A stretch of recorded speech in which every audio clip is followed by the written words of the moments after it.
The city lights began to glow. On a street in Baoshan, Zhonghai, Chao Kun was skillfully frying rice a pod in one hand and a spatula in the other. City patrol is coming. City patrol is coming. Run. At that moment, the ant selling skewers next door suddenly cried out. Chao Kun looked over and saw red and blue lights flashing from the street end. Chao Kun, a graduate of an average university, had been running a fried rice stall for over half a year. Being chased by the city patrol was not a new experience.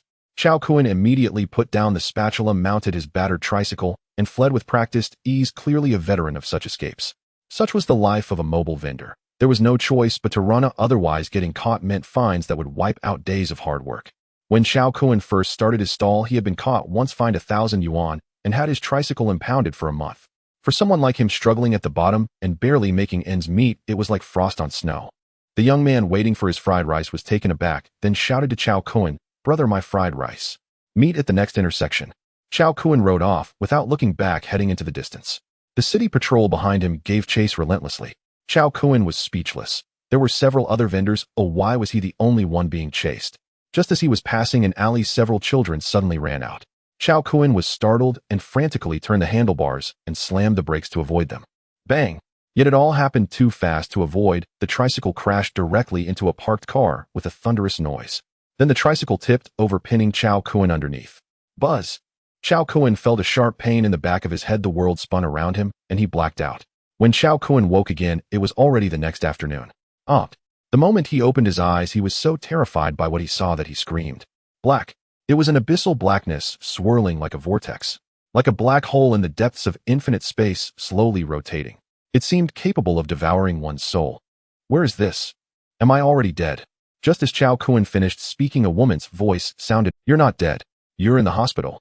Upon hearing this, Chao Kun was stunned for a moment, and the endless darkness before him suddenly dissipated, replaced by a flood of light.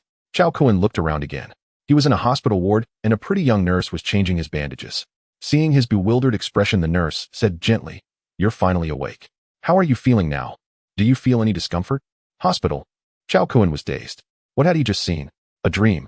He rubbed his groggy head and asked hoarsely, "How long have I been asleep?" 18 hours. The pretty nurse asked, "Do you still remember who you are?" What does she mean? Chao Kun was taken aback, then said, "My name is Chao Kun.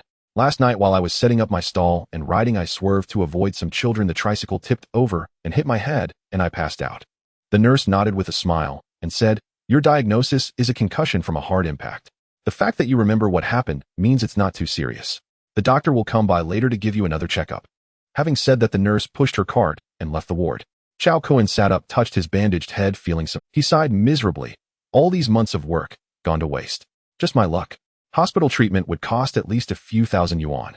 Worst of all, his tricycle had crashed into a car, and compensation would certainly be heavy. All the money he had earned from months of hard work had vanished in an instant. Just when Chao Kun wore an expression of utter despair, a black box roughly 10 centimeters in size suddenly materialized in front of him out of thin air. What is this? Chao Kun was startled. First the darkness, now a black box. Was his brain damaged by the blow? Hallucination.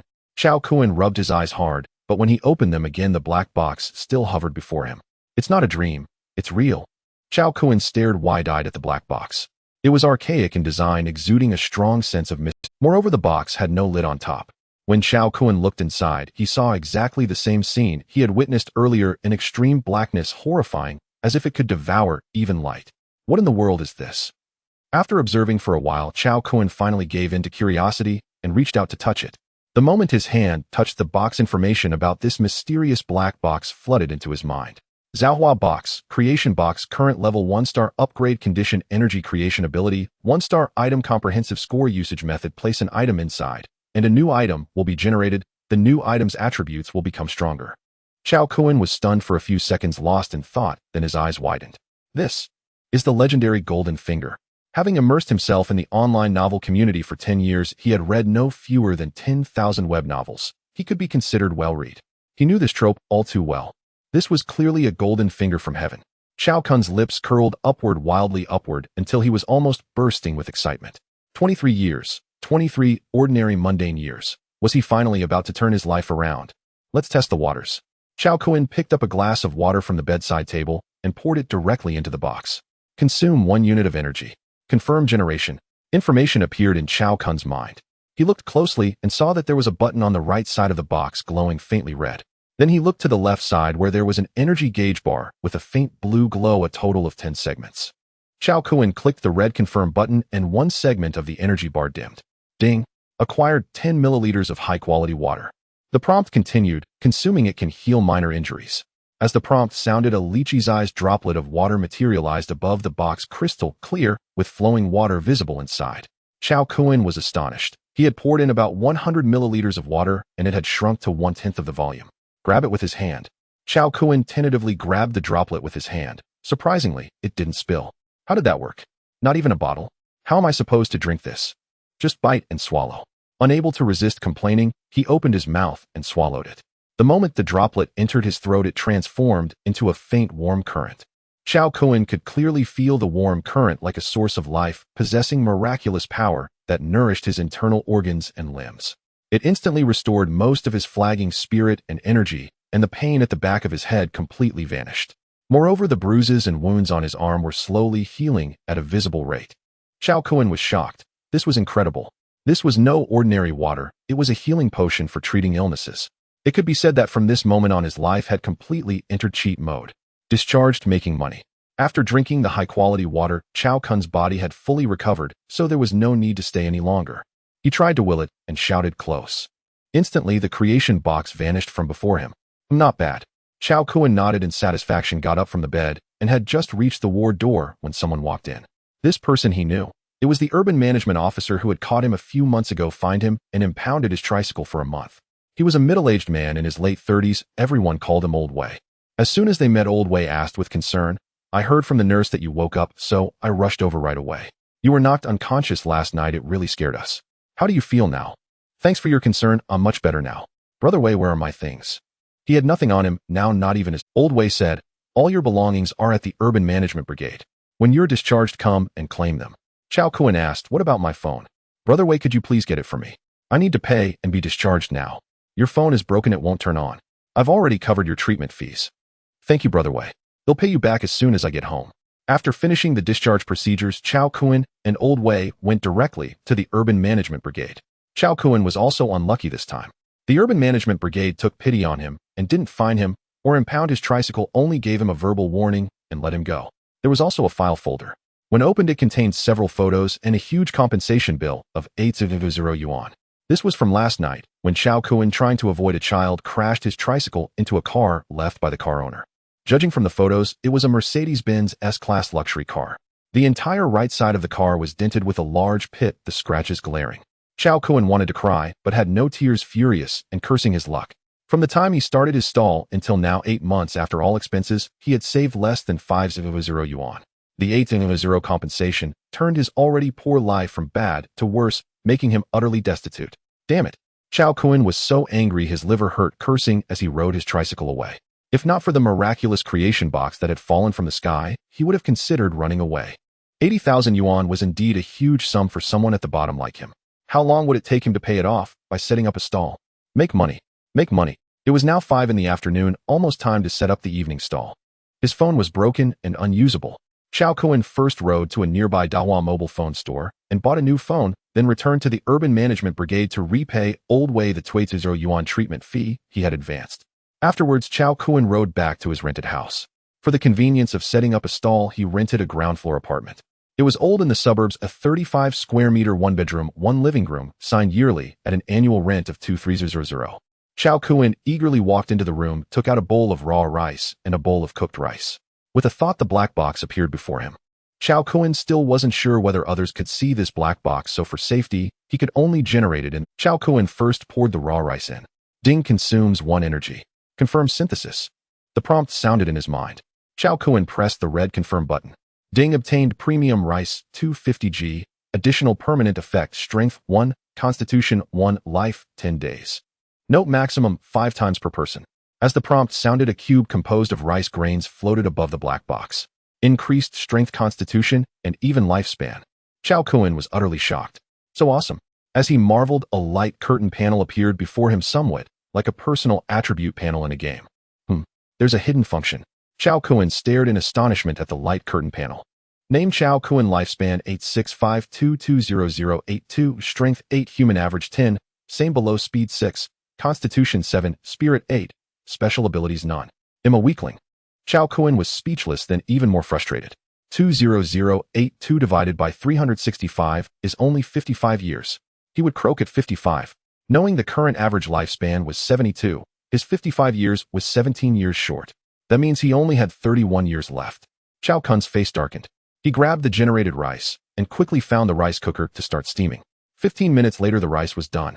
Chow Kun opened the lid, and a unique fragrance of rice filled the air. Just the smell made him ravenous, swallowing saliva. The grains in the rice cooker were crystal clear like pearls, each plump and full, twice as large as the rice. For convenience, he had bought a 5-liter rice cooker. The 250g premium rice generated yielded the volume equivalent to 750g normal rice, tripled. Amazing. Chow Kun scooped out a large bowl and started eating. The rice was soft and sticky, delicious, stimulating his taste buds, leaving him wanting more. Chow Kun's eyes lit up. This was too delicious. Without exaggeration, it was the best rice he had ever eaten. No, it was the best food he had ever tasted. Even delicacies from mountains and seas couldn't compare. Chow Kun gorged himself, almost biting his tongue. Soon a large bowl of rice was completely finished. So satisfying. Chow Kun leaned back on the sofa, patting his bulging belly, looking very comfortable. The nutritional content of this premium rice was incredibly high. He only ate a fifth of it and was full, feeling better than ever. Let's see if the attributes have changed. Then Chow Kun silently called up the personal attribute panel. The next moment, the light curtain appeared before him again. Name Chow Kun lifespan 865220092, strength 9, human average 10, speed 6, constitution 8, spirit 8, special abilities none. Wow, it actually works. Lifespan increased by 10 days, strength and constitution increased by 1. He confidently felt his own body condition, and indeed his state was much stronger. I wonder if there are other. In typical system novels, there are many functions, such as check-in, inventory, shop, etc. In his view, the creation box belonged to the system category. Chow Kun willed the creation box to appear, then asked, "Creation box, are there any other hidden functions?" 1 second, 2 seconds, 3 seconds. After waiting for nearly half a minute, no prompt appeared. Chow Kun was puzzled. Maybe hidden functions need to be triggered. After pondering for 2.5 minutes, he stopped thinking. Now he was deeply in debt. Maybe tomorrow the car owner would come knocking for compensation. 80,000 yuan. How could he possibly pay it now? His most important task now was to make money and improve his miserable life. Chow Kun poured the cooked rice into the creation box and started generating again. The result was similar to raw rice, also with the additional permanent effect: strength 1, constitution 1, lifespan 10 days. The quickest way for him to make money now was to continue setting up his stall and selling fried rice. First, slowly understand the capabilities of the creation box. Once enough initial capital is accumulated and he has some strength, then try generating other good things. Then Chow Kun walked directly to a bag of rice and began the creation process. Each synthesis requires a bit of energy. Oh, I wonder what the limit is. Chow Kun scooped a bowl of rice and poured it into the creation box. By the fourth continuous pour, the rice. This black box is a cube measuring 10 centimeters by 10 centimeters with a volume of 1,000 cubic centimeters after cubing. In other words, the current volume limit of the black box is 1 liter. Chow Kun calculated that the amount of rice generated would be 3 times that of ordinary rice, and its nutritional value would also be 3 times that of normal rice. During these past 8 months, he sold fried rice at his stall, with business fluctuating. The average was 35 servings per day. After a quick calculation, he concluded that the generated 1 liter of rice would be enough to feed 15 people. So he only needed to generate it 5 times. Chow Kun was confident that he would sell more than 35 servings today. After generating the rice, he had 2 energy slots left, so he generated rice noodles twice more. There were more girls who liked rice noodles. This confirmed the miraculous ability of the creation box. Any item placed inside would undergo a tremendous transformation. The permanent effects of the rice noodles were identical to those of the rice. As for other ingredients for the fried rice, like hot dogs, minced meat, eggs, carrots, and scallions, they were unnecessary. After generating the staple ingredients of rice and rice noodles, they could certainly be called a delicacy of the human world, but the critical point was that all 10 energy slots had been completely consumed. After loading everything onto the tricycle, Chow Kun set off in search of a suitable spot to set up his stall. For someone like Chow Kun, who was living in Luzhou, the stall fees were too expensive and the cost-effectiveness was far inferior to the quick earnings from a mobile stall. After about 10 minutes, Chow Kun found a location with heavy foot traffic. There was a vocational college and a shopping mall nearby, and it was just around 7:30 in the evening, the peak time for crowds. There were many vendors and good spots were already taken, so Chow Kun could only set up in a slightly more remote area. Once the ingredients were ready, he took out a paper sign and rewrote the prices. The rice and rice noodles produced had surpassed the category of ordinary rice. They were not only incredibly delicious, but also had additional permanent effects, meaning that even with a price increase, customers would not be lacking. Chow Kun didn't have many types of fried rice for sale, just 6 Yangzhou fried rice, green pepper and ham fried rice, seafood fried rice, curry egg fried rice, tomato beef fried rice, and fried rice noodles, all priced at 12 yuan. So how much should he sell them for now? After pondering for a few seconds, Chow Kun changed the price to 85 yuan. He didn't think that was expensive. On the contrary, it was even cheaper. After all, he wasn't selling ordinary fried rice. Permanent strength, physique, beauty, 10 days of lifespan. He felt that selling at this price was quite a loss. Of course, he couldn't list all these effects. That would be too ostentatious. With his current low status, if someone with ulterior motives were to target him, he would be at their mercy. So it was best to make money quietly first. He could raise the prices after a few days when the business picked up.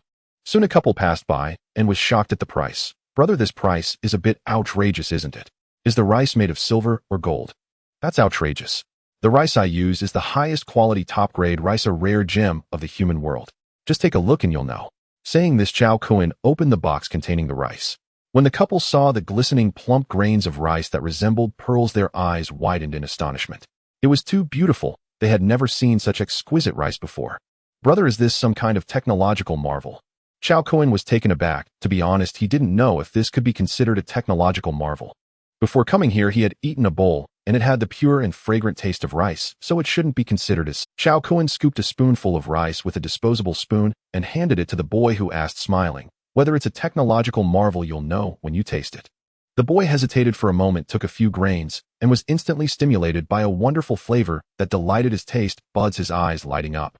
Then he shoved a spoonful of rice into his mouth, chewing slowly to savor the unparalleled deliciousness. Seeing her boyfriend's ecstatic expression, the girlfriend remarked, "It's just a spoonful of white rice. Isn't that a bit much?" The boy, lost in the flavors, replied happily, "Delicious, it's really too delicious. Brother, quickly fry me a portion." It was just too good. Even if it was a technological marvel, he couldn't resist. Deliciousness must not be missed. "Which kind do you want?" "Yangzhou fried rice." "Okay, please wait 3 minutes." He heated the pan, added shrimp, eggs, corn, peas, carrot, sausage, salt, soy sauce, and finally added the rice. Sizzle, sizzle, sizzle, stir, toss, fry. With a bit more strength, Chow Kun found it much easier to fry the rice, and the couple watched captivated and drooling. As time passed, second by second, the aroma from the iron pan became increasingly rich. It wafted into the couple's noses, delivering an indescribably exquisite scent that was irresistible, making their throats tingle, and they were almost drooling. "What is that smell? It's so fragrant." After a round of frying, the strong aroma of rice uncontrollably spread around, causing everyone to be captivated and their appetites to surge. In an instant, many people's gazes turned toward Chow Kun's stall, and some couldn't help but walk over. 85. How can a roadside fried rice be so expensive? Are you crazy? This price deterred many. However, plenty were lured by the enticing aroma. Just by smelling the aroma, I'm drooling. It must be incredibly delicious. Today, I'll indulge myself. Boss, give me a portion of seafood fried rice. I want to see who has the courage to sell it at such a high price. They'll have a portion of tomato beef fried rice too. Soon the Yangzhou fried rice ordered by the couple was ready, each grain glistening with a golden hue, exuding an alluring shine akin to a work of art pleasing to the eye. Chow Kun looked at the boy and asked, "Will you eat here or take it to go?" "Eat here," the boy replied, eagerly wiping his drool. The smell was too enticing. He couldn't bear to wait even a second. Receiving the meal box, the boy took a big spoonful. "Ah, delicious, it's truly amazing." The fried rice seemed to possess a magical power, causing the boy to shed tears of joy. "Woo! It's so good. This is definitely the most delicious fried rice I've ever had, bar none." As the boy cried, he devoured the rice. The girlfriend beside him was also drooling, saying, "Let me have a taste." Suddenly, the girl's eyes widened as she grabbed the meal box and devoured it, and as she ate, she too began to cry. Is it really that exaggerated?" The people around looked at each other in disbelief. Chow Kun smiled faintly. He didn't think it was exaggerated. After getting used to ordinary food, eating this kind of top-quality rice was truly a heavenly flavor, making it hard to stop. Those who received their fried rice afterward couldn't resist. Everyone ate on the spot, without holding back. "Oh, this taste is really incredible. This is what human delicacies are all about. I'm so full, I feel so satisfied. Wow, after eating, why do I feel so strong? Just for this taste, 85 yuan is worth it. It's even more delicious than spending hundreds on a seafood feast. My goodness, really, I can feel it too. Boss, is your fried rice magical?" Chao Kuan discreetly glanced at the person. You really are a clever one. As Chao Kuan continued to stir-fry in the iron pan, one portion of fried rice after another was produced, and the aroma grew increasingly intense, wafting down the entire street, attracting many people to line up in droves. Chao Kuan didn't stop from then on, staying busy until nearly midnight, selling out all the ingredients he had brought. He sold a total of 75 portions of fried rice and 6 portions of rice noodles, each portion priced at 85 yuan, totaling 6,835 yuan. This figure was more than 30 times what he had made before. The fried rice venture was a tremendous success. Back in his dorm, Chao Kuan washed briefly and collapsed into sleep. For relentless hours of frying had left his arms throbbing and him utterly exhausted. He slept more soundly than ever, not stirring until nearly 11 the next morning, waking naturally. Oh. Chao Kuan stretched taut, let out a long yawn, and sat up. At the thought, the Zhao Huaxiang materialized before him. Chao Kuan laughed like a fool. His eyes grew wet, and his lips trembled. It was all real. This was no... He had truly turned his luck around. After grinning inanely for a long while, he closed. The Zhao Huaxiang dressed, washed, and prepared a simple meal: seafood stir-fried noodles. As he ate the delicious noodles, he scrolled through short videos. Isn't that me? Chao Kuan was astonished to find a clip of himself selling fried rice. The title proclaimed the most delicious fried rice in history, a culinary marvel that moves one to tears. In the video, the customers around his stall devoured the food like famished refugees, gobbling hungrily and exclaiming in wonder, heaping praise upon his fried rice as unbearably delicious. The views and comments were considerable. Many people begged for the address, eager to taste it. Chao Kuan's lips curved. He was going viral. Tonight's trade would surely be booming. Perhaps he could start earlier. Suddenly, there was a knock at the door and a man's voice called, "Is Chao Kuan home?" Chao Kuan frowned. Here in Zhonghai, he had no attachments, no friends. The only visitor had was the landlord. But he had already paid 6 months' rent 2 months ago. Who could this be? He opened to a well-dressed, middle-aged man, impeccably groomed. Every inch the successful businessman. "Who are you?" Chao Kuan asked. The man glanced at the shabby interior behind him. A typical humble. A flicker of disdain crossed his eyes before he said calmly, "Last night you crashed into a Mercedes while riding your bike. I am the owner." He produced his driver's license and showed it to Chao Kuan. It was about compensation. "Mr. Zhang, I only have 50,000 now. I'll give you the rest in 3 days." Chao Kuan had a little over 50,000, short of the 80,000 needed. The Zhao Huaxiang could generate only 10 units a day, even if he turned them all into fried rice and sold 150 servings, head net around 10,000 after costs. 3 days would just earn the remaining 30,000. 30,000 in 3 days. The man introduced himself as Zhang Chao. A glint kindled in his eyes as he drew a contract from his briefcase and handed it to Chao Kuan. "Mr. Chao, take a look at this." Chao Kuan took it uncertainly. After a brief perusal, he realized it was a recipe transfer agreement. In short, the man wanted to buy his fried rice recipe, and exclusively. The offer was 200,000. In other words, if he signed, he wouldn't have to pay the 80,000 compensation and would receive 200,000 for the transfer. Chao Kuan's expression warped. The man had obviously seen the viral video of his stall and smelled an opportunity. Zhang Chao smiled mildly. "Mr. Chao, I run several restaurant chains. Beyond buying the recipe, I can also employ you in my restaurants at a monthly salary of 15,000. Chao Kuan already had some online attention. Those eager to taste his fried rice streamed in. Such fame would surely draw crowds. Chao Kuan handed the contract back. "Sorry, I don't have any secret recipe. It's just ordinary homestyle." He had no such recipe. The miracle was the rice produced by the Zhao Huaxiang. Even if he did, he would never sell it. 200,000 and exclusivity on top of that. He thought indignantly that this was no more than sending him away like a beggar. Wouldn't it be better to grow rich quietly? Zhang Chaos' face darkened, and thinking Chao Kuan was balking at the price, said, "I'll add another 20,000. Chao Kuan knew perfectly well whether his fried rice was exceptional. He had questioned the diners from the video. Each praised the lingering taste, raving it a singular delicacy. One person can lie. What about a crowd? As an ordinary drifter, Chao Kuan could not have paid actors to stage. Thus Zhang Chao had tracked down his residence and rushed over, afraid someone else would beat him to it. Chao Kuan shook his head. "It's not about the money. I truly don't have a recipe." 250,000. Zhang Chao countered. He didn't believe Chao Kuan. Ordinary methods couldn't explain why others sold similar dishes for 12, while Chao Kuan charged 85 and had lines of customers. Chao Kuan despaired. "Mr. Zhang, I really don't have a recipe." He returned the agreement. Zhang Chao took the contract with a darkened face and left, saying, "Chao Kuan, you will agree." He turned and left. Chao Kuan furrowed his brow. What did he mean? Threaten him? Even if he tried, Chao Kuan had told the truth. There was no recipe. He would not be so foolish as to hand over the rice itself. Far from it. The Zhao Huaxiang was the very treasure that had built his fortune and reversed his fate. He understood the peril of flaunting a treasure. The Zhao Huaxiang was too miraculous. If another person learned of it, his life would be in grave danger. This was no idle alarm, he whispered to himself. Therefore only he would know of the Zhao Huaxiang's existence. Not even his closest kin could be told. Time soon slipped to 5 in the afternoon. Chao Kuan began to generate rice. The 10 energy units the Zhao Huaxiang had spent yesterday had replenished, returning to 10. Clearly, it offered 10 daily generation opportunities. That sufficed for now. This time he used all of them to produce rice. Each generation yielded enough for 15 servings, a cost-effectiveness superior even to rice noodles. To quicken the frying, he bought a larger wok that could cook 2 to 3 portions at once. During a rush, it would have his labor. With everything loaded, Chao Kuan rode back to the spot where he had set up last night. His fried rice had been filmed and posted, garnering modest fame and many comments from people eager to taste the best fried rice on earth. Sure enough, by the time he arrived, the place was already crowded. At least 30 people, a mix of last night's regulars and new customers drawn by reputation. A few streamers were broadcasting live with phones aloft, clearly hoping to ride his wave of popularity. After all, last night many had extolled his fried rice in rhapsodic terms. An irresistible spectacle. He's here, he's here. As he neared, the crowd erupted and surged forward, clamoring, "Brother, quick. Me too. Since I had your fried rice last night, nothing else sits right. I haven't eaten all day, I'm starving. Make me 2 portions to take back for my girlfriend. I need 6, my roommates are howling with hunger. If they don't get your fried rice, they say they won't survive till tomorrow. Hurry for heaven's sake. Big brother, I'm a food streamer. Could you make mine first? If it's as phenomenal as they say, he'll promote you." Chao Kuan chuckled. "Thank you all for supporting my business."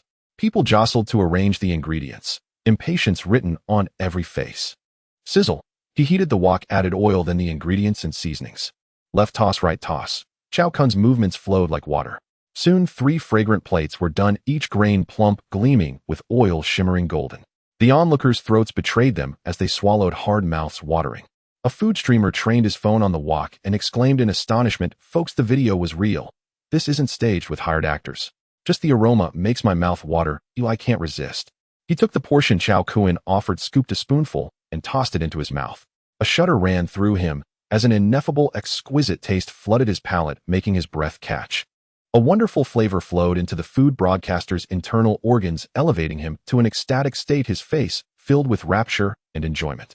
"This is incredible. The flavor is absolutely divine."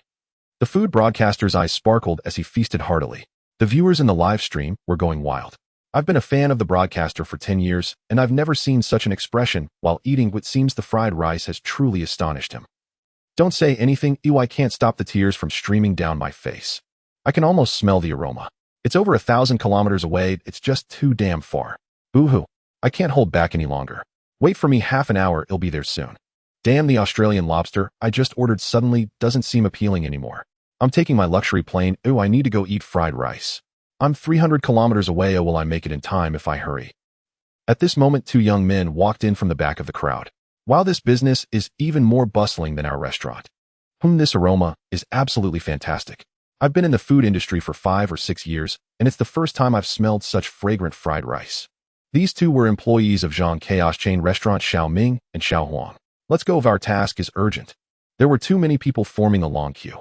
By the time the 2 got their fried rice, it was already an hour later. The 2 brought their boxes of rice to a slightly secluded spot, avoiding the cameras, and whispered, "Let's eat half first, otherwise this delicious fried rice would be too wasteful." While the flavor is truly extraordinary, no wonder Zhang wanted the recipe. Exactly, this flavor can be deemed the best fried rice in the world. Even if it costs 85 yuan, there would still be plenty of people willing to pay 10 times that amount. While they were halfway through eating, they discreetly scanned their surroundings. Seeing no one was paying attention, they immediately took out a large seasoning they had prepared earlier. It was a fly, and it was one they had processed themselves. Placing it in the fried rice made it seem as if it had been fried together. No one would be able to notice anything amiss. Xiao Ming spat out a mouthful of rice, exclaiming, "Damn, what the hell is this?" Xiao Huang took a look and also began to vomit violently, cursing, "It's a fly. This is disgusting. I saw a video online and traveled all the way here only to find a dead fly in my food. What terrible luck. This street food is so unsanitary. Let's go find the boss and demand justice." The 2 played their parts while drawing the attention of many people around them. Upon hearing about the fly, the faces of those who were delighting in their meals turned stiff, as if they had just eaten a dead fly themselves, looking utterly horrified. The food was indeed delicious, but if it came with something as dirty as a fly, no matter how tasty, it was unacceptable. Xiao Ming and Xiao Huang, holding the remaining half of their fried rice, stormed up to Chao Kun with furious expressions, saying, "Boss, look at this." The crowd gathered around, and at a glance they saw a fried, crispy yellow fly in Xiao Ming's box of fried rice. Instantly, the expression on everyone's face changed. It was clearly cooked together with the rice. This was evidence, and Xiao Kun couldn't deny it. "Damn, I just finished eating. I drove for 2 hours, and what was cooked in that pot was my meal. How can I eat this now? Disgusting. I can't eat this anymore. Refund my money. I'm not eating this." The viewers in the food broadcaster's live stream exploded with comments. "Haha, broadcaster, tell us your thoughts. Damn, I'm almost there. By plane E, turn back quickly or my lobster will get cold. Laughing to death. Street food is usually not clean. Finding a fly isn't surprising. Is it really necessary to make such a fuss? You're quite something. I can't tolerate this. I could accept a bit of poor flavor, but the hygiene is too filthy. I'd rather eat instant noodles. Hee, anyone with eyes can see this is just a blend of science and dirty tricks destined to fail." Xiao Ming and Xiao Huang slammed their hands on the cart, looking angrily at Chao Kun, cursing, "What do you think we should do? I'm about to be sick." Chao Kun looked at the fly in the fried rice, his brow furrowed. It was August, and the weather was hot. There were indeed flies around. Even if he denied it, who would believe him? Damn, what bad luck. Chao Kun's expression soured as he looked at the furious Xiao Ming and Xiao Huang, saying, "How do you want to resolve this?" "Compensation. You must compensate. Yes, the food safety law stipulates a minimum compensation of 1,000 yuan. Otherwise I'll report you to 15,315. Now Chao Kun had no choice, but to admit it. Arguing was pointless. He immediately transferred 1,000 yuan to them and refunded some customers who had paid but hadn't eaten yet. Xiao Huang shot a glare and said angrily, "What about my compensation? We fried it together." Chao Kun transferred another 1,000 yuan. "At least you know what's right, otherwise I'll demolish your stall." After receiving the compensation, Xiao Ming and Xiao Huang left triumphantly. The two were indeed very satisfied. They had ruined Chao Kun's stall and earned 1,000 yuan without any cost. As they left, others also dispersed. Just like that, a single fly immediately ruined Chao Kun's booming business, leading to a situation where no one would buy anymore. After Chao Kun gloomily packed up his stall, he rode his bike back to his dormitory. He was different from others because of how popular he had been online the night before. Now his reputation was equally foul. His fried rice was so distinctive that even if he tried selling it in another place, people would recognize it, and it would spread online. One could say if Chao Kun wanted to continue selling fried rice, he would have to move to another city. Tonight's outing had not only cost him money, but had also resulted in a loss of nearly 1,000 yuan, a true financial disaster. Even so, Chao Kun did not feel discouraged.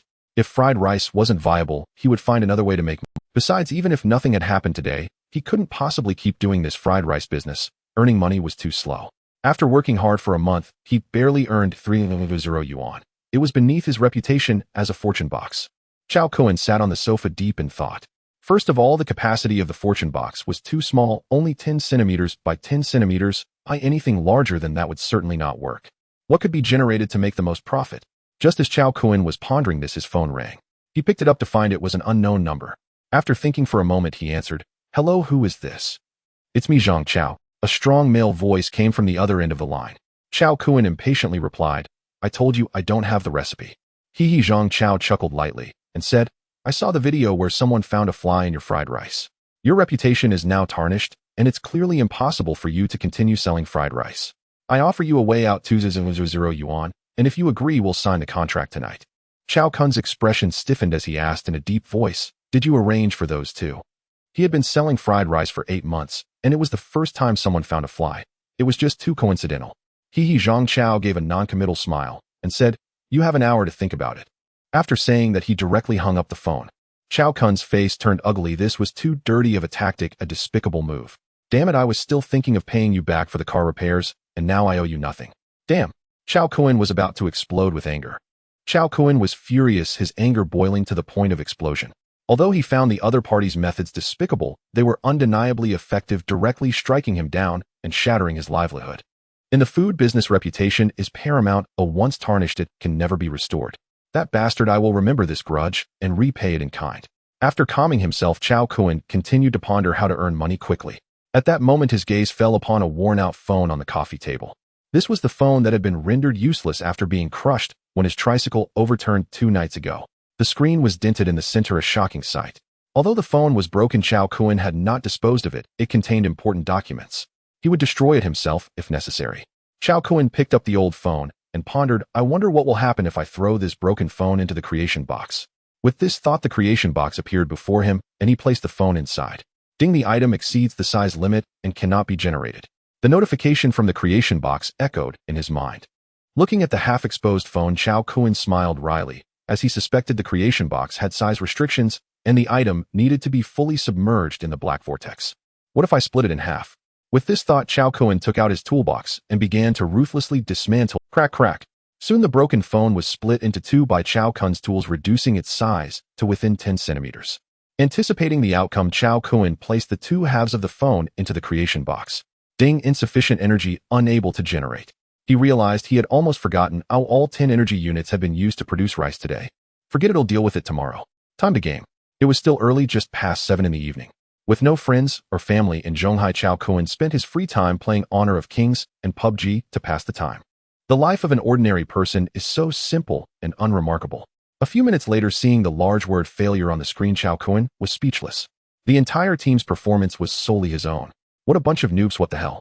Chao Kun cursed as he opened the second game. I wonder if I put gaming skills into the creation box, can it generate top-tier gaming talent? He'll try it another day. At that moment, a call came in. It was an unknown number, and without a second thought, Chao Kun hung up. During his gaming, he ignored all calls except from family and a few close friends. But less than 3 seconds after hanging up, the caller called again. Following the usual pattern, he hung up again. However, the caller persistently rang back. Annoyed, Chao Kun answered, asking, "Who is this?" "Chao Kun, have you thought it over?" A middle-aged man's voice came through the phone. Chao Kun immediately recognized it as Zhang Chao, who had called him an hour earlier. Since the caller was a scoundrel, he saw no reason to be polite and yelled, "Get lost, I don't have the formula." After cursing, he hung up and blocked the number. On the other end, Zhang Chaos' face darkened, his grip on the phone tightening. As a billionaire businessman, he was a prominent figure in the nearby area and had never been insulted like this by a lowly nobody. "Little brat, you want to die?" He then made a call. 30,000, get me a person. What's the target's identity? A little brat from out of town. Send me the address. Failure, victory, failure, victory, victory, victory, failure. Chao Kun played for 3 hours straight, and the game results seemed stuck in a deadlock with wins and losses evenly split. After 3 hours of play, he found he was still at 22 stars in the king rank, making no progress, and the gaming experience was extremely poor. Every match filled with useless players. Damn it, wasting my time. Sleep, sleep. Chao Kun sighed, muted his phone, turned off the light, and went to sleep. Just half an hour after he fell asleep, 2 tattooed men, wearing masks, approached his door. "That kid is asleep." One of them pulled out a wire and inserted it into the lock. In less than 10 seconds, with a click, the door opened. "Be careful, don't make any noise. He just used the drug to knock him out." The 2 men stealthily entered the room, heading straight for Chao Kun's bedroom. Unaware of the impending danger, Chao Kun continued to sleep. With a sudden slap, a cloth soaked in a sedative fell over Chao Kun's mouth. He jolted awake, his eyes widening, but before he could react, his consciousness faded and he fell unconscious. 2 hours later, in an abandoned basement on the outskirts of Zhonghai, Chao looked down at the unconscious Chao Kun, who resembled a pile of mud, and expressionlessly picked up a bucket of cold water, splashing it on him. Splash! Chao Kun was drenched, instantly waking up. The blinding bright headlights forced him to When he opened his eyes again, he saw 3 men surrounding him, one of whom was unmistakably Zhang Chao. Chao Kun's expression darkened as he scanned the pitch-black surroundings, illuminated only by the headlights of 2 cars. It was evident that he had been kidnapped. Chao Kun stood up and looked at Zhang Chao, his eyes narrowing as he coldly said, "Zhang Chao, what do you mean?" Previously, he might have felt panic in such a situation.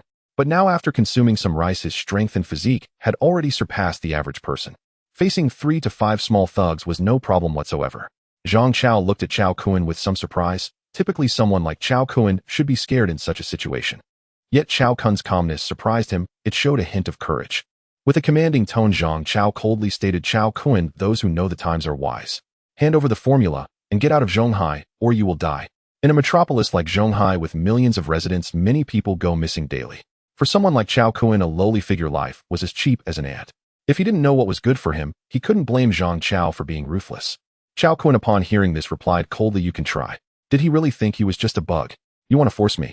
Zhang Chao coldly said, "Break one of his legs to teach him a lesson." With the order given, the 2 tattooed men who had kidnapped Chao Kun approached him with baseball bats, their eyes filled with malice, creating an oppressive atmosphere. Zhang Chao looked at Chao Kun mockingly, his gaze akin to that of someone observing a stinky rat. He was confident that Chao Kun would be frightened into submission. However, in the next moment, his smug expression froze. As soon as the 2 tattooed men got within a meter of Chao Kun, he struck first, swiftly kicking out twice. Bang bang. The two tattooed men were caught off guard, their stomachs hit with intense pain, and they flew backward, sliding 4 to 5 meters before crashing into a car.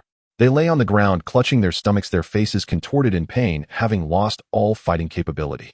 Since Chao Kun made his move, he would make it count, and would not give them a second chance to retaliate. Zhang Chao was stunned, utterly shocked.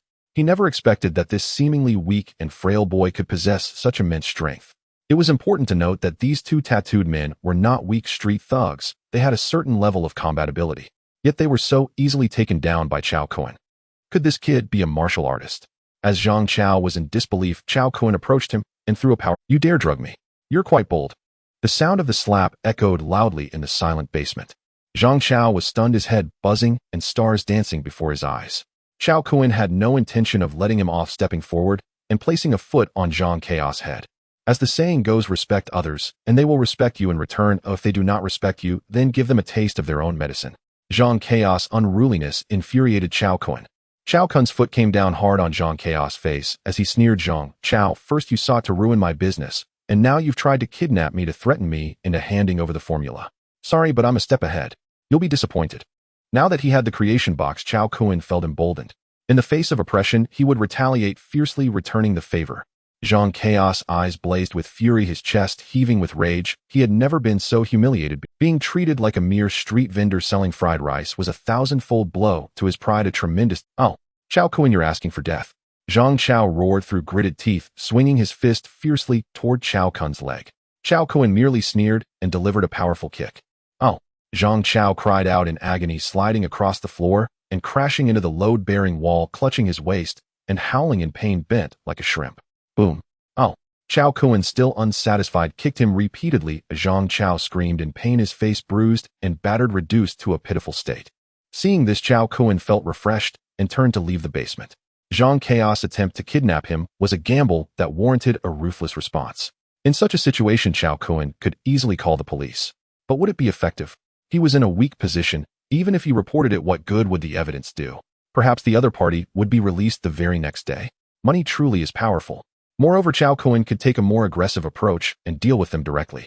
But the long arm of the law is always watching, and the police would soon trace it back to him. A small concession could disrupt a grand plan. Let this brat live a few more days. Now that he possessed the creation box, he would soon become powerful. Mastering foolproof methods, he would rise as a king and eliminate his enemies.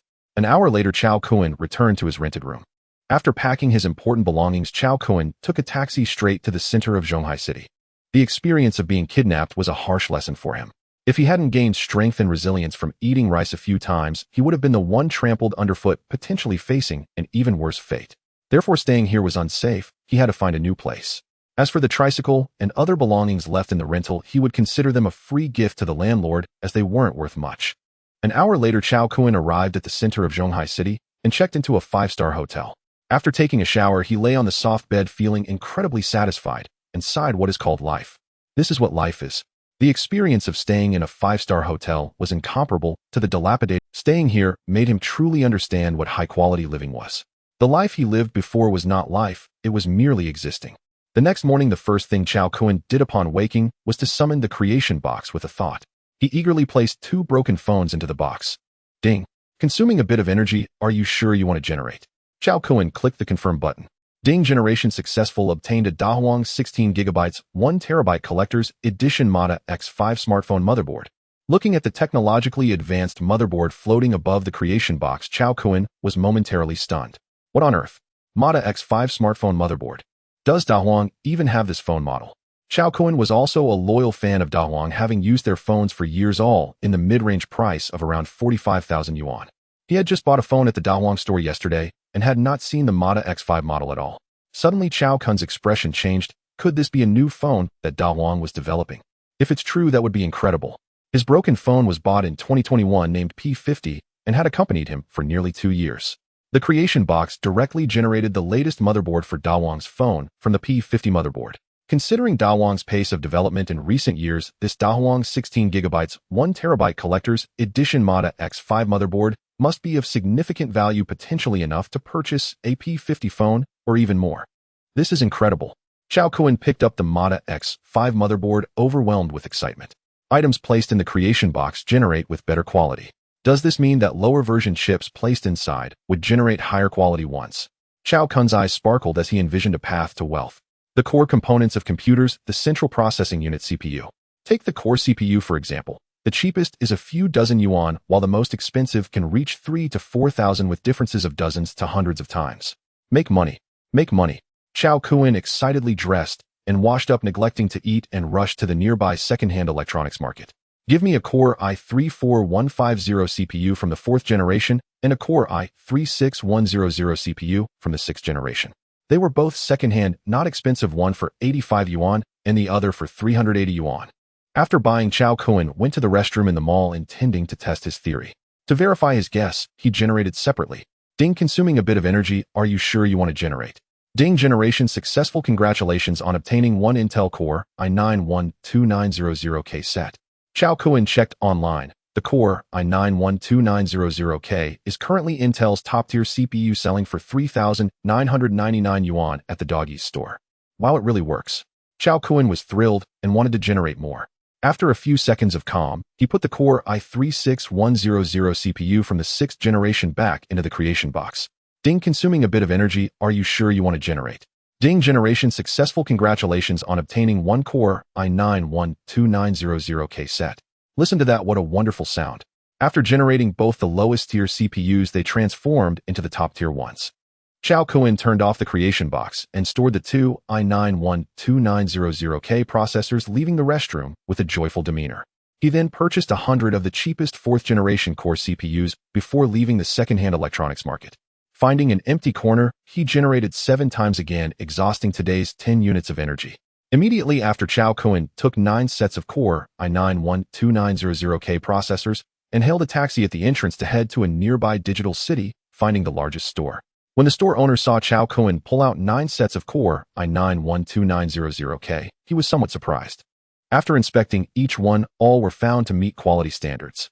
Since there were no packaging or documentation, even if they were new, they could only be purchased at second-hand prices.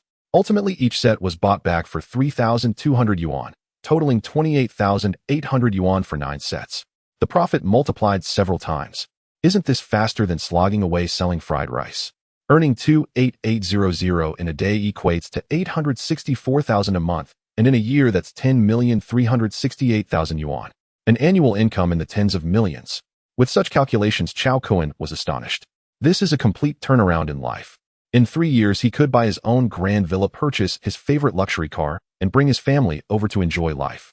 In the following days, Chao Kun's main task was to produce the Core CPU, with all shipments being the top-tier i9-12900K. During this period, he experimented with different quantities in the creation box. The numbers were random. For instance, putting in 5 CPUs could yield 2, 3, or even 5 in return. Even so, it filled Chao Kun with immense joy. Items worth several dozen yuan could be transformed into something worth several times that, making it a tremendous profit. Simply exhilarating. To avoid wasting the limited 10 opportunities each day, Chao Kun always filled the creation box with a maximum of 15 items at a time. He could create 10 times a day. Over 5 days, he produced a total of 588 sets of Core i9-12900K processors. Chao Kun sold them all for cash, being careful not to attract attention. He sold the 588 CPUs across different digital markets with varying prices. He earned a total of 1819520 yuan. Sitting on the hotel sofa, Chao Kun stared at the bank balance on his phone, momentarily lost in thought, his gaze unfocused. How long would it take him to earn this much money selling fried rice at his usual stall? 10 years. Yet now, in just 5 short days, he had made a profit exceeding 1.8 million, leaving him feeling as if he were dreaming somewhat unreal. Is this what a life of luck looks like? Truly exhilarating. Chao Kun's spirits soared, his face breaking into a crooked smile. He fixated on the bank balance for 5 or 6 minutes, only gradually calming down from the overwhelming surprise. It's time to generate something else. He had 2 reasons for this thought.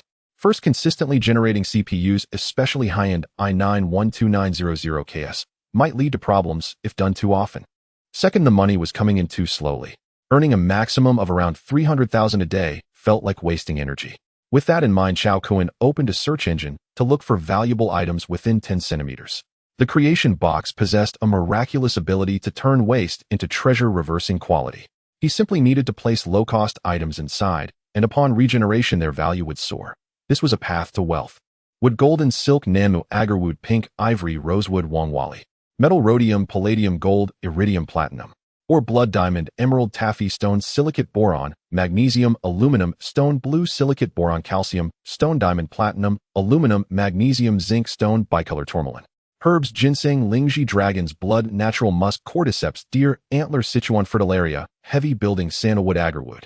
After a thorough search, Chao Kun realized that there weren't many items he could generate, which was rather unrealistic. Especially the outrageous metal element, ruthenium, priced at 27 million US dollars per gram, which is 65000 times the price of gold.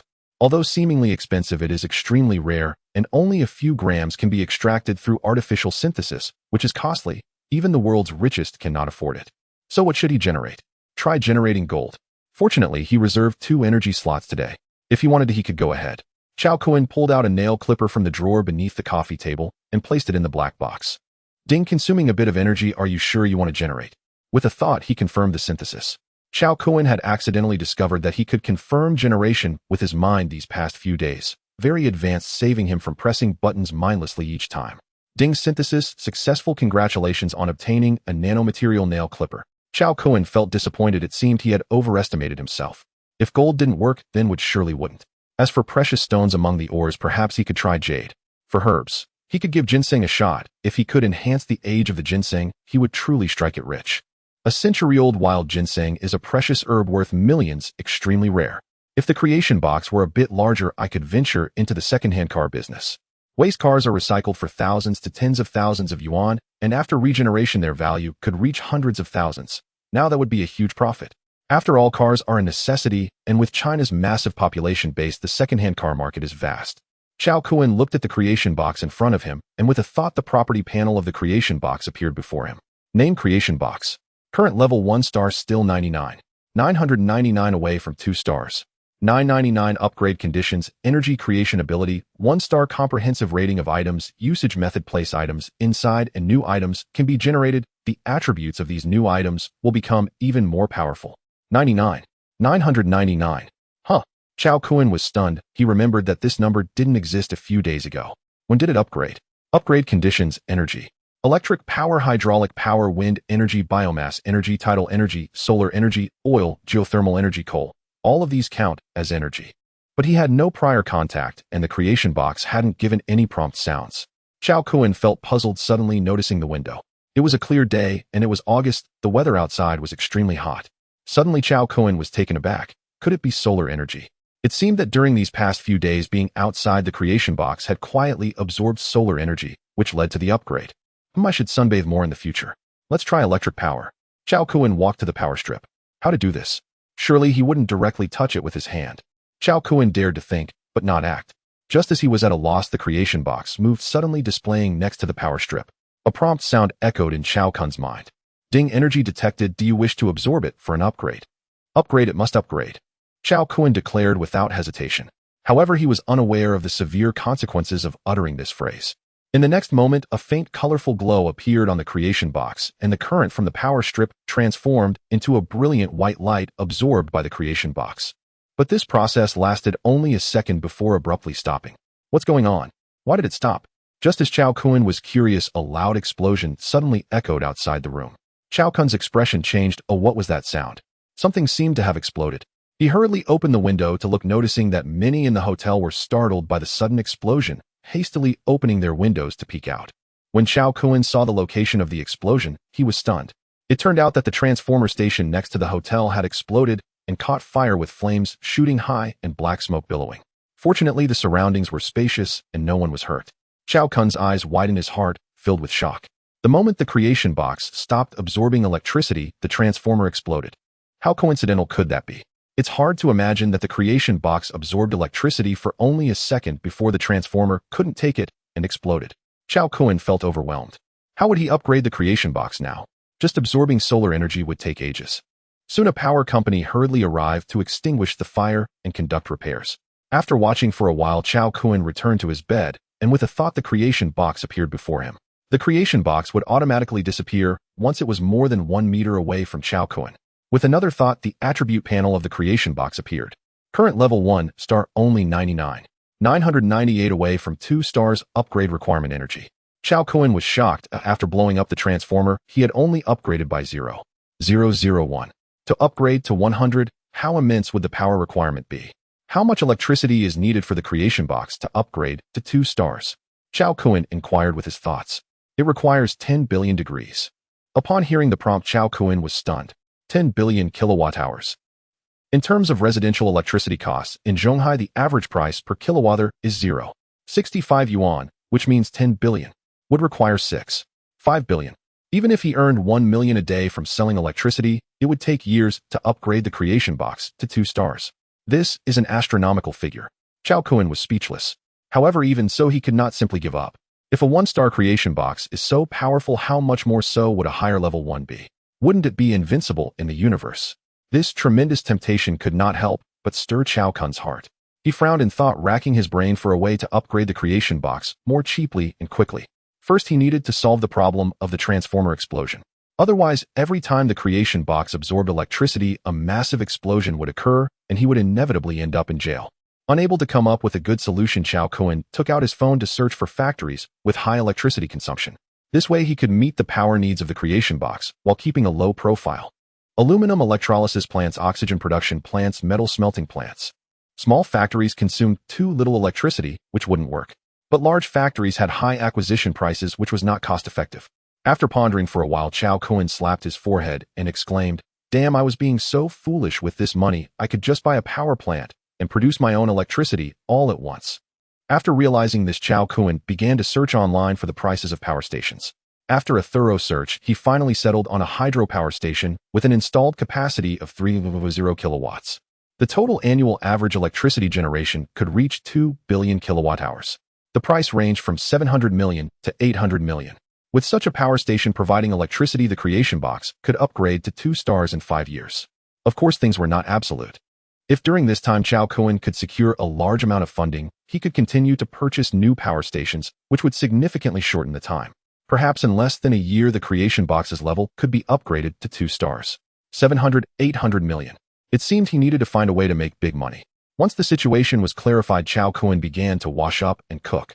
Ever since he learned that the rice produced had a permanent effect of increasing strength and physique, Chao Kun had been eating rice every meal, preparing it in various ways.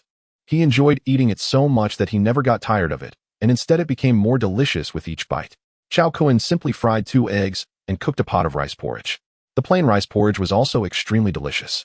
After eating his fill, Chao Kun checked his personal attributes. Name: Chao Kun, lifespan 865220182, strength 23, average human value is 10, the same below, speed 6, physique 25, spirit 8, special ability none. After finishing his meal, Chao Kun left the hotel and called a Didi to go to the Hongqi 4S flagship store.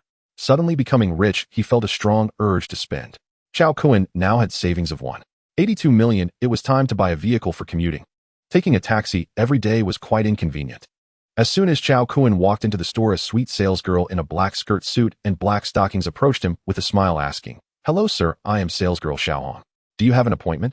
Chao Kun looked at the beautiful saleswoman in front of him, surprised by her polite demeanor. Standing at 1.82 meters tall, he was not particularly handsome, just slightly good-looking and dressed quite ordinarily. The cliched scenarios often found in novels, such as mockery, indifference, and rolled eyes, did not occur at all. Instead, she was very enthusiastic. Could it be because the Hongqi cars are priced reasonably? Thinking of this, Chao Kun smiled in surprise, realizing he had clearly watched too many novels about showing off and face-slapping leading to such side effects.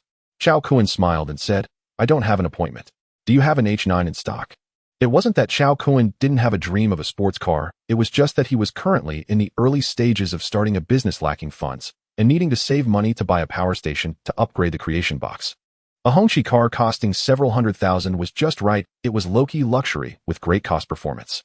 Most importantly, supporting domestic brands starts with me. "Yes, please follow me, sir." Salesgirl Xiao Hong led Chao Kun to the front of the Hongqi H9. The Hongqi car, known as the Rolls-Royce of the East, had a stylish black exterior that Chao Kun very much liked. Observing Chao Kun's changing expressions, Xiao Hong felt delighted in her heart, thinking that this deal was likely going to succeed. Chao Kun stroked the H9's headlights and asked, "What are the specifications of this car?" The beautiful salesgirl Xiao Hong smiled and introduced, "Sir, this car is the 2022 Model 3.0T intelligent flagship version. The car is over 5.1 meters long, equipped with 20-inch large wheels, a wheelbase of 3,060 millimeters, a longitudinal V6 engine, front engine, rear drive supercharged, with 283 horsepower, 400 torque, and a 0-100 km/h acceleration in 7.1 seconds, with a final price of 312,000 yuan. After finishing, she looked at Chao Kuan with anticipation. "Can I take a test drive?"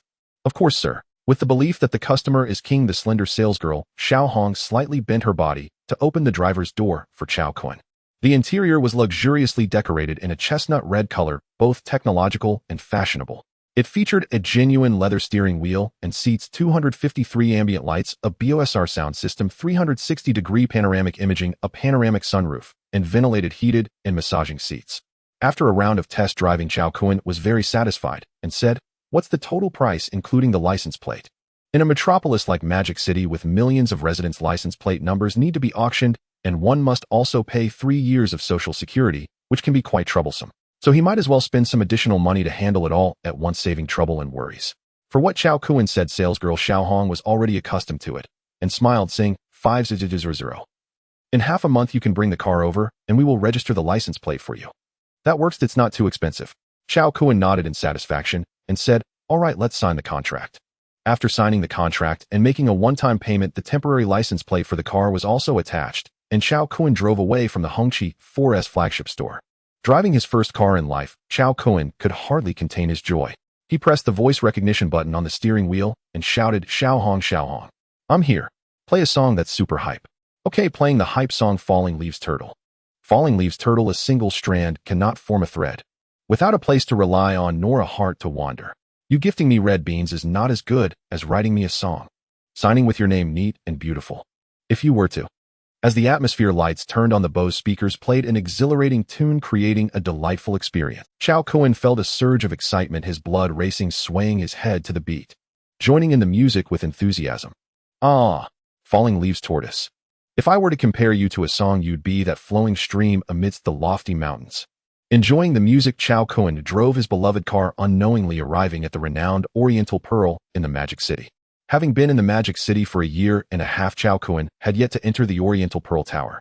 Now he no longer had to suffer selling fried rice on the street, struggling for a living. He decided to leisurely explore the beautiful Magic City. The weather was exceptionally good today, being a Saturday. The area around the Oriental Pearl was bustling with crowds. Chao Kuan spent half an hour just searching for a parking spot. After buying a ticket, he took the 360-degree, transparent elevator straight to the sky. Following the crowd, Chao Kuan first went to the revolving restaurant to enjoy a meal while taking in the view. To be honest, the food was just average. The rice he ate was vastly inferior. Chao Kuan took a few symbolic bites before losing his appetite. Clearly his palate had been spoiled by the high-quality rice he had been consuming lately. The revolving restaurant is located atop the 360-meter sphere of the Oriental Pearl, and at that moment, it was making a full rotation. Chao Kuan had an excellent spot, gazing down through the spacious glass windows, feeling a sense of grandeur akin to standing atop the peak, surveying the mountains below. Chao Kuan was fortunate. At that moment, the sphere was making a full 360-degree rotation, providing an unobstructed view of the beautiful scenery along the Huangpu River, with towering skyscrapers and bustling traffic, the waves crashing in a delightful rhythm. After enjoying the beautiful sights, Chao Kuan left the revolving restaurant and headed to the Historical Development Exhibition Hall. Here he could see the visual displays of the recent historical changes in the Magic City, consisting of 7 parts tracing the roots of Huading Township scenery, tracking by sea and spring and autumn of carriages. After visiting the Oriental Pearl, Chao Kuan drove to various places like Changwang Temple, Tianzifang, and Disneyland. Throughout the day, Chao Kuan wandered around, visiting many places in the Magic City, feeling relaxed and carefree, truly enjoying a worry-free life. Unknowingly, time flew by quickly, and the city lights began to sparkle. At night, the Magic City reached its peak state with dazzling stars, bustling crowds, and a vibrant nightlife. Chao Kuan, seemingly unfazed by fatigue, continued driving toward the Bund. To be fair, his current physique was at 25 points, surpassing the average by 250, so even after 3 days and nights without sleep, he wouldn't feel tired. A true little Superman. I must say the rice produced by the Creation Box is truly extraordinary. Moreover, what's even more outrageous is that the Creation Box is currently only at 1 star. If it were to be upgraded to 2 stars, one can only imagine the terrifying capabilities. At the vibrant and lively Bund, the place is the most prosperous in the Magic City, bustling with activity at night, with crowds everywhere, all heads bobbing in unison. Chao Kuan stood by the railing, gazing at the world-renowned Lujiazui CBD across the river. Various splendid light shows intertwined, reflecting the Huangpu River in vibrant colors resembling a galaxy. Looking at the skyscrapers across the river, Chao Kun felt an overwhelming surge of ambition. From this moment on, he was no longer an outsider. He had the means to establish himself in the Magic City. Before long, he would stand at the pinnacle of the Magic City, witnessing its splendor. With connections, nothing would be impossible. Something always feels missing. Suddenly, Chao Kun felt a touch of loneliness. He glanced around and realized what he was missing. Indeed, in such a beautiful setting all around him, couples were taking photos and flaunting their love, causing tons of emotional distress to this single dog. Watching a couple by his side, deeply in love, Chao Kun felt a pang of bitterness, his expression reflecting a complex mix of emotions. He too once had a love that was unforgettable, but unfortunately, after less than 3 months of graduation and starting work, a 2.5-year relationship fell victim to reality. His girlfriend became entranced by the extravagant world, preferring wealth over poverty, and ended up getting involved with the manager at the factory. Chao Kun cursed and shouted, 30 years in the East, 30 years in the West, don't bully the poor youth. Then he quit his job and set up a stall selling fried rice. Perhaps this is the true experience of the common people. He is just one among many. Chao Kun sighed, inwardly feeling not too bad about it. At least he had enjoyed those 2.5 years. After admiring the night view for a while, a wave of hunger hit him. Looking up, he saw 4 golden characters gleaming before his eyes. It was none other than the famous Peace Hotel at the Bund, known for its unlimited seafood buffet, priced at 900 yuan per person. Since his physique had improved, Chao Kun's appetite had greatly increased, matching that of 5 adults. Upon entering the Peace Hotel, he found a seat and began to indulge in seafood and drinks. With succulent abalone, Alaskan king crabs, Argentine red shrimp, New Zealand oysters, air freight, and tender juicy steaks, charcoal grilled lobsters, Beijing roast duck, and Northwest lamb chops, Chao Kun feasted heartily, feeling immensely satisfied. So comfortable. Chao Kun left the restaurant with a look of contentment, pondering whether the seafood and abalone would have any other remarkable effects, just like the rice. Could they have other miraculous uses? Worth a try? After feasting, Chao Kun took a leisurely stroll to aid digestion, heading towards the nearby Nanjing Road pedestrian street. Today was all about eating, drinking, and having fun. He strolled leisurely, and after half an hour, Chao Kun arrived at Nanjing Road pedestrian street. The pedestrian street was lined with old brands and major shopping malls, boasting a total sales volume of 18 billion last year, making it the second largest commercial area in the Magic City, renowned as China's first commercial street. The pedestrian street was bustling with crowds, packed with people, and the colorful lights from various commercial stores filled the air with a sense of consumer desire. Yangon Department Store is a true old brand on Nanjing Road, with a history of over a century. Chao Kun entered the magnificent mall, heading straight for the men's clothing section. Now that he had money, it was time to enjoy it and treat himself to a decent outfit. Chao Kun entered the Anima clothing store, where a beautiful saleswoman in black stockings warmly welcomed him, and he picked out 3 sets of casual wear. As the saying goes, people rely on clothing, horses rely on saddles. 3 parts appearance, 7 parts dressing. After putting on the well-fitted casual clothes, Chao Kun's aura elevated instantly, making the beautiful saleswoman and others in the store take notice. Though Chao Kun's looks weren't particularly outstanding, he belonged to the type that grew on you. But his physique was impressive, with a strength and constitution at 25 points. His 182 centimeters stature was robust and sunny, with solid muscles radiating confidence and ease. I must say, money is a man's courage. The current Chao Kun was a stark contrast to the one from a week ago. What a strong young man. Looking at the tall and strong Chao Kun, several wealthy women choosing clothes for their husbands were filled with surprise, suddenly feeling a stir in their bodies, their legs involuntarily tightening. Chao Kun's physique was too impressive. A wealthy woman in her 40s, full of vitality and charm, couldn't help but step closer to Chao Kun. She reached out her well-cared 4 fingers to touch Chao Kun's strong arm, feeling the firm muscles, and her eyes sparkled with delight. Seeing this, the other wealthy women felt frustrated, blaming themselves for not being more proactive, as such a well-built young man was already snatched up. Oh, how enviable. Hey, what are you doing? Chao Kun looked in shock at the wealthy woman touching his arm. Feeling baffled, he instinctively took a step back, watching her warily. The wealthy woman sized up Chao Kun slowly, saying, his looks are acceptable, I can deal with that. His body is quite strong, he must have decent strength. His masculine, confident, and carefree aura is also very appealing to me. Not bad, very good. The alluring wealthy woman circled around Chao Kun, inspecting him with a critical eye, and by the end the joy on her face was unmistakable, her gaze filled with an unusual fervor. Chao Kun felt uncomfortable under her scrutiny and frowned, asking, this rich? And do you need something? Mrs. Gu smiled gently, looking at Chao Kun, and said, young man, accompany me for 3 months, 1 million. Since her husband's death, leaving behind a fortune of billions, Mrs. Gu could only find ways to enjoy herself. Her greatest pleasure was to keep young men. Of course, not just anyone could catch her eye. Chao Kun's strong build and handsome appearance perfectly matched her. With her discerning eye, she quickly noticed that Chao Kun was not a local and his family situation was not very good. To be able to earn 1 million for just 3 months of companionship was a huge temptation, and she believed that Chao Kun would surely not refuse. What? You mean you want to keep me? Chao Kun was stunned, looking at Mrs. Gu with disbelief. To be honest, had this been a week ago, he would not have hesitated for even a second. He would have undoubtedly agreed without a second thought, exclaiming, "Sister, I am willing." After all, this wealthy woman was quite remarkable, graceful, and alluring, resembling a ripe peach, very enticing. Selling fried rice in a stall could never compare to eating soft rice. But now he was no longer the same. Did he still need a wealthy woman to support him? Mrs. Gu smiled and nodded, saying, "Yes, that's right, isn't it surprising?" She seemed to have already envisioned Chao Kun's excited and teary-eyed reaction. Chao Kun twitched his mouth, feeling surprised, but unfortunately it was too late. Chao Kun immediately refused, sternly saying, "Sorry, I am not that kind of person." No way did he lack money, and he lacked a lot of money. But that was not a problem. Now he had the creation box. Making money was not very difficult for him. Why bother licking the feet of a wealthy woman suffering under the steel wool? There was no need for that.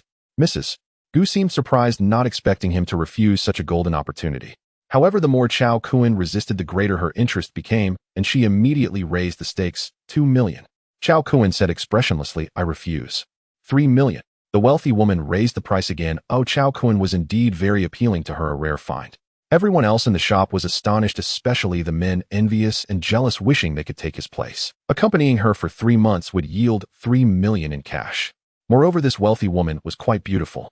This was truly a windfall from the heavens. Chao Kun's face darkened. Damn, it was she really counting on him? "I don't lack money," he replied calmly, and then looked at the astonished saleswoman and said, "Check out." The 2 pieces of clothing he bought were not expensive, totaling just over 30,000.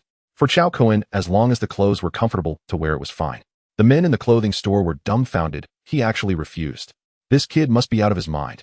3 months, 3 million. After all, he was young and inexperienced when it came to wealthy women. The beautiful saleswoman was also taken aback and quickly said, "All right, sir." After settling the bill, Chao Kun hurriedly left the Anima clothing store. Not only Mrs. Gu but the other wealthy women also looked at him with fiery gazes. It was terrifying. Young men must take care of themselves outside. Watching Chao Kun's departing figure, Mrs. Gu not only did not give up, but became even more interested in him. "Young man, you cannot escape my grasp." After leaving the Anima clothing store, Chao Kun went on to buy 5 sets of underwear and 2 pairs of casual shoes. As he passed the watch counter on the first floor, he couldn't help but slow down. It is said that the poor play with cars while the rich play with watches. Honestly, he also felt that wearing a watch indeed exudes a high status, reflecting the aura of a successful person.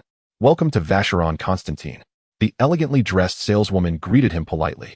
"Let me take..." Chao Kun took a turn and ultimately chose a Vacheron Constantine Heritage Series. Watch the Overseas 85180, with its classic 3-hand design, low-key and understated. Recently, it was the same model worn by Gao Qiqiang, the main character of the hit drama, a standard for business magnates, complete with 3 straps priced at 2200 RMB. He signed the order and settled the bill. Looking at the watch on his wrist, Chao Kun grinned. It was truly the standard for successful people, and his aura was significantly elevated. At the same time, Chao Kun's thoughts suddenly jolted as he discovered a brilliant idea. He looked at the watch on his wrist and pondered silently. The size of the watch was just under 10 centimeters. Didn't that mean it could also be placed in the creation box to generate? Thinking of this, his heart burned with excitement. Just now he saw that the most expensive watches could cost millions, truly luxury items. If he could generate high-end watches, then the profit would be immense, easily making tens of millions a day. However, despite his thoughts, Chao Kun did not rush to make a purchase. Firstly, he wanted to go back and test it out. After all, this was just his guess, and he could only know if it would come true by trying. Secondly, even if he could generate high-end watches, there was no need to buy a new one. The second-hand market was filled with them, available in abundance, and the prices were economical. After finishing shopping, Chao Kun left the Yangon department store. Carrying several bags, he found the parking lot half an hour later and drove back to the hotel. Back at the hotel, he glanced at his watch. It was just a little past 9 p.m., still early. Despite having run around all day, he was still in remarkably good spirits, a spirited young man. "I can't sleep, you'll go out for a foot wash and a massage." These were things Chao Kun had never dared to think of before, but now that he had money, he naturally wanted to enjoy them and experience the wonderful life of the wealthy. After searching for a good target on his phone, Chao Kun left the hotel and headed straight to the largest foot bath city nearby. This foot bath city was large, luxuriously decorated with a rich, ancient style, very famous in the Magic City, and of course the consumption was not low. "Hello, welcome." As soon as Chow Kun walked in, the receptionist at the door greeted him with a bow. The receptionist wore kipayos, each slender, young, and beautiful. Chow Kun walked up to the front desk. The receptionist immediately smiled and asked, "Sir, would you like a foot wash or a spa? Is there a project list? Let me take a look." This was Chow Kun's first time in such a place, and he was a bit confused. The receptionist handed him an iPad. Chow Kun looked and ultimately chose the first item on the list, the Internet Celebrity Package, a soft massage spa, for 120 minutes priced at 1,998 yuan. Soft massage spa, I'll take this one. All right, sir. Afterwards, Chow Kun was led by a beautiful service staff to the 8th floor to a private room. The room's interior was tranquil, with soothing music playing, calming the mind. The beautiful service staff picked up an iPad in the room and smiled, saying, "Sir, this contains the personal information of the technicians. You can choose your preferred type." Chow Kun took the iPad and started looking, and his eyes lit up. Goodness, there were quite a few types. Cute type, pure type, gentle type, aloof type, mature woman type. Each one was a high-quality beauty with outstanding figures and looks. Chow Kun sighed. It was extremely rare for him to encounter such high-quality beauties, let alone interact with them. But here they were everywhere. Indeed, people are categorized into different levels. Good things are enjoyed by the upper echelon, while the lower-class individuals in society can hardly encounter such experiences. Chow Kun ultimately chose a mature woman-type technician. She was 32 years old, fair-skinned, and beautiful, proficient in both massage and spa. It is said that older sisters know how to take care of people. Chow Kun also wanted to be taken care of. The beautiful service staff first prepared a bath for him, smiling and saying, "Sir, please take a shower first, and after you're done you can ring the bell and the technician will arrive shortly." Chow Kun lay back in the large bathtub, the fragrant aroma lifting his spirits and relaxing his body immensely. 20 minutes later, after finishing his bath and drying off, he lay on the big bed in his shorts and pressed the bell for the technician. Soon a beautiful technician with glasses and a mature demeanor walked in. Looking at Chow Kun, she slightly bowed and smiled, saying, "Hello, sir. I am technician No. 98. It's a pleasure to serve you." Chow Kun examined her. Her short skirt and long straight legs clad in black stockings were captivating. Her ample bosom was impressive, making her work attire appear even more alluring than in the photos. The thought of such a stunning beauty serving him made Chow Kun sigh inwardly, realizing this must be the charm of money. "Is your shop's soft SBA service green?" Chow Kun was curious, having seen many foot massage shops offering peculiar services online. "Sir, our services are purely green." The mature technician replied politely with a smile. "Are there any non-green services?" "There really are none." "Ha ha ha, just joking." After chatting for a bit, the mature technician began by soaking and massaging Chow Kun's feet. His toes nestled in her soft palms, her gentle technique providing immense pleasure. After the foot soak, it was time for the aromatic soft massage SBA. Chow Kun lay flat on the bed, closed his eyes to relax, and allowed the mature technician to serve him. Meow, nose, hands. Various extravagant massages made Chow Kun's body feel incredibly hot. Damn, this is too torturous. He wished he hadn't chosen this. Chow Kun struggled to control himself. Her delicate fingers pressed against his muscular body, a wave of potent male hormones overwhelming the mature technician, causing her beautiful eyes to quiver. Such a powerful physique. If only his looks could improve a bit, he would surely be a perfect male god. What? Halfway through the massage, Chow Kun's body jolted. He gasped and stared wide-eyed at the mature technician. He couldn't believe it. Wasn't it supposed to be purely? Why? This is too much. The mature technician's eyes widened as she exhaled softly, saying, "Sir, please relax." "Sister, I can't relax." Which old man can withstand such a test? Oh no. 2 hours later, Chow Kun left the foot bath city feeling refreshed. After returning to the hotel, it was nearly midnight. Chow Kun fell asleep immediately. After releasing his body and mind, he slept soundly. The next day, after the sun rose higher, Chow Kun woke up leisurely and opened his phone to order some ingredients on Meituan. These ingredients included vegetables and seafood. The generated rice had the miraculous effect of increasing strength and physique. Other ingredients must also have different magical uses. After washing up, the hotel staff brought in the ingredients ordered from Meituan. Chow Kun opened the ingredient packaging, and with a thought, the creation box appeared before him. The creation box had 10 chances to generate daily, and Chow Kun prepared 5 portions of ingredients. With the remaining 5 chances, he planned to create a watch. He had spent nearly $1 million yesterday. He needed to make money, and the top-tier watches, such high-value luxury items, were his next target. Chow Kun first took out the abalone and filled the creation box. Ding, a bit of energy value needs to be consumed. Are you sure you want to generate? Sure, generate. Ding, congratulations, you have obtained 15 high-quality abalones with a permanent effect beauty enhancement. Indeed, it had a permanent effect. The creation box is amazing. After joyfully storing the high-quality abalones, Chow Kun continued generating other ingredients. Soon, all the ingredients were generated. High-quality lobster permanent effect kidney tonifying and aphrodisiac. High-quality yellow croaker meat permanent effect blood nourishing and energy boosting. High-quality carrots permanent effect heat clearing and detoxifying. High-quality tomatoes permanent effect violent development. Why are there no added attribute points? Chao Kuan was puzzled. These permanent effects were basically the natural benefits of the ingredients. Even without the creation box, they would still possess them. Let's try making a rice bowl to test the effects. He boiled the rice and washed the vegetables and abalones. After working for half an hour, Master Chao finally prepared a delicious tomato-baked abalone rice bowl. Suddenly, the aroma filled the room. The rice generated together with tomatoes and abalone created a truly delectable dish. Just the fragrance made one salivate. Hungry Chao Kuan scooped a full spoon of the tomato-baked abalone rice bowl and put it in his mouth. Instantly, the fresh and fragrant flavor stimulated his taste buds, making his mind feel ethereal, as if floating in the clouds, his whole body immensely relaxed. So good. Chao Kuan savored the dish, finishing the entire large bowl of tomato-baked abalone rice. The satisfying fullness made Chao Kuan reluctant to move. He lazily leaned back on the soft couch and began browsing short videos on his phone. After watching for about half an hour, Chao Kuan turned off his phone and stood up, walking to the washroom. Let's see if there's any change. Abalone's permanent effect beauty enhancement. Tomatoes permanent effect violent development. He was eager to find out if it was as impressive as the rice. Wow. Chao Kuan stared in shock at his reflection in the mirror. His appearance had indeed changed. Out of 10 yesterday, his looks were rated at 7, and now it was at 8. At this moment, his face could be described with one term. That is outstanding talent, handsome in appearance, tall and imposing. Moreover, Chao Kuan was astonished to find that he seemed to have grown taller.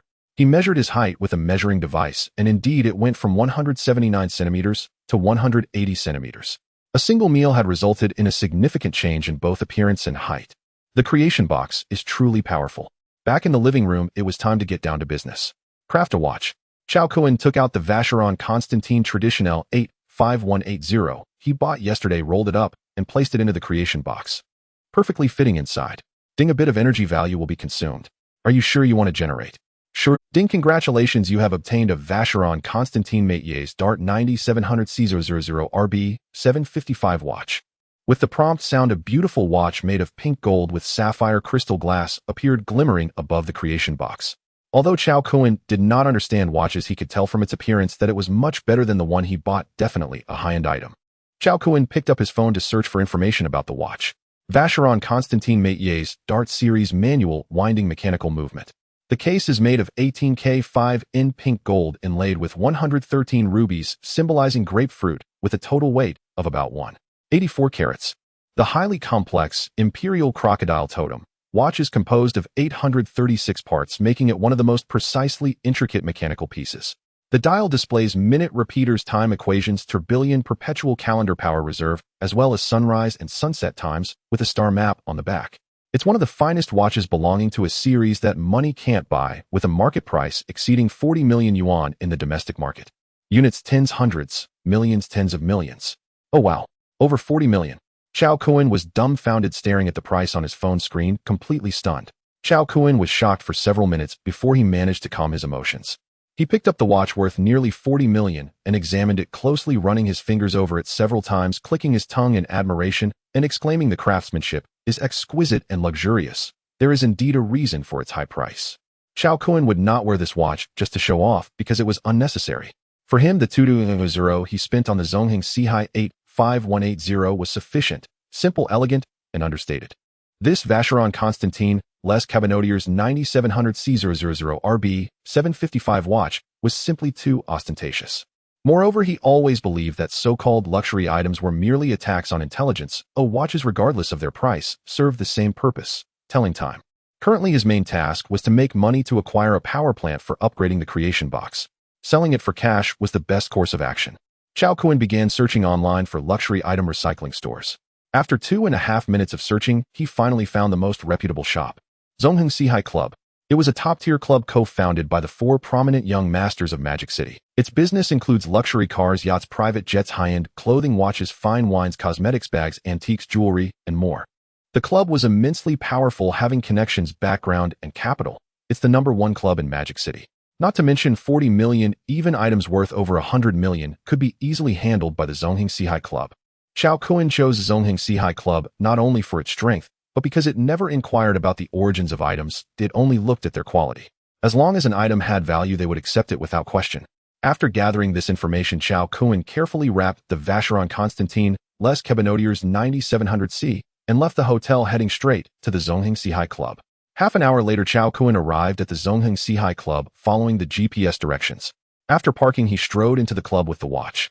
As expected of the top club in Magic City, the decor was incredibly luxurious.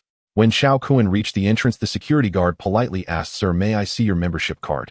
Being the #1 club in Magic City, it naturally wasn't open for just anyone to enter. Only members had the privilege to enter and make purchases. Chao Kuan asked him, "Here to sell something? Well, I shouldn't need a membership card, right?" The guard responded, "Please come in." Upon entering the hall, a beautiful young lady in uniform approached him with a smile and asked, "Hello, sir, how can I need to sell a high-end watch." Chao Kuan replied with a smile, "Sir, the high-end watch recycling is on the 3rd floor." "All right, thank you." Chao Kuan then took the elevator to the 3rd floor. As soon as he entered, a dedicated receptionist approached him and led him to the watch appraisal room after he stated his intentions. The appraisal room was quite crowded, filled with impeccably dressed and polished individuals, all exuding the aura of business elites and upper-class society. After half an hour, it was finally Chao Kuan's turn. Chao Kuan took out the watch, which was carefully wrapped in cling film, from his pocket. The middle-aged appraiser was taken aback. It was his first time seeing a watch wrapped in cling film. After taking it, he tore off the thick cling film, revealing the luxurious pink gold watch, which was exquisitely crafted and a true work of art. The middle-aged appraiser's expression shifted from surprise to shock as he exclaimed, "Is this the Vacheron Constantin Les Cabinotier's 9700C RB 755 watch?" Having been an appraiser for over 20 years, he was well-versed in various watches, especially those from world-class brands like Vacheron Constantin, which he knew inside out. He wasn't mistaken. This was definitely the Vacheron Constantin Les Cabinotier's 9700C. His words instantly drew the attention of many in the room, who began to gather around.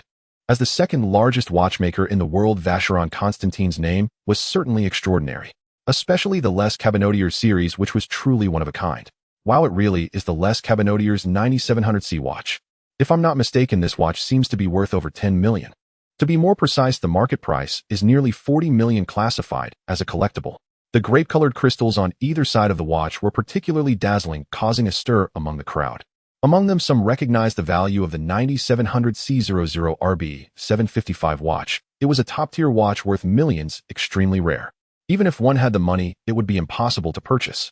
Only top VIP members of Vacheron Constantin were qualified to buy such items. Suddenly, all eyes turned to Chao Kuan in disbelief. Having a watch worth $1 million was impressive, but this young man possessed one worth tens of millions, making it hard to fathom the extent of his wealth. At the very least, it must be over $1 billion. Looking at the 9700C in his hand, the appraiser's hands trembled slightly, revealing his excitement and astonishment. He treated the watch as if it were a cherished family heirloom, carefully examining it for a long time, unable to get enough of it. This was his first time encountering a watch of this caliber up close. It was incredibly rare. Chao Kuan couldn't help but interrupt, asking, "What is the recycling price for this watch?" At this, everyone froze in surprise. They had thought this young man was there to maintain the watch, not to sell it. "Isn't this a highly rare Vacheron Constantin Les Cabinotier series? Won't you keep it for your collection?" The middle-aged appraiser was equally astonished and looked at Chao Kuan, asking, "Sir, are you sure?" "Sure." Chao Kuan nodded. "Sir, please hold on a moment." The middle-aged appraiser replied, then began to examine the watch meticulously with a magnifying glass, checking it centimeter by centimeter. After about 3 to 4 minutes, the middle-aged appraiser paused and looked at Chao Kuan in surprise, asking, "Sir, is this watch brand new?" There wasn't a single scratch or speck of dirt. It looked as pristine as if it had just come off the production line. Chao Kuan had owned this watch for less than an hour. He had been careful while wrapping it in cling film, afraid that any blemish would affect its selling price. "Yes, I've kept it in a safe since buying it," Chao Kuan casually replied. After all, this watch was generated from the Zongheng Sihai 85180 watch. He couldn't exactly say it was stolen. Overall, it's practically a new watch, and the recycling price is 38 million. How does that sound?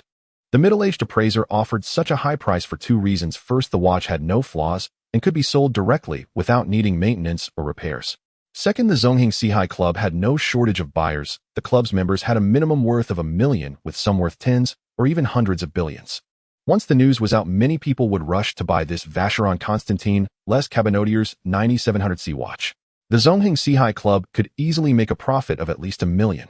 As for why they didn't require certificates or invoices for Chao Kuan's watch, those were inconsequential to the Zongheng Sihai Club. As long as the quality of the goods was high, it wouldn't affect their resale value. Chao Kuan smiled and nodded, saying that works.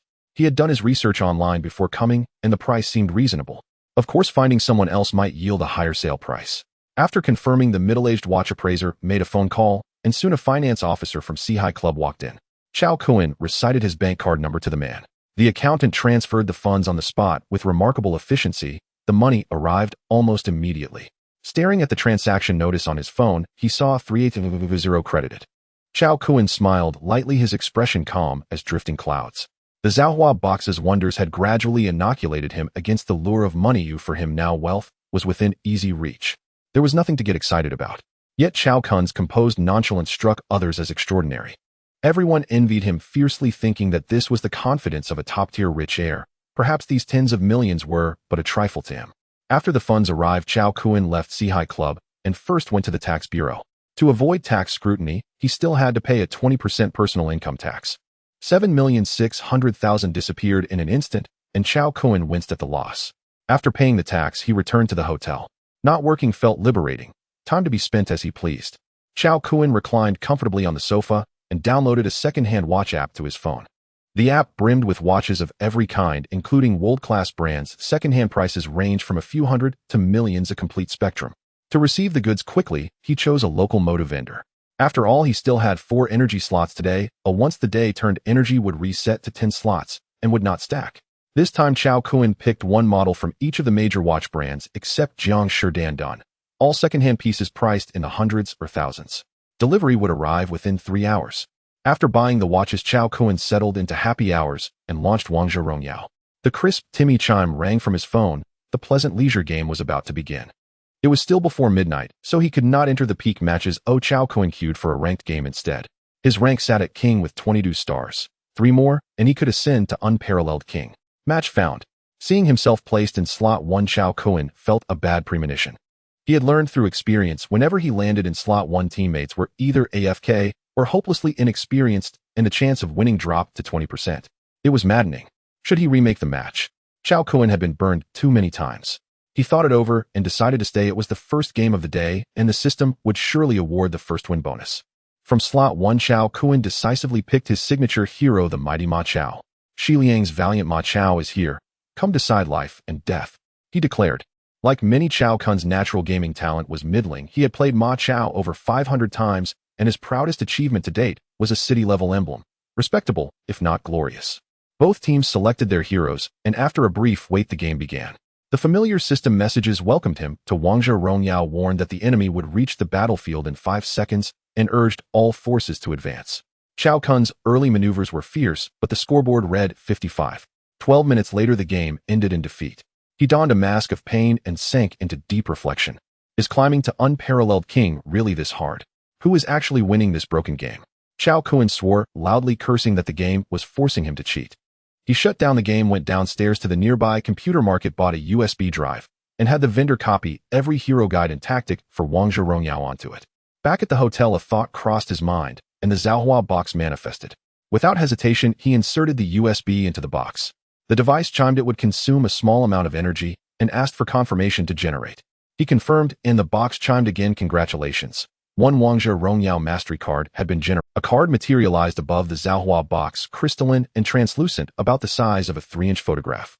A Wangzhe Rongyao game icon sat at its center, the whole thing radiating a high-tech aura. Holy, it actually works. Chao Kuan was stunned. He had only meant to try. The Zhaohua box truly was. He picked the card up and held it, pondering how to use it. There was no manual. He could hardly be expected to swallow it. He tried blood. Using a nail clipper, he nicked his finger and let a drop fall onto the card. The red bead landed and slipped to the floor. The card remained immaculate, not a trace stained upon its crystal surface.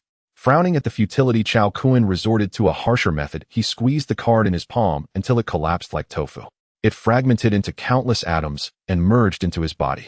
In an instant, his mind filled with operational insights for 238 heroes of Wangzhe Rongyao, a seamless synthesis that elevated his gaming instinct and reflexes to peerless heights. Eager, he launched the game and picked Ma Chao once more. His understanding and execution of combos, triangle strike, linear kill, the 5-stab lightning sequence, reached mastery. At level 2, he soloed the enemy top. Within 3 minutes, he had killed that opponent 3 times, almost once per minute, his gold lead swelling by thousands as he soared. By 4 minutes, the enemy mid-jungle came to gank the bush, but Chao Kuan burst forward and with staggering damage turned a Ana vs 3 into a crushing counterkill. From that moment the match was effectively over. With superior items and Shao Kahn's unrivaled control, Ma Chao became an invincible war god. By 6 minutes, he had amassed 15 kills. No matter how fast you run, lightning will always catch up. Your life ends now. Mighty prowess across 10,000 miles. Taunts filled the battlefield as he carved his path. A 20 Honester King match felt like facing bots after a pentakill. Just before the 6-minute mark, the opposing team decisively surrendered. There was clearly a smurf on the other side. What a joke. To continue playing would be nothing but self-inflicted torment. So strong, he muttered, eyeing a score that had climbed to 16. Seeing the 16-0 rating, Shao Kahn's lips curved into a broad smile. Cheating felt delicious. He could now say with confidence that even professional team players would not be his match. Next, he cycled through top, jungle, mid, marksman, and support, playing each lane in turn. No matter the role or hero he slaughtered relentlessly, his score never dipped below 15. In 2.5 hours, he played 18 consecutive matches. All victories, all MVPs, averaging 8 minutes per game. He rocketed from king with 22 stars to king with 40 stars. System mechanics proved paper-thin against his absolute prowess. They burst at the slightest poke and could not curtail his rampage. Now this is what gaming feels like. Exquisitely smooth, he exclaimed. Shao Kahn felt invigorated and euphoric. The unbroken string of wins was intoxicating. He could not stop. Just as he prepared to cue another match, someone knocked at the door. He closed the game, opened the door, and saw the hotel front desk staff standing there. Sir, this is your delivery. It turned out that the watch bought by Shao Kahn on the second-hand platform had arrived. Thank you. Sir, you are too polite. This is what we should do. After politely thanking the beautiful receptionist, Shao Kahn closed the door, bringing the watch to the coffee table to begin unboxing it one by one. Today he had 4 energy units left, which meant 4 chances to generate. Therefore, Shao Kahn purchased the most valuable world-class luxury watch brands. Patek Philippe, Vacheron Constantin, Audemars Piguet, and Richard Mille, 4 different brands of second-hand watches, each with its own packaging. Top luxury items are exceptional, even second-hand ones hold significant value. Among the 4 second-hand watches, Patek Philippe was the most expensive, costing Shao Kahn over 100,000. Ding, consuming a bit of energy. Are you sure you want to generate? Confirm. Ding, ding. Soon all 4 second-hand watches were generated, ultimately receiving ding. Congratulations on obtaining the Patek Philippe Super Complication Caliber 47, a 40mm 6300 G010 watch. Ding, congratulations on obtaining the Vacheron Constantin Artisan Series 6620C000 or watch. Ding, congratulations on obtaining the Audemars Piguet Jules Audemars Series watch. Ding, congratulations on obtaining the Richard Mille MR5602 watch. Each watch appeared exquisite, gleaming with brilliance, clearly exuding high value. Shao Kahn checked the prices of these watches on his phone. The highest price was for Patek Philippe, which had a transaction price at an auction house that astonishingly reached 54 million. The other 3 watches were also worth a fortune, with even the cheapest not falling below 10 million. The total amount from the 4 watches combined with the Vacheron Constantin Artisan watch sold earlier today exceeded a small target. Indeed, as top luxury items, they brought in money quickly. Oh, doong. Shao Kahn was astounded. This was the correct use of the creation box. Awesome. Checking the time, it was 5 in the afternoon. Without any hesitation, Shao Kahn drove downstairs and headed to the Sea Club. Such luxury items worth tens of millions could only be handled in one go at the Sea Club in Magic City. At the Sea Club, it was still that middle-aged watch appraiser. Looking at the 4 exquisite watches of different brands before him, the appraiser was utterly shocked. He gazed at Shao Kahn and asked in astonishment, "Are you selling all of them?" Including the Vacheron Constantin Artisan 6700 from a few hours ago, this young man had presented 5 watches, all valued in the tens of millions. He had seen people possess so many top watches, but it was his first time seeing someone sell them all for cash. Since it was confirmed that Shao Kahn was selling, the appraiser got to work, without further ado, starting the appraisal. After about 10 minutes, all 4 watches were appraised almost as good as brand new, pristine, with not a single. The other party had transfer records and Shao Kahn's bank card number, and soon the money for all 4 watches was deposited. A total of 918,000 yuan. Including the earlier Vacheron Constantin 6700C, Shao Kahn's bank balance had reached an unprecedented 120 million. It could be said that Shao Kahn truly achieved a small goal of earning daily. As a lawful citizen, he had to pay taxes according to the law. When Shao Kahn paid his taxes at the tax office at noon, for future convenience, he directly downloaded a tax payment app on his phone, so he wouldn't have to run to the tax office every time. After paying taxes on the app, his bank balance suddenly shrank by more than 18 million. Shao Kahn's mouth twitched. It was painful. In the car, he picked up a cigarette, took a puff, then drove towards the antique street. That's right, Shao Kahn had changed his target again. Top watches bring money quickly, but one cannot generate too many as the items generated by the creation box are random and cannot be controlled. Especially limited editions, the owners of each watch can be traced. If the quantity exceeds, it can be hard to explain. One must not be greedy, take the good, and leave. Upon arriving at the antique street, Chao Kun headed straight for the largest antique shop. It was comprehensive, filled with antique calligraphy and paintings, jade, and various stones. Chao Kun arrived at the jade counter without hesitation or small talk, simply purchasing what he wanted. He bought various styles of bangles, rings, bead strings, and jade Buddha pendants. All were of low-tier jade priced at a few hundred each, not very valuable, totaling only about 1,000. Chao Kun did not buy more. He planned to go back and test if the low-tier jade could indeed generate high-quality jade. If so, it would be an immense opportunity for wealth. Jade is different from watches, and no one investigates its origin. As long as the quality is good, there is no shortage of market. This antique shop was large, filled with various people bustling with activity. After buying the jade, Chao Kun headed to the antique calligraphy and painting area.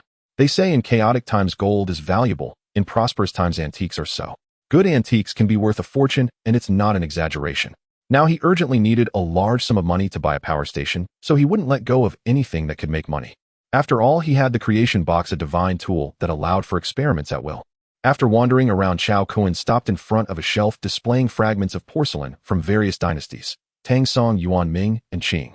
No matter the period, once porcelain is broken, its value plummets. It can only be sold as scrap, and the price is not high, basically sold by weight. Considering the space limit of the creation box, Chao Kun could only choose small porcelain items such as bowls and cups, all within 10 centimeters. After some selection, Chao Kun finally chose fragments from the Yuan, Ming, and Qing dynasties, buying £1 each. He spent only a few hundred.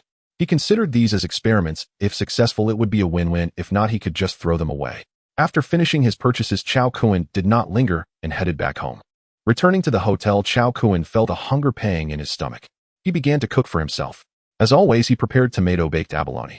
Tomato grants a permanent effect, beautification.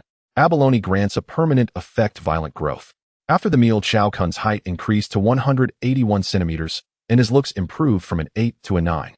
Now Chao Kun had a great physique, wealth, and looks truly deserving of the title tall, rich, handsome. After eating with nothing to do, he opened Honor of Kings to pass the time. With his expertise in Honor of Kings, Chao Kun was unstoppable in the game, dominating every match. Victory after victory.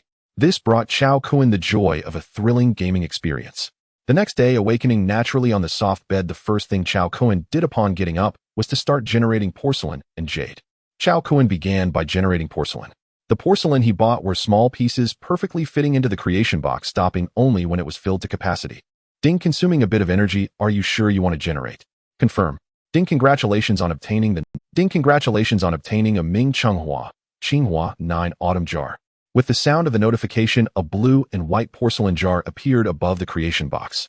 The jar was decorated with blue floral designs depicting blooming chrysanthemums and dianthus, with butterflies fluttering around, vividly brought to life.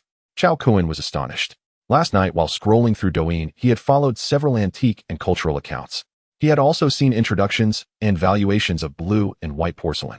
2 years ago, at an auction held by Poly in Kyoto, a fist-sized porcelain piece was sold for an astonishing price of 281,750 yuan, leaving Chao Kun in disbelief. He had been thinking last night that if he could generate such blue and white porcelain, he would make a fortune, and to his surprise, his wish truly came true. Chao Kun happily took the Ming Qinghua 9 autumn jar, running his hand over its surface. It was pure white and had a delicate, smooth texture. He turned the jar around to observe it closely, and surprisingly, even he, a layman with no knowledge of antiques, could feel the exceptional quality of this porcelain. At the same time, Chao Kun noticed a few small characters in regular script on the blue and white double circles at the base of the jar, clearly stating "made in the Great Ming Qinghua period," with neat and elegant handwriting that could only belong to a master calligrapher. This was a royal kiln porcelain piece from the Qinghua period, specifically used for the imperial family during the Ming dynasty. It was stunning, a true representation of porcelain culture. After observing for 3 or 4 minutes, Chao Kun carefully placed it on the coffee table and continued to generate the remaining porcelain. Ding, congratulations on obtaining a Ming Qinghua sea water Inglong pattern small jar. Ding, congratulations on obtaining a Yuan Qinghua small pattern plate. Ding, congratulations on obtaining a Qing Qianlong imperial enamel color flower and bird pattern cup. After synthesizing 4 pieces of porcelain, Chao Kun decided to end the process. Generating porcelain was a one-time deal. He wouldn't easily synthesize antique porcelain again after this transaction. Antiques like top-tier watches have traces to follow. The more they appear, the more likely they are to be exposed. All 4 pieces of porcelain were exquisite. Chao Kuan checked the prices online, finding that the most expensive was the Ming Tsinghua seawater Inglong pattern small jar, which sold for 33775 of Israel HKD at Sotheby's, equating to over 30 million RMB. He couldn't find the prices for the other 2 pieces. After finishing the porcelain generation, Chao Kuan began to generate jade stones. He first placed a bracelet inside. Ding, consuming a bit of energy. Do you confirm the generation? Confirm. Since he could generate porcelain, jade should work as well. As Chao Kuan eagerly awaited, the notification sound rang out. Ding obtained a dragonstone grade jade bracelet. Wow, imperial green. Before generating, Chao Kuan had learned about jade, knowing that the highest value comes from glass-type jade, also known as imperial green. Jade grades from highest to lowest: glass type, high ice type, glutinous ice type, lotus type, glutinous type, bean type. Colors: green, red, yellow, purple, white, mixed colors. Among them, green is the most common. The denser the color, the more uniform and full the quality, without cotton or cracks, and it should produce a crisp, pleasant sound when struck. Such quality jade commands the highest prices. Chao Kuan picked up the bracelet, examining it carefully.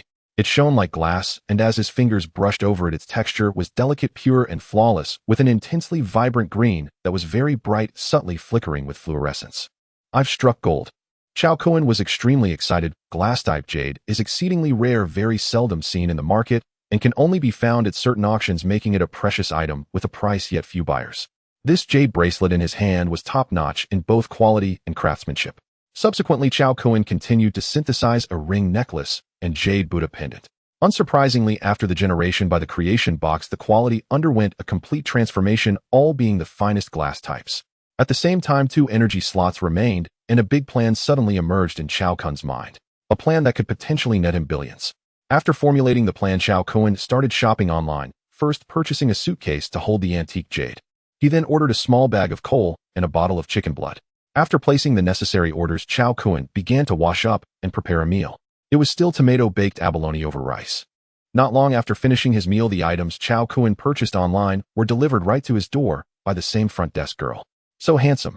The front desk girl stared at Chao Kuan, momentarily mesmerized, her eyes filled with infatuation. Jokingly, after 3 meals of tomato-baked abalone, Chao Kuan had undergone a tremendous transformation. Now standing at 182 centimeters, his looks had reached the pinnacle of human beauty, and paired with his strong physique and confident, carefree demeanor, he truly emanated an extraordinary aura. Especially in this close encounter, Chao Kuan was exuding an overwhelming amount of masculine hormones, making him extraordinarily appealing to women.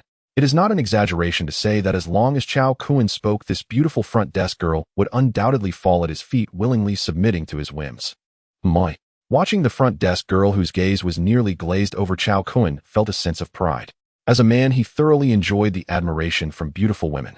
Until Chao Kuan waved his hand in front of the front desk girl, she finally snapped back to reality, her cheeks flushed shyly, saying, "Mr. Chao, your package." She handed over the package she was holding to Chao Kuan. "Thank you." After receiving the package, Chao Kuan prepared to close the door. "Mr. Chao, may I add you on WeChat?" The front desk girl looked at Chao Kuan nervously. Chao Kuan was taken aback looking at her. The beauty serving at a 5-star hotel naturally had high standards, and her personal image was excellent, categorizing her as a campus beauty. If scoring out of 10, this girl in front of him would easily get an 8.5, as she had fair skin, a well-proportioned figure, and a full bosom, her black silk work attire exuding a unique charm. Chao Kuan thought for a moment and nodded, saying sure. Hearing this, Yang Hanyan was overjoyed. She had just graduated from university, coming from an ordinary family with an average education. Aside from her beauty, she had nothing else. The extravagant life in the Magic City made her yearn to soar and transform into a phoenix, hoping to be noticed by a wealthy man, which would truly allow her to leap over the Dragon's Gate. Unfortunately, such diamond bachelors are exceedingly rare. Chao Kuan's image and demeanor matched her ideal criteria for a partner perfectly, making him a godlike figure, flawless, without any faults. Even if Chao Kuan wasn't extremely wealthy, he was undeniably handsome. Spending time with such a man wouldn't be a loss. After adding each other on WeChat, Yang Hanyan said to Chao Kuan, "Mr. Chao, feel free to message me anytime. I'm at your service." She even winked at Chao Kuan, the implication clear. "All right." Chao Kuan nodded with a smile.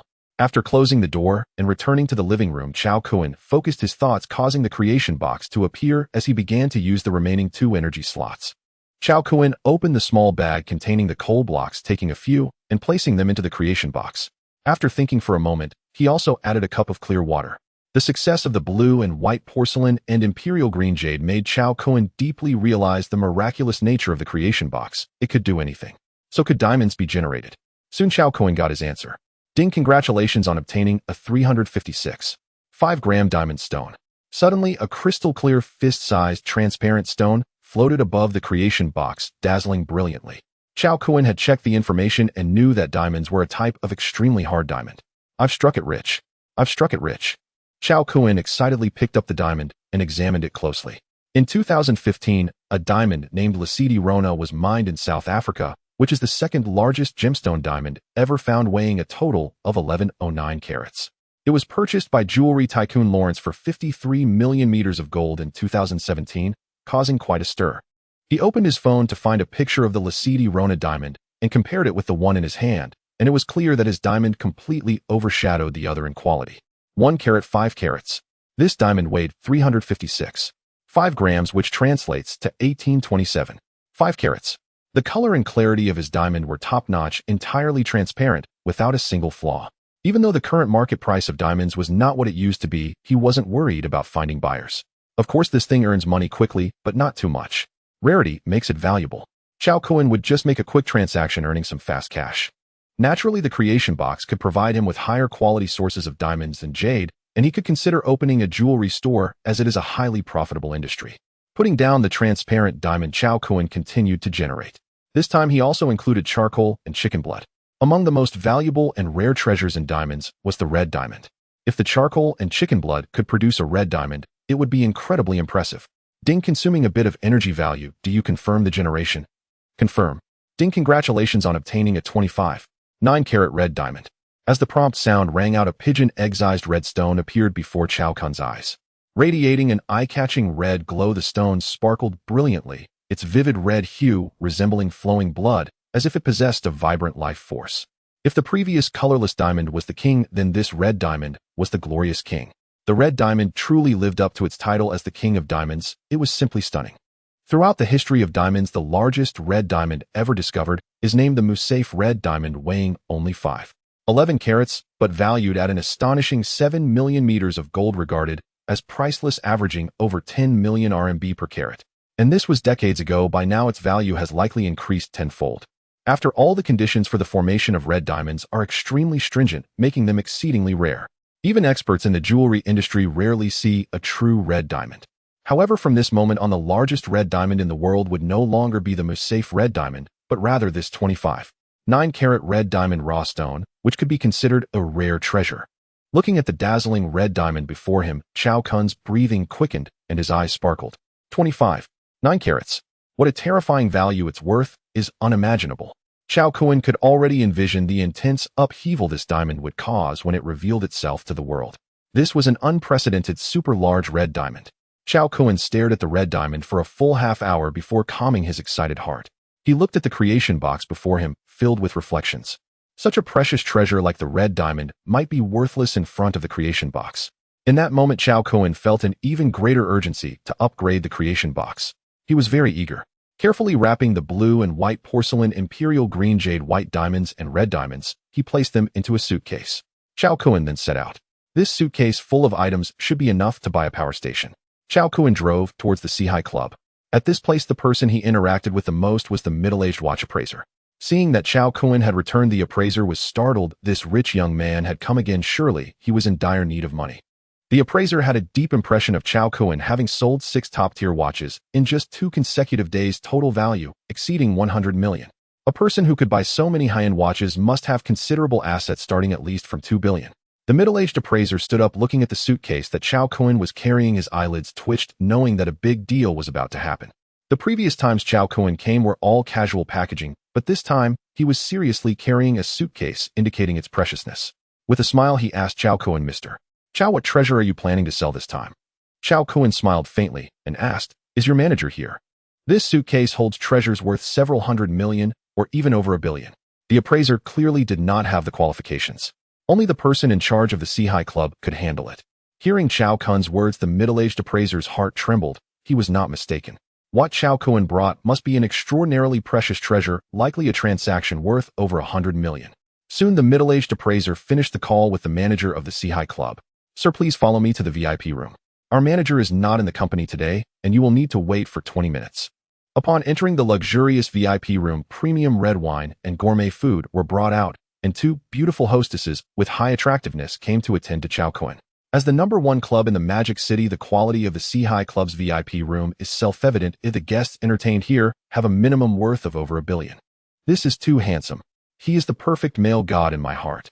Chao Kun's charm truly astonished the two beautiful hostesses, their eyes sparkling with admiration. They eagerly sought to add Chao Kun's contact information. Wealthy, tall, and handsome Chao Kun was like a firefly in the night, radiating an extraordinarily dazzling light that captivated the two beautiful hostesses. Chao Kun did not refuse the two beautiful hostesses. After experiencing a breakup, he understood that so-called love was worth nothing in the face of money. In today's societal reality, money is everything. The appearance of the creation box allowed his former poor life to undergo a complete turnaround. Beautiful things he once dared not dream of were now within his reach. Just like beautiful women. Why refuse? He wasn't a eunuch or a saint. Shouldn't one enjoy life when they have money? Perhaps this is the psychology of a poor person suddenly becoming wealthy. The two beautiful hostesses were almost glued to Chao Kun's side, taking care of him meticulously. Chao Kun held one hostess around the waist with one arm, while he savored grapes peeled by the other hostess, relishing the moment, feeling that having money was indeed wonderful. 20 minutes later, there was a knock at the door of the VIP room. The two beautiful hostesses quickly tidied their clothes and went to open the door. Shortly after, a young couple walked in. The man was dressed in a custom-made casual outfit, standing about 1.78 meters tall, handsome, and spirited. The woman wore a black long dress with a thin belt cinching her waist, accentuating her curves.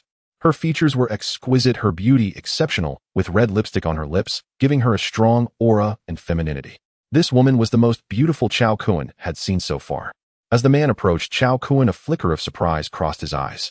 To be honest, his looks had always stood out in the Magic City. However, in the face of Chao Kun, he felt no comparison. As a man, he even felt a bit envious of Chao Kun's looks. This guy was simply too handsome. The man steadied himself and extended his hand to Chao Kun with a smile, saying, "Hello, I am Qin Feng, one of the shareholders of the Sea Club." Chao Kun's expression shifted slightly as he extended his hand to shake with the other party Chao Kun. He had heard of the well-known Qin Feng, the Emperor of Lu, from news he saw online. He did not expect to meet the real person today. Then the woman in the black dress next to Qin Feng also shook hands with Chao Kun. "Hello, Mr. Chao. I am Su Ruoqing, the manager of the Sea Club." "Hello." Chao Kun offered a polite smile. After the three introduced themselves, they began to get to the point. "Mr. Chao, may I ask what treasures you are selling today?" They were all aware of Chao Kun's recent sales of 6 top-tier watches. However, they had never heard of him before, which genuinely surprised them. Chao Kun glanced at the two beautiful women, standing aside, remaining silent. The treasures in his suitcase were astonishing, especially the 129 5-carat red diamond. The rarer the treasure, the fewer people who knew about it. Seeing this, Qin Feng realized that the items in Chao Kun's possession were extraordinary and immediately said to the two beautiful women, "You may leave for now." "Yes, young Master Qin." After the two left and closed the door, Chao Kun finally took the suitcase and unzipped it. He first unwrapped several pieces of blue and white porcelain, revealing their true form.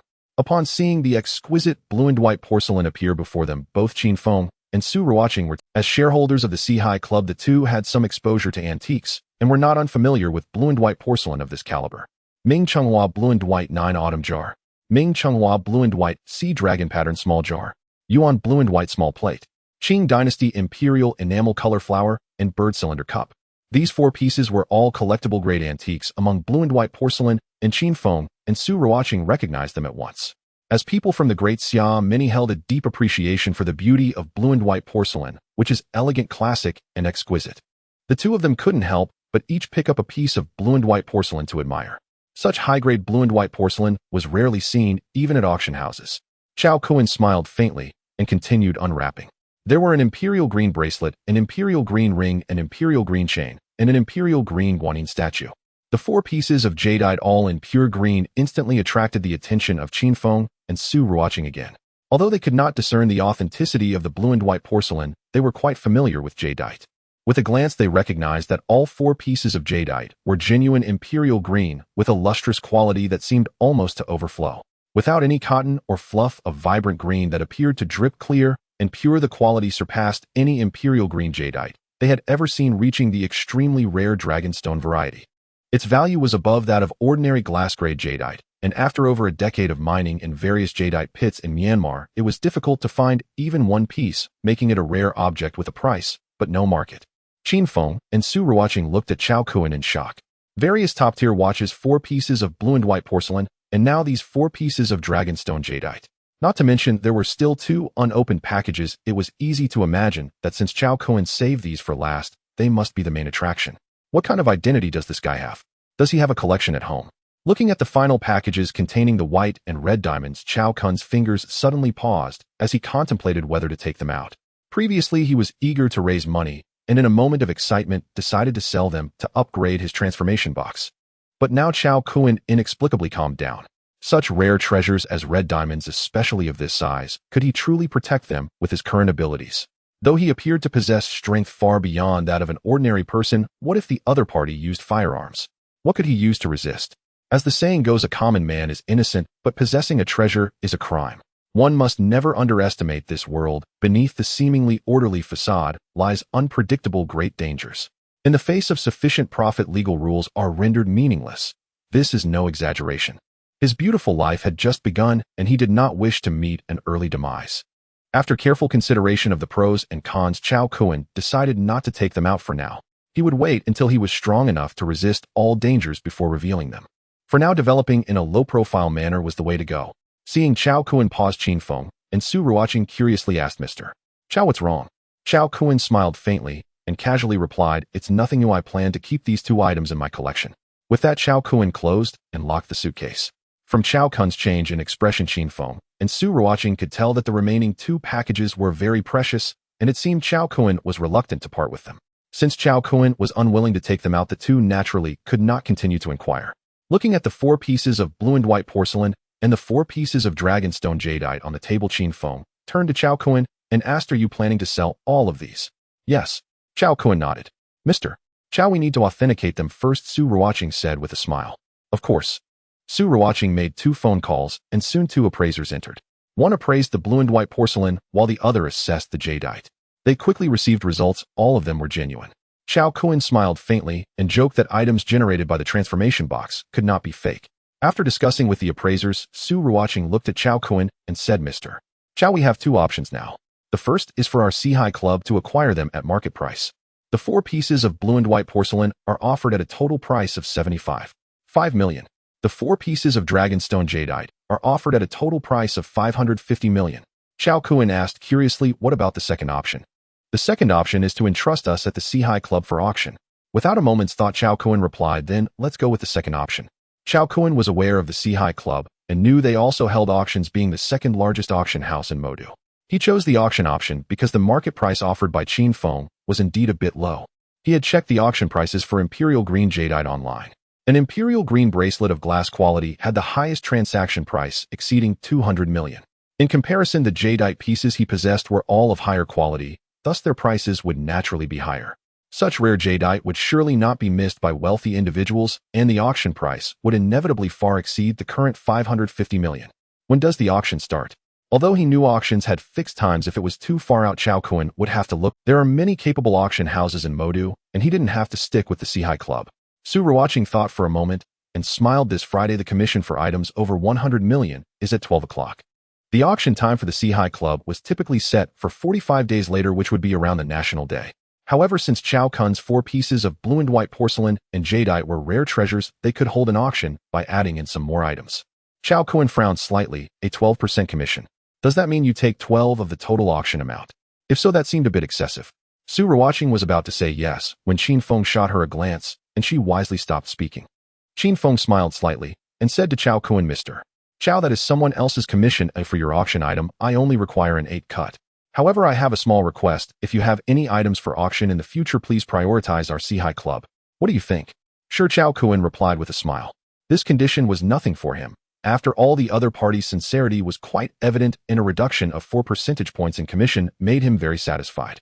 Once everything was agreed upon, they began shooting promotional material for 4 pieces of blue and white porcelain and 4 pieces of jade. Today was Tuesday, with 4 days remaining until Saturday. The promotional efforts over these 4 days would be sufficient to spread the word about the 4 pieces of blue and white porcelain and the 4 pieces of dragonstone jade, attracting numerous collectors and wealthy individuals.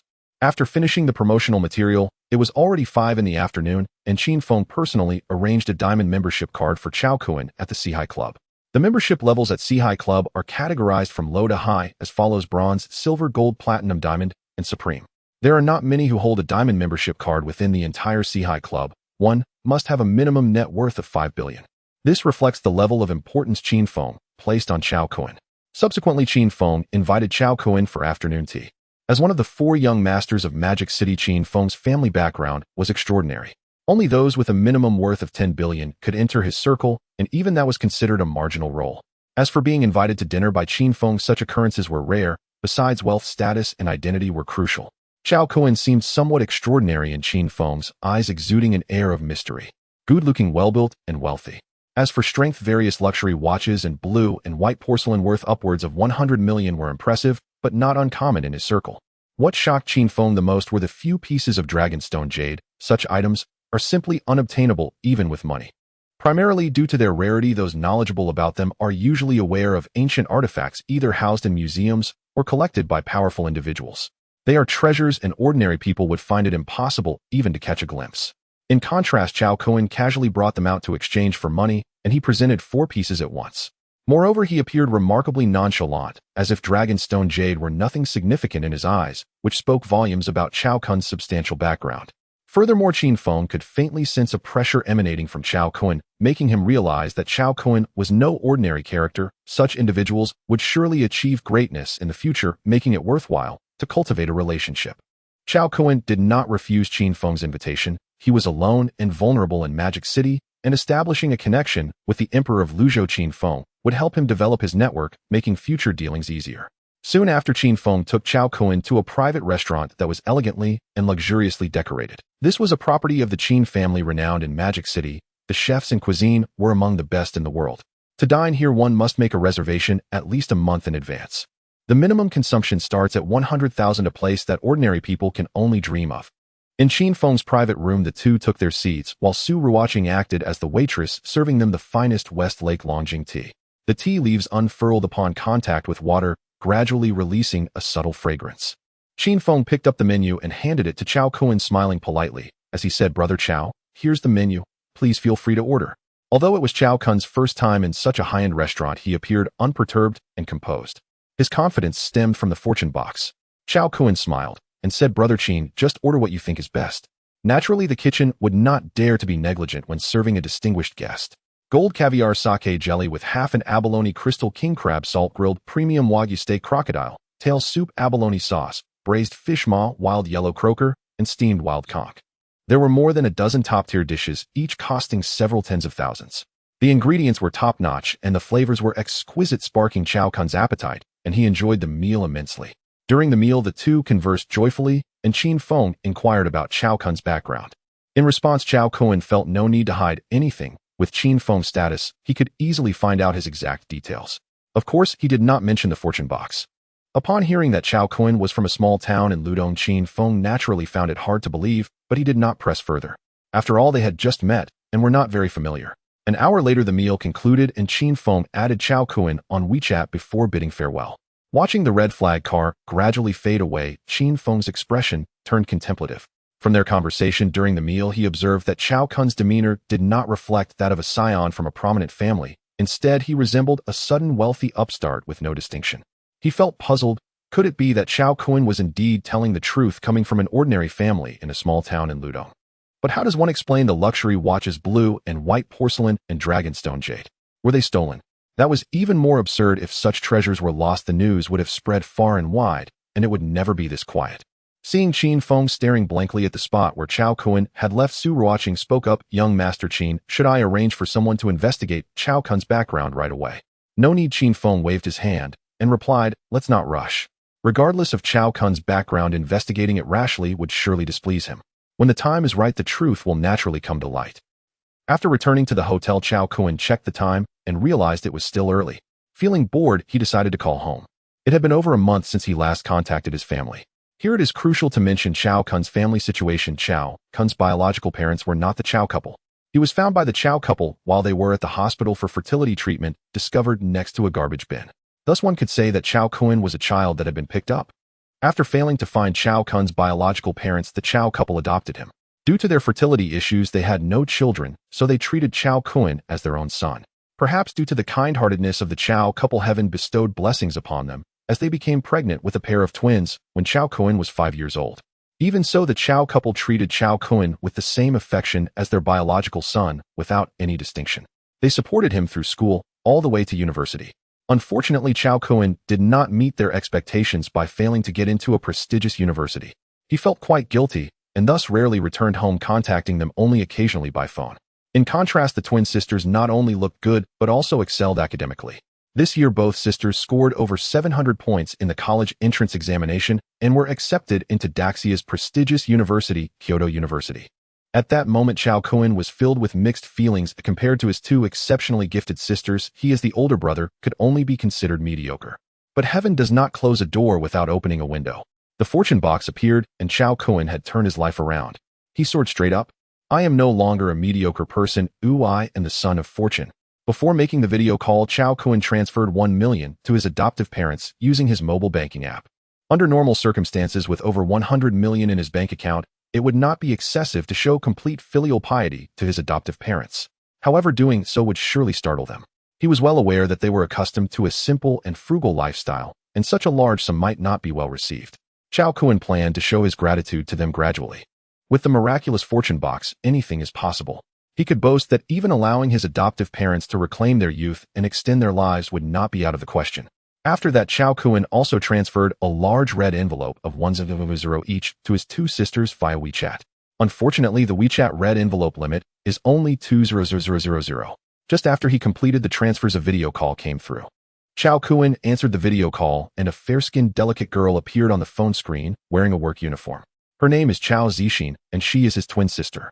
To elaborate, the Chao couple runs a restaurant in town, and Chao Kun learned his fried rice skills while helping out in the kitchen during school breaks.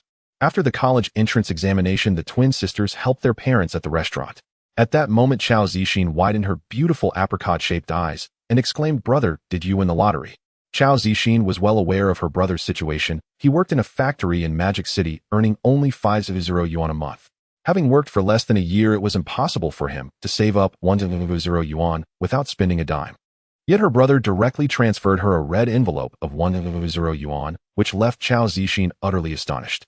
Chao Kun had grown accustomed to Chao Zixin's exuberance and smiled, saying, "You could say I won the lottery. A few days ago, I stumbled upon an antique in the antique street and made a profit of 3 million yuan. Chao Zixin gasped in delight, her mouth agape in disbelief. "My goodness, brother, your luck is unbelievable." Chao Kun smiled lightly and asked, "Are mom and dad still busy?" "Yes, 2 tables of customers just arrived and mom and dad are busy in the kitchen." Although Chao Kun was adopted, perhaps due to having taken care of the Chao sisters since childhood, the sibling relationship was quite harmonious. While they were talking, Chao Zixin took her phone to the kitchen, and soon Chao Kun saw their parents and his second sister, Chao Ziyun, busy in the kitchen. As soon as she entered the kitchen, Chao Zixin couldn't contain her joy and said, "Mom and Dad, my brother struck it rich, earning 3 million yuan, and he even sent me a red envelope of 100 yuan. Upon hearing this, the Chao couple and Chao Ziyun were taken aback. Since Chao Kun transferred money to Chao Zixin, it meant he must have also transferred to them. Immediately, Chao Kun's father, Chao Jifeng, grabbed the phone to take a look and was instantly shocked, his eyes widening. 1 million yuan. They knew that their small restaurant earned only about 200 yuan a year through hard work. Yet Chao Kun had transferred a whopping 1 million yuan at once. At the same time, his twin sister Chao Ziyun, who was also looking at her phone, was equally astonished. She too had received 100 yuan.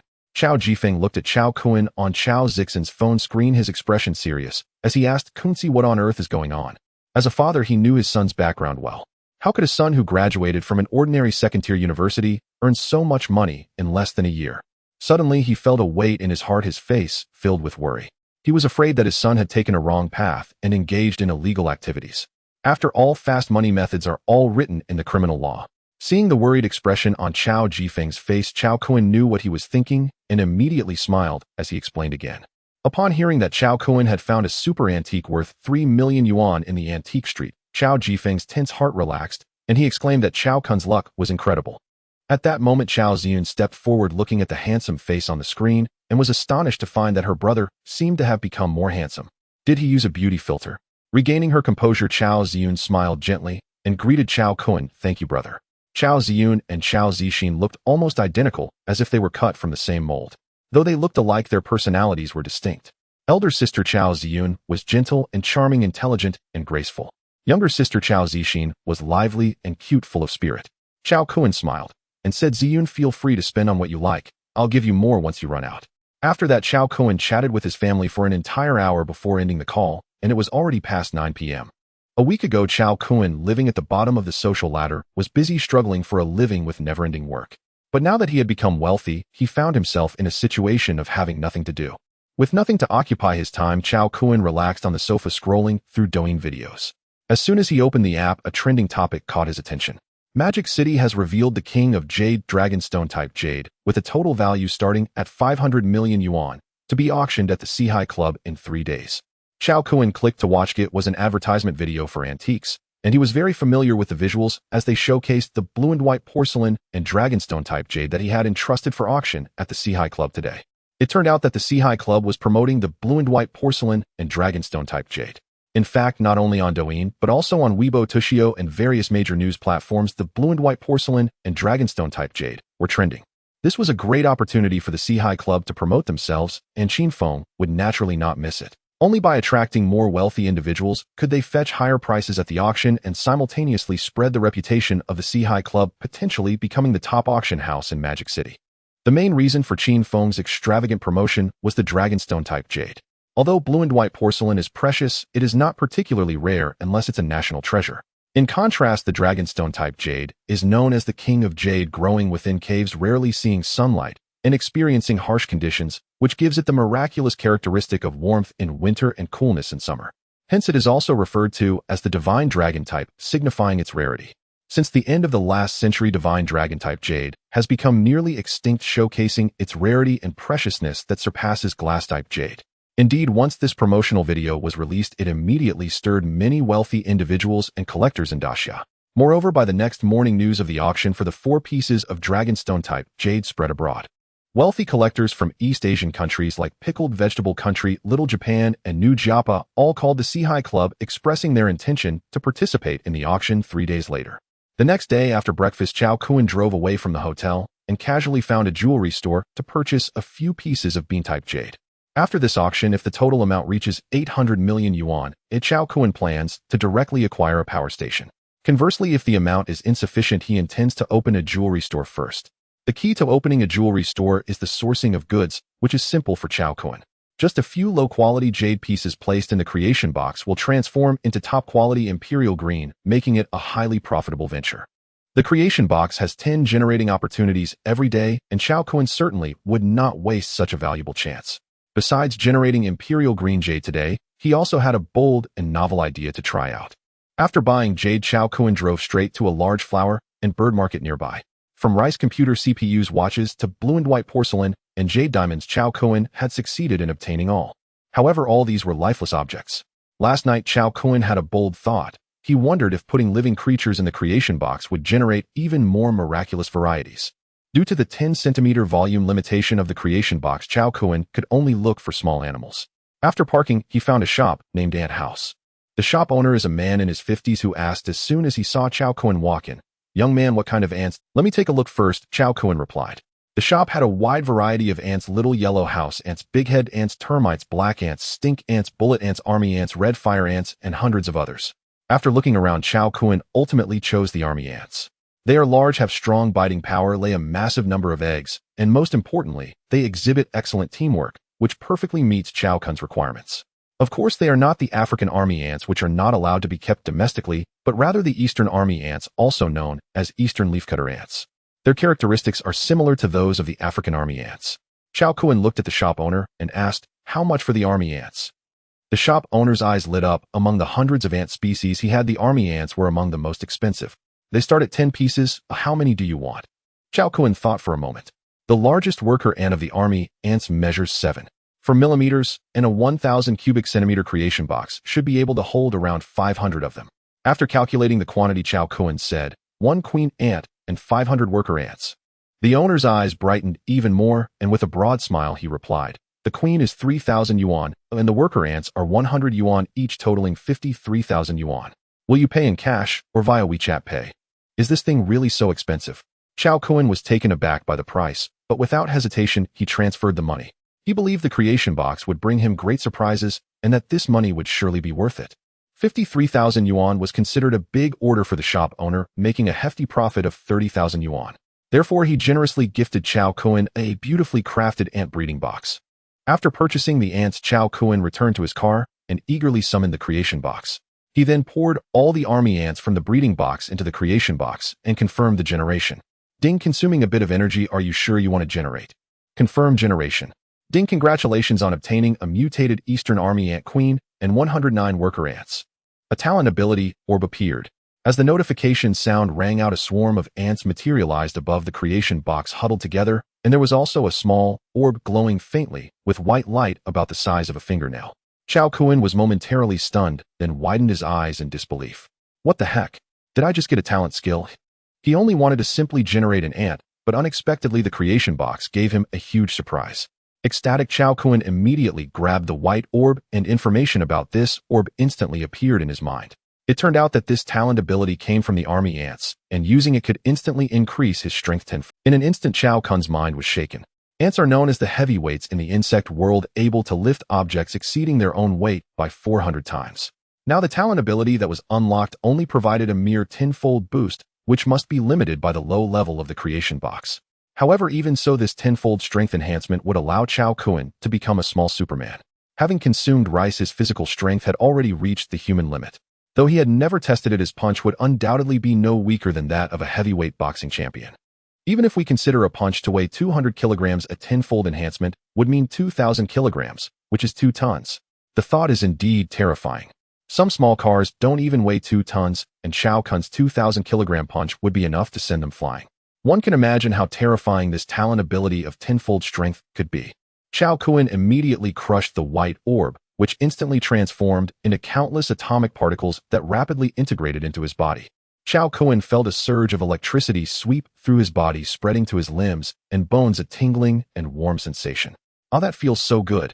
Chao Kun couldn't help but let out a low murmur, lost in a state of bliss. This process lasted for a minute before dissipating. He could clearly feel that his physical qualities seemed to have strengthened again. Immediately, with a thought, the personal attribute panel appeared. Name: Chao Kun. Lifespan 8661208182.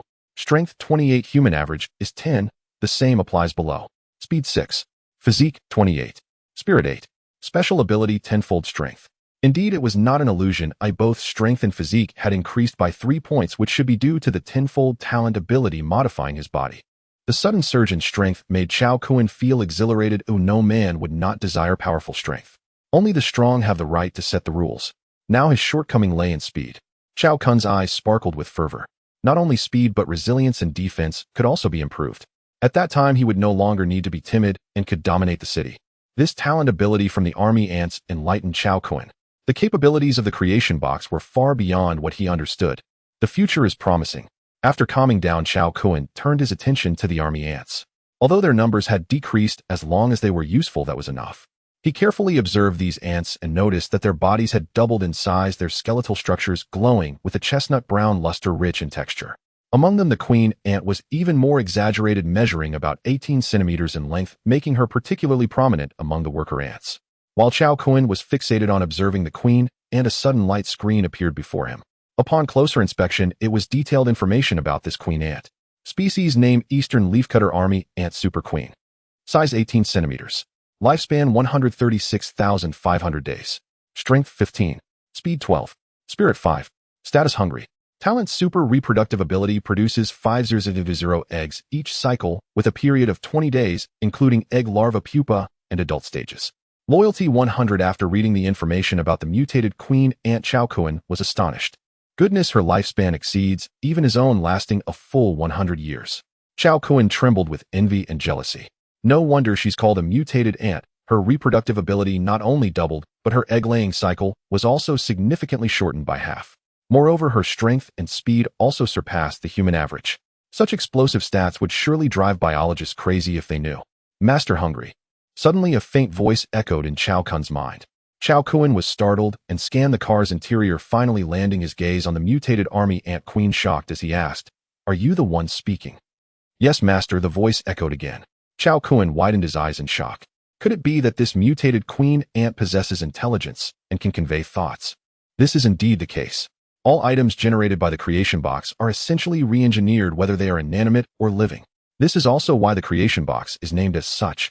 Its true magic lies in the two characters of. Quickly, Chao Kun came to his senses and understood what the loyalty attribute of the mutated queen ant meant. He immediately said, "You all climb into the box, there's food inside." As he spoke, Chao Kun placed the breeding box in front of him. Soon the queen ant led the 109 worker ants into the box at a rapid pace. Then they began to feast on the white sugar. The mutated army ant queen and worker ants had a huge appetite. Once the white sugar in the box was finished, they were still a bit hungry, so Chao Kun added some mealworms. After feeding the ants, the next step was naturally to validate their worth.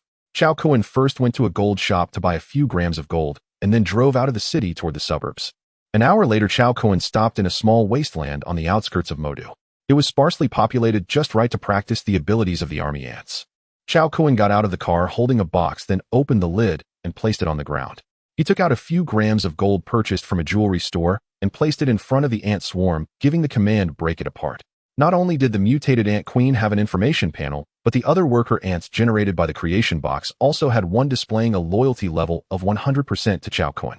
Moreover, the strength and speed of these 109 army worker ants were even more terrifying than that of the ant queen, reaching 25 points of speed that was beyond outrageous, making it easy for them to cover 100 miles a day.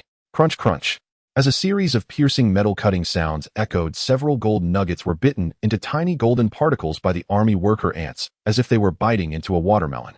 Chao Kun watched in awe. The biting force was too terrifying. If it were to bite a person, the scene was unimaginable. In a way, these worker ants had already developed a unique talent for being killers. Small in size, fast in speed, and strong in biting force, they could take your life while you were asleep, making it impossible to guard against. Chao Kun's eyes gleamed with resolve. Anyone who dared to provoke him would be dealt with by his worker ants. Chao Kun looked at the 109 worker ants, and without any further ado directly issued the command, "You will burrow into the ground and collect all stones of this type." "Yes, master." The 109 army worker ants responded in unison, then all burrowed into the ground and disappeared. Gold is different from diamonds and jade. It is a very special metal formed from the extreme energy and temperature pressure released during a supernova explosion in the universe, which causes atomic nuclei to capture neutrons and transform silver elements into gold. As the shockwave from the supernova explosion spread throughout the universe, the Earth formed by gathering these gold elemental materials. Thus it can be explained that gold is found all over the world. However, most of it is buried deep underground, making it difficult to mine. The army ant queen watched her worker ants busy with tasks while she remained alone and idle, which made the ant queen very sad. Why wasn't her master assigning her any work? Immediately, the army ant queen trembled her antennae, sending a message to Chao Kun, automatically volunteering, "Master, I can also collect." The intelligence of the army ant queen is quite high, comparable to that of a 4 or 5-year-old human child. Chao Kun looked at her plump body and smiled, saying, "No need. Your main task is to breed. As long as there is sufficient food, the ant queen can reproduce endlessly with a cycle of 20 days, producing 5 and 0 eggs at a time, which is truly terrifying. If these ants could collect gold as he imagined, then they would be the perfect little miners. Jade, diamonds, and gold." Chao Kun could confidently say he would be the world's #1 jewelry tycoon. After quietly waiting for half an hour, the army worker ants began to emerge one after another from the ground. To Chao Kun's delight, each worker ant returned loaded with a small gold nugget in its mouth. The 109 gold nuggets piled together emitted a faint golden glow with an estimated gold content of over 80 and very high purity, as if they had all been bitten from the same piece of gold ore. Ha! Looking at a small pile of gold nuggets in the center of his palm, Chao Kun laughed excitedly. It worked. The gold business was on. Chao Kun, overjoyed, instructed the worker ants to set off again for more collection. As the little miners busily worked, time continued to pass until dusk, when Chao Kun finally ordered them to stop collecting. Perhaps due to the low gold content in the nearby soil, the collection time for the worker ants gradually extended from half an hour to 2 hours before they returned, resulting in only a small amount of gold after a total of 8 hours. The efficiency was too low. It seemed he needed to find a way to establish a gold mine. Only in areas dense with gold could the worker ants maximize their efficiency. This would also enable him to operate legally. After coming to this conclusion, Chao Kun instructed the ant queen and the worker ants to build their nest here while he drove towards the city. Upon returning to the city, Chao Kun made another trip to the flower and bird market. Today he still had 9 chances to generate, and he certainly wouldn't let them go to waste. Chow Kun was in luck. The shop owner was just about to close when he arrived. This time he bought army ants again, 9 ant queens and 4500 worker ants. The shop owner was both surprised and delighted, thinking Chow Kun was a dedicated ant breeder, a high-quality customer that was hard to come by.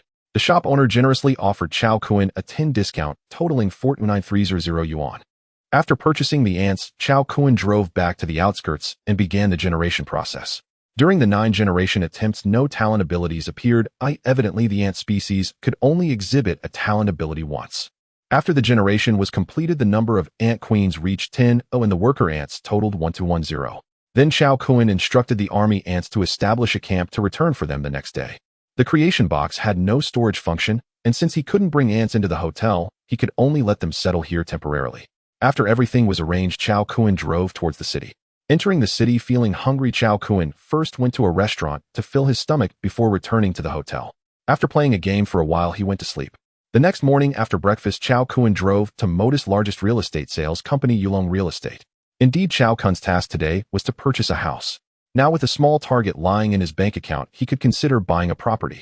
Chow Kun's first choice was a villa. The creation box was too special, and a villa with excellent private space could hide his secrets. At the Yulong Real Estate Villa Sales Center, Chow Kun briefly and clearly stated his requirements. A standalone villa, a slightly remote location is fine, but the main thing is that it should be ready for immediate move-in with swift paperwork. The tall, black-haired saleswoman was overjoyed upon hearing this. This was a super big client. A standalone villa with the smallest unit starting at 10 million. If this deal went through, she would earn at least 2,000. Mr. Chow, we at Yulong Real Estate have a very abundant supply of houses that will definitely meet your requirements. Let's go upstairs to discuss further.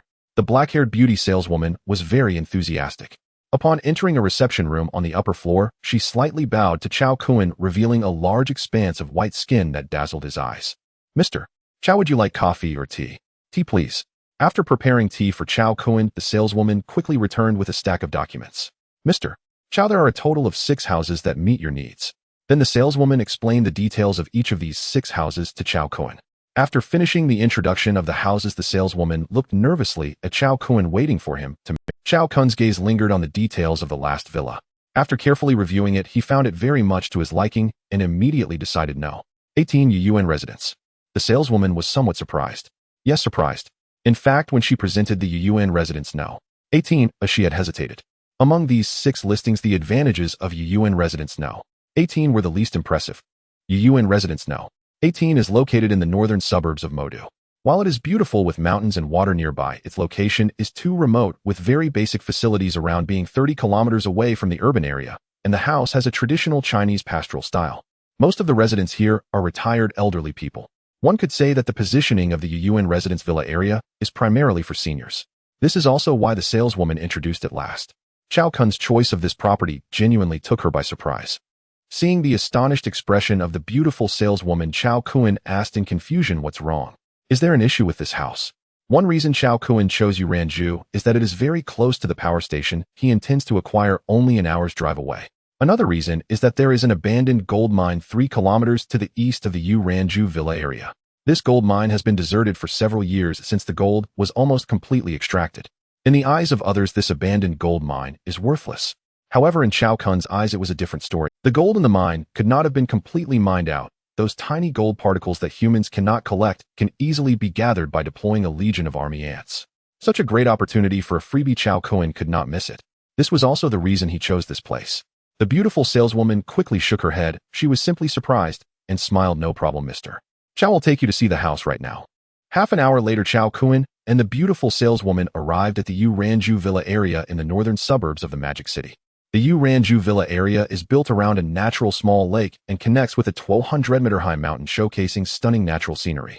Compared to the bustling and noisy urban area of the Magic City, this place, nestled among the mountains and waters, is far from the hustle and bustle, with fresh air and a serene atmosphere. On the way, Chow Kun noticed that some villa yards were filled with various flowers, plants, and small animals like chickens, ducks, and geese, creating a harmonious and natural pastoral scene that made him feel like he was back in the countryside. This perfectly echoed the poetic verse of the Song Dynasty poet Tao Yuanming, "Picking chrysanthemums by the eastern fence, I leisurely see the southern mountain." Before long, the car stopped in front of a villa, and after getting out, Chow Kun surveyed the building. The ancient-style iron fence of the villa was entwined with lush green vines blooming, with vibrant flowers pleasing to the eye. When the electronic gate of the villa opened, the beautiful saleswoman revealed a sincere smile, slightly bowed, and respectfully said, "Mr. Chow, please come in." Chow Kun nodded slightly and walked inside to tour the villa. The Uranju Villa area consists of a total of 65 villas, and the one Chow Kun was looking at was number 18.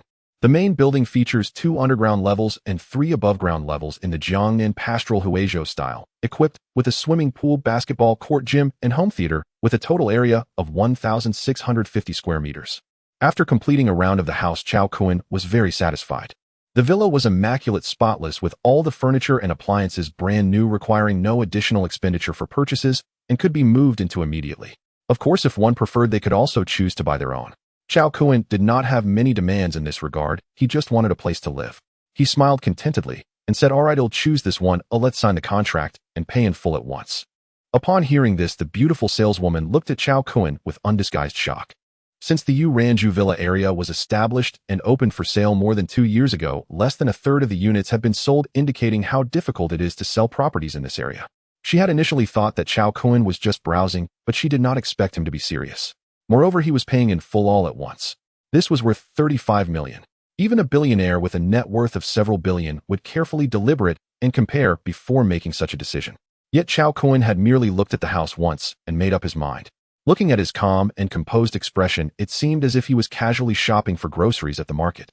Furthermore, don't young people prefer luxurious urban residences like Tangshan Epin, located in the city center, for easy transportation? Yet Chow Kun chose a pastoral villa far from the noise. She really could not understand his taste. However, the customer is always right, as she just needed to do her job. Handsome and willing to buy a 35 million mansion on a whim, such a man is too perfect. If only she had met him earlier. The beautiful saleswoman sighed within, feeling a myriad of emotions. She had been in this profession for several years, and to survive in the Magic City without being eliminated, she could only work hard. Accompanying clients had become a common occurrence for her. The harsh realities had ravaged her thoroughly, transforming her from purity to a withered flower forced to conform to society. Even if she wanted to selflessly accompany a rich young man like Chow Kun for a night, he would likely not even bother to acknowledge her. After driving back to the Yulong real estate sales building, the next steps were to sign the contract, make the payment, and handle the property procedures. Once the payment was made, Yulong real estate's efficiency was extremely high. By 5 p.m. that same day, all the procedures for the Uranju villa were completed. Looking at the property certificate in his hand, Chow Kun displayed a satisfied smile. After leaving the Yulong real estate sales center, he drove to the hotel to check out. He left the urban area of the Magic City with his belongings. First, he drove to the place where he had mined with the army ants yesterday, capturing 10 army ant queens and 12 10 worker ants into a box, then returned to the Uranju villa. After settling the ants in the yard, Chow Kun looked at the lush greenery, blooming flowers, and vibrant life in the villa yard, feeling a sense of fulfillment. Starting today, he finally had his own house in the Magic City, no longer a drifting leaf. After walking around the front and back of the villa yard, Chow Kun went to the only large supermarket in the villa area to buy some ingredients. Today, he planned to use all the 10 slots of energy from the creation box to generate ingredients. The food made from the generated ingredients was incredibly delicious, leaving Chow Kun with endless aftertastes. Early the next morning after breakfast, Chow Kun began arranging for the 12 10 worker ants to go to the abandoned gold mine to collect gold.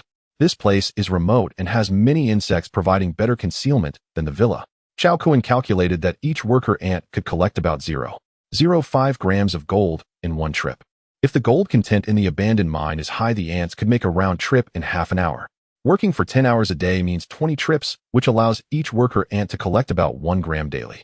With 1120 ants, that would mean a total of 1,120 grams collected in one day. Moreover, the gold collected by the ants is of very high purity. After refining, it has over 80 gold content. Collecting 800 grams of gold in a day is more efficient than some gold mines.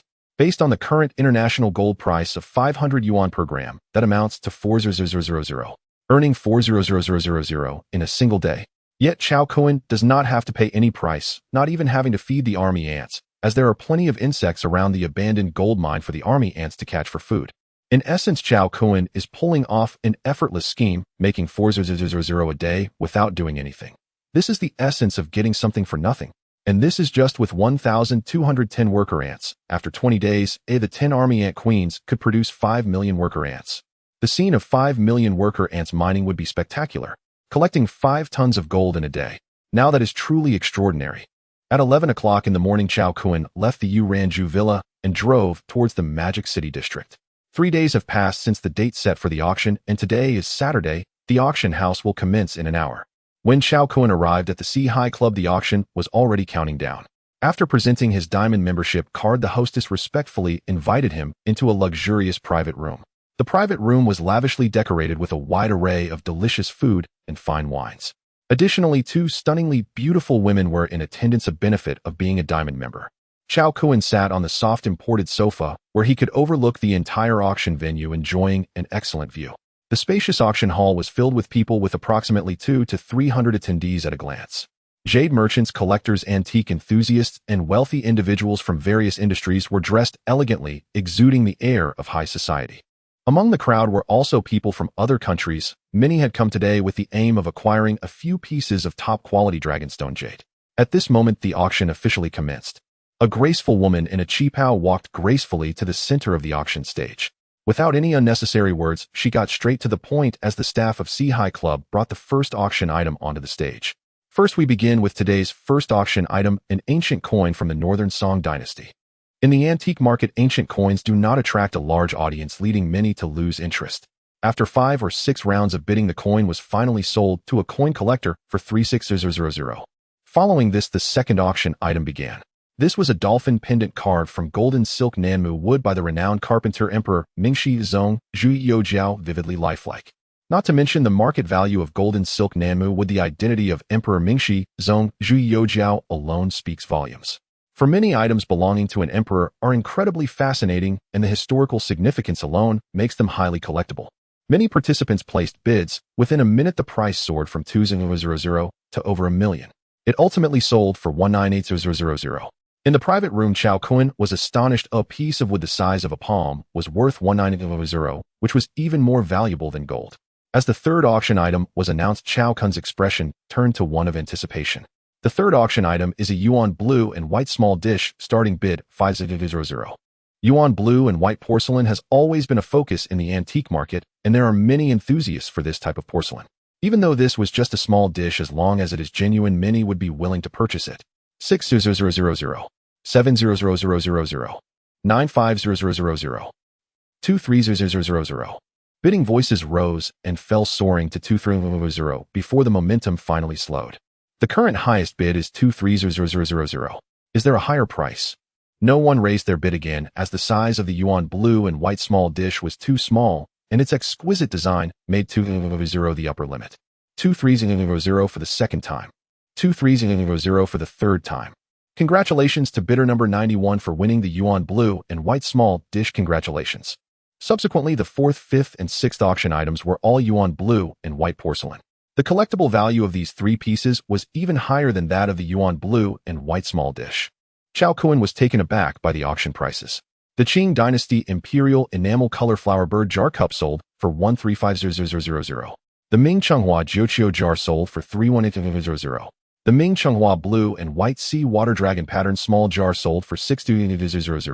The transaction prices of these 3 pieces of blue and white porcelain exceeded the auction prices set by Sea High Club just days ago by 40. The reason these last 3 pieces of blue and white porcelain commanded such high bids was that individuals from the Little Sun Country were participating. Little Sun Country has a great affection for Desia's paintings and antiques. They are keen to acquire any antique with cultural value.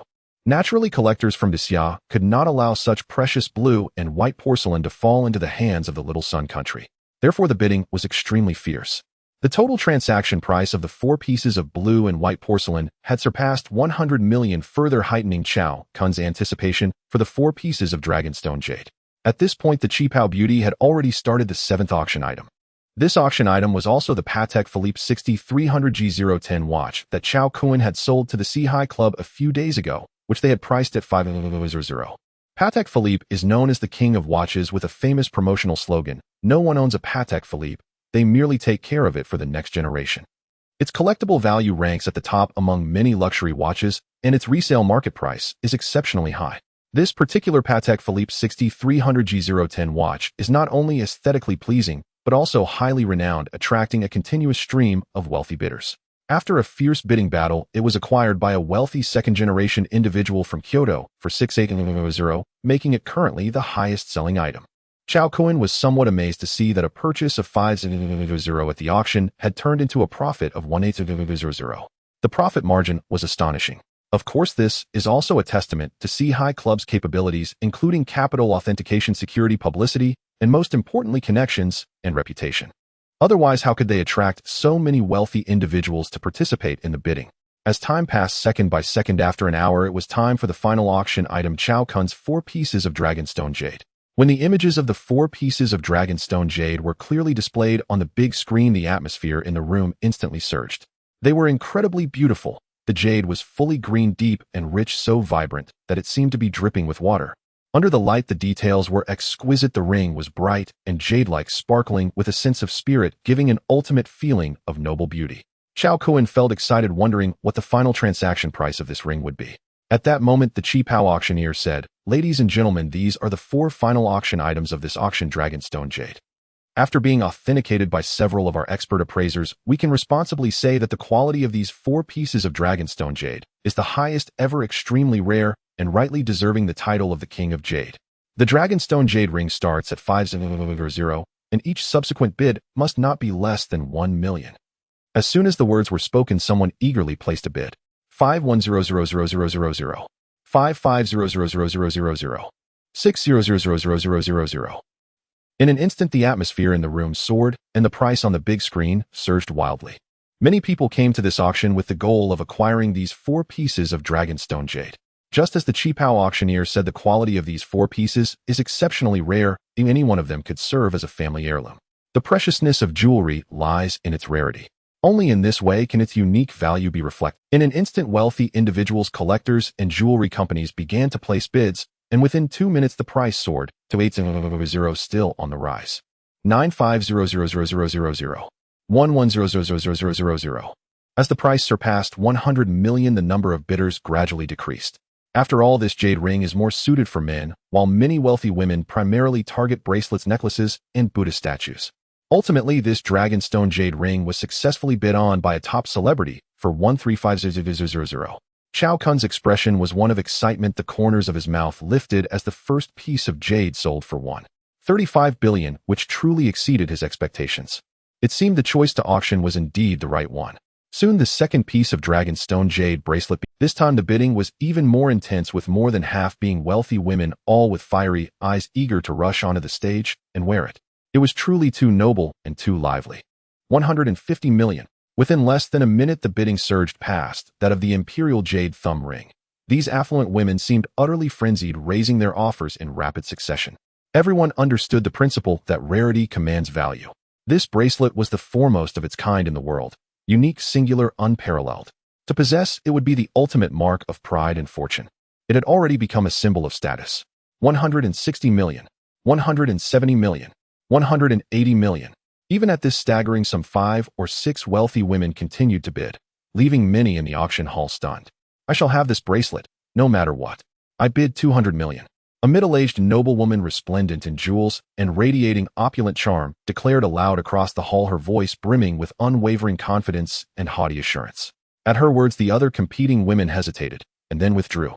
They all recognized this woman, Chun Yuexiang, a celebrated socialite of Shanghai's elite circles and an acclaimed jewelry connoisseur. Following her husband's passing several months earlier, she had inherited assets exceeding 10 billion yuan. Indeed, Chun Yuexiang ranked among the wealthiest women not only in Shanghai, but across the entire Great Xia Empire. Once she had spoken, the Dragonstone Jade bracelet was hers beyond dispute. No one dared challenge her claim. Moreover, there were other peerless treasures up for auction, the matching Dragonstone necklace and the Jade Guanyin statue, making it unnecessary to wage an all-out battle over the bracelet alone. Chao Kun glanced toward her. Something about her felt strangely familiar, as though he'd seen her before. He paused, searching his memory, then recalled it instantly. At the Yong'an department store on Nanjing Road, while purchasing clothes, a woman had brazenly touched him, then offered 3 million yuan to sponsor him, an offer he had refused with unyielding dignity. 200 million for a single bracelet. Was this truly the caliber of Shanghai's elite women? His eyes widened in awe. Inevitably, Chun Yuexiang secured the Dragonstone Jade bracelet at the record-shattering price of 200 million. This sum set a new benchmark in the annals of jade bracelet auctions. guaranteed to send shockwaves through the jewelry world.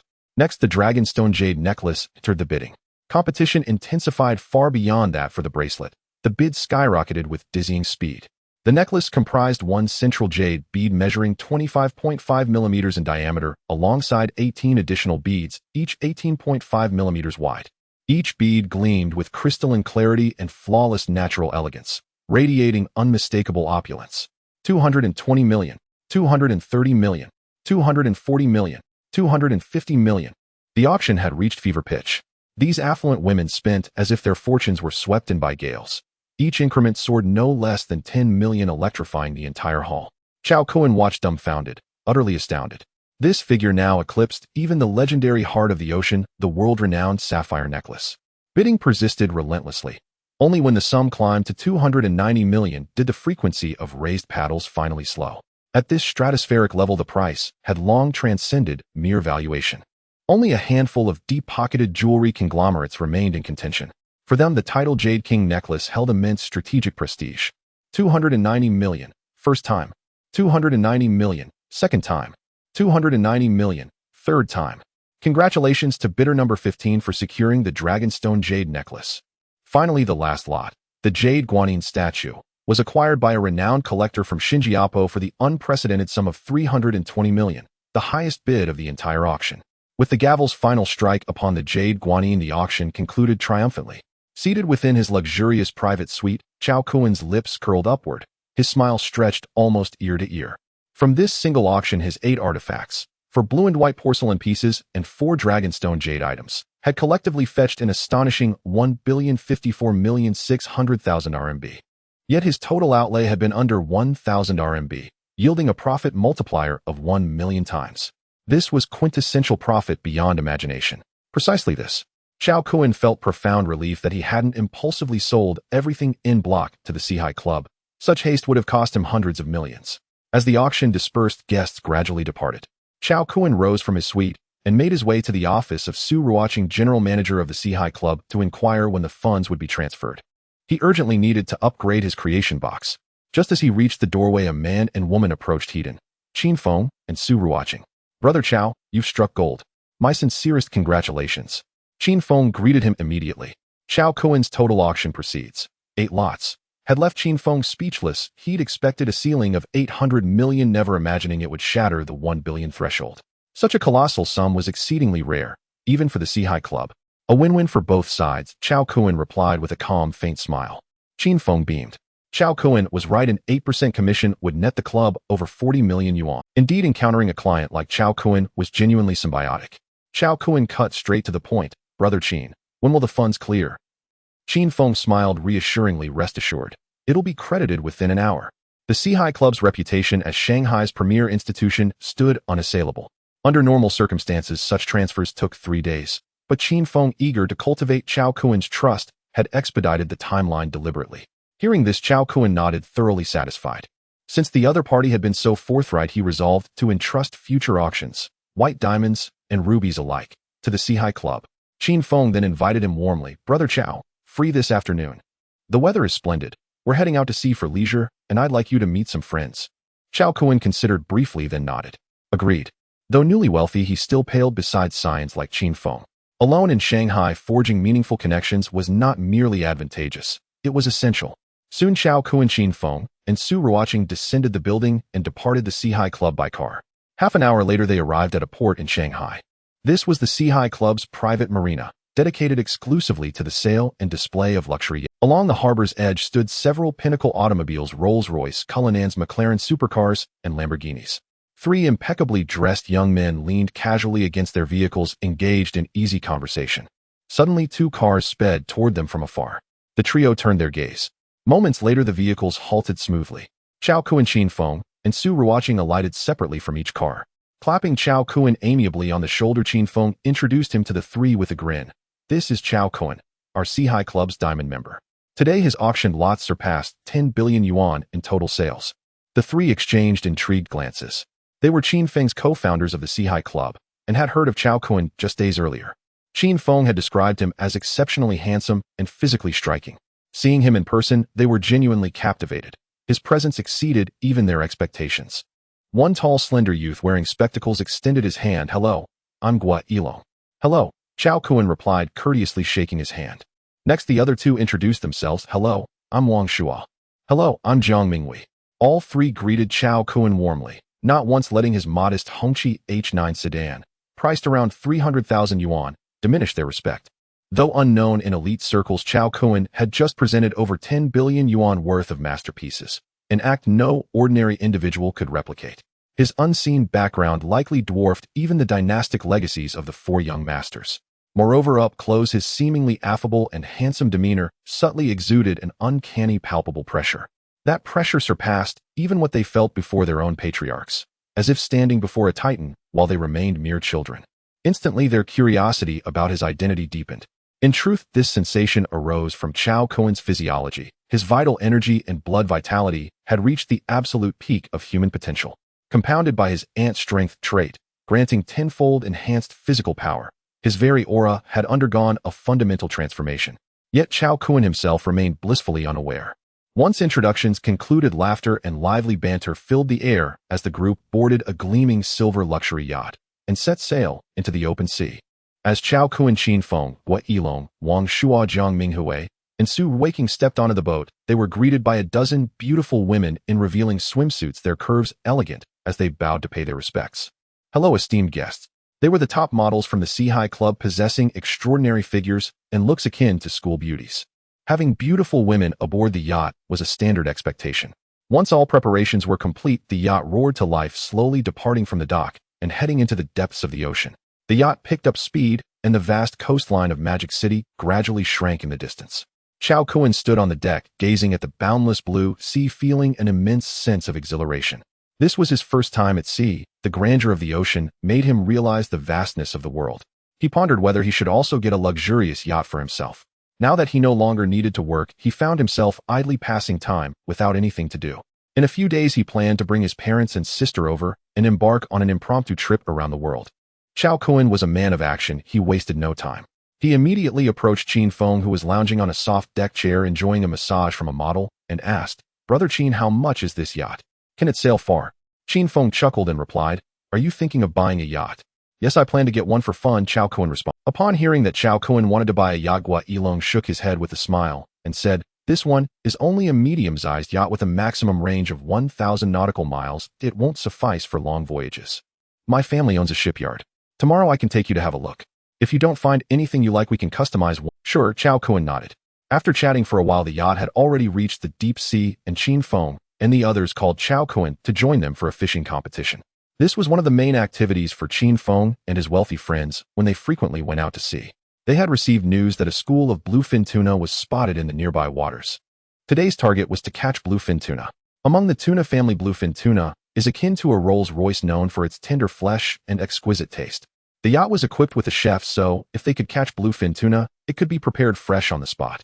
Chao Kun had learned some fishing techniques from his foster father Chao Jifeng. Although he was not very skilled, he managed well enough.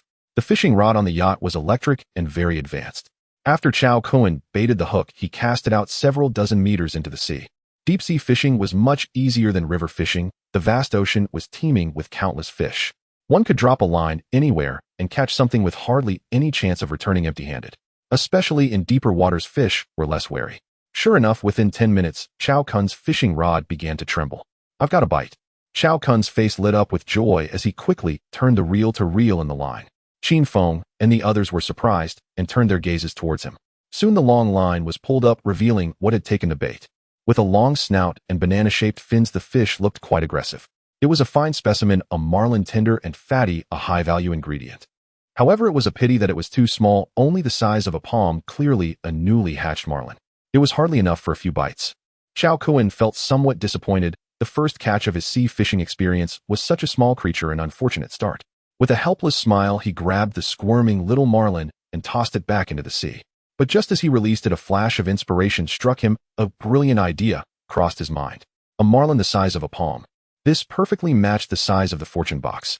It is known that the marlin, aside from being a delicacy, is also a renowned creature among marine fish. It is currently recognized as the fastest fish in the world, capable of reaching speeds of up to 135 kilometers per hour. Since the fortune box could unleash the innate abilities of ants, this uniquely gifted marlin would surely be no exception. Immediately, with a beaming smile, Chao Kun placed the marlin into a bucket, planning to take it home to test it. Seeing this, Qin Feng and the others were puzzled and asked, "Chao, aren't you going to release that marlin? Typically, when fishing at sea, smaller fish are released back. Firstly, it's too small and has no meat. Secondly, one must always leave some for the future. Releasing small fry is beneficial for marine ecological protection and sustainable development. The reasoning is similar to that of humans. If everything is caught with no young and old to alternate, who will carry on the lineage and continue the reproduction?" Naturally, Chao Kun couldn't explain all this to them. He casually replied, "I plan to raise it." Qin Feng and the others were taken aback. Can this thing be raised? Marlin are fast and obtain oxygen from the water through rapid movement. They can reach 2 to 3 meters in size when fully grown, making them extremely difficult to raise. It could be said to be a thankless task. However, since Chao Kun said so, they no longer pressed the issue. After Chao Kun caught a fish, Qin Feng and the others also began to have their own successes. Qin Feng caught a salmon. Wang Shuo caught a large grouper. Jiang Minghui caught a cod. Guo Yilong had the best luck, landing a 6-pound yellow croaker. Its golden scales shimmered brilliantly in the sunlight, dazzling to the eyes. The yellow croaker is among the top-tier delicacies of ocean fish, even comparable to bluefin tuna. Wild yellow croakers are even more precious and highly sought after in the market. Weighing 6 pounds, it could easily sell for 50,000 yuan. Even if they didn't catch bluefin tuna today, it was still worth the trip. The seafood caught by the group was taken by the chef to be prepared on site. Soon a feast of fresh and delicious seafood was ready: salmon, sashimi, steamed cod, sweet and sour yellow croaker, and stir-fried grouper. After finishing the bountiful seafood feast, the group began to relax on the soft lounge chairs and chat leisurely. After 2 hours of interaction, Chao Kun had become quite familiar with Qin Feng and the others. Wang Shuo leaned on the lounge chair, enjoying a massage from 2 beautiful models, and asked Chao Kun, "Chao, what have you been busy with lately? Let's go out and have some fun together when you have time." Among the 5, Chao Kun was the youngest. "I plan to acquire a gold and jewelry store for fun. If any of you know of one for transfer, it would be best if the shop is larger." With this, Chao Kun revealed his upcoming plans. He had just checked his phone and found that the money from the auction of blue and white porcelain and jadeite from the Seahai Club had already been credited. From being a poor fried rice vendor to now having a fortune of 1 billion, who would have thought that Chao Kun achieved such a remarkable leap in just 10 days? Having a lucky streak is exhilarating and the thrill is continuous. Chao Kun felt a whirlwind of emotions. This money not only filled the funding gap for his acquisition of the power plant, but also allowed him to generously purchase a small jewelry store. Qin Feng, Guo Yilong, Wang Shuo, and Jiang Minghui are the 4 prominent young masters of Magic City with formidable backgrounds and connections. If his jewelry store opens, the presence of these 4 will surely draw significant attention, and his store will become renowned throughout Magic City. The jewelry industry relies heavily on reputation. With fame, it naturally attracts public favor. Opening a jewelry store, Qin Feng and the others looked at Chao Kun in astonishment. In the vast metropolis of Magic City, the competition in the jewelry industry is extremely fierce, making it very difficult to stand out. Besides networking, the most crucial aspect is a stable supply of high-quality materials.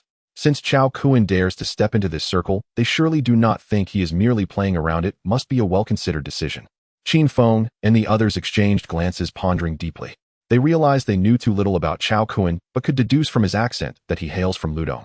High-end watches, blue and white porcelain, and dragon jade may only be the tip of the iceberg for Chao Kun.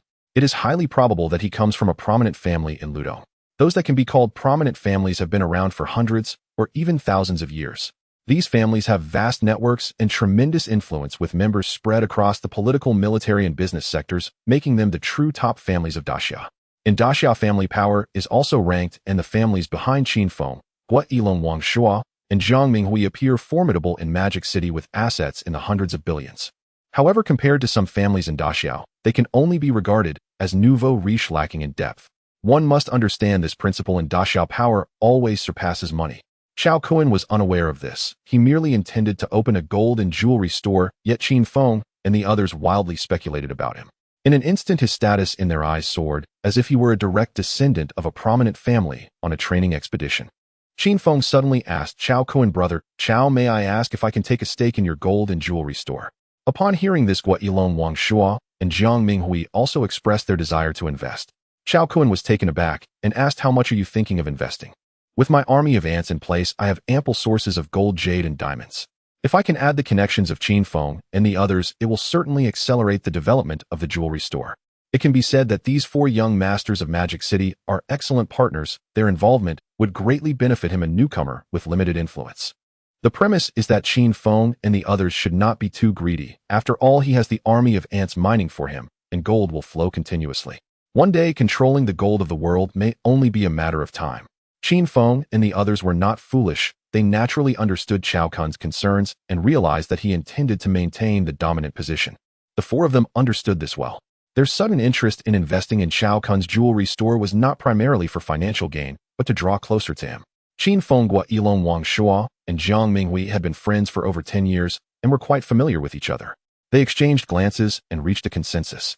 Wang Shua looked at Chao Kun and curiously asked, "Brother Chao, may I conveniently inquire about your supply situation?" Chao Kun pondered. If he could acquire a high-quality gold mine in 20 days, 10 mutated ant queens could reproduce 50,000 offspring, each totaling 5 million soldier ants.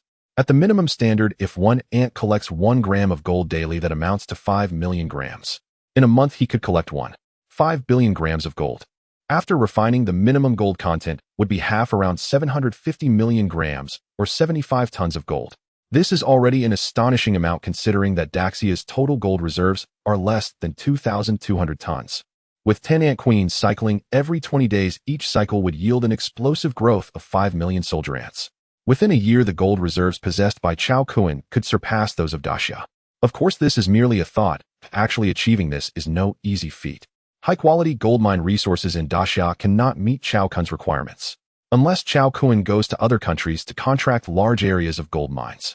Additionally, there is the issue of feeding the army of ants. If tens of millions, hundreds of millions, or even billions of ants appeared on Earth, leaving nothing in their wake, it would inevitably cause global panic. Thus, Chao Kun felt that initially the number of ants should be controlled to a maximum of 10 million. After considering this, Chao Kun said, "I can provide about 3 tons of gold per month. As for the premium jade, it depends on the situation. Of course, as the jewelry store expands, the supply will also increase. 3 tons of gold per month is a reasonable range. Too much would surely attract the attention of the state. Without the capability to negotiate on equal footing with the national machinery, it is best to remain slightly low-key." Although Chao Kun spoke conservatively, it still astonished everyone. Not only Qin Feng Guilong Wang Shua and Jiang Minghui were shocked, but even Su Ruqing and the dozen models nearby were left dumbfounded. 3 tons of gold per month. What does that mean? Even the largest Shilin gold mine in Daxiao produces less than 10 tons annually. Moreover, from Chao Kun's words, it seemed that he could provide a stable supply every month, and even more. What kind of confidence does he possess to make such a claim? Everyone found it hard to imagine the incredible gold reserves behind Chao Kun. Qin Feng and the others stared at him in shock for a long time, unable to regain their senses. At the same time, their belief that Chao Kun was a descendant of a prominent family was further solidified. Gold is something universally accepted and is linked to the currencies of many countries, holding significant strategic importance. There is a saying, in prosperous times antiques, in turbulent times gold. Regardless of the time, gold's status is unshakable.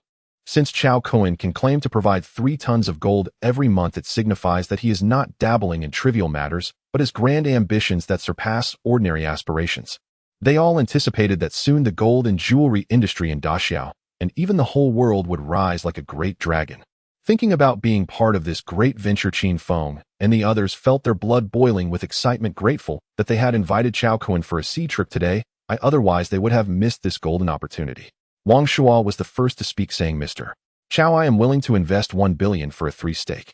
The shift from Brother Chao to Mr. Chao indicates how significant Chao Kun's status is in Wang Shua's eye. Qin Feng Guilong and Jiang Minghui followed suit, eagerly stating, "Mr.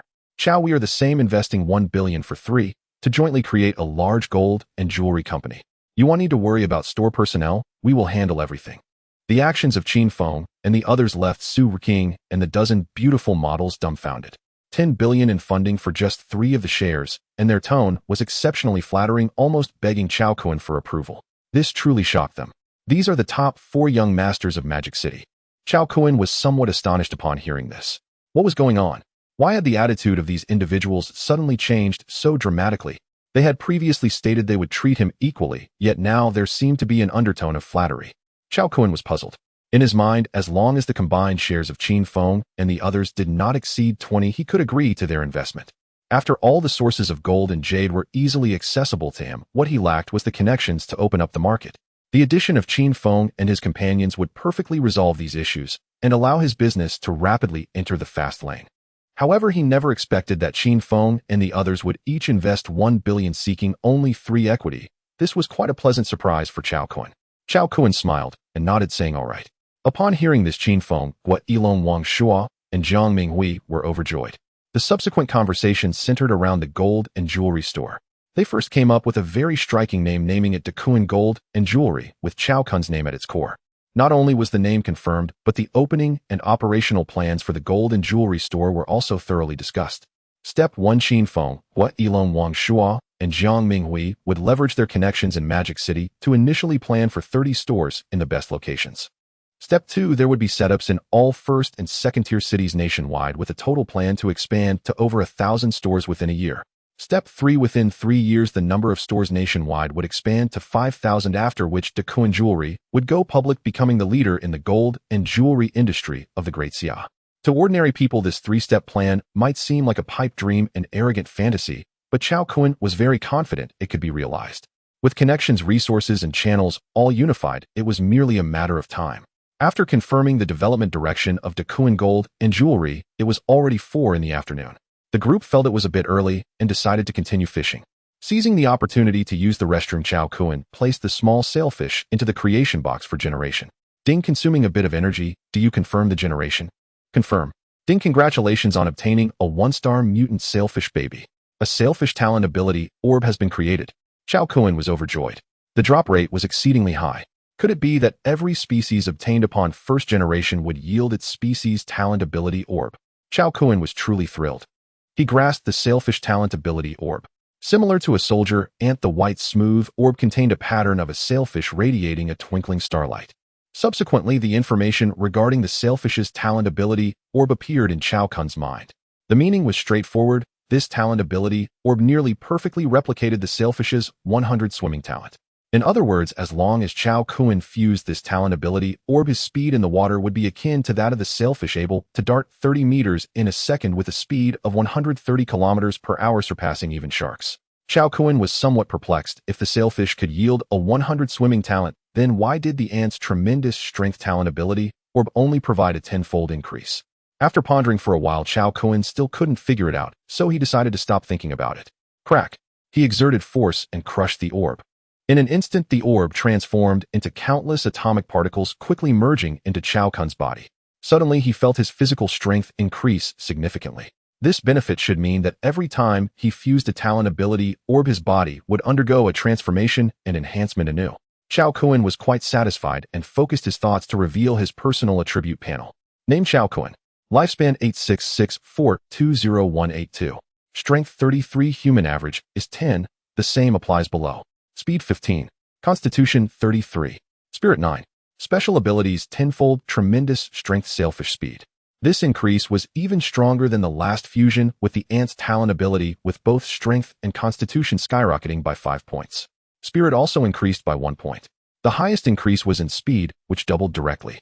After fusing the talent ability orb, Chao Kun turned his gaze towards the small sailfish. Immediately, the information data panel for the small sailfish appeared before him.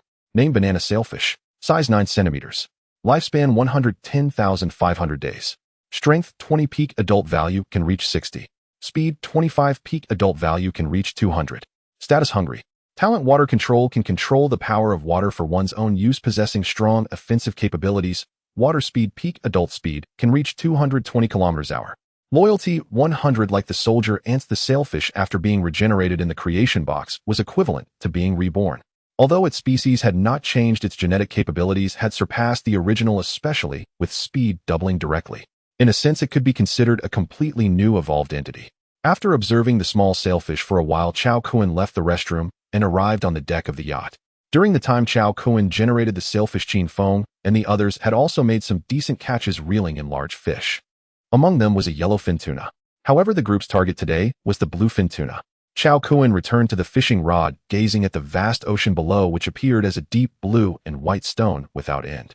His eyes flickered. After fusing the sailfish's talent ability, Chao Kun couldn't help but want to dive in and experience what it felt like to swim like a sailfish. Chao Kun placed his phone on the nearby table, grasped the small sailfish in one hand, and under the astonished gazes of Qin Feng and the others leaped off the deck. Everyone was dumbfounded and hurried to the spot where Chao Kun had jumped into the sea, shouting loudly, "Kun go." What on earth was happening? He came out of the restroom and jumped into the sea. This was over 1,000 meters deep. Entering the deep sea without any protective gear was exceedingly dangerous. Just a single tumultuous wave could engulf him.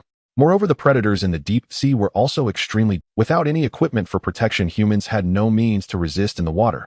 Quick, quick, quick. Jump in and save him. The yacht's crew were all proficient swimmers, and upon hearing Chin Feng's loud cries, they leapt without hesitation to rescue Chao Kun. The moment Chao Kun touched the water, he activated the sailfish's talent ability. Instantly, he was able to perfectly control his body to move freely in the water, even managing to slightly manipulate the flow of water. Floating on the surface, he called out to everyone on the yacht, "I can swim, you don't need to jump in." Saying this, Chao Kun's body surged forward like a fish. The water ahead parted automatically, greatly reducing his resistance. In the blink of an eye, Chao Kun shot out 30 meters. And this was without him exerting all his strength. Chao Kun then attempted to dash with all his might. His body suddenly generated a subtle vibration akin to a sword poised for action. Boom. At the moment Chao Kun surged forward, a loud cracking sound erupted around him, leaving a long white trail behind. Chao Kun swam at full speed for less than a minute, astonishingly covering over 3,000 meters, averaging a speed of 50 meters per second. This speed surpassed that of the sailfish.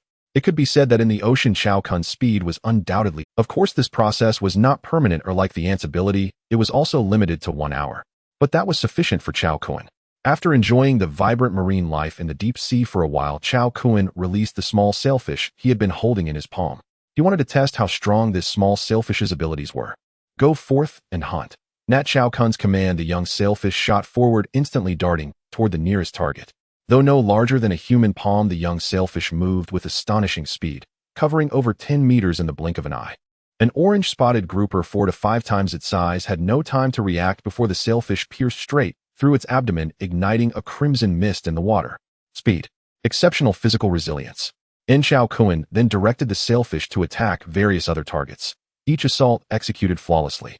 Moreover, the sailfish possessed an astonishingly voracious appetite. Its diminutive frame could consume prey 10 times its own mass, a testament to a digestive system of terrifying efficiency. After devouring several succulent morsels, the sailfish underwent rapid growth. Within mere minutes, its length doubled, surging past 20 centimeters. This extraordinary rate of evolution left Chao Kun awestruck. At such a prodigious pace, the sailfish would surely reach its growth phase within a month. Its performance now demonstrated self-sufficiency. Though it might not prevail against apex predators like sharks, it could effortlessly evade them and survive. Without hesitation, Chao Kun granted the sailfish full autonomy. After bidding it farewell, he continued his solitary swim through the ocean depths. At 200 meters below the surface, the immense hydrostatic pressure exerted only a faint, manageable resistance upon his body. He attempted deeper descent, until reaching 300 meters, where crushing pressure overwhelmed him. A colossal boulder pinned his limbs, oxygen thinned to near absence, and his breath grew ragged and shallow. Clearly, 300 meters marked his absolute physiological limit. Sunlight dimmed drastically at this depth, yet the waters shimmered with bioluminescent life. Countless marine organisms pulsing with soft ethereal radiance, transforming the abyss into a living starfield, kaleidoscopic, luminous, breathtaking. Immersed in this sublime spectacle, Chao Kun felt profound wonder. None by one, wondrous deep-sea creatures glided past him, graceful, alien, alive. When encountering particularly endearing specimens, he gently lifted them into his hands, observing, marveling, savoring pure, unadulterated joy. Within a resplendent coral forest at 300 meters, Chao Kun held a writhing black-shelled creature that exhaled delicate bubbles. His eyes gleamed with keen fascination. The oceans cover 70% of Earth's surface, teeming with unparalleled abundance, treasures born of the sea itself and relics lost by humanity across millennia. It was in essence a boundless treasure vault.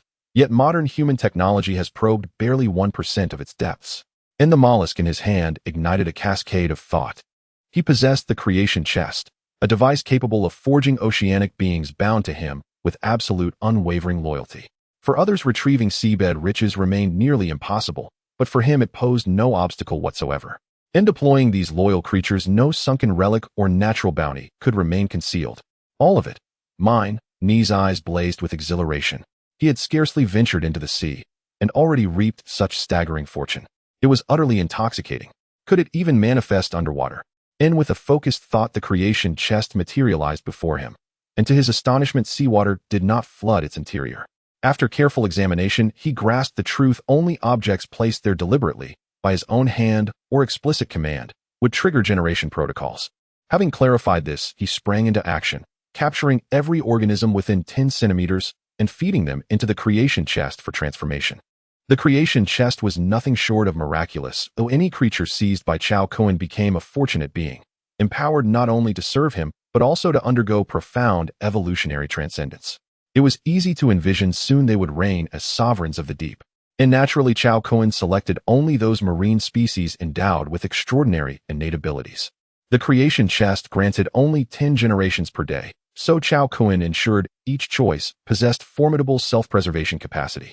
Octopus, squid, swordfish, sea snake, sea turtle, shrimp, sea cucumber, lanternfish, crab, starfish, and finally the sailfish, exactly 10, exhausting today's quota. Regrettably, due to dimensional constraints, he could not generate colossal creatures such as sharks or whales. Yet his haul was extraordinary. Each creature yielded a unique, innate talent. Foremost among them was the octopus's chromatic mimicry, a skill surpassing even that of chameleons, enabling instantaneous perfect color shift across its entire body. After integrating the octopus's ability, Chao Kuan tested it. His skin seamlessly matched the surrounding seawater, vanishing completely, as if erased from reality itself. Utterly miraculous. Beyond camouflage, the octopus bestowed 2 further extraordinary gifts: morphic adaptation and regenerative renewal. Morphic adaptation allowed him to reshape his anatomy at will, to assume the precise likeness of another person, much like Marvel's Mystique. Of course, his control lacked Mystique's theatrical extremes. And regenerative renewal, as its name implied, granted him the octopus's miraculous capacity for rapid, complete tissue regeneration. A single octopus had bestowed upon him 3 transcendent abilities. No wonder it was often dubbed an extraterrestrial creature. Others yielded equally potent talents: the sea snake's lethal venom, the sea turtle's impenetrable defense, the swordfish's blinding velocity, the sea cucumber's restorative regeneration, the lanternfish's nocturnal vision, the starfish's limb renewal capacity, and the mantis shrimp's devastating percussive force. Several talents overlapped with those already acquired, so he refrained from integration.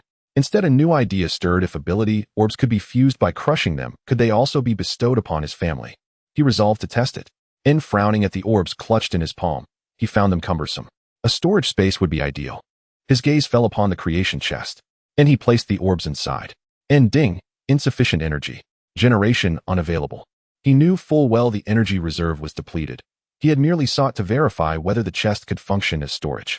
And silently commanding it to close, the chest vanished. So too did the orbs disappear, only to reappear moments later when he summoned the chest anew. Nestled within its fathomless void-like interior, several luminous white spheres pulsed softly. Ecstasy flooded him. It truly worked. And he had in effect discovered an unintended function of the creation chest. And confirmed, he dismissed it with quiet satisfaction. Having fused 5 ability orbs, Chao Kuan's physical fortitude nearly doubled. And with a thought, his personal attribute panel shimmered into view. Name: Chao Kuan, lifespan 8664-20228, in strength 60, 5, human average 10. All subsequent values follow same scale. In speed 22. 5. Constitution 72, in spirit 21, in special abilities tenfold strength, sailfish velocity, invisibility, morphic adaptation, regenerative renewal, impenetrable defense, lethal venom, nocturnal vision, tenfold percussive force. Chao Kuan now wielded 9 distinct innate talents, truly an epical, all-encompassing ascension. None could confidently declare in the ocean's domain he stood virtually invincible. Let me test my strength. Ni's surging power intoxicated him, rendering him euphoric, unstoppable. His gaze sharpened like lightning. He could no longer contain his urge to measure its magnitude. He simultaneously activated the ant's tenfold strength and the mantis shrimp's percussive force, then unleashed a single full-power strike. The surrounding water trembled violently. Boom! And the detonation shook the abyss. The sheer force of his punch registered at 20 tons. The cataclysmic blast hurled seawater into turbulent upheaval across dozens of meters. Every creature caught within vaporized instantly into crimson mist. Around his fist, a vacuum zone formed, spanning dozens of centimeters. Its extreme heat seared his flesh. Skin cracked open, revealing glistening white bone beneath, rapidly staining crimson. Chao Kuan recoiled with a sharp gasp. His body simply could not withstand such overwhelming power. Clearly, his current constitution remained inadequate for this ultimate technique. Agony lanced up his right arm, drawing a sharp, involuntary inhale.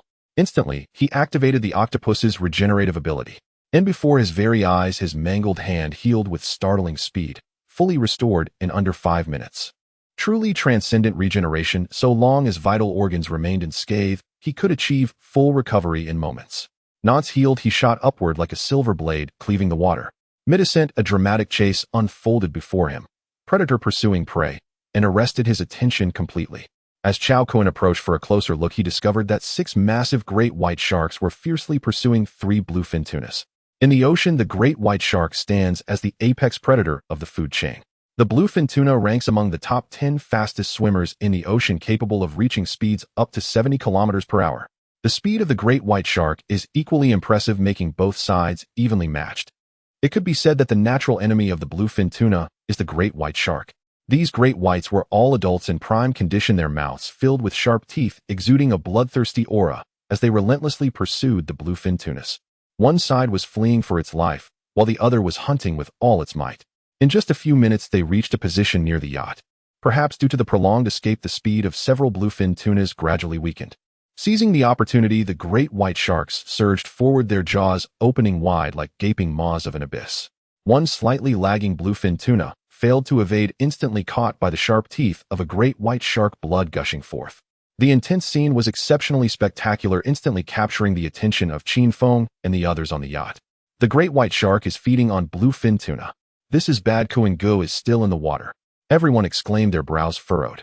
Without any diving equipment, Chao Kun had gone into the sea alone, and this was a 1,000-meter deep sea. Half an hour had passed, yet Chao Kun still had not reappeared, causing them great anxiety. They dared not even move the yacht, fearing that Chao Kun might get lost. Now, with the appearance of the great white sharks, everyone's hearts were in their throats. At that moment, a sailor observing with binoculars suddenly exclaimed, "What the hell is going on?" Qin Feng and the others turned to look, asking, "What happened?" The shocked sailor replied, "There's someone behind the great white sharks and the tuna, moving incredibly fast." Upon hearing this, everyone found it hard to believe. After all, the speeds of the great white sharks and bluefin tunas in the water were extremely fast. How could a person possibly keep up with them? This was simply unbelievable. Was it some diving equipment developed by a tech company? "Pass me the binoculars, let me take a look." Taking the binoculars, Qin Feng placed his eyes against them, and the next moment the sight before him caused him to widen his eyes in shock, frozen in disbelief. He saw several great white sharks surrounding 2 bluefin tunas, their mouths wide open, just as the great white sharks were about to bite down with their razor-sharp teeth. Suddenly, a figure surged in from the back through the water, and Qin Feng felt as if the great white sharks were struck by a giant vessel, instantly flying away. Taking advantage of this opportunity, the 2 bluefin tunas quickly fled into the distance. Chao Kun smirked. Did they really think he was there to save them? "Don't be ridiculous, you are my delicious meal." Chao Kun transformed into a sword and chased after them, appearing above the 2 bluefin tunas in mere seconds, swiftly delivering 2 punches to knock them unconscious. Then Chao Kun grabbed the tails of the 2 bluefin tunas with both hands, cutting through the waves towards the yacht. Before long, Chao Kun appeared in front of the yacht, and with the astonished gazes of Qin Feng and the others upon him, he exerted force with his legs, leaping high out of the water and landing steadily on the deck. Thud! Thud!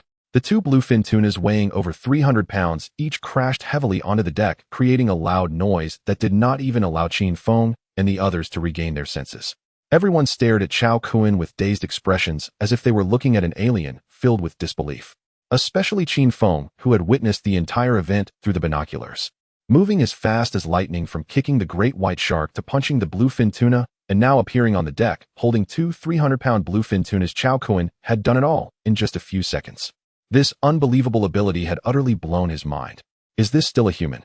This is simply outrageous. Watching the crowd with their mouths agape as if petrified, Chao Kun smiled faintly, knowing he had done this intentionally. His purpose was to give Qin Feng and the others a little shock. Now in the city, he was virtually invincible. Even bullets would not harm him as long as they did not hit vital spots. From now on, he need not be cautious. Qin Feng and the other 4 were clever. The abilities he had displayed would leave an indelible mark in their hearts, thereby exerting a strong deterrent effect. They needed to understand that he was not an ordinary person. After all, in business, he was just a naive rookie, while Qin Feng, Gua Yilong, Wang Shua, and Zhang Minghui all hailed from prestigious families well-versed in the ways of commerce. If they united to engage in some deceptive practices against him, it would pose a headache. It wasn't that Chao Kun was suspicious and distrustful of the 4, rather they had only known each other for a short time, and they had not yet reached the level of intimacy required to be brothers. This was also why Chao Kun generously showcased his powerful abilities in front of everyone. After more than 2 minutes, the crowd finally snapped out of their stunned state. "Kun Go, You truly do come from a prestigious family. Such incredible and formidable power can only belong to those ancient families that have existed for hundreds or even thousands of years. Kuan-gu, you are just too cool.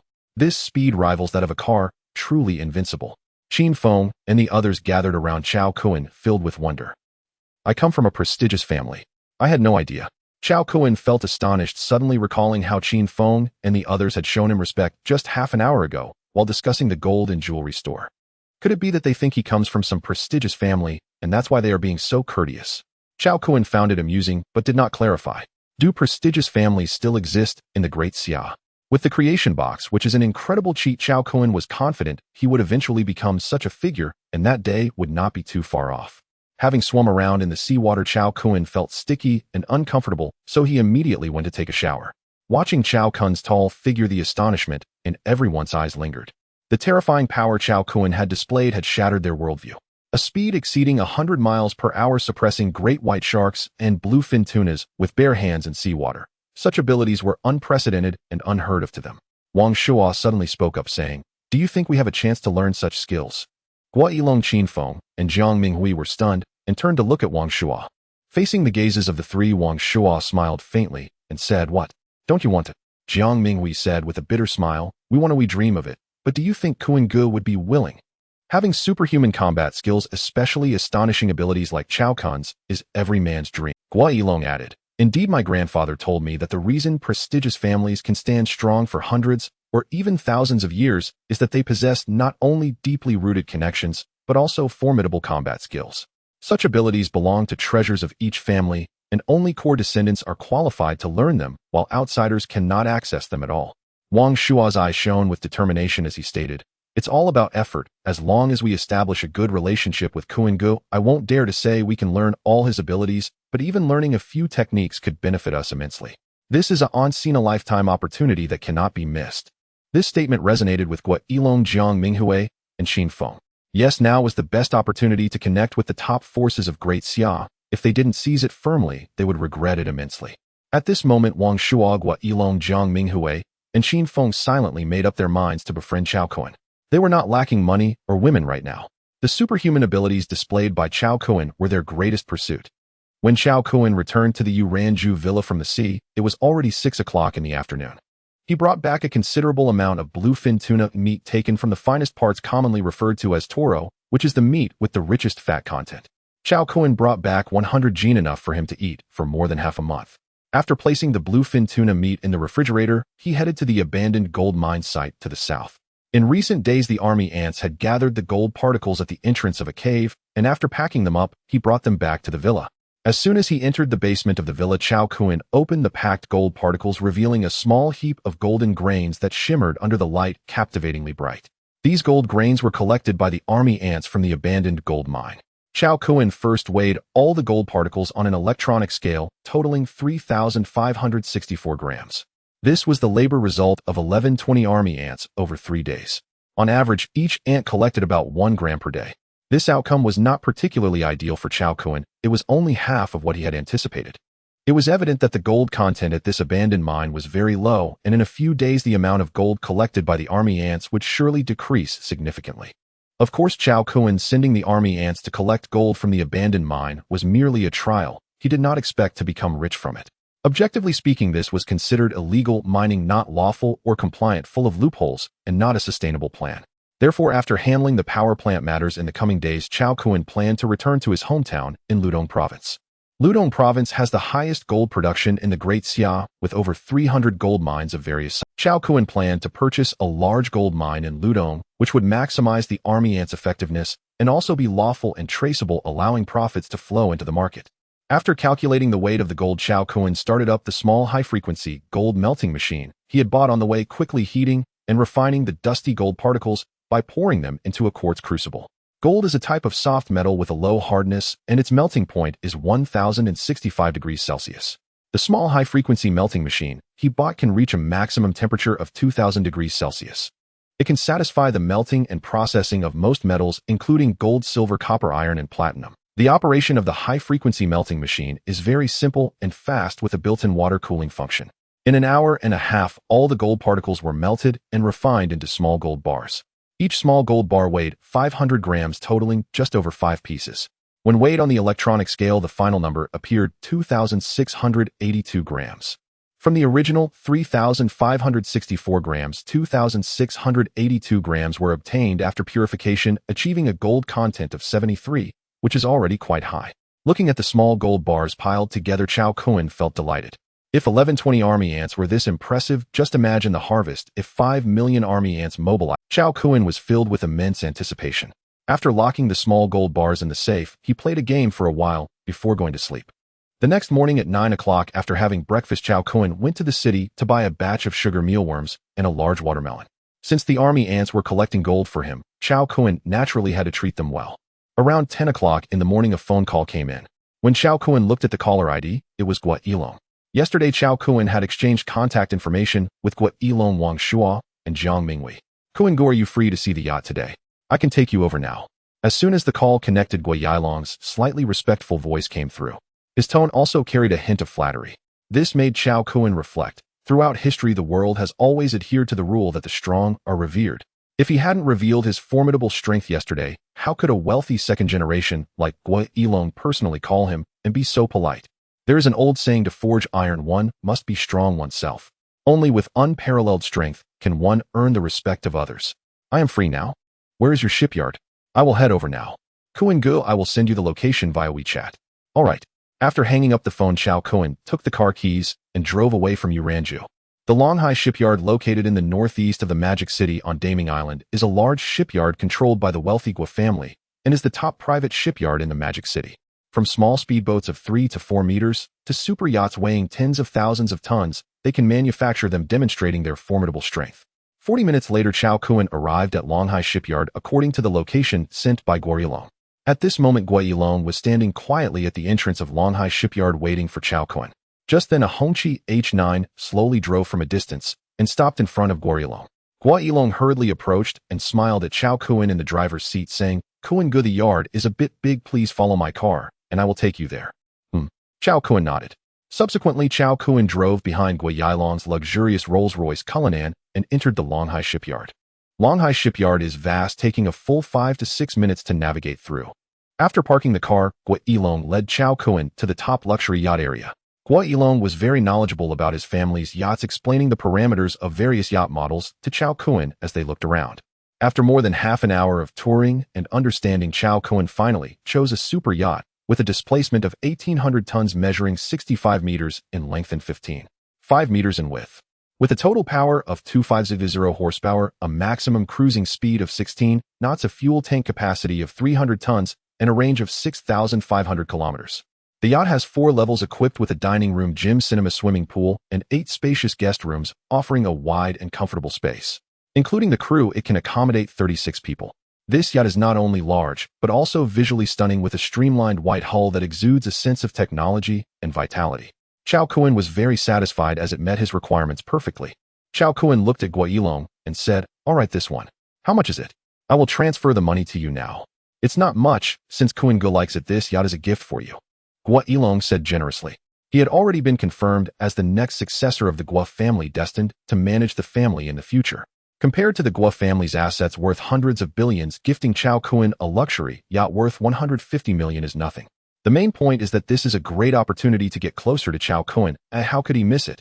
In fact, he felt a bit anxious, fearing that Chao Kun might refuse. Chao Kun looked at Guo Yilong in surprise. This super yacht clearly wasn't cheap. Having known each other for less than 2 days, he was so generous as to give it to him. But soon Chao Kun understood Guo Yilong's intentions. It was obvious that he wanted to befriend him because of his extraordinary strength displayed yesterday. Understanding this, Chao Kun did not refuse Guo Yilong's kindness. Though he currently appeared to have over 1 billion in funds, planning to spend 800 million to acquire the power plant, he still had 300 million left, which he would also need for purchasing a gold mine in his hometown of Ludo. When the time is right in the future, he could return the favor. At Longhai shipyard, the procedures were handled very quickly by the young master, taking less than 10 minutes to complete all the paperwork. Starting today, this super yacht belongs to Chao Kun. In addition, Guo Yilong was very thorough in his work, also equipping Chao Kun with a team of 15 crew members, and even the future maintenance of the yacht was covered by Longhai shipyard. Chao Kun could take the yacht out anytime he needed. After purchasing the yacht, Guo Yilong personally escorted Chao Kun to the door. As he was leaving, Chao Kun thought for a moment. and said to Guo Yilong, "Lao Gui, do you know any business agents?" Large commercial transactions involve research, evaluation, negotiation, and document signing. Chao Kun was completely clueless about this. The best way is to find someone proficient in this field to assist him in completing the acquisition. Upon hearing this, Guo Yilong thought to himself, Kun Go is up to something big again. However, although he was curious since Chao Kun did not elaborate, he did not ask further, fearing to upset him. Everything must be done step by step. Being too eager could backfire. "Yes, Kun Go, when do you need it? I will have someone contact you directly." Guo Yilong made a phone call, and after a series of arrangements, 2 business Audi cars arrived at the Longhai shipyard in less than 20 minutes. The cars slowly came to a stop, and 3 men and 2 women stepped out dressed in business attire, looking sharp and professional, while carrying briefcases. The 5 of them respectfully greeted Guo Yilong, saying, "Young Master Guo."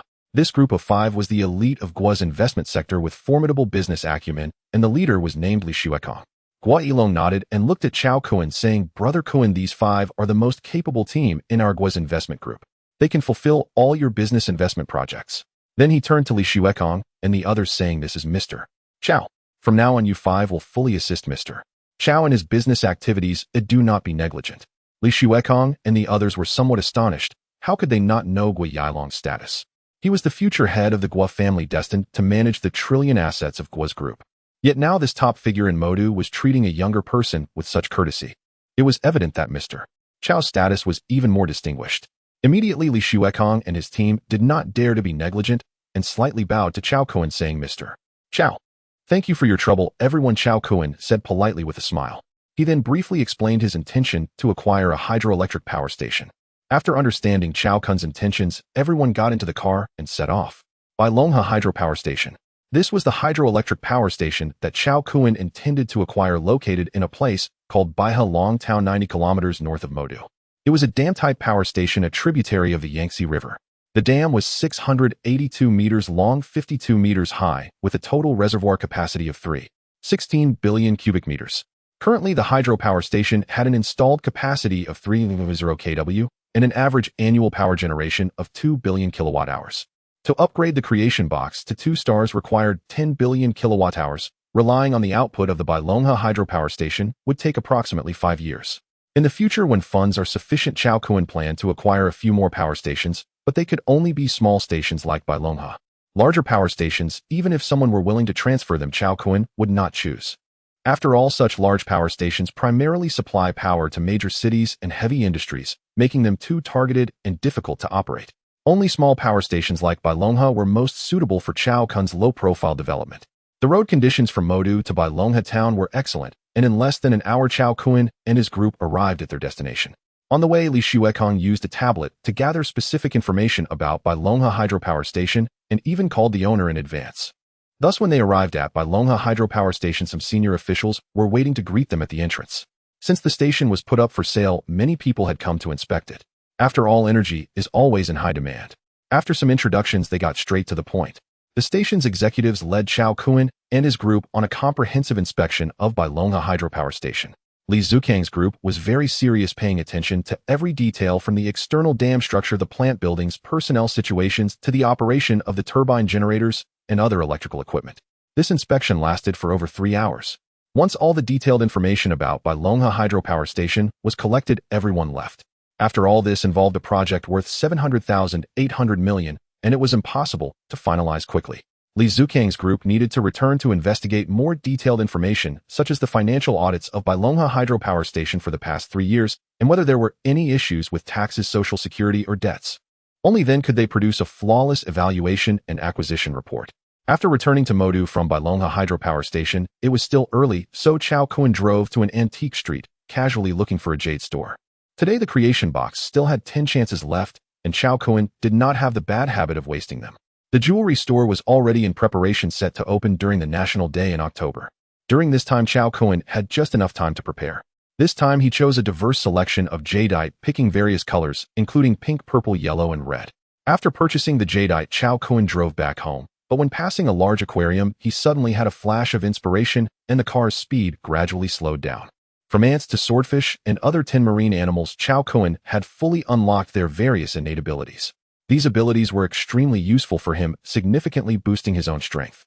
To this end, Chao Kun had searched online for many materials on magical animals last night, including terrestrial animals, flying animals, freshwater animals, marine animals, and many plants. After reviewing the information, Chao Kun was greatly enlightened and compiled a list of extraordinary animals and plants with innate abilities in his mind. After parking the car at the entrance, he walked into the aquarium. 10 minutes later, Chao Kun came out holding an aquarium that contained a small electric eel measuring 9 centimeters long. After returning to his home, he opened the aquarium and took out the small electric eel. As soon as it touched Chao Kun's palm, the small electric eel began to thrash violently, but unfortunately, being just a juvenile, it did not have the ability to discharge electricity and thus could not harm Chao Kun. With a thought, as soon as the creation box appeared, a prompt sound rang in Chao Kun's mind. Ding, a little energy will be consumed. Are you sure you want to generate it? Chao Kun was taken aback. He hadn't even released the electric eel yet. But then he realized that he had exploited a bug in the creation box yesterday and stored several innate ability orbs. Today, it must have been due to the recovery of energy that such a prompt was issued. Can this thing also be generated? Chao Kun was astonished. A single innate ability orb was already powerful, so if multiple different innate ability orbs could be generated, wouldn't that be even better? Immediately, Chao Kun confirmed the generation command. Ding, the current item rating has reached the 1-star limit. It needs to be upgraded to 2 stars to generate again. As the prompt sound rang, the 4 innate ability orbs that Chao Kun had put in yesterday flew out of the creation box and floated in front of him. Seeing this, Chao Kun smiled helplessly, realizing that he had indeed overthought. After putting away the 4 innate ability orbs, he placed the small electric eel into the creation box. Ding, a little energy will be consumed. Are you sure you want to generate? Confirmed. Ding, congratulations, you have obtained a 1-star mutated electric eel juvenile and 1 innate ability orb. Chao Kun, with a beaming smile, first placed the small electric eel into the aquarium, then took the innate ability orb and crushed it. The innate ability orb instantly transformed into countless particles, merging into Chao Kun's body. Suddenly, he felt a tingling electric current rapidly spreading throughout his body. After merging with the electric eel's innate ability sphere, Chao Kun felt a tremendous change in his body, leaving him quite astonished. He could clearly sense that every cell in his body was infused with subtle currents akin to a small battery. Chao Kun could control the currents within these cells with complete mastery, using them at will. The thought of the character Sikong Jun unleashing thunder in the game Honor of Kings with an unparalleled explosive presence crossed his mind. Chao Kun's blood inexplicably boiled, leaving him unsure if he could reach such an impressive level. Unable to contain himself any longer, he felt a surge of electricity flash through his eyes, his body quaking, hands outstretched, as he shouted an explosive phrase: lightning, thunder, shatter the darkness. The currents within Chao Kun's cells rapidly converged into his hands, intertwining and producing a series of crackling, deafening sounds. Watching the flickering electric light in his hands, although it did not match the invincible stance of Sikong unleashing his ultimate move, Chao Kun felt quite satisfied. Let's test the power. Chao Kun pointed, and an arc of electricity shot from his fingertips, swift as lightning, striking a potted plant in the living room. Sizzle! The vibrant green potted plant was instantly struck by the electric arc, bursting into flames and turning to charcoal in the blink of an eye, emitting wisps of white smoke. Wow, such immense power! Chao Kun was astonished. The destructive force of his single finger was astonishing, comparable to high-voltage electricity. Chao Kun was somewhat bewildered. If he remembered correctly, the maximum voltage of an electric eel was 800 volts. Yet the electric arc he unleashed clearly surpassed 800 volts, making this discharge capability more terrifying than that of the electric eel. The reasoning was quite simple. The innate ability sphere originated from the electric eel itself. However, it did not mean that its capabilities were equivalent to those of the electric eel, as it largely depended on the inherent limits of the fusion target. For instance, a baby and a special forces soldier would have vastly different physical strengths, so when merging with the electric eel's innate ability, the voltage released would naturally not be comparable. Chao Kun's ability to release voltage far exceeding that of the electric eel was due to the multiple fusions with innate ability spheres that had enhanced his physical constitution, thus allowing him to unleash more powerful voltage. Understanding this principle, Chao Kun suddenly realized.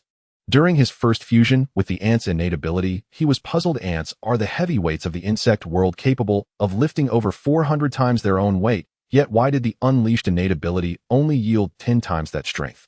Now he understood. It was because at that time his physical strength could only exert 10 times the power. Any higher, and he surely would not be able to handle it. With this in mind, if he were to generate the ant's ability again, wouldn't he be able to unleash a higher innate ability sphere, like 100 times the strength? It seemed that the miraculous uses of the creation box could only be discovered step by step as he utilized it. Looking at the current flowing in his palm, Chao Kun's gaze fell upon the creation box as he pondered. Having electric power within him was akin to being a small power station. He wondered if it could upgrade the creation box. With this thought, Chao Cohen placed his right hand on the creation box, and immediately a prompt resonated in his mind. Ding, energy detected. Would you like to proceed with the upgrade? Upgrade. In the next moment, Chao Cohen felt the currents within his body being instantly drained at the speed of light, disappearing completely. Seeing that the upgrade progress of the creation box showed no change, he grimaced. The energy was too little. After about 10 seconds, Chao Cohen sensed that the currents in his cells began to recover again. At this rate, it would take approximately 3 days for the currents in all his cells to fully restore. In addition, he also discovered something incredibly astonishing. That is, the transmission of cellular currents was constantly honing the strength of his cells, and although this process was very subtle, he could feel it entirely. Chao Cohen was deeply shocked. He never expected that the electric eel's innate ability would come with an automatic evolution feature. This was undoubtedly a passive skill. It was truly marvelous. After studying the electric eel's innate ability, Chao Cohen generated the remaining 9 energy slots into jade stones, placing them along with 4 innate ability spheres into the safe. After finishing his tasks, Chao Cohen began to prepare a meal for himself. He took 3 pounds of bluefin tuna from the refrigerator and, following a homestyle recipe, made himself a bowl of vinegar-braised tuna. The tender and rich premium tuna paired with fragrant quality rice left Chao Cohen feeling extremely sad. After dinner, Chao Cohen, as usual, lay comfortably on the soft sofa and scrolled through Douyin for a while before falling asleep. The team of 5 led by Li Xuekong worked efficiently, producing a purchase evaluation report for the acquisition of the Beilong hydropower station in just one night. That noon, they headed to the Beilong hydropower station to discuss the acquisition. The boss, having lost money in the stock market, urgently needed a large sum of funds for turnover. Chao Kun's clean and efficient manner impressed him greatly, ultimately leading to Chao Kun acquiring it for 720 million. After acquiring the Beilong hydropower station, Chao Kun convened the leadership team that afternoon. During the meeting, Chao Kun announced the first order of business. Starting today, the power station would cease external electricity supply. Upon hearing this, the leadership team was stunned. What was this young new boss planning? If the generated electricity was not supplied externally, how would they make money? Station Chief Zhao Dai curiously asked Chao Kun, Mr. Chao, why stop the external supply? Chao Kun replied nonchalantly, the electricity generated by the station has other uses for me. Why was the power supply stopped? His initial intention in buying the power station was to upgrade the creation box, not to profit. Since the boss had spoken, everyone had no choice but to comply. Next came the layoffs. Since the electricity would no longer be supplied externally, unnecessary positions would naturally be eliminated, retaining only essential personnel. The total number of staff, including the leadership team, was 86, but after layoffs the number was directly reduced by half. Zhang Dai and the others were bewildered. First they stopped the external electricity supply, and now they have the staff. Chao Kun's actions left them completely baffled. Chao Kun also noticed the unease among the crowd. To stabilize their spirits, he announced a 20 salary increase for all staff. Now with 42 staff members, the average salary was 800 yuan. Even with a 20 increase, it amounted to only 800 a year, which was not much for him. As long as the hydropower station continued generating power without affecting the creation box's upgrade, it was fine. After the meeting, Chao Kun took all staff out to dinner at a 5-star hotel in Magic City to get to know each other. After dinner, Chao Kun returned to the Orange Villa and went to sleep.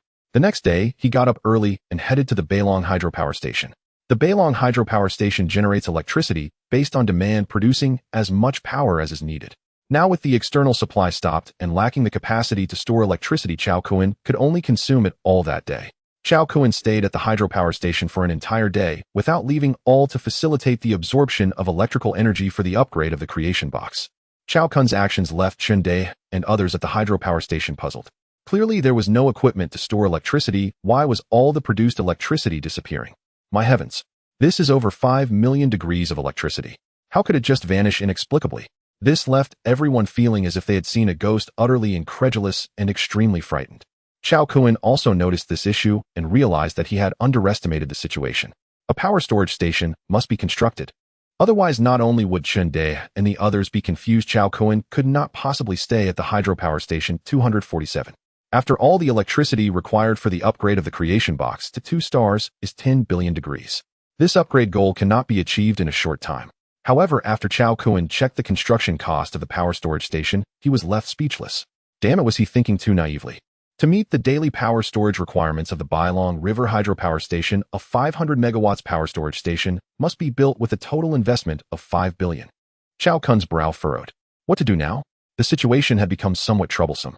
It was frustrating. In order to prevent the hydropower station from ceasing operations, Chao Kun spent almost the entire night at the Bailong River hydropower station, constantly absorbing electricity. Meanwhile, he also searched online for knowledge related to energy storage. The energy storage problem must be solved. There are 6 types of electrical energy storage: pumped storage, compressed air energy storage, flywheel energy storage, superconducting magnetic energy storage, superconducting capacitor energy storage, and battery storage. After understanding the 6 types of electrical energy storage methods, Chao Kun found a glimmer of hope. That was to choose battery storage. The other 5 options are not only expensive to build, but also take too long to construct. Only battery storage is quick, convenient, and cheap, making him feel very hopeful. Immediately, Chao Kun ordered several small ternary lithium batteries online. Indeed, Chao Kun's plan was to rely on the miraculous abilities of the creation box to enhance the energy density of the lithium batteries. Of course, this was just Chao Kun's speculation. After all, this thing belongs to the realm of technology. Whether the creation box can produce more powerful batteries can only be determined through experimentation. Chao Kun selected expedited shipping, and within 2 hours the batteries were delivered. Chao Kun eagerly placed the batteries into the creation box to begin the generation process. If this didn't work, he would truly be out of options and would have to live at the hydropower station long term. Ding! Congratulations on obtaining an ultra-large capacity ternary lithium battery. Chao Kun looked forward to examining the information of this battery. Name: ultra-large capacity ternary lithium battery, energy density 18500 mjkg, capacity 9000 kilowatt-hours, weight 9000 grams. Chao Kun was astonished, once again overwhelmed by the wonders of the creation box. If he remembered correctly, the energy density of lithium is only 0.460.72, less than 1 mjkg. But now, after being generated by the creation box, it had transformed the decayed into the miraculous, achieving an astonishing energy density of 18500 mjkg, a staggering increase of 18,500 times. What does this mean? Let's put it this way: gasoline is currently the most commonly used and efficient energy source with an energy density of 42 mjkg, and 1 kilogram of gasoline contains 12 degrees of electricity. In contrast, this ultra-large capacity ternary lithium battery, with its explosive increase in energy density, can store 1,000 degrees of electricity per kilogram, which is 83 times that of gasoline. This data is terrifying. The most frightening thing is that this battery can repeatedly store electricity. Just this small battery can enable an electric car to run for 50,000 kilometers. This will be a revolutionary energy breakthrough that shocks the world. It is enough to overturn the current battery and oil industries. From small devices like smartphones and computers to large vehicles like cars, ships, and space shuttles, this battery could replace existing energy sources. It's hard to imagine that the market value would far exceed trillions, and even 10 trillion is not out of the question. This battery is undoubtedly cutting-edge technology. After the initial excitement, Chao Kun calmed down. First, this battery is impressive, but that does not mean it can be manufactured. No matter how remarkable it is, without the relevant technology, it would be completely wasted. In other words, he can only use it, not produce it. Second, even if it can be manufactured, it is not something he can handle at the moment. The stakes involved are too high. Those energy superpowers and enterprises would never stand by idly. Chao Kun's small frame cannot withstand that. Even if he wants to pursue it, the only choice is to cooperate with the state. Additionally, even if he collaborates with the state, his own strength must be assured. After all, human hearts are unpredictable, and one must guard against them. Only by being unafraid of the superpower of the state can he safeguard his own interests. With this in mind, Chao Kun shook his head and smiled. Why think so much? Let's take it step by step. Since he now has a large capacity battery, he can arrange for the construction of a battery storage station. However, the first step is to test the safety and stability of this battery. It's not that Chao Kun doesn't trust the creation box, but this relates to safety issues which cannot be taken lightly. After all, this small battery contains 9,000 degrees of electricity, and if it explodes, the power released would be comparable to that of TNT explosives of the same magnitude. Immediately after instructing the hydropower station to stop generating electricity, Chao Kun took the ultra-large capacity ternary lithium battery and left the hydropower station. To test the battery's safety and avoid unnecessary trouble from an explosion, Chao Kun planned to experiment in the deep sea. An hour later, Chao Kun drove to the Longhai shipyard of the Guo family on Daming Island. The yacht he chose was the latest model, very intelligent, and could be easily operated with a smartphone. Chao Kun sailed to a deep-sea area, finding a small island with steep cliffs. After setting the yacht to a stationary docking state, Chao Kun climbed onto the island. The first step was to test the waterproofing. Chao Kun threw the ultra-large capacity ternary lithium battery forcefully into the seawater from a distance, watching quietly. After 10 minutes, the battery submerged in seawater remained unharmed, not releasing even a hint of electricity. Clearly, the battery had excellent waterproofing. The second step was to test its pressure resistance and cutting ability. Chao Kuan retrieved the battery from the seawater, now moving at a speed of 35, running swiftly on the bumpy island, as if it were flat ground, reaching the highest point of the island in just a few seconds. From a height of over 100 meters, Chao Kuan threw the battery down. Bang!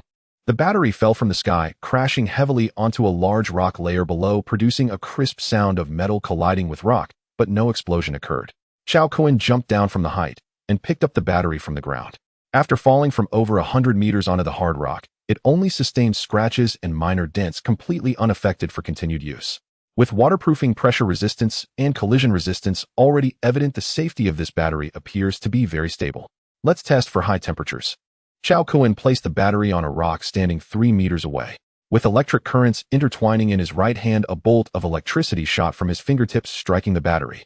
The power Chao Kuan released was even higher than that of an electric eel, with the temperature of the released arc reaching over 1,000 degrees. After a series of electromagnetic sounds, the battery started to emit wisps of white smoke, but did not explode. It is evident that the safety is extraordinarily stable. After returning from the sea, Chao Kuan made a phone call to Li Xuekong, entrusting him to take people to a company named Qingli Electronics to carry out acquisition work. The ultra-large capacity ternary lithium battery, which boasts extremely high safety and stability, sparked new ideas in Chao Kuan's mind. During yesterday's meeting, he had reviewed the power supply companies associated with the Beilong hydropower station, among which was Qingli Electronics. This is a newly established company from 2 years ago, not particularly large, specializing in the processing of battery electronic components and similar businesses, with a market value of less than 30 million. Chao Kuan had 3 main purposes in acquiring this company.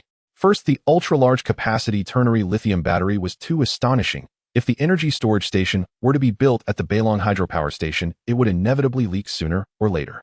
Secondly, he could utilize the name of Qingli Electronics to conduct battery research and development, allowing him to discreetly absorb electricity for the creation box.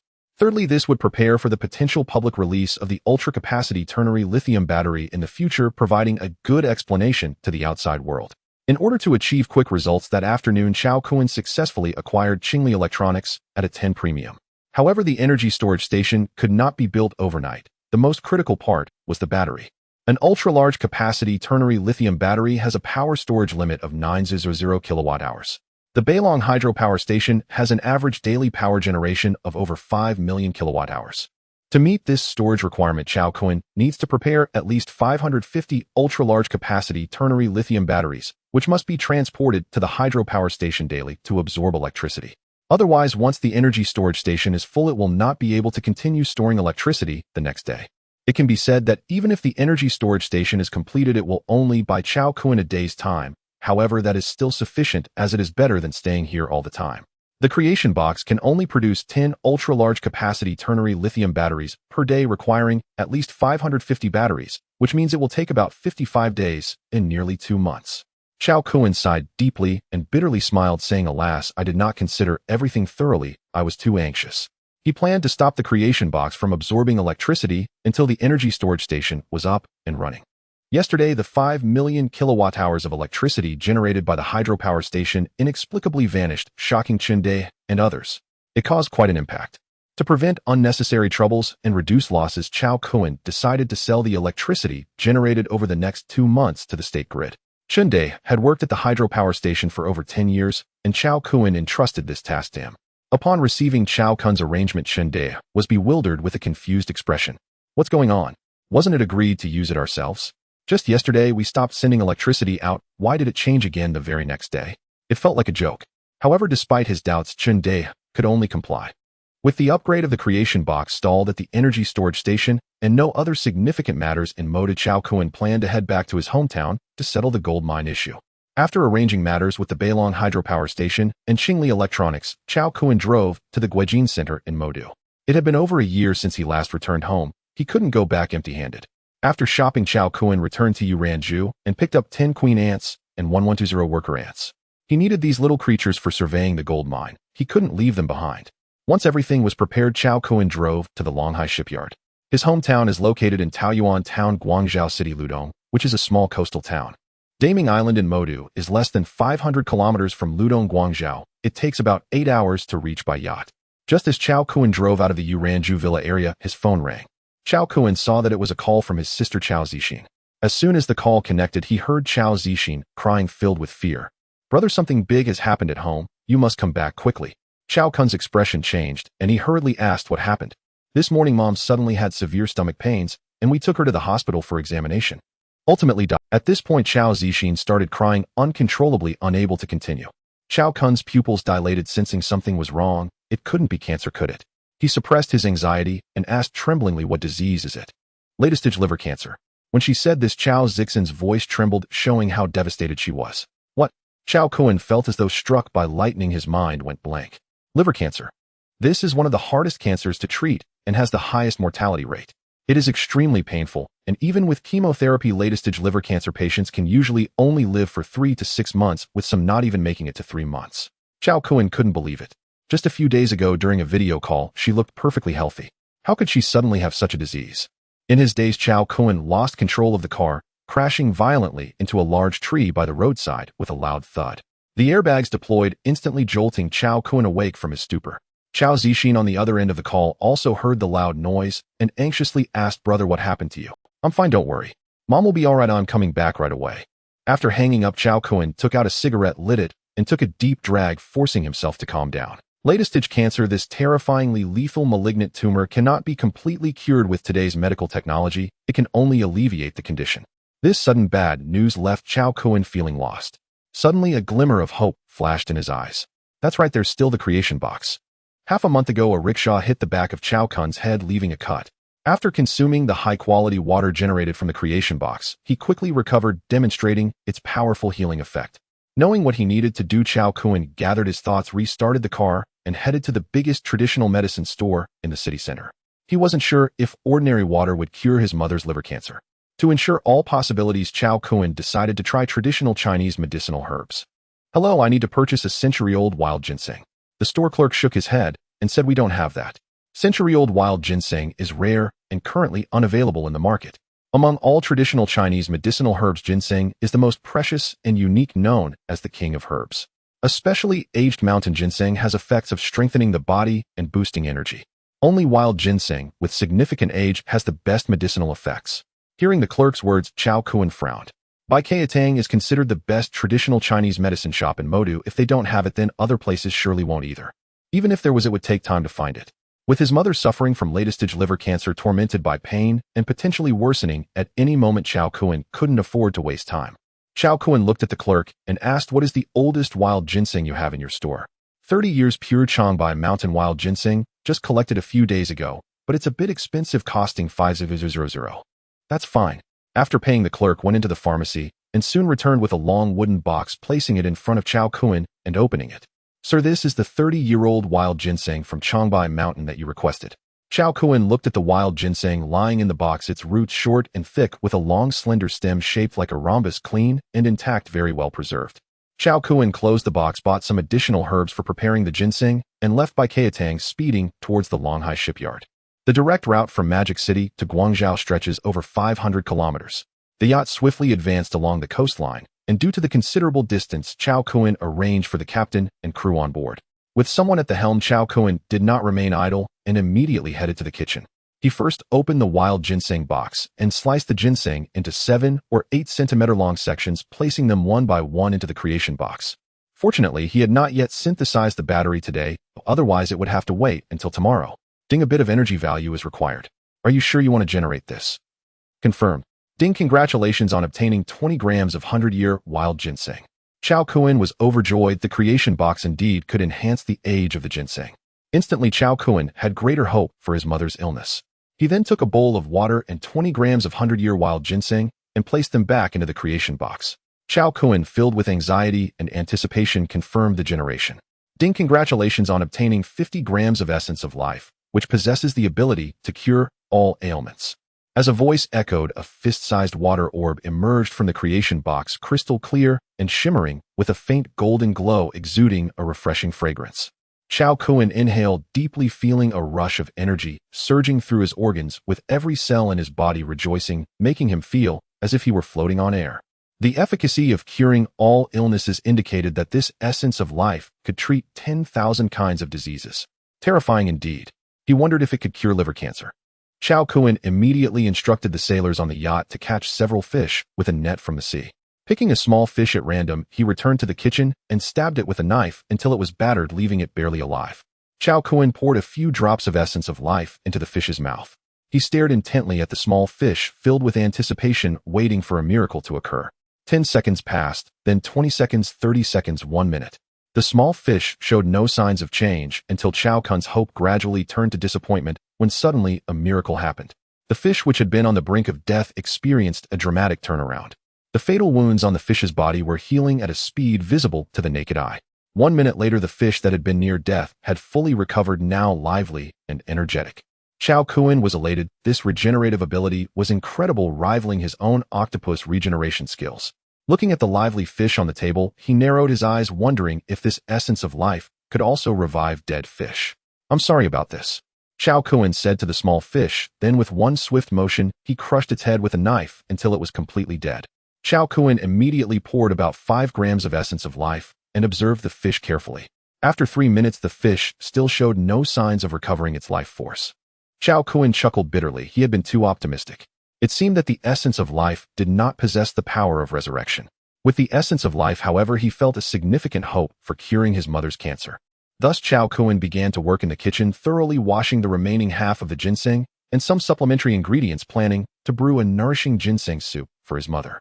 2 hours later, the ginseng soup was successfully brewed. Chao Kuan then poured all the remaining essence of life into the soup and stored it in a thermos. 5 hours later, as night fell, the yacht arrived at the port of Guangzhou City. Chao Kuan took the ginseng soup and hailed a taxi to Guangzhou Medical University Hospital. 20 minutes later, Chao Kuan arrived at the oncology department where his adoptive mother Chen Fang was located. On the way, he had learned from his sister Chao Zixin that Chen Fang's room was scheduled for her first dialysis chemotherapy the next day. Chao Kuan pushed open the door to the ward. Inside were Chao Jifeng, Chao Ziyun, and Chao Zixin, all wearing worried expressions. The ward was utterly silent. The atmosphere felt oppressive. Upon seeing Chao Kuan enter, Chao Jifeng, Chao Ziyun, and Chao Zixin all looked up in astonishment. Chao Kuan had changed drastically. His height and appearance were so different that they barely recognized him. "Dad," Ziyun Zixin. It was only when Chao Kuan greeted softly that Chao Jifeng, Chao Ziyun, and Chao Zixin snapped back to reality, asking in disbelief, "Are you Kunzi?" "Brother?" "Yes," Chao Kuan nodded. Upon receiving Chao Kuan's affirmation, Chao Zixin suddenly threw herself into his arms, her eyes red and swollen, trembling as she cried, "Brother, Mom." From the doctor, she had learned that their mother had only 3 months left to live, and it felt as if the sky had fallen. Chao Ziyun's eyes were also red and swollen, her gaze anxious and fearful. Chao Kuan gently stroked his sister's head, comforting her. "Zixin, don't worry, Mom will definitely get better." "Really?" Chao Zixin widened her eyes, looking at Chao Kuan. Late-stage liver cancer was an incurable disease by current medical standards. Even the hospital was helpless, only able to alleviate her suffering through chemotherapy. Chao Kuan lifted the thermos containing the ginseng soup and said, "This is ginseng soup I obtained from a very skilled traditional Chinese medicine doctor, and it has a high chance of curing Mom's cancer." Upon hearing this, Chao Jifeng, Chao Ziyun, and Chao Zixin all focused their attention on the thermos in Chao Kuan's hand. Chao Jifeng hurriedly approached Chao Kuan, excitedly asking, "Kunzi, is what you said true? Can it really save your mom?" "Yes," Chao Kuan nodded firmly. If even a severely injured fish could be quickly healed with the essence of life, he believed his mother's illness would surely be no problem. Hearing Chao Kuan's words, Chao Ziyun excitedly awakened their sleeping mother. "Mom, my brother has found a way to cure your illness." Chao Kuan looked at Chen Fang, who was pale and suffering from illness, feeling a pang of heartache. How could such a kind-hearted and beautiful mother suffer from such a disease? Truly, life is unpredictable. Fortunately, there is still hope and a glimmer of life, and he has the creation box. "Mom, this is ginseng soup, drink it, and you will get better." As Chao Kuan spoke, he opened the thermos lid and poured a cup, bringing it to his mother's mouth. The rich aroma wafted through the air. Just the scent revived Chen Fang's dull spirit, alleviating some of her chest pain. Chao Jifeng, Chao Ziyun, and Chao Zixin held their breath, watching Chen Fang with eager anticipation. Chen Fang took a large sip, feeling a warm current sliding down her throat, spreading rapidly to her limbs. Simultaneously, her bodily pains rapidly faded and warmth enveloped her entire being, prompting her to exclaim, "This feels so good." Chao Kuan's eyes lit up with joy as he asked, "Mom, how do you feel?" He could not be entirely certain whether the essence of life would work against cancer. At this moment, he could only hope for the best. Chun Fong smiled and said, I feel warm and very comfortable, full of strength, and the pain has eased significantly. Chao Jifeng, Chao Zixin, and Chao Ziyun were overjoyed, shouting, that means it works. Great. Mom, your illness can be cured. Thank heavens. Mom, drink it all, and we'll do another check tomorrow. Chao Kun sighed with relief, knowing it was effective. As all the medicinal soup was consumed, Chun Fang's lethargic state quickly dissipated, and her pale, sickly face became rosy. What a miraculous soup, I can't feel any pain at all. Chun Fang exclaimed in surprise. No one is unafraid when faced with death. With the illness vanishing, Chun Fang felt an abundance of energy coursing through her body. Moreover, her face, which once looked 50 astonishingly, appeared much younger. Her facial skin was smooth and fair, her features more exquisite and three-dimensional, her eyes sparkling, and the silver strands at her temples had turned black. It was evident from her state that she was vibrant and had probably rejuvenated by about 10 years, completely Seeing Chun Fang's transformation, Chao Jifeng, Chao Ziyun, and Chao Zixin widened their eyes in disbelief, exclaiming in astonishment. The effect was simply too powerful, feeling as if they had consumed a miraculous elixir, resulting in a complete transformation. Even Chao Kun was taken aback, realizing he had underestimated the true power of the essence of life. It could cure terminal illnesses and instantly rejuvenate one's appearance by 10 years. The value of this was immeasurable. After all, millions die from various cancers worldwide each year, and the number of cancer patients is continually increasing. In addition, there are many other terminal diseases that are also very deadly, such as ALS, leukemia, uremia, and AIDS, with the combined total of these patients far exceeding tens of millions. It is unimaginable what a vast and extensive market this represents. Not to mention, there are quite a few wealthy individuals suffering from terminal illnesses. Chao Kun believed that as long as there was a cure for their terminal illness, these wealthy individuals would not hesitate to spend millions or even billions. Money can be earned again, but if life is lost, everything is lost. The transformation of Chun Fang from a sickly state to radiant health took less than 3 minutes. This nearly miraculous change left Chao Jifeng, Chao Ziyun, and Chao Zixin utterly stunned, taking a long time to regain their composure. Chao Jifeng looked at Chao Kun wide-eyed and asked in astonishment, Kunzi, what on earth happened? The gazes of Chun Fang, Chao Ziyun, and Chao Zixin also fell upon Chao Kun, filled with shock and curiosity. First, he stumbled upon valuable antiques worth millions, and now he had undergone such a drastic transformation. What shocked them the most was that the ginseng soup Chao Kun brought back could not only cure late-stage liver cancer, but also restore youth, which completely shattered their understanding. What exactly happened to Chao Kun in Modu?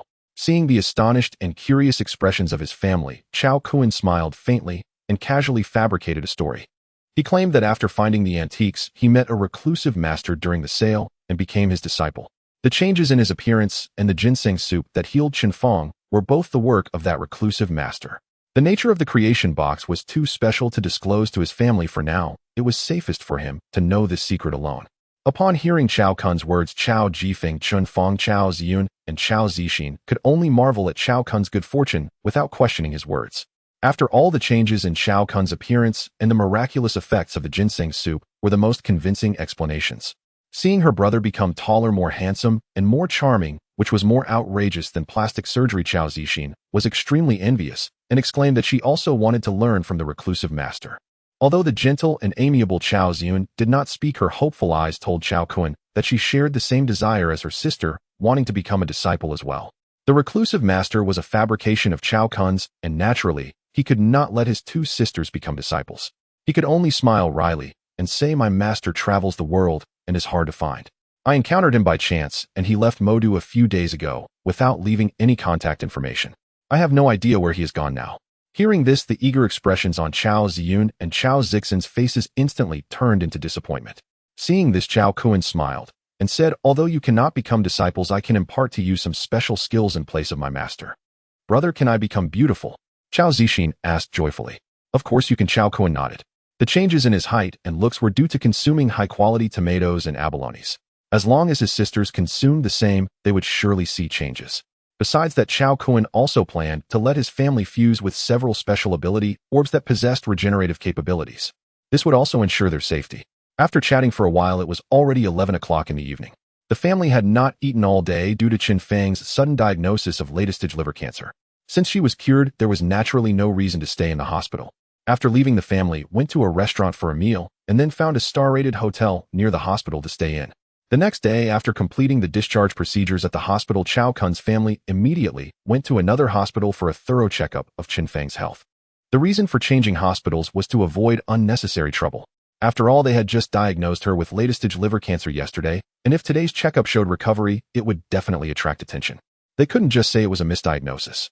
After 3 hours of waiting for the examination, the results finally came out, clearly stating that Chen Feng's body was extraordinarily healthy and the fatal liver cancer had been cured.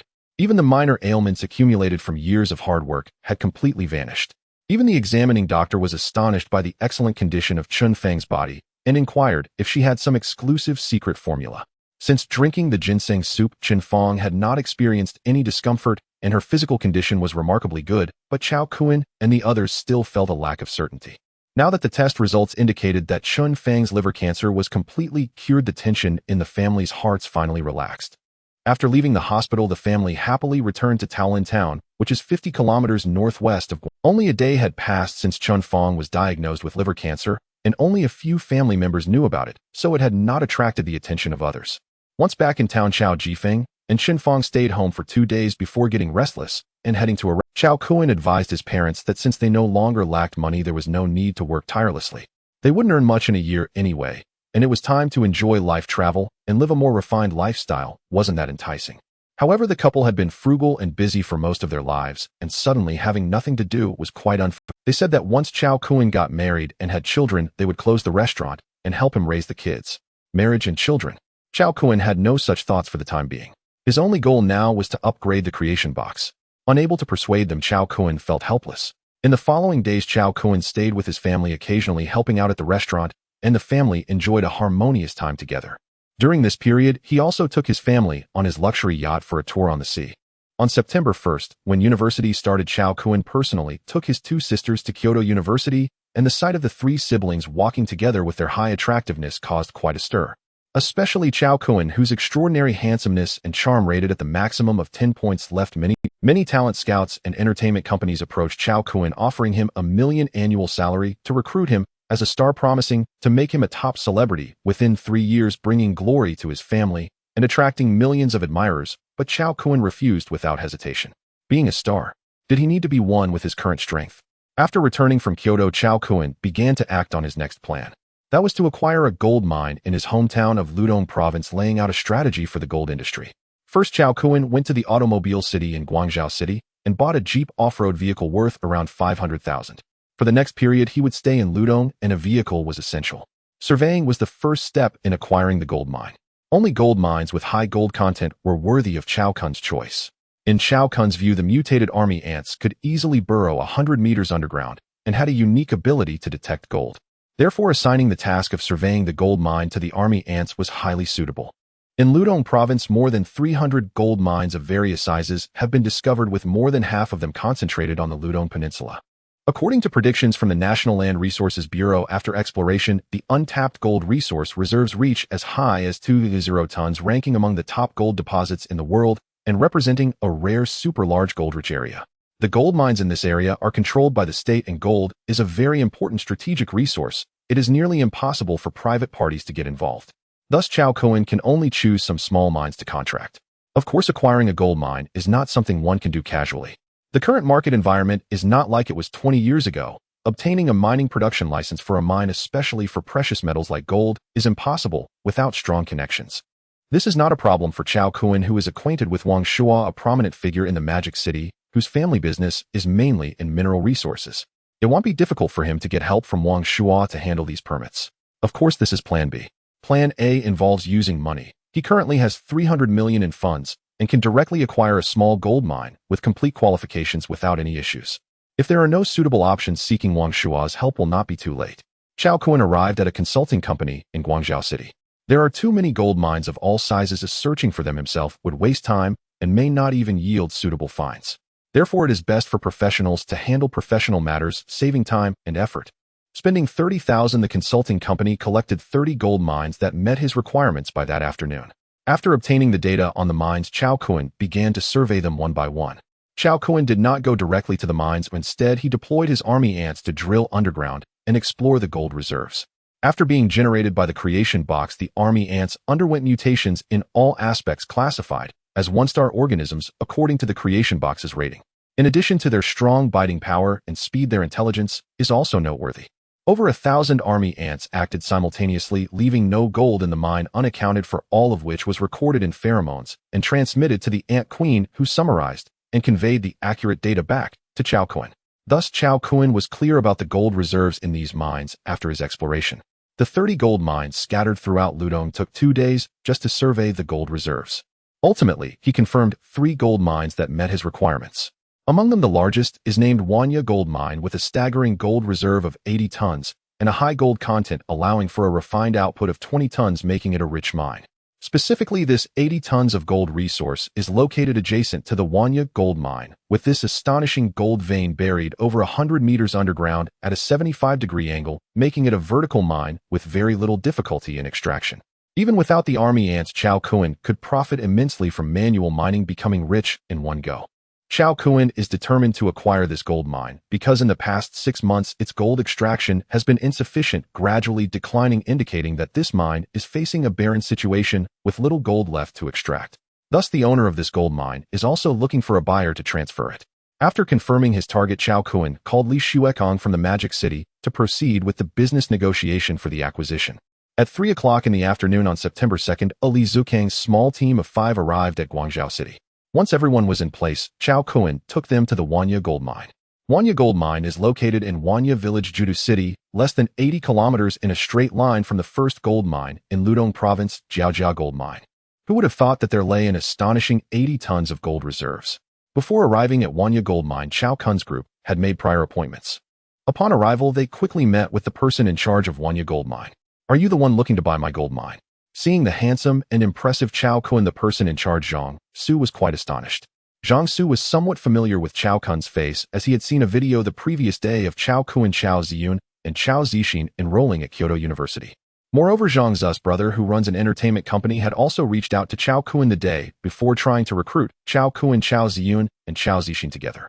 The Chao siblings' high attractiveness and excellent temperament would create great benefits for the company if they could be recruited to create a brand. Unfortunately, they had been rejected by the Chao siblings. Facing Zhang Zu's puzzled tone and gaze, Chao Kun smiled faintly, nodding and saying, "That's right." Zhang Su became even more confused. After the Chao siblings gained some popularity online, a resourceful netizen had published the details about their family situation on the internet. The Chao siblings came from a very ordinary background, barely classified as a middle-class family. Yet now Chao Kun was telling him that he wanted to acquire his Wanya Gold Mine. The Wanya Gold Mine may not seem large, but taking over would be impossible without at least 80 million. How could someone from Chao Kun's family background possibly come up with so much money?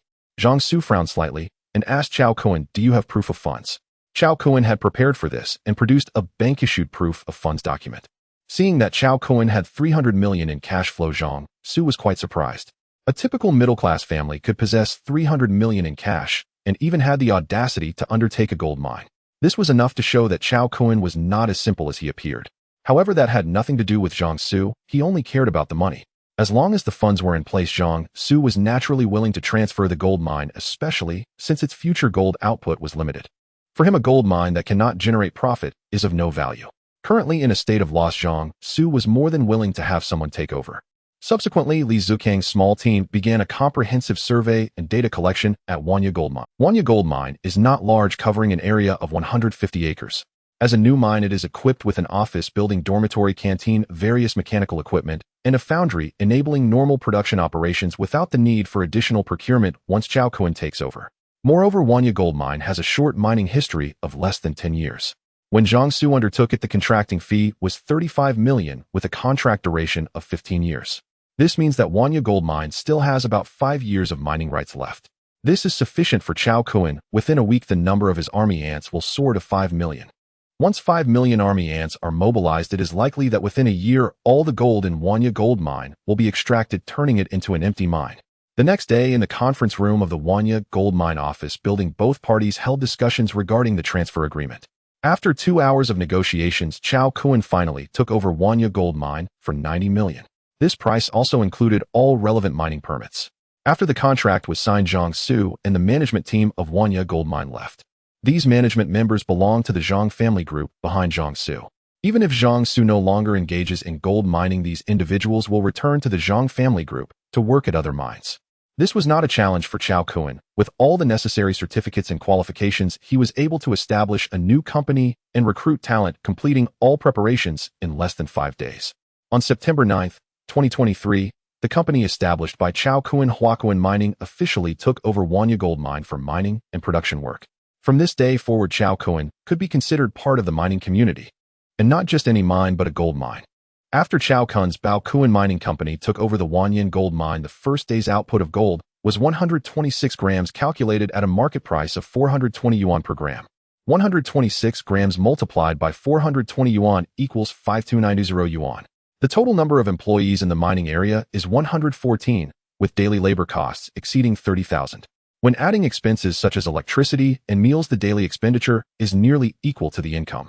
It's no wonder Zhang Su wanted to transfer it. It was a complete waste of effort. However, for Chao Kuan, this was only temporary, as the time to make a fortune was just around the corner.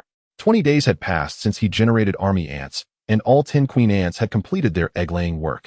The mutated queen ants passed on their genetic traits to their offspring, and their growth rate was astonishing. In just 5 days, these ants would traverse through the stages of egg, larva, pupa, and adult. By then, they would quickly be able to engage in mining work. Time flew by, and on September 15th, the ant nests spread across 10 locations in the mining area suddenly increased by 5,000 army ants. In total, there were 5 million army ants. From this moment on, Chao Kuan possessed 5 million little miners capable of collecting gold. Prior to this, he had already ordered a batch of ant feed online. The mutated army ants had a food consumption rate about 20 times higher than ordinary army ants. Chao Kuan calculated that a single ant consumed approximately 2 milligrams of food daily, so 5 million ants would require a mere 1.0 grams of food every day. For Chao Kuan, this was insignificant, posing no pressure at all. It must be said, ants are indeed the perfect miners. They eat little but create immense value. Chao Kuan ordered a month's supply of high-quality feed at once, and in addition, he purchased high-protein and nutritious foods such as sugar, mealworms, fruits, fish meal, and meat. These little miners were working hard to dig for gold, and they deserved good food. The 10 ant nests were all built underground, known only to Chao Kuan, making it difficult for others to discover. After the 5 million army ants were wealth, Chao Kuan gave the order, and they all descended underground to begin collecting gold. Mining started at 8 a.m. and continued until 6 p.m. Chao Kuan was a considerate boss and would not exploit these adorable little miners. 10 hours of work each day would suffice. During those 10 hours, the gold particles collected by the ants piled up mostly at the location designated by Chao Kuan, while the remaining 2/3 would be transported to the mechanical mining area dispersed among the ore. The mining operations followed a complete set of procedures with daily extraction amounts and the final refined gold yield all recorded in the data. Chao Kuan arranged for the ants to do this to ensure that the 80 tons of gold had a rationale behind it. Otherwise, if there was a sudden increase in undocumented gold, it would be hard to explain. Only Chao Kuan knew that the Wanyan gold mine was buried with 80 tons of gold reserves. He would not let a second person know. Otherwise, this gold mine would be lost to him, the state would take over immediately, and he would only be compensated for the money spent on acquiring the mine. Chao Kuan was well aware of this. He currently had some strength, but it wasn't enough to confront the state directly.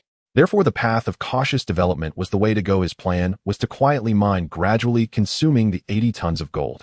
The 80 tons of gold reserves was no small number. 20 of the gold would be produced through normal mining operations, and this gold would be counted towards the Wanyan gold mine. The remaining 80 of the gold would be secretly refined by Chao Kuan and then taken abroad to contract a gold mine, mixing this batch of gold into it. This was the best way to accumulate a large amount of gold in a short time. In summary, compared to domestic operations, there are far fewer troubles abroad. He could dictate how much gold there was. With this operation, the 80 of gold could flow normally into the market. 5 days later, workers engaged in mining operations discovered a sudden appearance of many gold particles during the mining process. Indeed, after the day's gold refining statistics, the gold weight surged from 120 grams to over 130 grams, directly increasing by more than 10 times. Moreover, this data fluctuated continuously over the next week. On the highest day, the amount of gold produced reached 2260 grams, setting a new record since the Wanyan gold mine began operations. The continuous high production of gold caused a stir throughout the mining area. Had they struck a gold mountain? The person in charge immediately reported this good news to Chao Kuan. Chao Kuan smiled calmly. This was something he had arranged intentionally. If it weren't for the fear of attracting the state's attention, this data would have been even higher. From now on, the Wanyan gold mine was on the right track. It's time for me to go abroad. The 5 million army ants were all mobilized, and within 10 days they had already excavated over 30 tons of gold ore. Excluding a small portion scattered in the gold mining area awaiting proper extraction, the remaining was secretly refined by Chao Kun and placed in the basement of a villa he purchased in Judah City, totaling about 7.5 tons. At this rate, within a month's time, the 80 tons of gold ore would be completely mined out. However, this was the workload of the ants. The remaining 20 of gold that Chao Kun arranged in the mining area according to normal mining production speeds would take about a year. Chao Kun was not in a hurry. The mining ability of the 5 million ants truly astonished him, broadening his horizons. The domestic gold mines limited his potential, and his gaze was already set on overseas opportunities. Especially in South Africa, where the gold reserves reached 600 tons, ranking first in the world. The gold resources in Siberia were also quite abundant. The restrictions in these areas were quite weak, and Chao Kun believed that this was where the true potential of the 5 million army ants could be unleashed. Just a few days ago, he had submitted a business visa application to go to South Africa. The day after tomorrow, the visa would be processed. That afternoon, Chao Kun returned to Judah City from the Wanyan gold mine, with another batch of gold particles heading to his villa to refine them. With so many eyes in the mine to prevent leaks, Chao Kun took back about 2 tons of gold particles daily from the mine and refined them himself in the villa's basement. The equipment for refining gold was purchased by Chao Kun for 300,000, allowing for quick and convenient refinement. In just 2 hours, the 2 tons of gold particles brought back by Chao Kun were fully refined. Looking at the small mountain of gold piled up to a height of 1 meter, sparkling brightly before him, Chao Kun felt joy, yet his face turned troubled.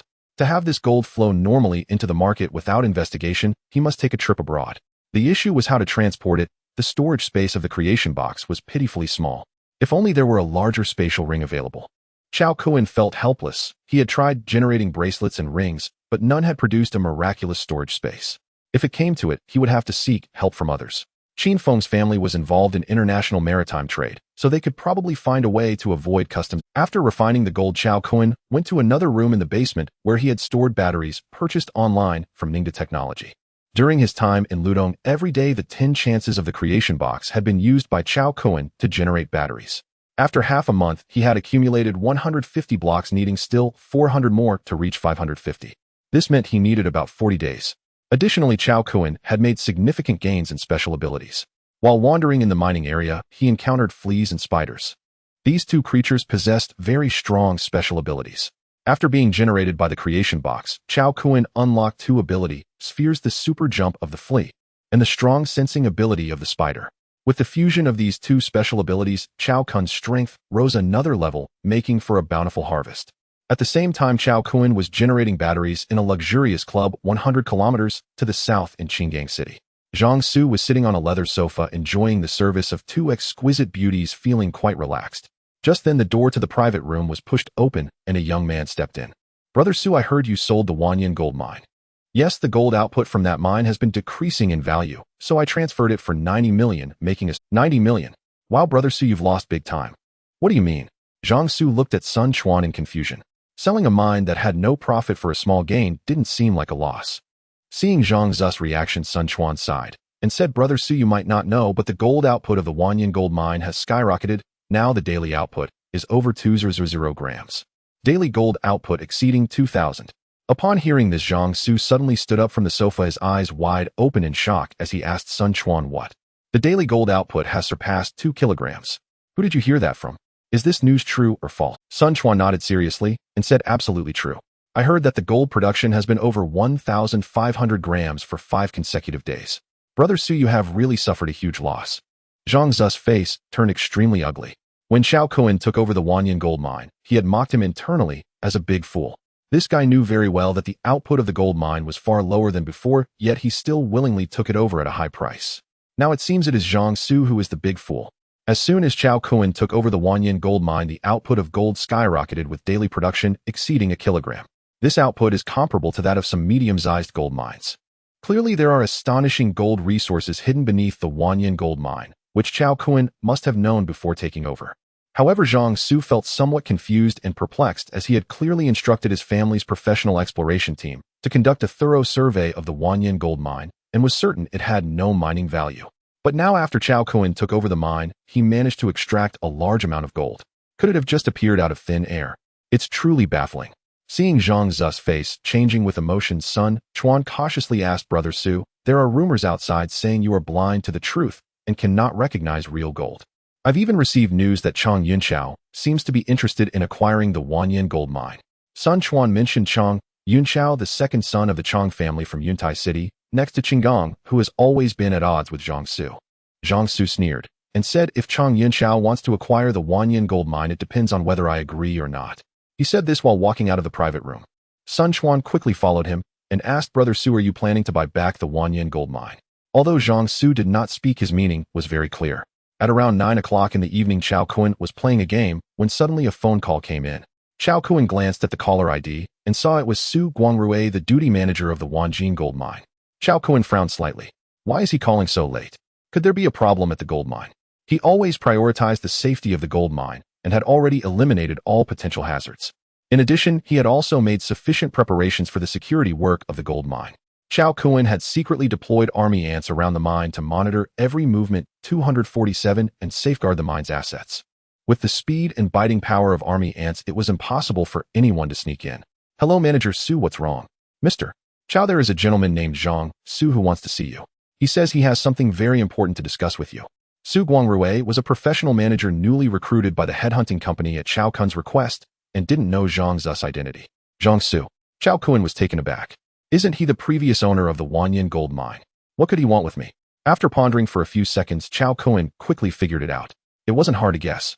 Zhang Su must have seen the Wanyan gold mine's daily gold production and regretted it, feeling envious. "He came looking for me at this late hour, and it could only be about the Wanyan gold mine. However, so what? The Wanyan gold mine has already been transferred to his name, and a contract has been signed providing legal protection. If Zhang Su wants to meddle, I'm sorry, but that's not happening." He wanted to see what trick Zhang Su was trying to pull. "Okay, I'll head over now." After hanging up the phone, Chao Kun quickly finished the game and got dressed before driving to the Wanyan gold mine. Chao Kun's residence was not far from the Wanyan gold mine. The 10-kilometer journey took less than 15 minutes by car. Upon arriving at the conference room of the Wanyan gold mine, he met Zhang Su. "Mr. Zhang, what brings you here so late?" Chao Kun asked as soon as they met. Zhang Su was a straightforward person. Driving 100 kilometers at night, without wasting words, he directly stated 1 billion. "I want to buy back the Wanyan gold mine." Chao Kun smiled, faintly confirming that his guess was correct. "I'm sorry, Mr. Zhang, but I don't wish to sell the Wanyan gold mine at this time." 1 billion. What does Zhang Su think he is doing? In the next 2 years, the gold mine from the Wanyan gold mine will be at least 10 tons, with an economic value of at least 4 billion. Zhang Su saw the gold production of the Wanyan gold mine soaring and was making a fortune. Now he regretted it and wanted to buy it back for 1 billion. He was simply dreaming. Hearing Chao Kun's direct refusal, Zhang Zu's brows furrowed. He looked at Chao Kun in silence for a few seconds and said, 1.2 billion. You bought it for 900 million. With half a month gone by, you could make a clean profit of 300 million. You wouldn't be at a loss." Chao Kun chuckled lightly and said, "Not for sale." As soon as he said this, Zhang Zu's expression turned cold. Before he could speak, Sun Quan, who had come with him, pointed at Chao Kun and angrily shouted, "Kid, Brother Su is willing to offer an extra 30 million. You should take the deal and not be ungrateful." Chao Kun's eyes suddenly turned cold as he glared at Sun Quan. He was no longer someone that random people could. Originally domineering, Sun Quan felt as though he were facing a colossal prehistoric beast when confronted with Chao Kun's icy gaze. The intimidation made his heart tremble, and he hurriedly lowered his head, not daring to meet Chao Kun's eyes. Chao Kun's physique was several times that of an ordinary person, exuding an invisible pressure that rendered Sun Quan completely defenseless. As a member of the Zhang family, the foremost family in Qinggong, Zhang Zu's identity and background were significantly stronger than Sun Quan's, and he had naturally encountered many influential figures. Zhang Su also sensed the invisible pressure that Chao Kun suddenly radiated. It reminded him of the few remaining powerful individuals in the world. These individuals are rare, but each possesses formidable martial prowess, making them hard for ordinary people to approach. Zhang Su squinted at Chao Kun, realizing that this guy was indeed not as simple as he appeared and must have other identities. Indeed, while the Zhang family is the foremost family in Qinggong, their power is mostly in business, which pales in comparison to some families that stand atop the pyramid of Daxia. Zhang Su suspected that Chao Kun was definitely associated with some prominent family.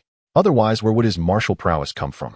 It seems that until he fully understands Chao Kun's true background, he cannot act rashly against him, as one misstep could bring disaster to the Zhang family. Thinking of this, Zhang Su smiled and looked at Chao Kun, saying, "Since Mr. Chao is unwilling, then forget it." After saying this, Zhang Su left the conference room, and Sun Quan hurriedly followed. Watching Zhang Zu's departing figure, Chao Kun was astonished. Is he just leaving like that? It stands to reason that Zhang Su should be threatening and enticing him in various ways. Forget it, whatever. As long as it doesn't affect the normal production of the gold mine. After leaving the Wanyan gold mine on the way back to Qinggong, Sun Quan couldn't help but ask curiously, Brother Su, are you just letting it go? Do you not want the Wanyan gold mine anymore?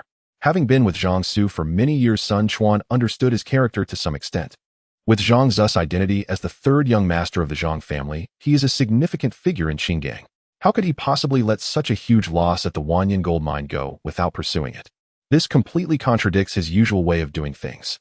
Zhang Zu's expression was not good as he frowned and said, this guy is not simple. Before I ascertain his true identity, I cannot act rashly. Upon hearing this, Sun Quan recalled Chao Kun's cold gaze and involuntarily shuddered. Fear reflect. After Zhang Su returned to Qinggong, he immediately leveraged the Zhang family's network to conduct a more detailed investigation into Chao Kun. The Zhang family is regarded as a prominent family in Ludong with a strong network of connections. By noon the next day, all the detailed information about Chao Kun was delivered to Zhang Su. From the moment Chao Kun was found by Chao Jifeng and Chun Fong beside a garbage bin, nearly all of his exploits had been thoroughly investigated. This included Chao Kun selling top-tier watches, blue and white porcelain, and jade at the Sihai Club. He then befriended Qin Feng, Jiang Minghue Guorilong, and Wang Shua to jointly establish Dakuan Gold and Jewelry, acquiring super yachts, the Beilong Hydropower Station, and Qingli Electronics, culminating in the current acquisition of Wanya Gold Mine. None of this was a secret. The connections Zhang Su used easily uncovered it. However, the information regarding the creation box was always kept discreet by Chao Kun, making it impossible for Zhang Su to investigate. After reviewing Chao Kun's investigation materials, Zhang Su was left in utter confusion. What was going on with this kid? His experiences were simply too surreal. The materials clearly stated that Chao Kun came from an ordinary family background with personal abilities that were unremarkable. There was nothing noteworthy. But strangely, a month ago, when Chao Kun began selling high-end watches at the Sihai Club, everything underwent a drastic transformation. It was from that moment that Chao Kun's life took a turn for the better. Zhang Su was puzzled. How did this ordinary guy acquire such valuable treasures like top-tier watches, blue and white porcelain, and imperial green jade? Moreover, what perplexed Zhang Su even more was that compared to a month ago, Chao Kun seemed like a completely different person. There were no records of plastic surgery, yet his looks had skyrocketed. This was entirely illogical. It made Zhang Su feel an inexplicable eeriness. After much contemplation and racking his brains, he still couldn't figure out where Chao Kun had obtained these treasures. He immediately called someone, saying, reinvestigate, spare no effort to find out the origins of those watches, blue and white porcelain and jade. Chao Kun must have other secrets. Yes, third young master. After hanging up, a glimmer of light flickered in Zhang Zu's eyes, and a meaningful smile appeared on his lips. Looking at the striking photo of Chao Kun in the materials, Zhang Su smiled and said, Chao Kun, you truly have surprised me. I must see just who you really are. The sudden appearance of luxury watches and antique jade in Chao Kun's possession piqued Zhang Zu's interest. There must be a significant secret behind Chao Kun. An otherwise ordinary person from an average family who could only make a living by setting up a stall suddenly produced a pile of treasures. This was incredibly bizarre. 2 hours later, Zhang Su arranged for a reinvestigation of Chao Kun's case, and the investigator called him. Third young master, we couldn't find anything. No traces of origins. While the trail ended at the hotel where Chao Kun stayed, as if he just popped up out of thin air, leaving no trace behind. Got it. After hanging up, Zhang Su felt utterly frustrated. It was impossible for there to be no traces. Could it be that someone gifted these items to Chao Kun? Thinking of this, Zhang Zu's eyes widened, and a plausible idea suddenly popped into his mind. According to the materials, Chao Kun was picked up by Chao Jifeng and Chun Fong from beside a garbage bin. He wasn't their biological child. Zhang Su gasped. Could it be that Chao Kun's biological father had found him and in an attempt to make amends sent him treasures worth billions? This absolutely must be the case. To easily give away treasures worth billions and allow Chao Kun to become handsome and skilled in martial arts, his biological parents must be of significant status. Considering his acquaintances Qin Feng, Jiang Minghue Guorilong, and Wang Shua, Zhang Su was even more convinced of Chao Kun's identity. He was likely a descendant of a prominent family. Otherwise, given Qin Feng and the others' status as the 4 young masters of Modu, it was impossible for them to give gifts like yachts to Chao Kun. After piecing everything together, Zhang Su felt an inexplicable chill down his spine. Damn, he was too clever. Fortunately, he investigated Chao Kun's background. Had he offended Chao Kun without knowing the consequences would have been unimaginable. Believing he understood Chao Kun's identity, Zhang Su abandoned any thoughts of the Wanya gold mine. A person like Chao Kun, likely from a prominent family, was not someone he could provoke.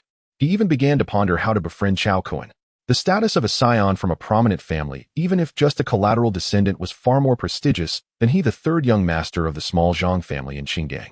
If he could establish a relationship with the prominent family behind Chao Kun, he would undoubtedly become the next heir of the Zhang family and elevate their status to new heights.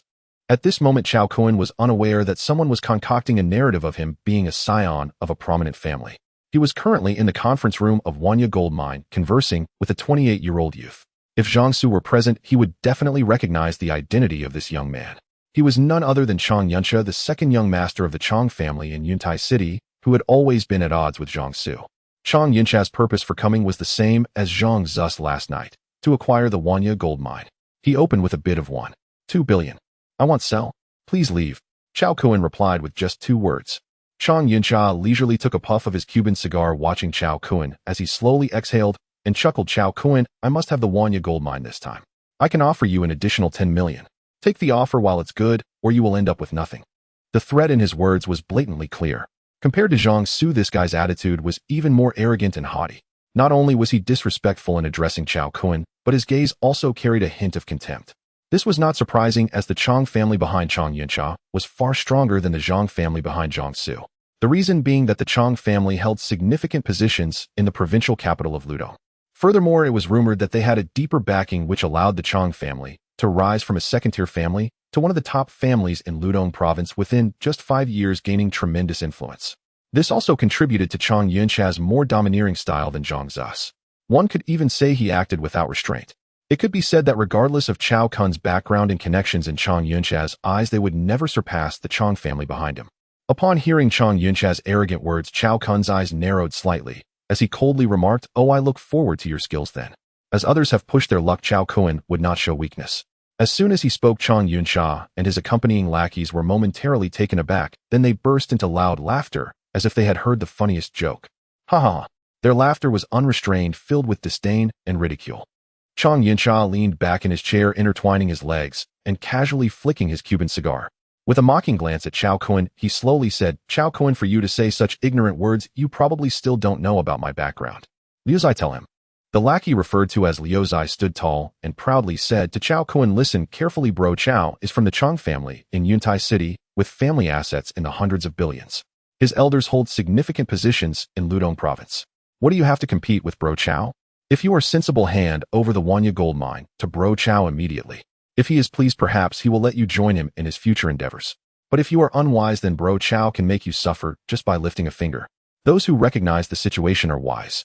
Your 9 million has turned into 130 million in half a month. You've made a fortune of 40 million. You should be satisfied." Hearing the words of the lackeys, Chang Yuncha was quite pleased. He looked at Chao Kun with confidence and a sense of superiority. As long as Chao Kun wasn't foolish, he would understand the stakes involved. If he willingly handed over the Wanya Gold Mine and took the money to leave, it would be fine. If he was unwilling, then Chang Yuncha would show Chao Kun what it meant to hit a stone with an egg, to overestimate oneself. Faced with their condescending tones, a cold glint flashed in Chao Kun's eyes. Ludong province wasn't that big. He had naturally heard of the Chang family's reputation, but so what? To expect him to hand over the Wanya Gold Mine without offering money. Did they really think he was a soft target? He casually replied, "If you want the gold mine, you can have it for 1 billion. I'll sign the contract with you right now." The gold beneath the mine had already been excavated by the ants to the tune of over 30 tons. The remaining 50 tons could still be secretly transported by the ants from other locations without the 1 billion. Hearing Chao Kun's words, Chang Yuncha and a few of his followers scoffed, saying, 1 billion? Do you really dare to ask for that? You must be out of your mind. That's a bold demand. It's clear you have no intention of giving up the gold mine. Chang Yuncha furrowed his brows slightly. Before coming here, he had conducted an investigation and learned from the person in charge of mining at the Wanyan gold mine that the gold content below was indeed very high, capable of refining around 2 tons of gold. Chao Kun asking for 1 billion. What use would that be even if he bought it? Working hard without earning a dime, what was he after? Chang Yuncha looked at Chao Kun and said solemnly, 1.5 billion, that's the highest price. You either agree or you will lose everything. Chao Kun chuckled lightly, truly behaving like a bandit, and calmly said, "Get lost." Upon hearing this, Chang Yuncha and a few of his followers were stunned, looking at Chao Kun in disbelief. What did they miss here? This kid actually told them to get lost. Didn't he understand Chang Yuncha's identity? Where did this kid get the audacity and guts to say such things? Was he not afraid of the Chang family's retribution? Chang Yunchao lowered his legs from the conference table and looked at Chao Kun with a cold expression, saying, Chao Kun, are you really unwilling to hand over the gold mine? Chao Kun's face remained expressionless as he simply uttered one word, get lost. Chao Kun's indifference made Chang Yunchao's breath hitch. Then in a fit of rage he laughed coldly, saying, good, very good. Chao Kun, you will pay a painful price for your foolish actions. After finishing, he snorted coldly and turned to leave. Kid, anyone who dares to speak to Brother Chao like that won't have a good outcome, and you are no exception. Kid, you are indeed ignorant and fearless. Just wait, your good days are coming to an end. Sometimes being too greedy is also a sin, you are still too young. A few followers mocked Chao Kun for being overconfident, and after speaking they also left. Watching them leave, Chao Kun's expression remained calm, showing no fear. He now possessed over a dozen special abilities, which was his confidence in facing the threats. No matter what tricks the other party pulled, he had the assurance to deal with them. After exiting the Wanyan gold mine office building, Chang Yunchao immediately took out his phone and made a call. When the call connected, a strong voice from a man came through. Hello Yun Chao, what's the matter with your call? I'm in a meeting right now. Second uncle, please contact the authorities in Judah City and arrange for someone to halt operations at the Wanyan gold mine. The man known as Chang Haihu, the chairman of the Chang Group, and Chang Yunchao's second uncle, was on the other end. Moreover, he was also the vice president of the Shandong Province Chamber of Commerce, extremely well known in the region. You haven't secured it? Chang Haihu asked in surprise. Since Jiangsu transferred, the gold mine, news of its increasing gold yield had already spread in the small business circles of Shandong Province. Chang Haihu was aware of Chang Yunchao's efforts to acquire the Wanyan gold mine. To be precise, the Chang family had set their sights on the Wanyan gold mine, and Chang Yunchao was merely volunteering for this task.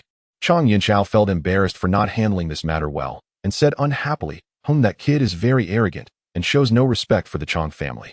Hearing this, Chang Haihu frowned slightly, his expression turning cold as he said, unappreciative, I'll arrange it. Looking at the hung-up phone, Chang Yunchao raised his head to glance at the busy Wanyan gold mine, behind him a cold smile appearing at the corner of his mouth. Chao Kun, today I'm going to give you a good lesson. In this world, connections and background are paramount.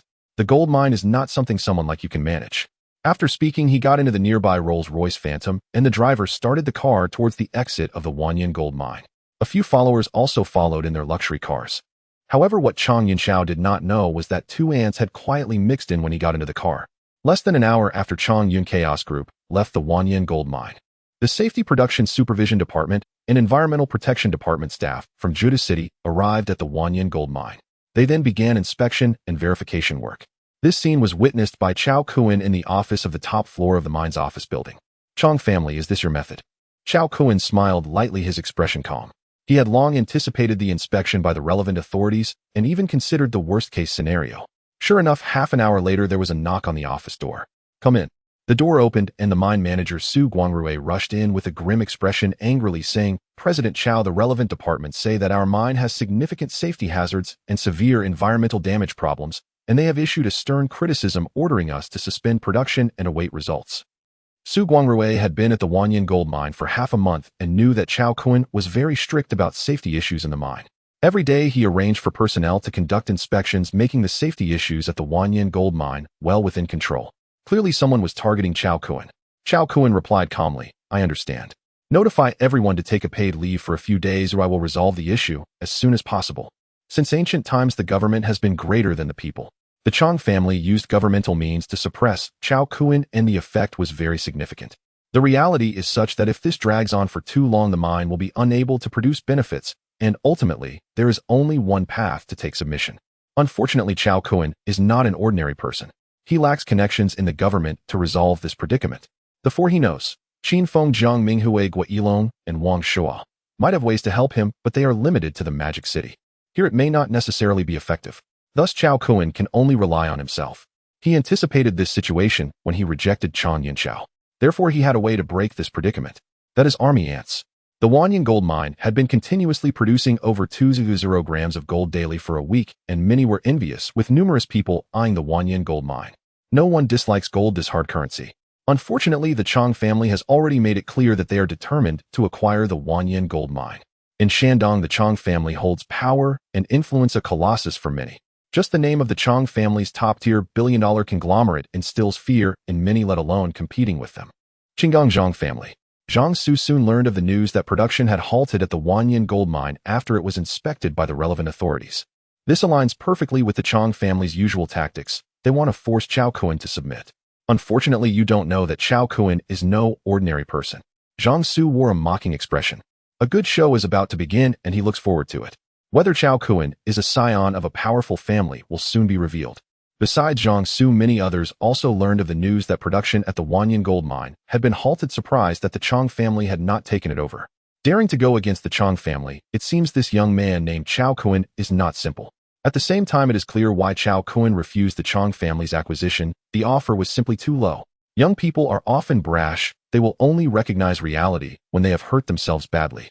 Everyone knows that the ultimate victor will certainly be the Chang family. Unless, of course, the force behind Chao Kun exceeds that of the Chang family. Unfortunately, it is evident that this is impossible. If Chao Kun had such a powerful background, the Wanyan gold mine would not have so easily halted production. The Wanyan gold mine is about to change hands once again. As the lights began to shine, night descended. In the heart of Judu City, within a luxuriously decorated bar, the sound waves surged, and the atmosphere was electric. Countless handsome men and beautiful women swayed and danced wildly in the center of the dance floor, moving to the passionate shouts of the DJ, creating a scene of intoxicating revelry under the dazzling lights. Just then, the heavy metal music abruptly stopped. In the next moment, the bar's brilliant lights illuminated a spot, followed by a loud crash as colorful confetti rained down from above. 10 stunning beauties in ultra-short skirts, elegantly clad in black stockings, carried hundreds of bottles of high-end liquor, while someone raised a large golden ace of spades high in the air. They all headed towards a luxurious VIP booth. This was a show-off tool found in many nightclubs, the Imperial Dragon set. This spectacle instantly attracted the attention of everyone present, drawing their gazes. It's the Imperial Dragon set, and it's the most expensive black gold version of the ace of spades, ordered in 10 sets at once. Which mining tycoon has arrived this time? Each black gold Imperial Dragon set costs 12888 yuan, out 10 sets, total 12888 yuan. In a decent area of the city center, you could buy a house for that amount. It's so damn extravagant. Who is this person?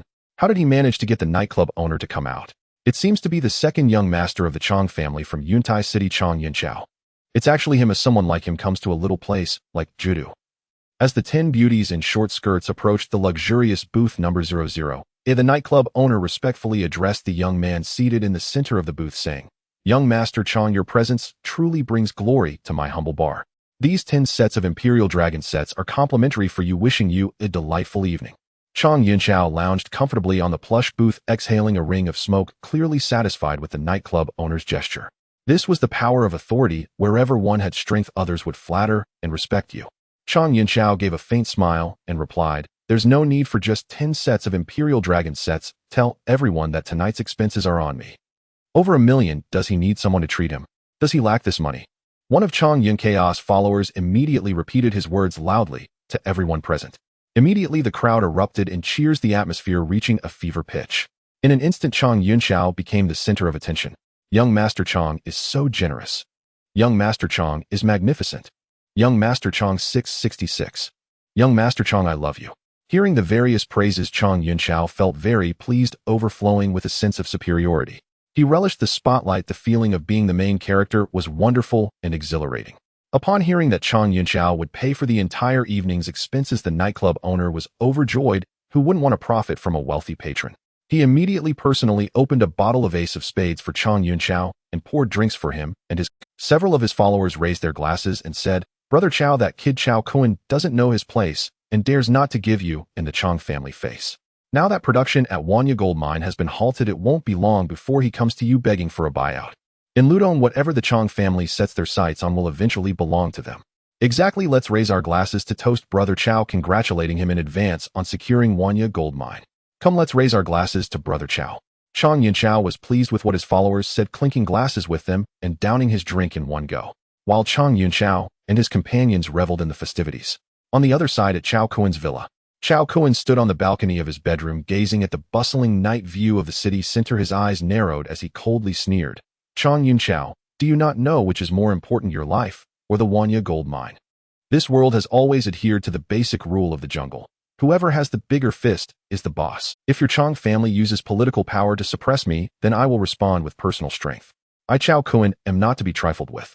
Today, after the negotiation with Chang Yunxiao fell through, Chao Kun knew that he would inevitably face various difficulties and oppression from the Chang family.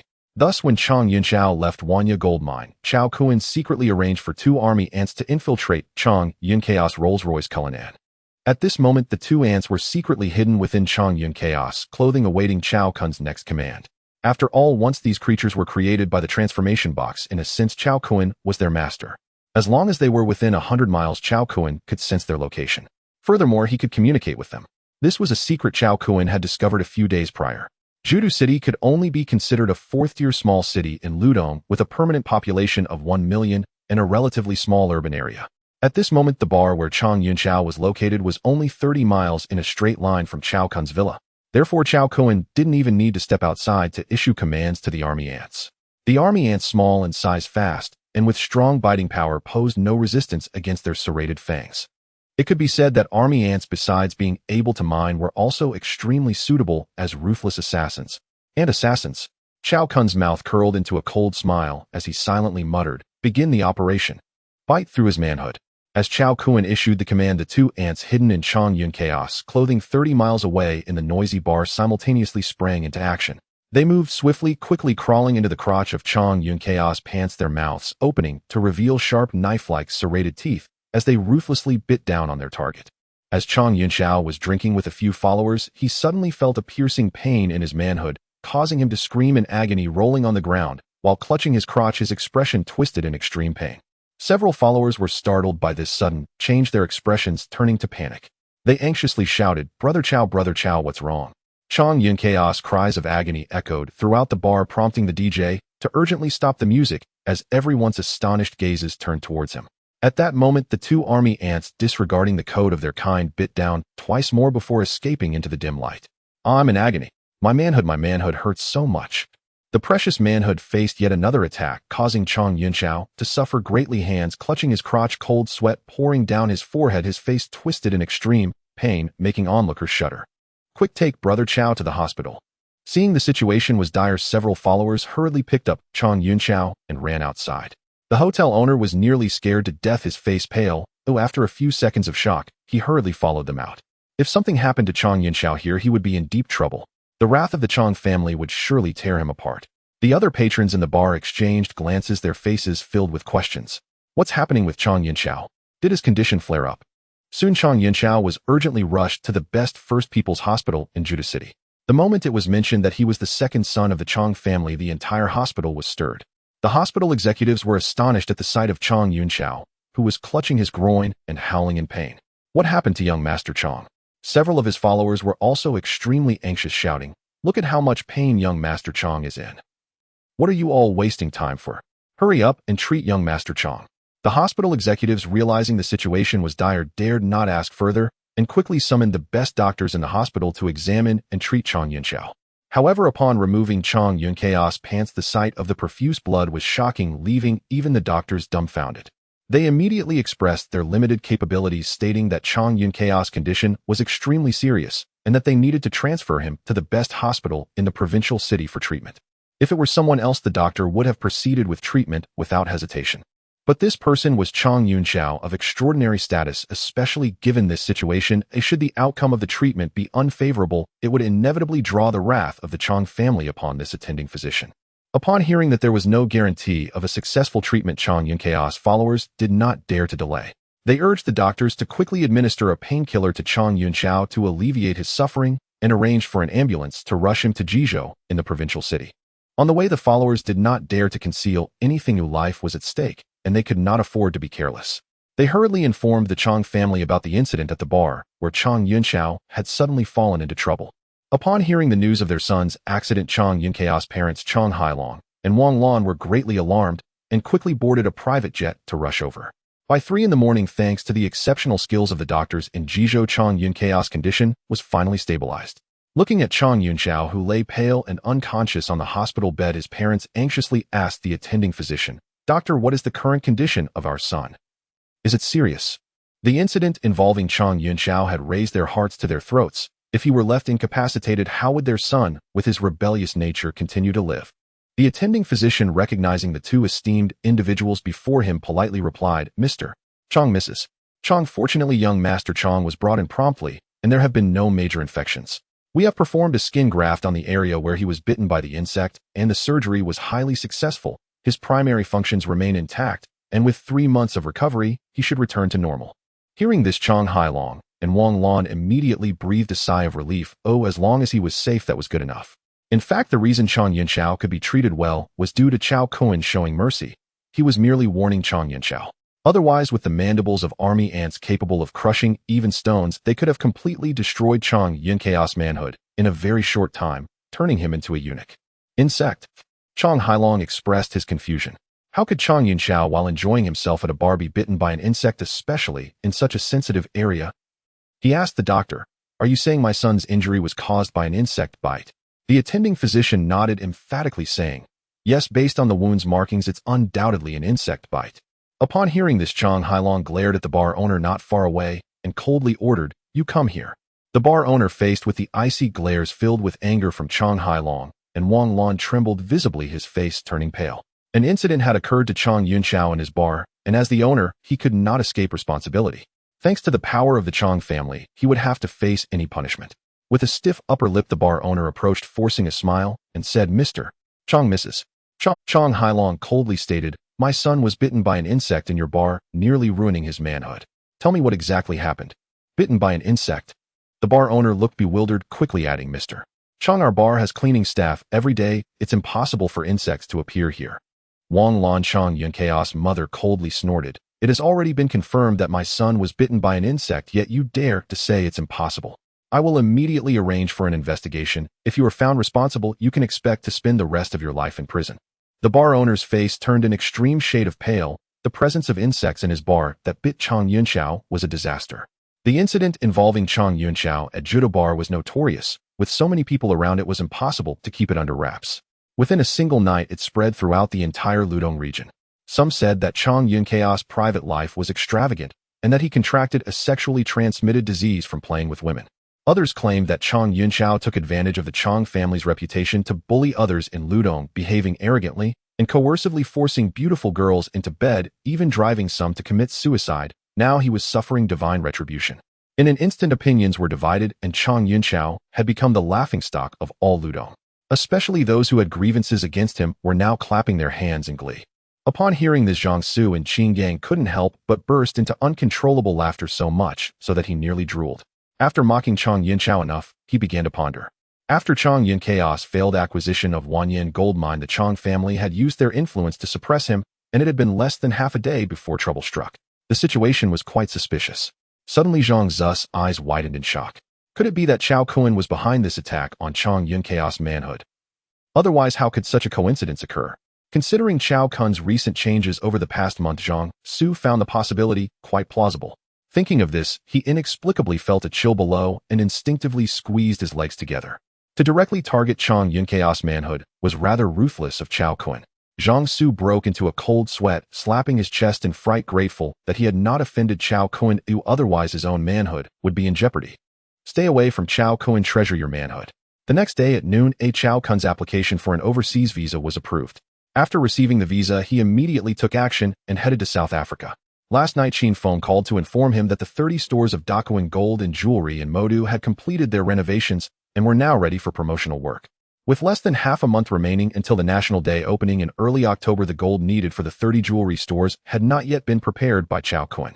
Chao Kun planned to proceed as scheduled. The gold required for the initial operations of Dacoin gold and jewelry could be resolved by the Wanyan gold mine. Unfortunately, the trouble with the Chong family had arisen. The Chong family held considerable power in Ludong, and resolving the issues with the Wanyan gold mine in a short time seemed unrealistic. Meanwhile, the opening of Dacoin gold and jewelry was imminent, and time was of the essence. Thus, Chao Kun decided not to waste any more time on the Wanyan gold mine. He planned to take a different route and directly go abroad to South Africa to contract the gold mine. In China, the forced suspension of production at the Wanyan gold mine had informed him that without some strong political backing, it would be impossible to engage in gold mining. Various restrictions prevented him from fully exerting his capabilities. However, things would be different in South Africa. The country was a federal government where the local family forces controlled the political and economic power of each region. The social environment was highly unstable with frequent violent confrontations, and the regulation of gold mines was quite lax. As long as he could contract the gold mine here, should any situation arise like Chang Yunchao pressuring others, Chao Kun would no longer hold back. Millions of army ants would inform everyone that Chao Kun was not a kind-hearted person. If you provoke him, the consequences would be dire. After the Wanya gold mine ceased production, the ants paused their mining operations as well. Chao Kun's trip to South Africa included reserving 100,000 soldier ants and a queen ant to be stationed at the Wanya gold mine, so that when production resumed, they could continue to excavate the gold below.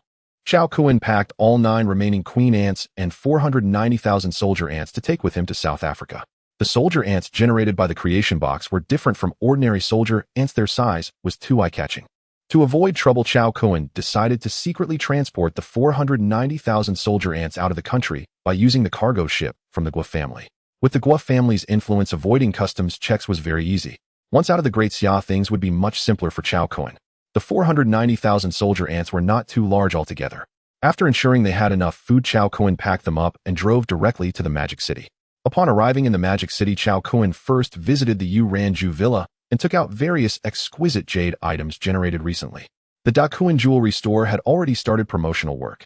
These dozens of exquisite jade items could have a very good effect. Thinking for a moment, Chao Kun took out the transparent diamond weighing 1827. 5 carats. Now that he had the strength, there was no need to hide such things. Presenting them publicly would enhance the reputation of Dakuin gold and jewelry, thus realizing their significant value. As for the red diamond, Chao Kun planned to keep it to make a substantial profit from the foreigners. After leaving Yuranju, he drove directly to the port of Daming Island. Here the cargo ship arranged by Gua Yilong had been waiting for a long time. Kun Gu. Upon meeting, Gua Yilong greeted Chao Kun with a smile. Chao Kun nodded with a smile, opened the trunk, and pointed at the well-packaged black box, saying, "This is what needs to be exported." Gua Yilong looked curiously at the tightly wrapped black box. What could it be that required secret export given Kun guest status? However, despite his curiosity, he wouldn't ask too many questions and would simply follow Chao Kun's arrangements. "All right, Kun Gu, I will arrange for it to be loaded onto the ship right now." Gua Yilong made a phone call, and soon someone arrived to secretly load the black box onto the giant. The cargo ship's speed was too slow. From the Magic City to South Africa was over 10,000 kilometers, and it would take at least 10 to 15 days by ship. Chao Kun decided to fly to South Africa first, secure the gold mine, and then charter a private plane locally to bring back the soldier ants. This would save a lot of time. After arranging the soldier ants while he and Gua Yilong were dining in a high-end restaurant's private room, Chao Kun took out dozens of exquisite jade items and the large diamond to use for promotional advertisements for Dakuin gold and jewelry. This. Gua Yilong was stunned.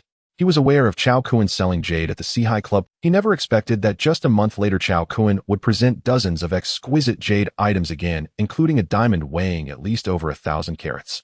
These items combined were worth an unimaginable amount, at least several billion. Goodness, how many treasures does Kun Gu have? This is too shocking. Looking at the astonished and speechless Gua Yilong, Chao Kun smiled faintly. "I will take a loss on these 50 exquisite jade items and diamonds. To Dakuin gold and jewelry will purchase them at 60% below market price, so we can all profit together." The jade and diamonds were personally owned by Chao Kun, while the Dakuin jewelry was co-owned by Chao Kun Qinfeng, Gua Yilong, Jiang Minghui, and Wang Shua. Therefore, it was necessary for Dakuin gold and jewelry to make the purchase. If other jewelers learned about these exquisite treasures being bought at 60% below market price, they would surely rush to acquire them. Of course, the gold that Chao Kun dug up was the same. One was personal and one was corporate. These had to be separated. Upon hearing this, Gua Yilong looked at Chao Kun with deep respect. Purchasing at 60% below market price was like giving them money for free. It seemed that the decision to invest in Kun guest Dakuin gold and jewelry was indeed correct. Gua Yilong excitedly said, "Once these items are promoted, they will surely make the name of Dakuin gold and jewelry resonate throughout the Great Xia and even the entire world. This lays a good foundation for becoming a world-class jewelry brand." Chao Kun took a sip of tea and smiled. "Just wait, there are plenty of good things to come. All right, my flight to South Africa is about to depart. I'll be on my way. You all make sure to handle the promotional work for Dakuin gold and jewelry. I will arrange for 3 tons of gold to be delivered before the opening, and as for the contract, we'll handle it together when I return home." With that, Chao Kun left the private room and drove towards the Magic City International Airport. Watching Chao Kun leave, Gua Yilong felt a myriad of emotions. To leave such billions worth of items here without even signing a contract, is this the confidence of a scion from a noble family? Truly extraordinary. At 4 in the afternoon, Chao Kun successfully boarded the flight to South Africa. The massive passenger plane took off from the Magic City International Airport, soaring into the sky. On the plane, Chao Kun did not idle. he began studying the latest materials about South Africa seriously. It was his first time abroad, especially to such a distant place where he was unfamiliar with the surroundings, so Chao Kun needed to understand everything thoroughly to facilitate his work upon arrival. Chao Kun was very focused on his reading, and before he knew it 15 hours had passed, and the plane slowly landed in Pretoria, the capital of South Africa. Pretoria was 6 hours behind the Magic City. When he disembarked, it was local time at 2 in the afternoon. After filling his stomach at a Chinese restaurant, he went to the largest bank in South Africa. Chao Kun planned to stay in South Africa for at least a week or as long as half a month, having local currency. The exchange rate between the Great Xia currency and the South African rand was 1:3. Chao Kun exchanged 1 million Great Xia currency for a total of 3 million rand. With the money in hand, it was time to get down to business. As is well known, the largest gold mine in South Africa is the Rand Gold Mine, which is estimated to hold over 50,000 tons of gold resources, accounting for 52% of the world's proven gold resources. On average, each ton of or can yield 10 grams of gold, highlighting the rarity of this gold mine's quality. Even after more than 130 years of mining, there are still 20,000 tons of untapped gold resources, making it the undisputed #1 gold mine in the world. Chao Kun's target was precisely the Rand Gold Mine. Of course, such a large gold mine was completely controlled by numerous top Western financial groups regarded as a treasure trove, making it impossible for outsiders to intervene. But that was for others. Chao Kun had several 100,000 soldier ants, perfect little gold diggers. He only needed to contract a gold mine near the Rand Gold Mine, and use that mine to let his army of ants burrow into the Rand mining area, seizing all of the gold from there and madly shearing the wool of these big capitalists. As per usual, Chao Kun directly contacted a consulting company, spending 20,000 rand to have them compile a summary of gold mines for sale around the Rand Gold Mine. There were no less than 1,000 gold mines of various sizes around the Rand Gold Mine. Everyday gold mines were up for sale, and ownership changes were quite common. Soon this consulting company found 30 options for Chao Kun. He reviewed the details one by one, rejecting those that were too small, too far away, or had harsh environments. After careful selection, only 8 mines met Chao Kun's requirements. The facilities inside the mines weren't the priority, but the area couldn't be too small, nor could it be too far from the Rand mining area. This was also not conducive to extracting gold. Once he had the information, Chao Kun waved his hand and purchased a jeep worth around 200,000 rand. He also hired a Chinese guide who had lived in the area for many years to start inspecting these 8 gold mines. For these gold mines, Chao Kun's goal was not how much gold they contained, as no amount would compare to the Rand Gold Mine. Therefore, there was no need for the ants to scout them. The 8 gold mines were spaced at varying distances, with the farthest being 200 kilometers from Pretoria. The road conditions were also very poor. As a result, quite a bit of time was wasted in between. Finally, Chao Kun selected a gold mine covering 500 acres, which had a good geographical location. It was located 150 kilometers from Pretoria and only 30 kilometers from the Rand Gold Mine. And most importantly, it was right in the middle of the Rand vein. From here, once the army of ants entered the Rand Gold Mine, they could find high-quality gold more quickly. However, the price was a bit steep. After some bargaining, this 500-acre Debiao gold mine was secured by Chao Kun for 15 million gold. In South Africa, gold is also widely accepted. 15 million gold roughly converts to just over 100 million Great Xia currency. Chao Kun had auctioned off 1.3 billion at the Sihai Club, bought the Ranju Villa for 35 million, acquired the Bailong Hydropower Station for 720 million, bought Chingley Electronics for 28 million, purchased the Wanya Gold Mine for 90 million, bought the Juda City Villa for 12 million, and in addition to acquiring this Debiao Gold Mine for 1.06 billion plus other miscellaneous expenses. In total, he had spent just under 1 billion.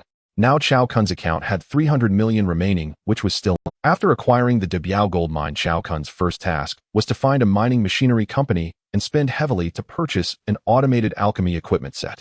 Here Chao Kun had no one he could trust. He couldn't delegate the important task of refining the gold or to others, so he planned to refine it himself. Though it would be tiring, it was at least safer and less prone to issues. With the mining speed of 490,000 soldier ants, assuming a high gold content, they could excavate 3 to 4 tons of gold each day. The previous equipment at the Debiao Gold Mine was too outdated and inefficient. Chao Kun spent 8 million gold. The newly purchased refining equipment was from a German factory and was extremely advanced, allowing him to operate it easily. After setting up the factory and installing the refining equipment, the next task was mining.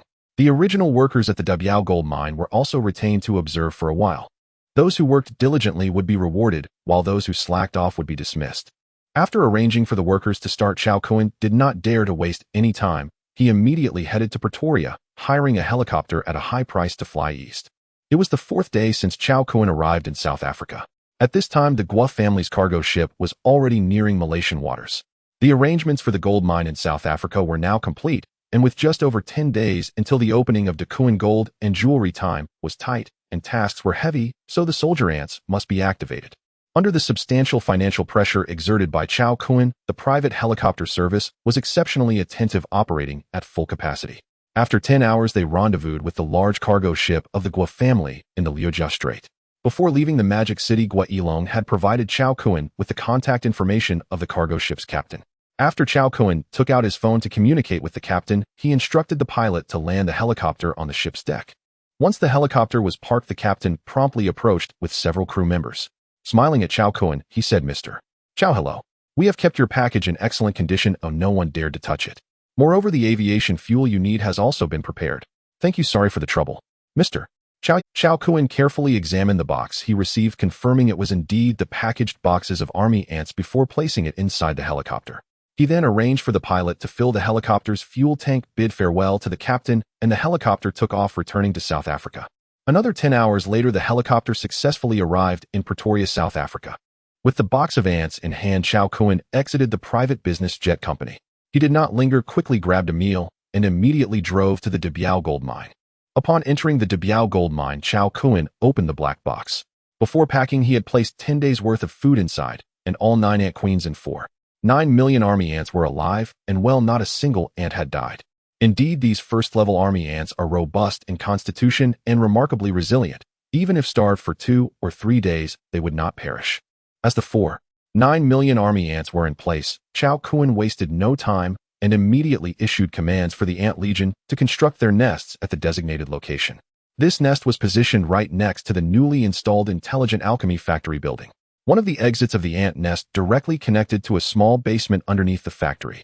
The gold ore collected by the ants would ultimately converge in this basement, allowing Chow Kun to process it more efficiently. Simultaneously, it also made it easier for Chow Kun to feed the ants. With the intelligence of a 5-year-old child, the 4.9 million first-level army ants constructed their nest at an astonishing speed. In just a short hour, a magnificent ant castle was completed, capable of housing tens of millions of army. With the housing problem resolved, the next task was to begin gold mining operations. Considering the Debiao gold mine was 30 kilometers away from the adjacent Rand gold mine, the distance was considerable. Thus, the first step was to establish a gold transportation tunnel. Even for the exceptionally gifted 4.9 million army ants, a 30-kilometer gold transportation tunnel was no small feat. The tunnel to be excavated was not large, yet needed to accommodate 10 ants walking side by side, roughly around 15 centimeters. Chow Kun assigned 100 ants to excavate the gold transportation tunnel, which they could. The remaining 4.8 million ants were not idle either. They were immediately tasked with collecting gold ore from the Debiao gold mine that Chow Kun had acquired. For a time, both the excavation of the gold transportation tunnel and the collection of gold ore progressed simultaneously, bustling with activity and filled with enthusiasm. Meanwhile, the ants' rest time was also halved. There was no choice. The countdown to the opening of tycoon jewelry had already begun, and time was running short for Chow Kun. Thus, he had to push the ants to work harder. Once this urgent period passed, the ants would have more time to rest. As for the 9 ant queens, they had important responsibilities too, as they commenced the next round of breeding tasks in the nursery of the ant castle. Facing the vast golden resources on the South African side, the 4.9 million army ants were simply insufficient. Their numbers had to be expanded. When busy, time always flies by quickly. Unknowingly, 12 hours had passed. Quantity is always the key to victory. After a full day of intense labor by the 4.8 million ants, the amount of gold ore collected reached an astounding 6 tons. On average, each ant collected nearly 1.4 grams over the course of 12 hours. This efficiency was 55 higher than that of the Wanyan gold mine back home. From this comparative data, one could see just how incredible the gold content of the Debiao gold mine was. Chow Kun was immensely delighted and excited. This made him even more eager for the Rand gold mine. At the same time, the gold transportation tunnel was nearing completion under the relentless digging of the 100 ants. With the ants working overtime, it would only take another hour to finish, allowing them to officially enter the Rand gold mine the next day. Chow Kun separated the manual mining operations from the ant mining operations within the Debiao gold mine. He even built guardrails to create a separate area for the ants, which were guarded 247 by dedicated ants, ensuring no one could enter. As for the original workers that Chow Kun retained, he did not expect them to mine much gold. Their true role was merely to disguise the army ants. To prove that this gold mine was being mined for gold, and was operating normally. Everything regarding the daily output of gold was solely at Chao Kun's discretion. In the basement beneath the intelligent alchemy factory, looking at the pile of bright yellow gold or particles before him, Chao Kun picked up a handful to examine. The quality of these gold or particles was excellent, with a refined gold yield of at least over 85. Once the gold ore was in place, the next task of refining it into high-purity gold was up to Chao Kun. The gold refining process has a complete set of procedures, from ore selection, crushing, grinding, cleaning, heating, evaporating, purifying, to casting and shaping, encompassing 9 steps. The gold ore collected by the ants was small in particle size, allowing them to skip the ore selection and crushing steps. Chao Kun only needed to take these gold ore particles out of the basement and pour them into the containers of the above alchemy equipment. The German intelligent alchemy equipment he purchased at a high price could automatically complete the remaining steps without any manual labor. It could refine 3 tons of gold ore at once, taking 3 hours. After all the preparations were ready, Chao Kun switched on the intelligent alchemy equipment. Boom! As the machine roared to life, the gold ore particles were swallowed by the intelligent alchemy machine and ruthlessly crushed and ground. 9 hours later, the refining process for the 6 tons of gold ore particles was completed. All the high-purity gold was cast into gold bricks, each weighing 10 kilograms, approximately 22 pounds, stacked neatly together, shining brilliantly, creating a visual impact that was quite astonishing. Finally, the intelligent alchemy equipment reported an accurate figure, a total of 5632 kilograms of gold. Looking at the mountain of gold bricks before him, Chao Kun's eyes sparkled with excitement, and he felt a surge of pride. Compared to the daily meager output of just 1 kilogram at the Wanyan gold mine back home, this was truly refreshing. Here he could produce as much gold as he desired each day without worrying about anyone coming to inspect. Chao Kun picked up one of the gold bricks. It was heavy and substantial. Based on the current soaring international gold price of 625 yuan per gram, this 10-kilogram gold brick in his hand was worth 6.25 million. Yet there were 563 of such gold bricks before Chao Kun. Their total value amounted to 3.5 billion. And frighteningly, this was just Chao Kun's harvest for one day. What does this mean? Last year, the global total gold production was 2,000 tons. If the gold mines are abundant with Chao Kun's mining speed, he could reach this figure in just a year. It is predictable that in no time Chao Kun will become the person with the most gold in the world. It's hard to imagine that in just a few years he will have the largest gold reserves globally. With such a vast gold reserve, Chao Kun could completely influence the economic fate of the world. This is the power of a massive gold reserve. Even the central banks of various countries would pale in comparison before Chao Kun. One man versus all global mining enterprises. Perhaps this is what a miraculous life looks like. Unstoppable. Unmatched. After the gold arrived, the next step was to figure out how to transport it back to the country. There was less than a week left before Daquin Jewelry's grand opening.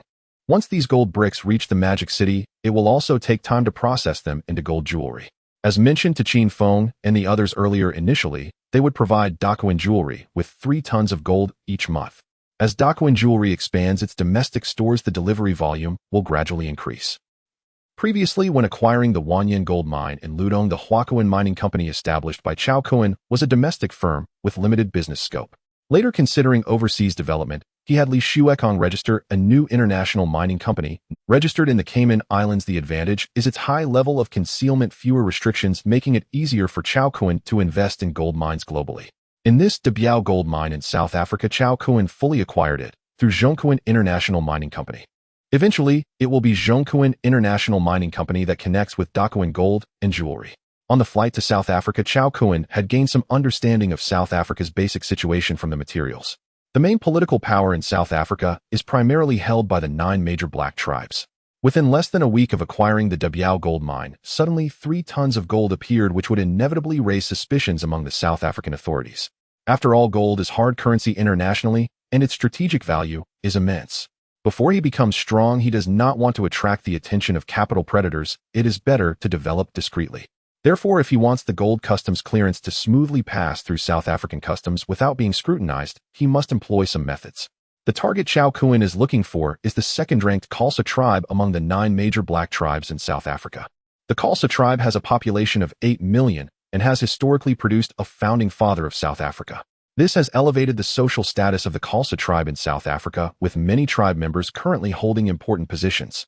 Chao Kun's plan is to pave the way with money. By leveraging the power of the Khalsa family, he intends to ensure the smooth export of the gold he mines from South Africa. Chao Kun picked up 2 gold bars, thought for a moment, and then took 3 more, placing them all in a backpack. After locking the alchemy factory, he drove away from the gold mine towards the South African capital Pretoria.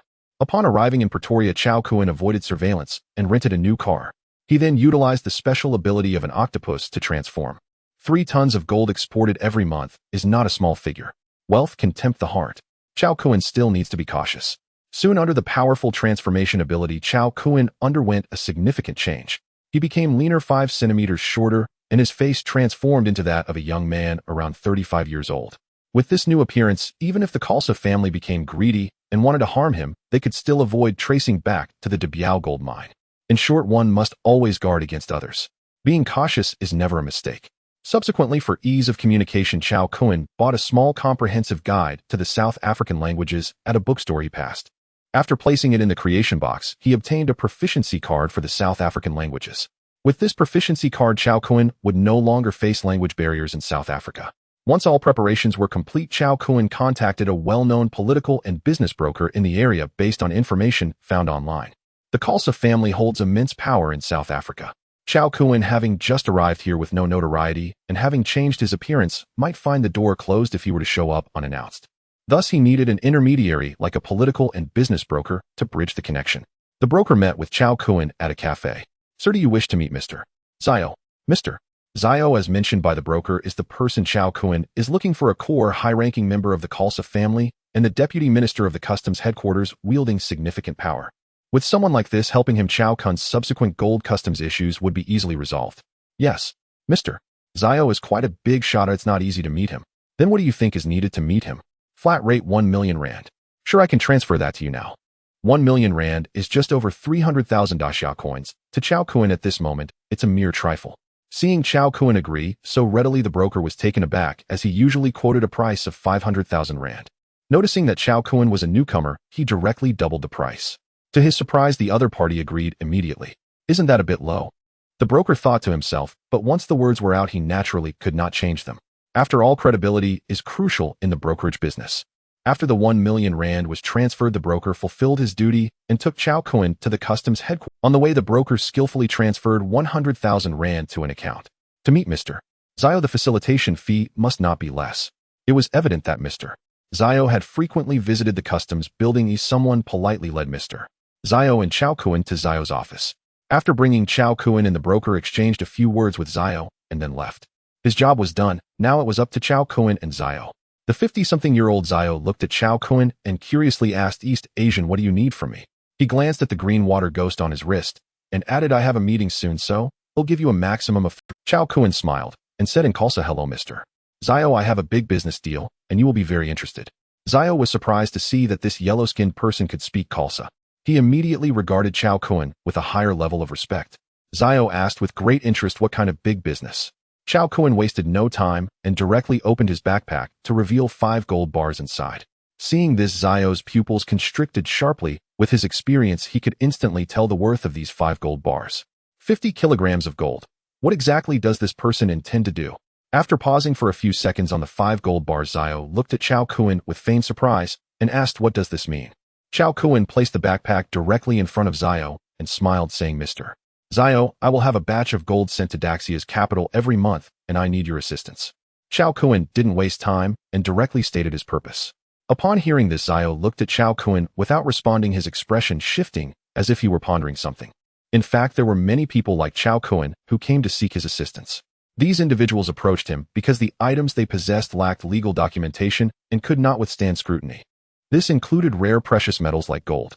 However, this was the first time someone had directly presented 50 kilograms of gold. It is not hard to guess that the gold Chao Kuan needed to export was certainly not a small amount. Watching Zhao remain silent, Chao Kuan was not anxious and quietly awaited the other party's response. He was confident that Zhao would agree. 50 kilograms of gold is too tempting for someone like Zhao to refuse the wealth that had come knocking.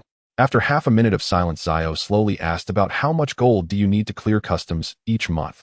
If it's a small amount, he could manage. But if it's a large quantity, it would be easier to use the power of the Khalsa family to take advantage of Chao Kuan. 3 tons. Chao Kuan replied. Upon hearing this, Zhao's expression was uncontrollably shocked. While South Africa appears to have abundant gold reserves, years of rampant over-extraction have gradually reduced easily accessible mines. In recent years, the difficulty and cost of gold extraction have been increasing annually, and the annual gold yield has significantly declined. Last year, the total gold production in South Africa was only 113 tons. This figure includes the Rand gold mine. Yet Chow Cohen claimed he needed to export 3 tons every month. That would amount to 36 tons a year, accounting for 1/3 of South Africa's total annual gold production. This is an incredibly shocking figure.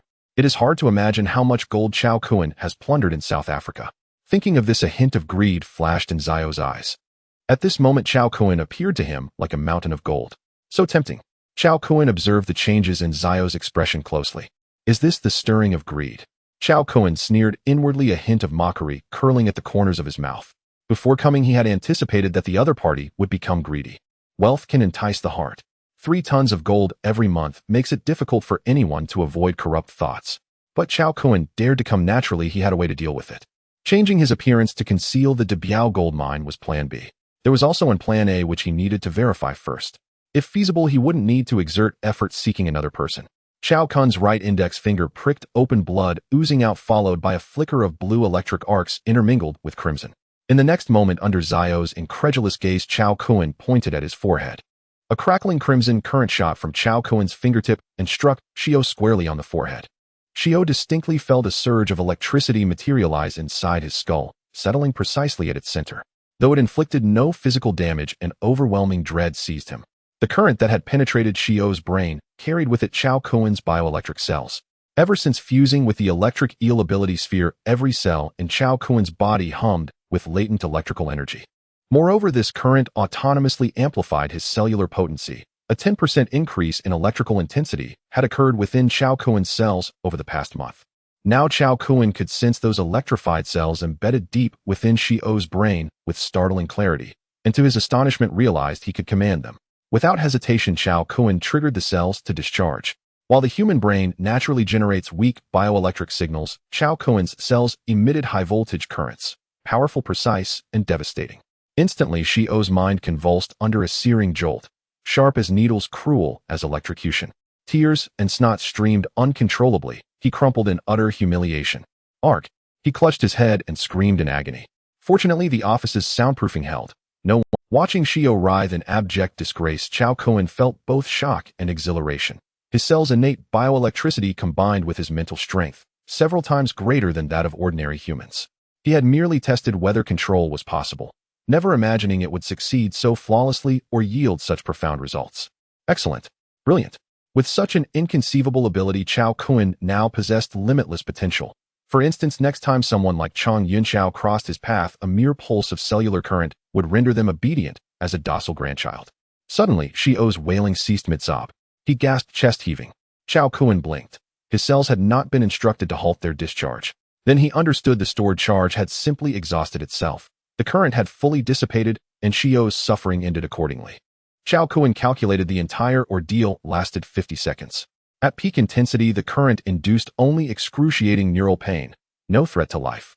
Yet as these cells continued to evolve, both duration and power would inevitably escalate, until with time a single thought from Chow Cohen might consign Shio to eternal slumber.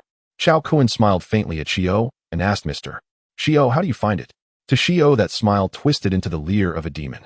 Dazed, Shio shook his head, staring at Chow Cohen in wide-eyed terror. "A gene-modified human. You're a gene-modified human." Chow Cohen recoiled inwardly. Gene-modified human. Could there truly be others like him? Beings endowed with extraordinary abilities. Frowning slightly, he gazed at Shio and asked curiously, what exactly is a gene-modified human? Still reeling from the neural torment, Shio now regarded Chow Cohen with awe bordering on worship, and dared withhold nothing, revealing all he knew. According to Shio, gene-modified humans were the product of clandestine bio-research laboratories across Western nations, studying animal and plant genomes in secret. Through advanced biotechnology, they extracted and refined these genetic sequences, then integrated them into human subjects, shattering the innate genetic locks of humanity and granting powers as astonishing as those seen in Marvel's cinematic heroes. Beyond flora and fauna, these covert labs also experimented with elemental forces, light, water, fire, metal, lightning, and more. Yet the success rate remained staggeringly low. 95% of subjects succumbed instantly, their DNA chains collapsing outright, either dying on the spot or mutating into grotesque, half-human abominations. Those rare few who succeeded, breaking through humanity's genetic constraints, would never again be ordinary. Still, such human genome modification programs were conducted with utmost secrecy by Western governments. Few outside elite circles knew of them. As a core member of the Carlsa family, Xiao had access to truths hidden even from most dignitaries. For example, 2 gene-modified humans operated in South Africa, and in Xiao's estimation Chao Kuan belonged to the lightning affinity lineage. Having absorbed this information, Chao Kuan's heart sank. He had believed himself the world's sole anomaly, its only being gifted with supernatural power, basking in quiet superiority. But clearly he was mistaken. This world was vast and ancient. Certain lineages traced their origins back centuries, even millennia. Perhaps what he'd just learned, the existence of gene-modified humans, was but the tip of an immense submerged iceberg concealing countless other mysteries yet undiscovered. His expression hardened. Within he issued himself a solemn vow. Until he stood unchallenged atop the world's pinnacle of power, he must remain vigilant, humble, unseen, and utterly discreet. Composing himself, Chao Kuan turned to Xiao and said coolly, "Mr. Xiao, can you handle my request?" "Yes, absolutely." Xiao nodded, frantically desperate to affirm compliance. Now aware of Chao Kuan's true nature, defiance was unthinkable. Gene-modified humans invariably answered to powerful organizations, cadres of miniature superhumans, each wielding unique abilities. To provoke such beings would annihilate the Carlsa family in moments. Good. Chao Kuan nodded approvingly, then seized a gold brick and crushed it effortlessly, its form yielding like clay, snapping cleanly in two. Xiao's scalp prickled with dread. "This is your advance fee. Serve me well, and rewards will follow without end." At these words, delight flickered across Xiao's face. Even elevated as he was, wealthy, influential scion of the Carlsa family, no man ever refused abundance. Chao Kuan had just handed him 50 kilograms of pure gold. Serving such a magnanimous patron was sheer As Xiao beamed with satisfaction, Chao Kuan unleashed a terrifying aura, dense and immovable as a mountain, engulfing him completely. Electric arcs flared in Chao Kuan's eyes as he locked gazes with Xiao, his voice glacial. "Should you ever displease me, I will grow furious, and you, along with every soul tied to you, will perish in unspeakable agony." Xiao shuddered violently beneath that crushing pressure and swore with fervent conviction, "Sir, I swear I will serve you without fail." Chao Kuan nodded, satisfied. "Your number, what is it?" "Within 2 days my people will contact you regarding customs clearance for the gold." Xiao hurriedly retrieved a personal card from his drawer and presented it with both hands, bowing reverently. Chao Kuan accepted it and departed. At the doorway he paused, back still turned, and said, "Serve diligently. Should I be pleased, transforming you into a gene-modified human, with absolute certainty, is not beyond possibility." Xiao's eyes widened. Then, knees buckling, he dropped to the floor with a heavy thud. Trembling with elation, he declared, "From this day forward, I am your dog. Point me east, and I shall never turn west." Compared to gold, the promise of guaranteed genetic ascension held infinitely greater allure. Such an opportunity, Xiao would seize it without hesitation. Pride. Irrelevant. Chao Kuan nodded once more, then opened the door and walked out. He wasn't merely offering empty promises. He genuinely intended to fulfill them. Xiao served as Deputy Minister of Customs in South Africa, and behind him stood the formidable Carlsa family. To Chao Kuan, he was invaluable, provided he proved loyal and efficient. And should Xiao prove worthy, Chao Kuan would not hesitate to grant him an ability sphere. After exiting the headquarters building, Chao Kuan found a hidden corner and used his shape-shifting ability to restore his original appearance. Now that the issue with the gold customs clearance has been resolved, arrangements can be made to transport the gold back to the country. Time waits for no one, so Chao Kuan chose air freight. Today is September 25th, just 5 days away from the National Day grand opening in October. Chao Kuan took out his phone and called Gua Yilong, who was far away in the magical city of Daxia. "I will arrange for a private jet tomorrow to airlift 3 tons of gold to the magical city. Please prepare for the reception on your end." Upon hearing this, Gua Yilong was astonished. If he remembered correctly, Chao Kuan had been in South Africa for less than 5 days, and he had already gathered 3 tons of gold. The efficiency was astonishing. It seems they weren't wrong. Brother Kuan must have a large gold mine in another location. Such strength is overwhelming. "Brother Kuan, aren't you coming back too?" "I still have some matters to attend to here. I will arrive the day before the opening."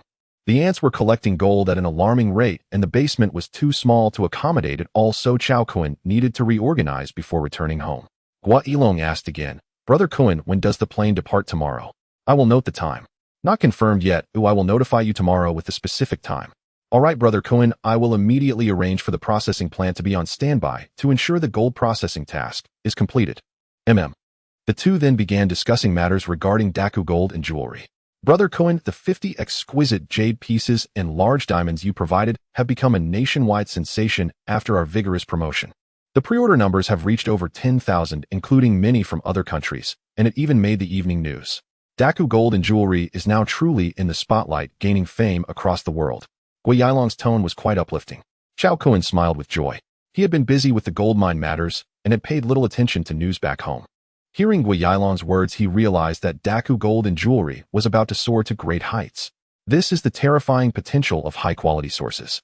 Daku Gold and Jewelry currently possesses 50 exquisite jade pieces and a diamond weighing over 1,000 carats, all officially verified and certified as genuine treasures. This immediately stirred up a storm in the entire jewelry industry of Daxia. With these heavyweight items along with 3 tons of gold, Daku Gold and Jewelry's reputation had spread nationwide even before its opening. One could say that Daku Gold and Jewelry is like an unstoppable, ferocious tiger. No one can hinder it. If the subsequent gold and jade can maintain high quality and quantity of supply, then Daku Gold and Jewelry is sure to secure a place as a leading force in the future of the Daxia jewelry industry. The two chatted for over 10 minutes before hanging up. Just 2 minutes after finishing the call with Gui Yilong, Chao Cohen's phone rang again. Chao Cohen looked at the phone number and saw it was from Ludong province in China. He was puzzled as he had contacts saved for those who knew his number. Looking at the unfamiliar number, Chao Cohen thought for a moment before answering. Hello, who is this? Chao Cohen, this is Chong Haihu from the Chong family of Yuntai, the second uncle of Chong Yunchao and vice president of the Ludong Commercial Association. Upon connecting, the other party immediately stated his identity with great authority. The second uncle of Chong Yunchao. Chao Cohen raised an eyebrow and asked lightly, what is it? Chong Haihu frowned slightly. He had just introduced himself, yet this kid had such an attitude. For the past 5 days, the Chong family had been investigating the incident where Chong Yunchao was bitten by bugs, but no matter how they looked into it, there were no results. They even called in criminal investigation personnel, yet they found nothing, as if the bugs that bit Chong Yunchao's cattle appeared out of thin air, which was quite strange. After the investigation yielded no results, the Chong family had no choice. Chong Yunchao, who had become the laughingstock of dinner conversations, was infuriated and directly arranged for the bar responsible to be demolished to vent his endless anger. The poor bar owner was an innocent victim. Not only was the bar destroyed, but he also had to compensate Chong Yunchao with 10 million. This matter was left at that. Subsequently, the Chong family focused on the Wanyan gold mine. However, upon arriving at the Wanyan gold mine, apart from a few guards at the gate, the mining area was empty as all employees were on paid leave. Chao Cohen, the owner, was nowhere to be found. The Chong family managed to find Chao Cohen's phone number and called it. Where are you? Please return to Juda City as soon as possible so we can sign the transfer contract for the Wanyan gold mine. His tone was filled with arrogance and authority, carrying a sense of command. Did I agree to the transfer? You must be crazy. Chao Cohen scoffed, too lazy to engage in conversation. He simply hung up and blocked the number. On the other end, Chong Haihu was taken aback by the busy tone from the phone, then became furious. He immediately redialed. Sorry, the number you dialed is not available. Please try again later. Chong Haihu's expression darkened. It was evident that the other party had blocked him. Chao Cohen, do you think you can just disappear? I have ways to deal with you. Ungrateful wretch. Chong Haihu sneered and dialed another phone number. After blocking Chong Haihu's number, Chao Cohen drove to the special vehicle city in Bielophilia to order a small drilling rig and a shovel. The purpose of buying the drilling rig and shovel was to excavate a large air raid shelter underground next to the ant nest to store the gold particles collected by the ants. In this way, even if Chao Cohen was not at the Debiao gold mine for a short time, it would not affect the ants' continued collection of gold. After purchasing the drilling rig and shovel, Chao Cohen went to a steel market and placed an order for materials to reinforce the air raid shelter. Once everything was purchased, it took Chao Cohen less than 2 hours to return to the Debiao gold mine, and the drilling rig, shovel, and steel materials were subsequently delivered. Chao Cohen picked up the special vehicle driving manual USB he bought along the way and generated a proficiency card through the creation box. After integrating the proficiency card, he could easily operate all special vehicles. One must say the creation box is indeed powerful. Chao Cohen started the drilling rig and began the excavation work. Unfortunately, the secret of the ants mining for gold cannot be known by anyone else, so this task can only be done by him personally. Half an hour later, Chao Cohen opened a small passage of 2.5 meters on the ground near the ant nest, just enough for the small drilling rig to pass through. The soil here is sandstone, very solid. Digging out a large air raid shelter is not something that can be accomplished in a short time. In the following days, Chao Cohen would focus on completing this important task. The next day at 10 in the morning after breakfast, Chao Cohen called the phone number on Xiao's private card. Those who know Xiao's private phone number received it directly from Xiao himself. Therefore, the call was quickly connected. Hello, who is this? Hello, Mr. Xiao, this is Mr. Lei who asked me to contact you. The Mr. Lei referred to by Qiao Kun was the identity he took when he met Xiao yesterday as a short, thin, middle-aged man. Which Mr. Lei? Xiao asked in confusion. Mr. Lei met with you yesterday and even gave you 5 gold bricks, Qiao Kun reminded. 5 gold bricks. Hearing Qiao Kun's reminder, Xiao instantly recalled. Yesterday, a lightning-type genetic modifier came to him and gave him 5 gold bricks weighing 10 kilograms each. He also made him taste the unpleasant flavor of electric current. Xiao was deeply impressed by this and would never forget it. It turned out that the distinguished figure was named Mr. Lei. Immediately, Xiao politely said, "Hello, you need to handle the customs declaration for gold, right?" Since this person was personally arranged by Mr. Lei, Xiao dared not be presumptuous. After all, his long-cherished dream of becoming a 100 genetic modifier depended on Mr. Lei. Yes, Qiao Kun replied. Mr. Xiao, do you have time now? I'm coming over to see you. Yes, I'm not busy at the moment. You can come over anytime, Xiao replied politely. All right, Mr. Xiao, will see you soon. After hanging up, Qiao Kun took the documents needed for the gold customs declaration and drove to the biophilia customs building. Upon meeting, Qiao Kun extended his right hand and smiled respectfully, saying, "Hello, Mr. Xiao, I am Qiao Kun, the owner of Debiao Gold Mine." Seeing Qiao Kun's young and handsome face, Xiao was somewhat stunned and uncertainly asked, "Are you Mr. Lei's subordinate?" Qiao Kun took out his phone and opened a photo which was indeed a picture of him with Mr. Lei. This photo was edited using a phone app. Upon seeing the photo, Xiao finally confirmed Qiao Kun's identity. After all, not everyone could have contact with a figure like Mr. Lei. Xiao hurriedly and warmly invited Qiao Kun to take a seat. "Mr. Qiao, would you like coffee or tea?" "Tea, please." Xiao took out his prized authentic Westlake Longjing tea leaves and brewed a cup for Qiao Kun. "Mr. Qiao, please enjoy the tea," Xiao said warmly. Mr. Lei mentioned yesterday that as long as he handled things well, he would also have the opportunity to become a genetic modifier. Thus, Xiao was very attentive to this matter. He had to serve Qiao Kun well, otherwise if Qiao Kun was unhappy and it reached Mr. Lei, it would not be good. Qiao Kun was quite satisfied with Xiao's attitude and immediately placed the document bag in front of Xiao, saying, "Mr. Xiao, this is the documentation for the gold customs declaration. Oh, I appreciate your help." Xiao eagerly walked to the office's dedicated phone and pressed a button to call his assistant. Soon there was a knock on the office door. Xiao said, "Come in." The door opened and a tall, attractive black woman in professional attire walked in. She was Xiao's assistant. "Minister Xiao, how may I assist you?"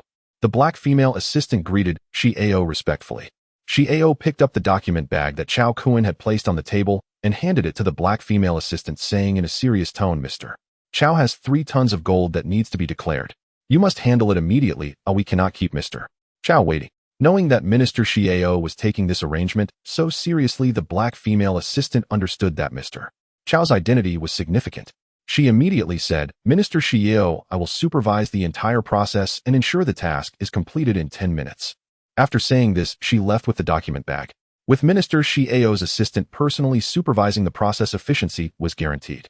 Indeed, in less than 10 minutes, specifically in 8 minutes and 55 seconds.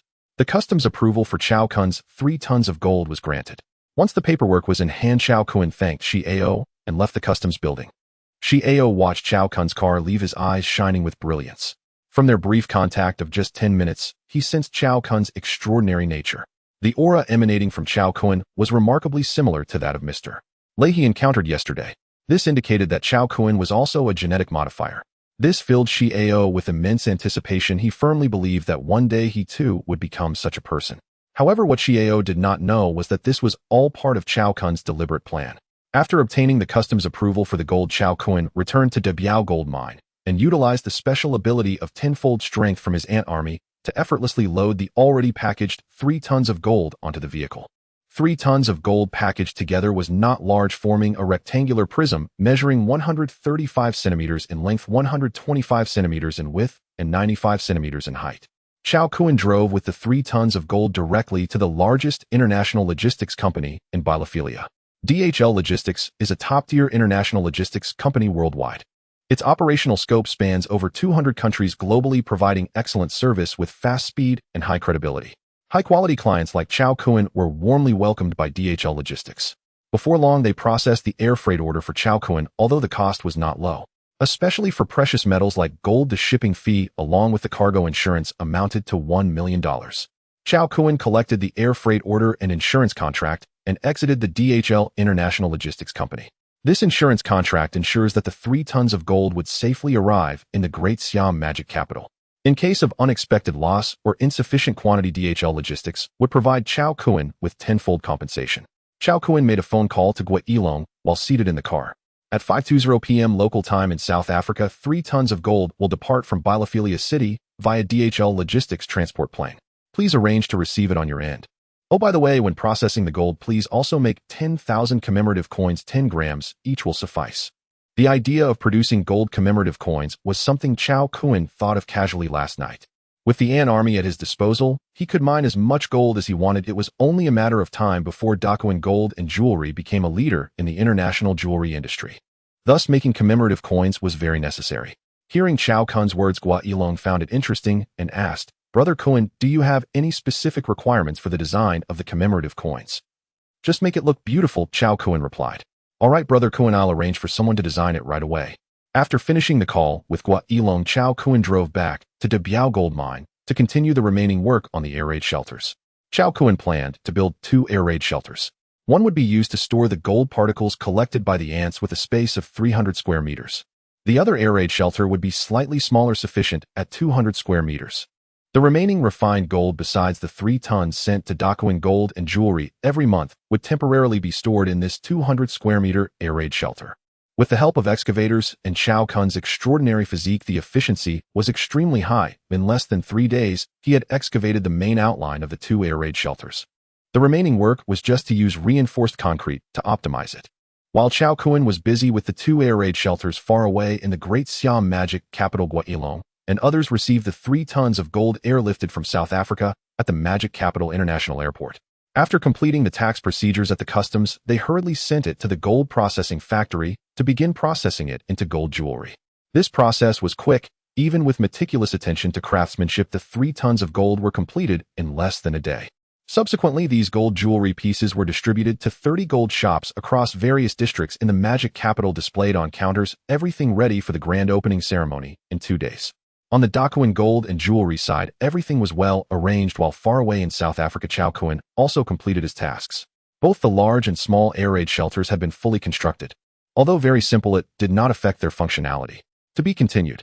The first and second air raid shelters built by Chao Kuan are located 10 meters underground. The only exit connects to the basement beneath the Intelligent Alchemy Factory. As a result, the gold or particles collected by the Ant Army are stored in the first air raid shelter. Chao Kuan then transfers these gold or particles to the upper Intelligent Alchemy Factory to refine them into 999 large gold ingots, and subsequently stores these ingots in the second air raid shelter. One could say that a complete closed loop has been formed from mining to refining, and only Chao Kuan is aware of all this. Within a kilometer of the Intelligent Alchemy Factory, ants take turns on 24-hour guard duty, preventing anyone from approaching. Thus, although these 2 air raid shelters are quite simple, their secrecy is exceptionally high and safety is well assured. After resolving the issues with the 2 air raid shelters, Chao Kuan returned to the dormitory in the mining area and quickly prepared a meal for himself. After satisfying his hunger and thirst, he summoned the creation box and generated all of today's 10 units of energy into batteries. Even though Chao Kuan has been busy with the gold mine in South Africa during this time, he has not forgotten to generate batteries daily. After all, it is the creation box that has allowed him to turn his life around and achieve what he has today. Therefore, Chao Kuan keeps in mind the upgrade to a 2-star creation box and does not forget it for a moment. From August 22nd to now September 28th, aside from a few instances of generating other items in between, all remaining energy has been converted into batteries. In these 38 days, Chao Kuan has accumulated a total of 372 batteries, still 178 short of the 550 needed to build the energy storage power station. After generating today's batteries, Chao Kuan's current mental state is very vigorous, and he returned to the Intelligent Alchemy Factory. He had been busy with the construction of the 2 air raid shelters and had no time to refine gold. Chao Kuan needs to return to China by tomorrow noon, which is the day before the grand opening of the Dakuan Gold and Jewelry store. Therefore, all the gold or particles accumulated in the basement must be refined into gold. 3 days ago, the ants successfully opened the gold transport tunnel leading to the adjacent land gold mine. Thus, the gold or particles collected by the Ant Army during these 3 days are all sourced from the land gold mine. Chao Kuan did not count the quantity and directly activated the Intelligent Alchemy equipment to begin refining. This process lasted for a continuous 12 hours. Each session can refine 2 tons of gold, or requiring 2 hours. The final accurate figure is 3 tons of gold, or, after refining it resulted in high purity 999 gold 95 tons. In 3 days the amount of gold or particles collected by the ant army not only exceeded that of the Debiao gold mine, but also had a remarkably high gold content reaching over 90. This harvest left Chao Kuan in awe. It is well known that the high output of the land gold mine is due to the extremely rare gold vein directly beneath it. This is also the reason why the land gold mine has been crazily mining for over 100 years and still maintains a high output today. The gold resources here are incredibly abundant. It is truly a gift from heaven. Subsequently, Chao Kuan moved the refined 95 tons of gold into the second air raid shelter. After finishing all this, the time had already reached 6 o'clock in the morning on the 29th, and the sky was beginning to lighten. His flight was at 10 o'clock, so he had ample time. Feeling somewhat drowsy, Chao Kuan took a short nap, then woke up at 8:20 to wash and changed into a clean and refreshing short casual outfit. After a simple breakfast, Chao Kuan arrived at the Debiao Gold Mine's office building to arrange some matters for the newly hired Chinese manager from a few days ago, then headed straight to the airport. The reason Chao Kuan confidently entrusted the Debiao gold mine to an outsider is that he applied electric cell control on this manager. Faced with Chao Kuan's invincible figure intertwined with electric currents, the manager's mental state was even worse than that of Zio, stunned and speechless. He immediately knelt on the ground, revering Chao Kuan as if he were a deity. Thus, the oversight issue of the gold mine was easily resolved. Of course, having a manager is not enough. A security work must also be robust. On the day he hired the manager, Chao Kuan spent a significant amount of money to gather a team of 30 professionals. After all, although his ant army is formidable, they are only suitable for carrying out some more discreet tasks and should not be exposed easily. For security work at the mining area, it is sufficient to leave it to humans. Unless absolutely necessary, calling in the ants can wait. The 30 bodyguards that Chao Kuan gathered at great expense are all heavily armed, equipped with grenades and rockets, all with American-made gear. With a Chinese manager overseeing a 30-member bodyguard team equipped with heavy firepower plus the hidden ant army, Chao Kuan can ensure the security of the Debiao gold mine, even if he is away for a short time. Chao Kuan booked his flight on the same day. He airlifted 3 tons of gold to Modu. At 1:00 a.m., a Boeing 747 took off from Bielefeld International Airport, soaring into the sky headed for Modu. Looking down through the airplane window at the increasingly smaller Bielefeld city, Chao Kuan thought to himself, it's time to buy a private plane. The Bai Long River Hydropower Station 2. 7 billion Qingli Electronics, 30 million Wanya gold mine, total gold valuation of 10 billion Dakuan gold, and jewelry valuation of 20 billion Debiao, gold mine current valuation of 12 billion. Chao Kuan's various enterprises add up to approximately 50 billion after rounding. With this amount of money, Chao Kuan can be considered a somewhat significant wealthy individual. How can one do without a private plane? Chao Kuan plans to purchase 2 at once. One for personal use, and the other as a logistics aircraft specifically for transporting gold. Money is meant to serve humanity. Whatever is most comfortable, that is the way to go. 15 hours later at 9 a.m. local time in Modu, South Africa, is 6 hours behind Modu. The plane Chao Kuan was on slowly descended at Modu International Airport. Traveling light, as soon as Chao Kuan stepped out of the airport hall, a loud roar of car engines suddenly approached quickly from a distance and came to a steady stop at the airport entrance. 4 extraordinary young men stepped out of the car, instantly drawing the attention of many people at the airport. Wow! Bugatti Veyron, Rolls-Royce Cullinan, Ferrari 8848, Lamborghini Huracan, all top luxury cars worth over 10 million. Whose son are these? I'm so envious. Isn't that Lu Shang Huang Qin Feng? Yes, that's Qin Feng. The 3 young men beside him are named Gua Yilong Jiang Minghui and Wang Shua. Together they have an extremely impressive reputation in Modu. Are you saying they are the 4 young masters of Modu? Exactly. The 4 young masters are backed by the 4 major families of Modu's super wealthy. Some locals with good family backgrounds recognize the identities of these 4 young men. I remember now the Dakuan gold and jewelry store that has been trending online lately was established by these 4 together. The 1827, 5-carat transparent diamond and 50 pieces of imperial green jade have shocked the entire jewelry industry. I know about that. The number of pre-orders has already reached 20,000. My brother's uncle's sister has also pre-ordered an imperial green jade at Dakuan Jewelry, and it's not guaranteed she'll get one. That 1827, 5 natural top diamond has also been pre-ordered by many jewelry collectors. I heard it's worth at least 500 million. My God, this is too crazy. Dakuan Jewelry hasn't even opened yet, and it's already valued at tens of billions. The 4 young masters are going to make a fortune. As the crowd buzzed with discussion, Gua Yilong Qin Feng, Jiang Minghui, and Wang Shuo approached Chao Kun. They all slightly bowed and respectfully called out Brother Kun. This scene stunned everyone. Wow, who is this young man? At the airport exit, everyone was stunned by the scene before them. Who is this young man? It should be clear that Gua Yilong, Qin Feng, Jiang Minghui, and Wang Shuo are not only the renowned four young masters of Modu, but also the next heirs of the four top families in the city. With such a distinguished identity, they are indeed figures of great power. Yet at this moment, they all bowed respectfully to a young man who was only around 23 years old. This truly caught the eyes of many. It was too unbelievable. This incredibly handsome young man, who exactly is he? Under the puzzled gazes of the crowd, Chao Kun smiled and nodded at Qin Feng and the others. Then Gua Yilong opened the back door of his Qiannan for Chao Kun, who got into the car. Four top luxury cars left the airport. As the vehicles drove through the city center, they arrived at the upscale private kitchen restaurant of the Qin family. This is where Qin Feng invited Chao Kun to dinner during their first meeting.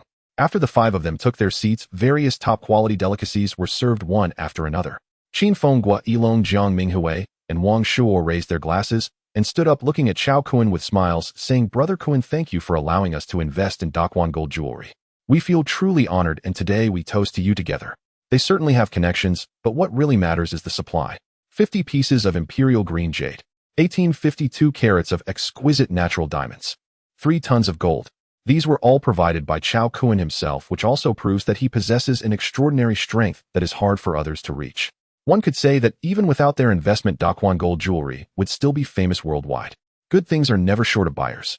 Yet Chao Kun agreed to their investment, which made them very happy. No need for pleasantries, we all make money together. Besides, it's also thanks to your hard work that Daquan Jewelry can proceed in an orderly manner, so it's only right. Chao Kun also stood up, raised his glass, and smiled, saying, "Come, let's drink." The sound of glasses clinking echoed as the five of them downed their fine Moutai, savoring its rich aroma. After the meal, Gua Yilong took out several contracts that had been prepared in advance. 50 pieces of imperial green jade, 1852 carats of exquisite natural diamonds, and 3 tons of gold. These normal commercial transactions, which are taxed according to law, require the signing of formal public contracts with legal effect. Chao Kun picked up the first jade contract and examined it. Everything seemed normal except for the procurement price, which had an issue. He had clearly told Gua Yilong to sign at 60 of the market price. But now the contract listed the acquisition at the original market price, not 60. Chao Kun was speechless. "Did I not say to sign at 60 of the market price? Brother Kun, a 60 discount is too generous. We feel undeserving of it." Gua Yilong and the others shook their heads in response. The four of them teamed up in business, owning personal assets worth billions, and they come from families with industries worth over 100 billion. They don't lack money at all. There's absolutely no need to take advantage of Chao Kun. Furthermore, their intention in investing in Daquan Gold Jewelry was not to make money, but to deepen their relationship with Chao Kun. They are wealthy, but so is Chao Kun. In just under 2 months, Chao Kun's total assets rounded up to nearly 500 small goals. The terrifying increase in wealth is something they cannot imagine. Daquan Gold Jewelry has been operating smoothly, and Chao Kun, as the hands-off manager, has not been involved at all. It has all been handled by Qin Feng, Gua Yilong, Jiang Minghui, and Wang Shuo. Chao Kun felt it was right to leave a bit more profit for them. After all, he doesn't lack a few here or there, right? Alright, I, Chao Kun, have always kept my word. 60 is 60. Immediately, Chao Kun crossed out the procurement price on the jade contract and changed it to 60. The same was done for the diamond procurement contract. Seeing this, Qin Feng, Jiang Minghui, Wang Shuo, and Gua Yilong could only smile wryly and accept it silently. Brother Kun's generosity is truly remarkable. Next is the contract for the 3 tons of gold. Currently, the international market price for gold is around 468 yuan per gram. Of course, this is the price for unprocessed gold. Once these 3 tons of gold arrive in Modu and are processed into jewelry, their value will significantly increase.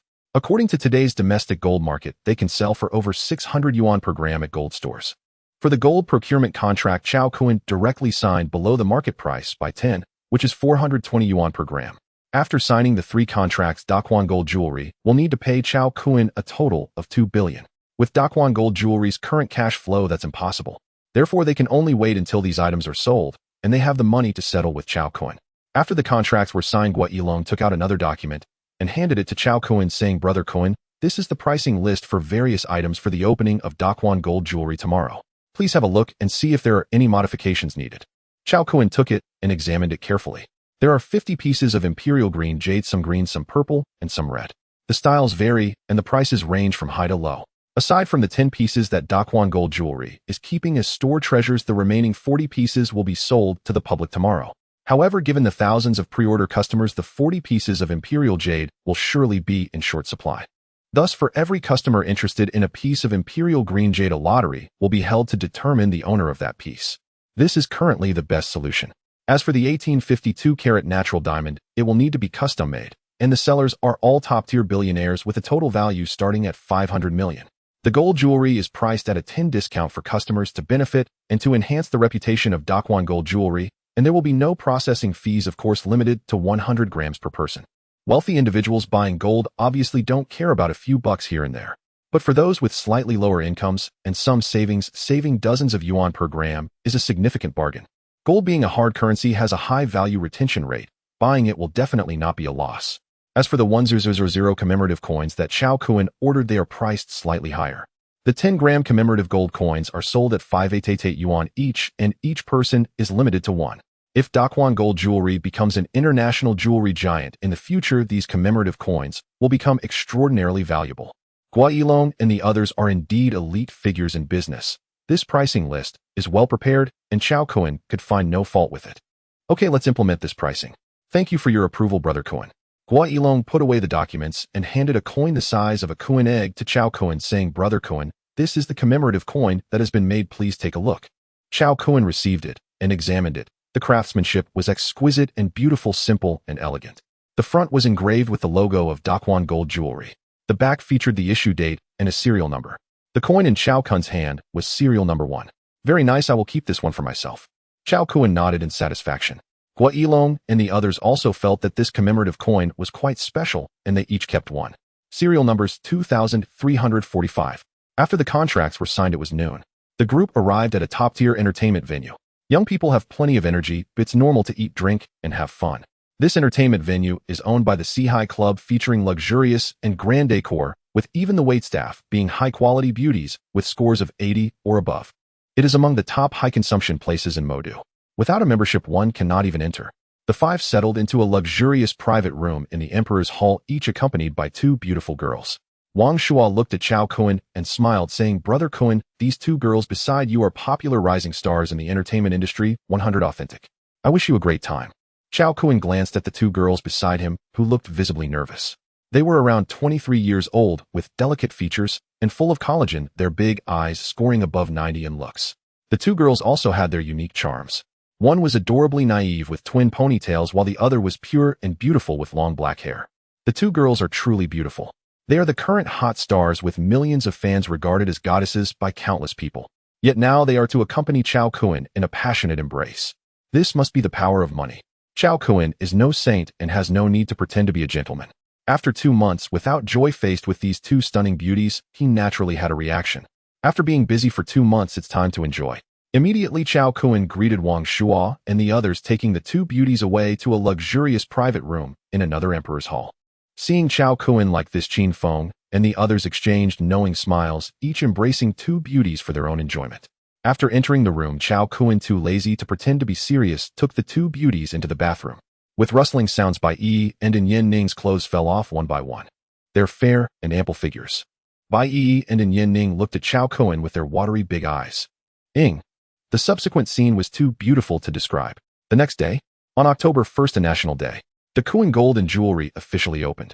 The opening ceremony took place at the Zhonghai building in the Magic City, starting at 8:58 in the morning. As the scene shifted before the grand opening ceremony of Dakwon Gold and Jewelry began early in the morning, the entrances of the 30 gold stores in the Magic City were already packed with people, a sea of faces. This bustling scene quickly alerted law enforcement, who thought there might be a robbery at the gold stores, prompting them to send personnel to maintain order.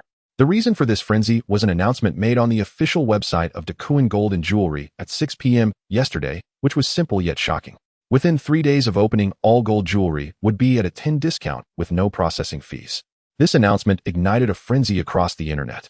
For the people of the nation, and indeed the world, gold is always the most valuable and stable wealth without it. Thus, early in the morning, countless people armed with stacks of cash waited outside the 30 Dakwon Gold stores, fearing they might miss this golden opportunity. At the site of the Dakwon Gold and Jewelry opening ceremony in the International Building of the Magic City, there was still an hour left before the ceremony officially began. Hundreds of media outlets and many business tycoons from the Magic City entered the venue. There were cameras at the entrance for a live broadcast. Viewership reached millions and was still rapidly increasing. This was all arranged by Gua Yilong and his companions, allowing the entire internet to witness the grandeur of their Tycoon gold and jewelry opening ceremony. Gua family's head Gua Zhengxiao, Qin family's head Qin Guang, Jiang family's head Jiang Wanjun, Wang family's head Wang Tai, the branch managers of the 4 major banks in the Magic City, the president of the City Bank, the president of Pudong Development Bank, the president of the Magic City Agricultural Commercial Bank, chairman of Tianyu Real Estate, Xinghe Technology. As some big figures entered the live chat, erupted with gasps and discussions. The lineup of Tycoon gold and jewelry is terrifying. Everyone present is a heavyweight figure. Almost all the elite of the Magic City are here. Is this the terrifying network of the 4 young masters of the Magic City? Simply horrifying. So powerful. With background connections and resources, it's impossible for Tycoon gold and jewelry not to soar. At that moment, a tall and graceful young man entered the venue, instantly drawing gasps from the online view. Wow, who is this? He's so handsome. Tall with a well-proportioned physique, his facial features are strikingly handsome, and there's an indescribable ethereal quality to his presence, as if he stepped out of a comic as an unparalleled beauty. It's explosive. Damn, I admit this is the most handsome man I've ever seen. He's so stylish that even a second of looking at him makes me feel inferior. I'm almost bursting with jealousy. I'm going crazy. How can there be such a perfect man in the world? Slurp. I'm fangirling hard. Zhan, I'm sorry. Lu, I'm sorry. Kuan, I'm sorry. Please don't blame me for falling for someone else. He's just too handsome. I can't resist. I declare that from now on, this man is my only male god in my heart. I want to marry him and be his little woman, letting him ravage me. Get lost, you bunch of seductive hussies. He's mine. Mine. No one can steal him. I found him. This handsome guy is named Chao Kuan, who shone like a beacon in Ludong. A month ago, he appeared at Kyoto University to enroll 2 twin sisters. I heard many entertainment companies offered him hefty sums to join, but he turned them all down. Someone quickly revealed Chao Kuan's identity. Instantly, all the girls in the live chat went wild. Oh, great. I'm going to deliver goods right now. Oh, my long-lost husband, your beautiful wife, has come to find you. Chao Kuan's top-tier looks made countless girls obsessed, as if under a spell.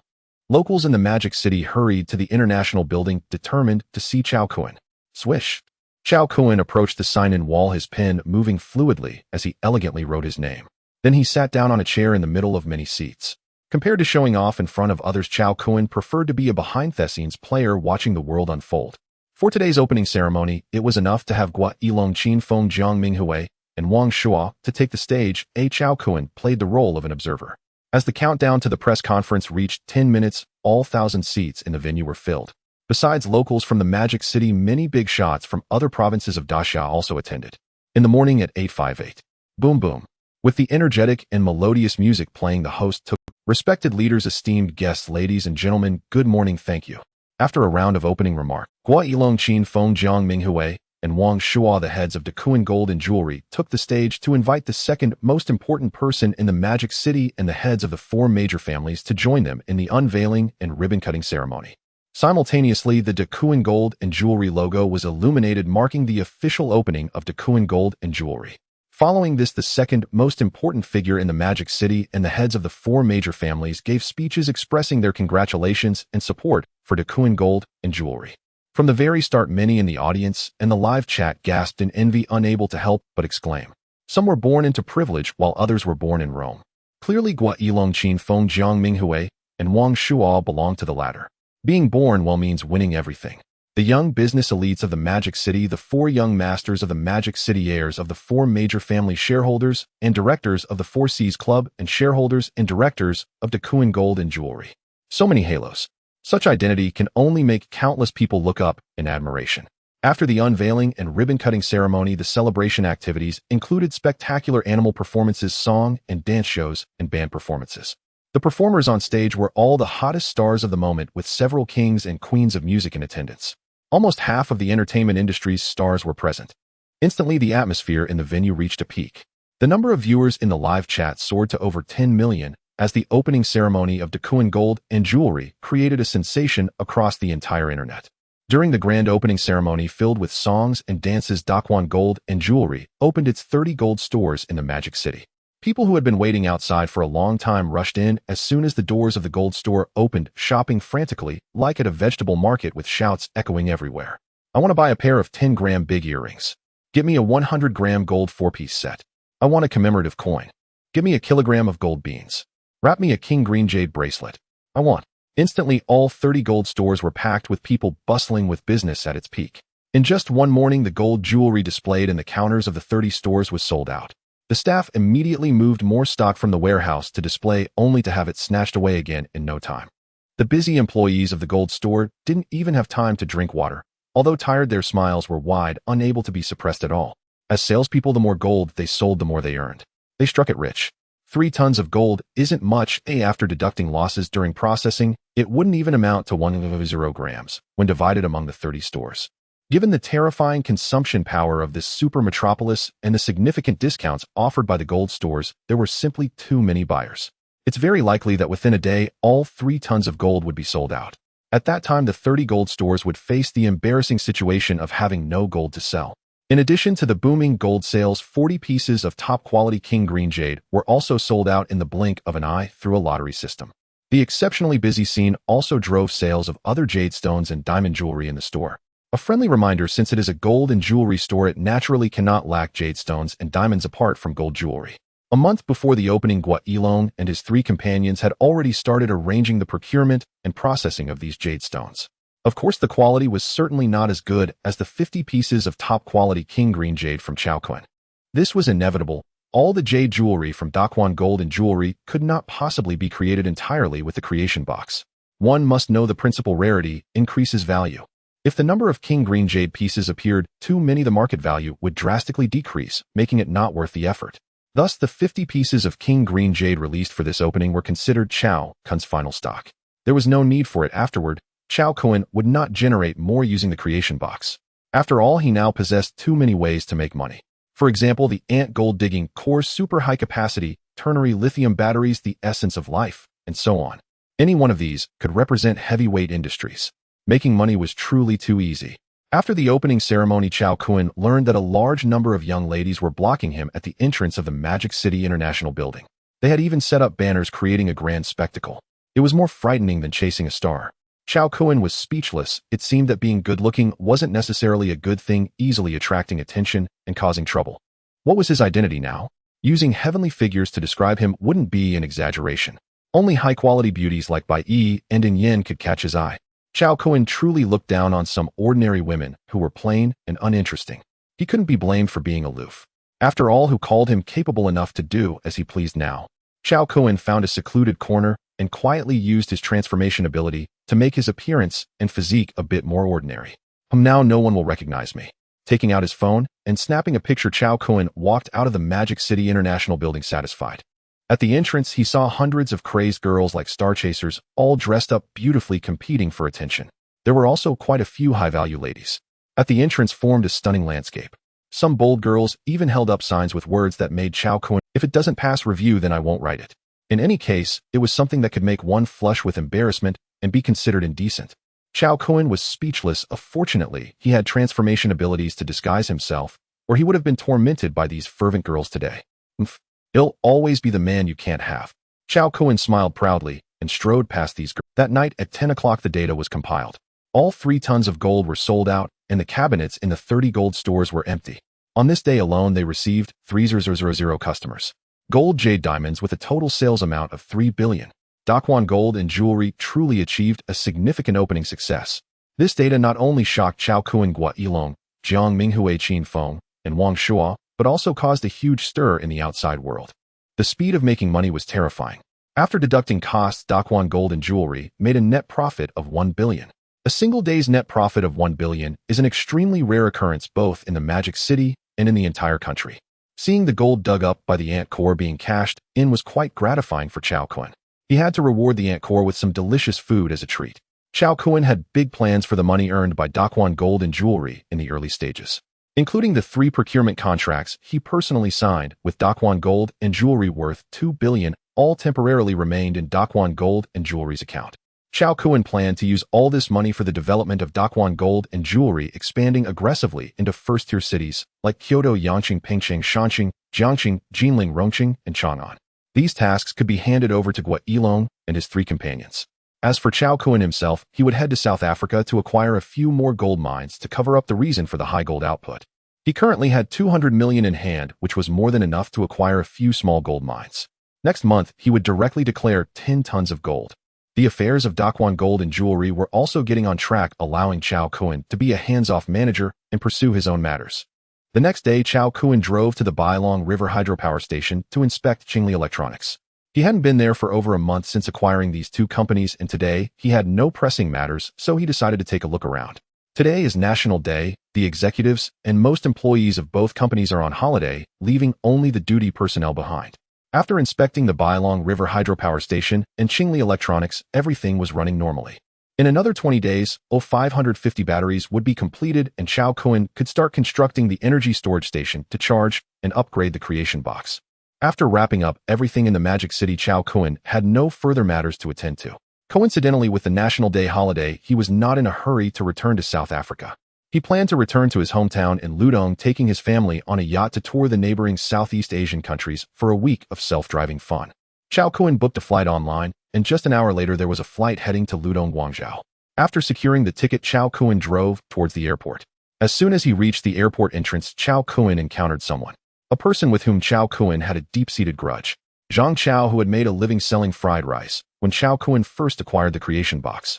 It was this person who, seeing Chao Kun's booming business, shamelessly demanded to buy the recipe. When Chao Kun refused, Zhang Chao resorted to blackmail, using kidnapping and coercion to force Chao Kun to comply. He even directly threatened Chao Kun's life. Had it not been for Chao Kun's consumption of rice, the consequences would have been unimaginable. Tell me, if this isn't a life-and-death feud, what is it? If he hadn't encountered him today, Chao Kun would have forgotten about it. Coincidentally, he could conveniently deal with this trash today. Because of the drastic change in his appearance, Zhang Chao passed by without recognizing him. However, Chao Kun had a deep impression of him. His eyes turned cold immediately as he took out his phone. With his current connections and power, he no longer needed to act personally. With just one phone call, he could ensure Zhang chaos end. Brother Kun, came the respectful voice of Jiang Minghui from the other end of the line. Among the four young masters of the Magic City, Qin Feng was the first to recognize Chao Kun and invite him to dinner. During a transaction at the Four Seas Club, he even gave Chao Kun a 10% discount. Gua Yilong gifted Chao Kun a super luxury yacht worth 150 million. Wang Shuo presented Chao Kun with top-tier star beauties like Bai Yi and in Yen Ning. Only he seemed not to have given Chao Kun anything yet. Jiang Minghui certainly wouldn't fall behind. Upon learning that Chao Kun's red flag car was damaged, he immediately customized several super luxury cars. Rolls-Royce, Koenigsegg, Lamborghini, Bugatti, Ferrari. All of these were super luxury cars worth over 10 million. Beautiful women luxury cars, yachts. These were all to Chao Kun's liking as a young man. Originally, Jiang Minghui planned to find an opportunity in the coming days to present these 5 super luxury cars to Chao Kun. Unexpectedly, Chao Kun called him. This made Jiang Minghui very happy. Since Chao Kun called him, it surely meant there was something important. He truly wanted to progress. Minghui, I need your help with a small favor. Jiang Minghui's family is involved in the catering and large supermarket business, and they operate a nationwide chain. They are part of a top 10 group in the national catering industry with substantial strength. With just a wave of his hand, he could make Zhang Chao vanish without a trace. Hearing Chao Kun call him brother left Jiang Minghui pleasantly surprised and extremely happy. However, he didn't dare to be presumptuous and quickly replied, Kun Gu, you flatter me. Just call me by my name. Whatever you need, I'll handle it immediately. Chao Kun said, Zhang Chao has opened several barbecue chain stores in Baoshan district. I've sent you a photo of him on WeChat. Make him infamous within a day, and this shouldn't be too difficult for you. Hearing this, Jiang Minghui patted his chest and assured, don't worry, Kun Gu. For such a small fry, it won't take a day at all. I can make him lose everything and end up on the streets within 2 hours. I appreciate it, Chao Kun thanked him. You're too kind, Kun Gu.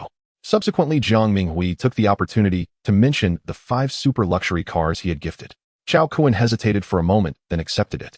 He knew this was Jiang Minghui's goodwill intended to deepen their relationship. Now they were all working together in business. Gua Yilong and the others were convinced he was a descendant of a prominent family, which is why they were eager to befriend. However, he was well aware of his own circumstances. Initially, due to his lack of strength, having Gua Yilong and the others' support significantly contributed to his company's development. Once the time was ripe, he could gather some capable people to integrate with Gua Yilong and the others. After hanging up the phone, Chao Kun looked at the back of Zhang Chao, who had already exited the airport lobby, a faint cold curve forming at the corner of his mouth. A gentleman does not leave a grudge unpaid. Zhang Chao, back then you thought I was nothing but an insect easily crushed. Sorry, but the tables have turned now. In my eyes, you're no different from a mere insect. I could eliminate you without even lifting a finger. Jiang Minghui's efficiency is indeed remarkably high. Qiao Kuan had just disembarked from the flight when he received a call from Jiang Minghui. Zhang Chaos Restaurant not only used gutter oil for cooking, but also had a history of murder from 2 years ago. And that wasn't all, there was even more explosive information. After Jiang Minghui had someone thoroughly investigate Zhang Chaos' past, he uncovered a shocking secret. Before venturing into the catering industry, Zhang Chao was a member of a criminal gang, and his original name wasn't Zhang Chao. He bore the weight of 2 bloody murders. Zhang Chao believed he had washed his hands of his past at a great cost. After more than 10 years, no one could trace it back. Unfortunately, he was up against the Jiang family, one of the 4 great families of the Magic City. All these heinous experiences of his would be brought to light. Ultimately, there was no doubt that Zhang Chao would be arrested and brought to justice. Damn it, I wondered why his malice was so strong. Kidnapping wasn't enough, he even wanted to kill. Turns out he's a murderer, let him die. Qiao Kuan cursed, feeling fortunate that he had managed to save his own life back, then truly blessed by the goddess of luck. After exiting the airport, Black Kuan saw a biological museum on the side of the road while heading back to Talon Town. Qiao Kuan's eyes flickered, prompting him to ask the driver to stop. He entered the biological museum. Soon, within 2 minutes, he emerged holding a small box. What was inside this box was quite remarkable. It contained the water bear, recognized as the most resilient organism in the biological world. Its history dates back to the Cambrian period over 500 million years ago, making it an undeniably ancient life form. The water bear's extraordinary vitality allows it to survive in the most extreme conditions: desiccation, freezing, cold, boiling water, vacuum, and even in the vacuum of outer space, without any protective measures. Previously, when Qiao Kuan first went to sea with Qin Feng and the others, he had generated 10 types of marine life, including swordfish, turtles, sea snakes, starfish, octopuses, and lanternfish. At that time, in addition to gaining special abilities from these marine creatures, he also hoped to leverage them to find treasures hidden in the ocean. This time, while enjoying the sea, Qiao Kuan had a considerable chance of encountering these 10 marine creatures. If he could uncover information about underwater treasures, it would naturally lead to a treasure hunt. However, underwater treasures are difficult for humans to discover because they are hidden below 1,000 meters in the deep sea. The various talents Qiao Kuan had previously integrated could only allow him to dive to a maximum depth of 500 meters. Thus, the water bear's extraordinary vitality was the best choice. Holding the box containing the water bear, Qiao Kuan took a taxi back to Talon Town. Last night, Qiao Kuan had called home to arrange a sea trip together. So during the National Day holiday, Qiao Jifeng and Chun Feng temporarily closed their restaurant. When Qiao Kuan arrived home, Qiao Jifeng, Chun Feng, Qiao Ziyun, and Qiao Zixin were all present. Everything needed for the trip was ready. However, it was nearly 5 o'clock, so the sea trip was scheduled for tomorrow morning. Just in time before departing, Qiao Kuan would also solve the issue with the Wanyan gold mine and resume production. As soon as Qiao Kuan entered, his mother Qin Feng asked with concern, "Kunzi, have you eaten? Mom will cook for you." "Mom, I ate before boarding the plane, am not hungry." Qiao Kuan replied, sitting on the sofa while his father Qiao Jifeng was diligently studying a cookbook. Qiao Kuan didn't disturb him and looked at his 2 younger sisters. Qiao Ziyun and Qiao Zixin were playing a duo match in honor of kings, and from the sounds it seemed they were in a losing battle. Qiao Kuan glanced and saw that all 3 lanes had been breached and the Storm Dragon King was about to respawn. All 5 opponents were still alive, while only Qiao Ziyun's jungler Han Xian and their mid laner Wang Xiaojun were still standing, desperately clearing minion waves. The opposing red team had vanished from the map and were not directly pushing the crystal. It was clear they were waiting in the Dragon Pit for the Storm Dragon King to respawn. After all, with Wang Xiaojun on the blue side, her teammates would soon revive, making it very likely for the enemy to turn the tides in the team fight. "We're doomed, we lost again this game." Seeing the minion waves and glancing at the Storm Dragon King, who had just respawned, Qiao Zixin, playing the support princess Fei Fei, wore a face of despair. They had lost again. This was already the 3rd game. Qiao Kuan immediately said to Qiao Ziyun, "Ziyun, let me help you play, we can turn the tide." "Okay." Qiao Ziyun smiled slightly and handed her phone to Qiao Kuan. "Brother, this is a 50-star losing battle. There's a god-level player on the other side. Can you really handle it?" Qiao Zixin clearly had no hope. She had seen Qiao Kuan's gaming talent and described it in 4 words: so-so. To put it bluntly, he was even worse than her. Moreover, the sisters were playing in a duo-ranked match above 50 stars, and had even matched with a game streamer, significantly increasing the difficulty. Given the current situation, turning the tide would be quite challenging. Qiao Kuan smiled faintly. Is 50 stars really that high? Since integrating the mastery of Honor of Kings, his gaming talent reached an unparalleled level. With 50 stars, he could easily dominate the opponents with one hand. Qiao Kuan controlled Han Xian and quickly executed a triple jump toward the dragon pit. As he reached the vicinity of the dragon pit, he heard a roar. That was the sound made by the Dragon King when it knocked players airborne. Chao Kun thought to himself that it was a great opportunity. The opposing support responsible for vision hurriedly warned that the enemy was coming to steal the dragon. But it was already too late. With a swift slide of his fingers, Chao Kun unleashed his skills, maximizing damage output. The enemy jungler and marksman were knocked into the air by the Dragon King and unable to use their skills, quickly falling to Chao Kun's rapid-fire attacks. Daboko. The enemies were furious and sought vengeance. With an escape route available, Chao Kun controlled Han Xin, dodging the enemy's fatal crowd control. After several rounds of tugging under Chao Kun's unmatched control, even with one less item than the opposing team, Han Xin still maintained his combat effectiveness. The loss of the crucial damage dealers led to a sudden turn of events, and without resistance the enemies fell one by one to Chao Kun's Han Xin. In the midst of their shock and frustration, he successfully secured the Storm Dragon King. With the buff and Han Xin's strong minion-clearing ability combined with the revived teammates, it was as if they had never lost. They pushed down the mid lane and demolished towers right before the enemy's revival. The crystal shattered. V. Ketsu. Chao Zixin was astounded to see them win the game. Brother, you were way too awesome. I can't believe you actually turned the tide. Chao Ziyun was also quite surprised, wondering when her brother had become this skilled, able to overturn a 50-star losing game. Seeing the astonished expressions on his two younger sisters, Chao Kun felt quite pleased and proudly declared, "It's just 50 stars, I can easily handle 100 stars with one hand." When did you get so good? Hurry, carry us to victory. Chao Zixin shook Chao Kun's arm, acting cute. I need to go handle something now, but I'll take you two for a ride when I get back this evening. I still haven't dealt with the Wanyan gold mine matter. Just as Chao Kun finished speaking, his phone rang. He looked and saw it was Su Guangrui, the manager of the Wanyan gold mine. As soon as he answered the call, Su Guangrui's anxious voice came through. President Chao, something major has happened at the Wanyan gold mine. Has something happened at the Wanyan gold mine? Chao Kun furrowed his brow, slightly stepping out onto the balcony, and asked in a deep voice, what's going on? Mr.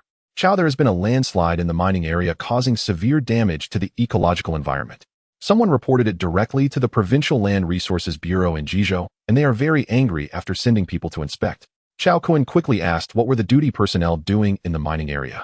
Have they checked the surveillance footage? What exactly happened? Is it serious? The surveillance is broken. The extent of the environmental damage exceeds what was controlled in the contract. They say we violated the environmental protection regulations in the contract and have imposed a fine of 10 million, and they will force. Chao Kun's expression tightened, and he sneered, it's a forced unilateral termination of the contracting agreement reclaiming the Wanyan gold mine right. He was very clear about the terms when he acquired the mine. One clause stated that if environmental damage exceeded the limits during the extraction process, causing serious negative impacts on the local ecology aside from paying a fine, the Land Resources Bureau had the right to unilaterally terminate the contract. Some mining companies implement destructive mining practices to maximize profits. They may make money, but they cause irreparable harm to the local ecological environment, which is incredibly detestable. Therefore, the state punishes mining companies that excessively damage the environment for profit very severely, with a strict policy of zero tolerance. Right. Su Guangrui sighed helplessly. Chao Kun's expression turned cold. At a critical moment, the surveillance was broken, and the extent of the damage exceeded the contract limits. It was obvious this was man-made. Chao Kun quickly identified two suspects. After acquiring the Wanyan gold mine, he had few conflicts with others. The first was Zhang Su, the previous owner of the mine. The second was the Chong family of Yantai. Thus only these two families could employ such underhanded tactics. Chao Kun's gaze turned icy. No matter who it was, if they thought they could manipulate him with such means, they were mistaken. After hanging up with Su Guangrui, Chao Kun found Zhang Zu's number and called him. In a certain tea restaurant in Qingdangzhang, Su was enjoying afternoon tea with a few friends, discussing the grand opening of Daquan Jewelry yesterday. Half of the upper class in Modu along with half of the entertainment industry's stars performed on stage, which instantly made Daquan Jewelry famous nationwide. The investment of the four young masters of Modu is truly substantial. The sales for the day reached 3 billion, at least making an 800 million profit. Speaking of which, I remember something, Brother Su, aren't you planning to reclaim the Wanyan gold mine? Yes, letting the Chong family have it for free is too much of a waste when it's producing over 2,000 grams of. It was no secret in the Qilu elite circles that the Wanyan gold mine had ceased production due to its refusal to sell to the Chong family. Everyone knew that the little arms could not twist the big legs. The Wanyan gold mine would eventually belong to the Chong family. Even if the current owner left the mine untouched, the Chong family had plenty of ways. Hearing the words of his companions, Zhang Zu's lips curled into a mysterious smile as he said, just watch. The Chang family has messed with the wrong person this time. The Wanyan gold mine won't be theirs, and the real show is yet to come. His friends were immediately intrigued and curiously asked Brother Su what's the situation. It was rare to see someone who could go up against a top family like the Chang family in Chalu. Zhang Su smiled without answering. He could not casually reveal Chao Kun's secret. Seeing Zhang Su like this, his friends became even more curious. Cutting off halfway is too torturous. They all hurriedly said, Brother Su, am willing to pay 500,000 for this secret. I swear, I won't tell a second person. He'll offer 1,000. Just then Zhang's phone rang. Seeing the caller ID, it was Kuan Ge. Why is he calling me? Zhang Su was somewhat surprised. After investigating Chao Kun's identity last time, and realizing he might come from a prestigious family, he had kept Chao Kun's phone number. He had also been keeping an eye on Chao Kun. He knew that the 50 pieces of top-quality jade and 3 tons of gold from Daquan jewelry were all provided by Chao Kun. How could a seemingly ordinary person like Chao Kun produce such valuable gold and jade worth over 2 billion all at once? This was completely illogical. Thus Zhang Su became even more convinced that Chao Kun was a descendant of a prestigious family left out in the world, and his status was not low. Recently, he had been thinking about how to find an opportunity to get closer to Chao Kun, but unexpectedly Chao Kun took the initiative to call him. This surprised Zhang Su. He pressed his hand to quiet his friends and said cheerfully, Mr. Chao, what made you think Kuan Ge? His friends looked at Zhang Su in shock. Who is this Kuan Ge? Just a phone call made the third young master of the Zhang family in Qinggang so courteous, even somewhat respectful. It was unbelievable. Come to the Wanyan gold mine. A cold voice came from the phone. Since the other party's target was the Wanyan gold mine, he would naturally understand what was meant. Whoever was behind this would have the answer revealed in an instant upon meeting. The taste of electric current would make the other party obediently comply. Going to the Wanyan gold mine. Wasn't Chao Kun in Modu? Zhang Su was taken aback, then quickly said, Mr. Chao, I'll head over immediately.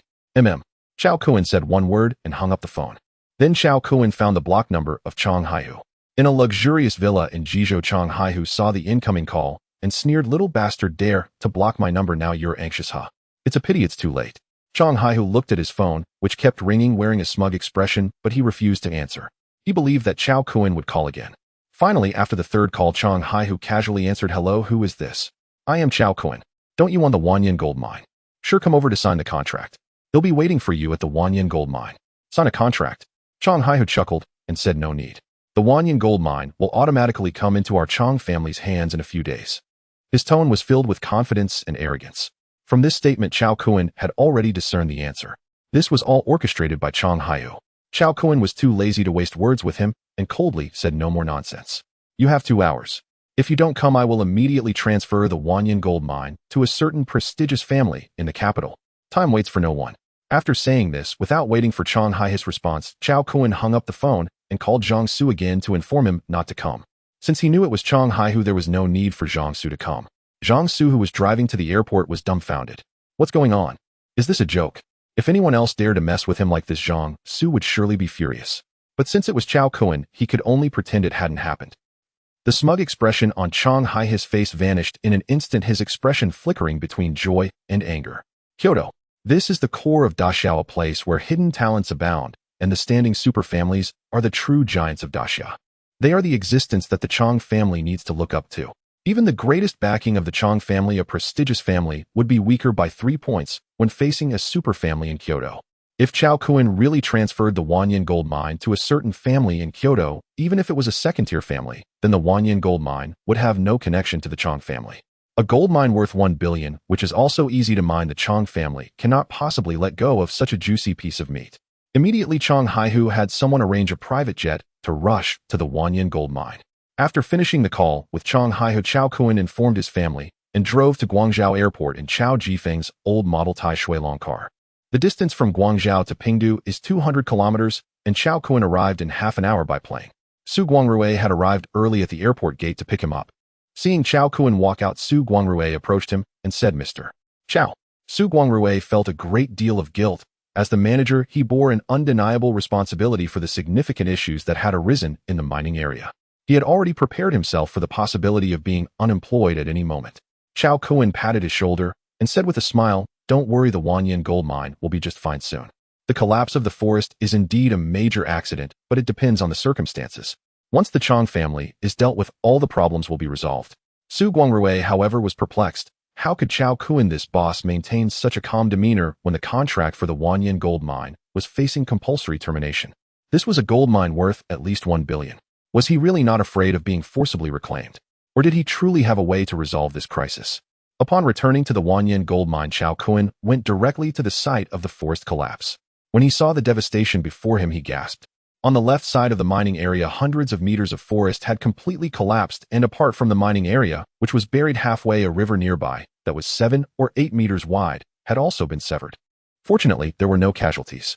To cause such destruction, explosives must have been used. The Chang family was truly unscrupulous in their pursuit of the gold mine. Suddenly, a piece of information entered Chao Kun's mind. Master, you've arrived. When Chao Kun went to South Africa, he had left behind 100,000 army ants and a queen ant at the Wanyan gold mine. The one conveying the information was the queen ant. P.S. As explained earlier, Chao Kun is the master of all creatures generated by the creation box. Within 100 kilometers, Chao Kun could sense their presence, and within a kilometer, they could communicate. He could distinctly sense that there was an ant nest 20 meters underground to his right. The 100,000 ants and the queen ant left at the Wanyan gold mine were all here waiting for Chao Kun's next command. Chao Kun inquired with his mind, "Do you know what happened here?" "I know, master." The queen ant replied, immediately transmitting a video recording to Chao Kun. The queen ant continued to speak. "Master, this is a scene my subjects accidentally witnessed. It should be useful to you." Chao Kun was shocked. He couldn't believe that ants could record and transmit video. Chao Kun watched the video sent by the queen ant and was astonished to find that it was in 3 dimensions, which completely contradicted the visual system of ants. Moreover, the footage was exceptionally clear. Chao Kun couldn't help but marvel. These first-class ants were indeed impressive. The video recorded almost the entire process of the forest collapse. 2 individuals stealthily entered the mining area and detonated explosives to destroy the mountain leading to the forest collapse. Since merging various special abilities, Chao Kun's physical functions had greatly improved, granting him an exceptional memory. He recognized these 2 individuals as workers from the mining area. It was clear that Chang Haihu had bribed these 2. How treacherous! Chao Kun's eyes turned icy. It was true that greed can lead to one's downfall. Now that he knew the true culprit, he had to make them pay the price. Just as Chao Kun continued to inquire with the queen ant about any casualties among the ants, several staff members from the Jeju Land Resource Management Department approached. The middle-aged man, appearing to be the leader, looked at Chao Kun with an unpleasant expression and said, "Are you the owner of the gold mine, Chao Kun?" "Yes, that's me." Chao Kun nodded. The middle-aged man's expression turned serious. In a tone of judgment, he declared loudly, "A major incident has occurred in the mining area, and this is a significant error in your management as the owner. You have already violated the environmental protection clauses in the contract, and you must bear the corresponding legal responsibility. I announce that from now on, the Land Resource Management Bureau will directly terminate the contract you signed for the Wanyan gold mine and impose a fine of 10 million for the restoration of the current ecological environment." With these words, it was announced that the Wanyan gold mine was no longer Chao Kun's. Chao Kun chuckled lightly, but remained silent. The middle-aged man, furious, glared at Chao Kun and coldly remarked, "What is your attitude?" Chao Kun shrugged and said, "It was Chang Haihu who sent you here, right?" The middle-aged man's eyes flickered for a moment, but quickly regained composure. Just as he was about to speak, a roaring sound of helicopter blades approached from the distance. Boom. Soon a white private helicopter appeared overhead with the words Chang Group No. 002 written on its body. The white private helicopter slowly landed on the cement ground not far from the crowd. Subsequently, a plump middle-aged man stepped out of the helicopter. This was Chang Haihu, the vice president of the Qilu Business Association, who had spoken with Chao Kun twice over the phone. Chang Haihu approached Chao Kun, looking him up and down astonished. He was curious about why Chao Kun had the audacity to disregard the Chang family. Seeing him in person today, he truly was extraordinary.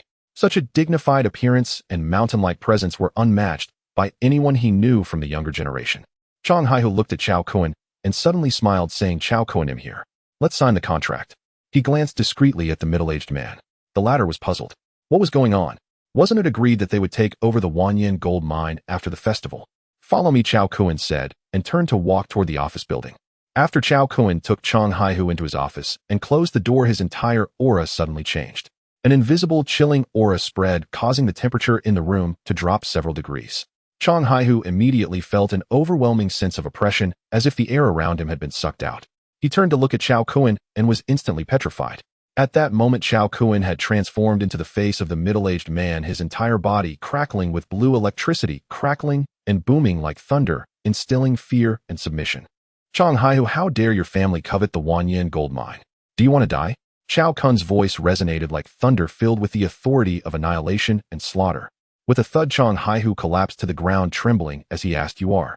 "Chao Kun, you are not qualified to know my true identity."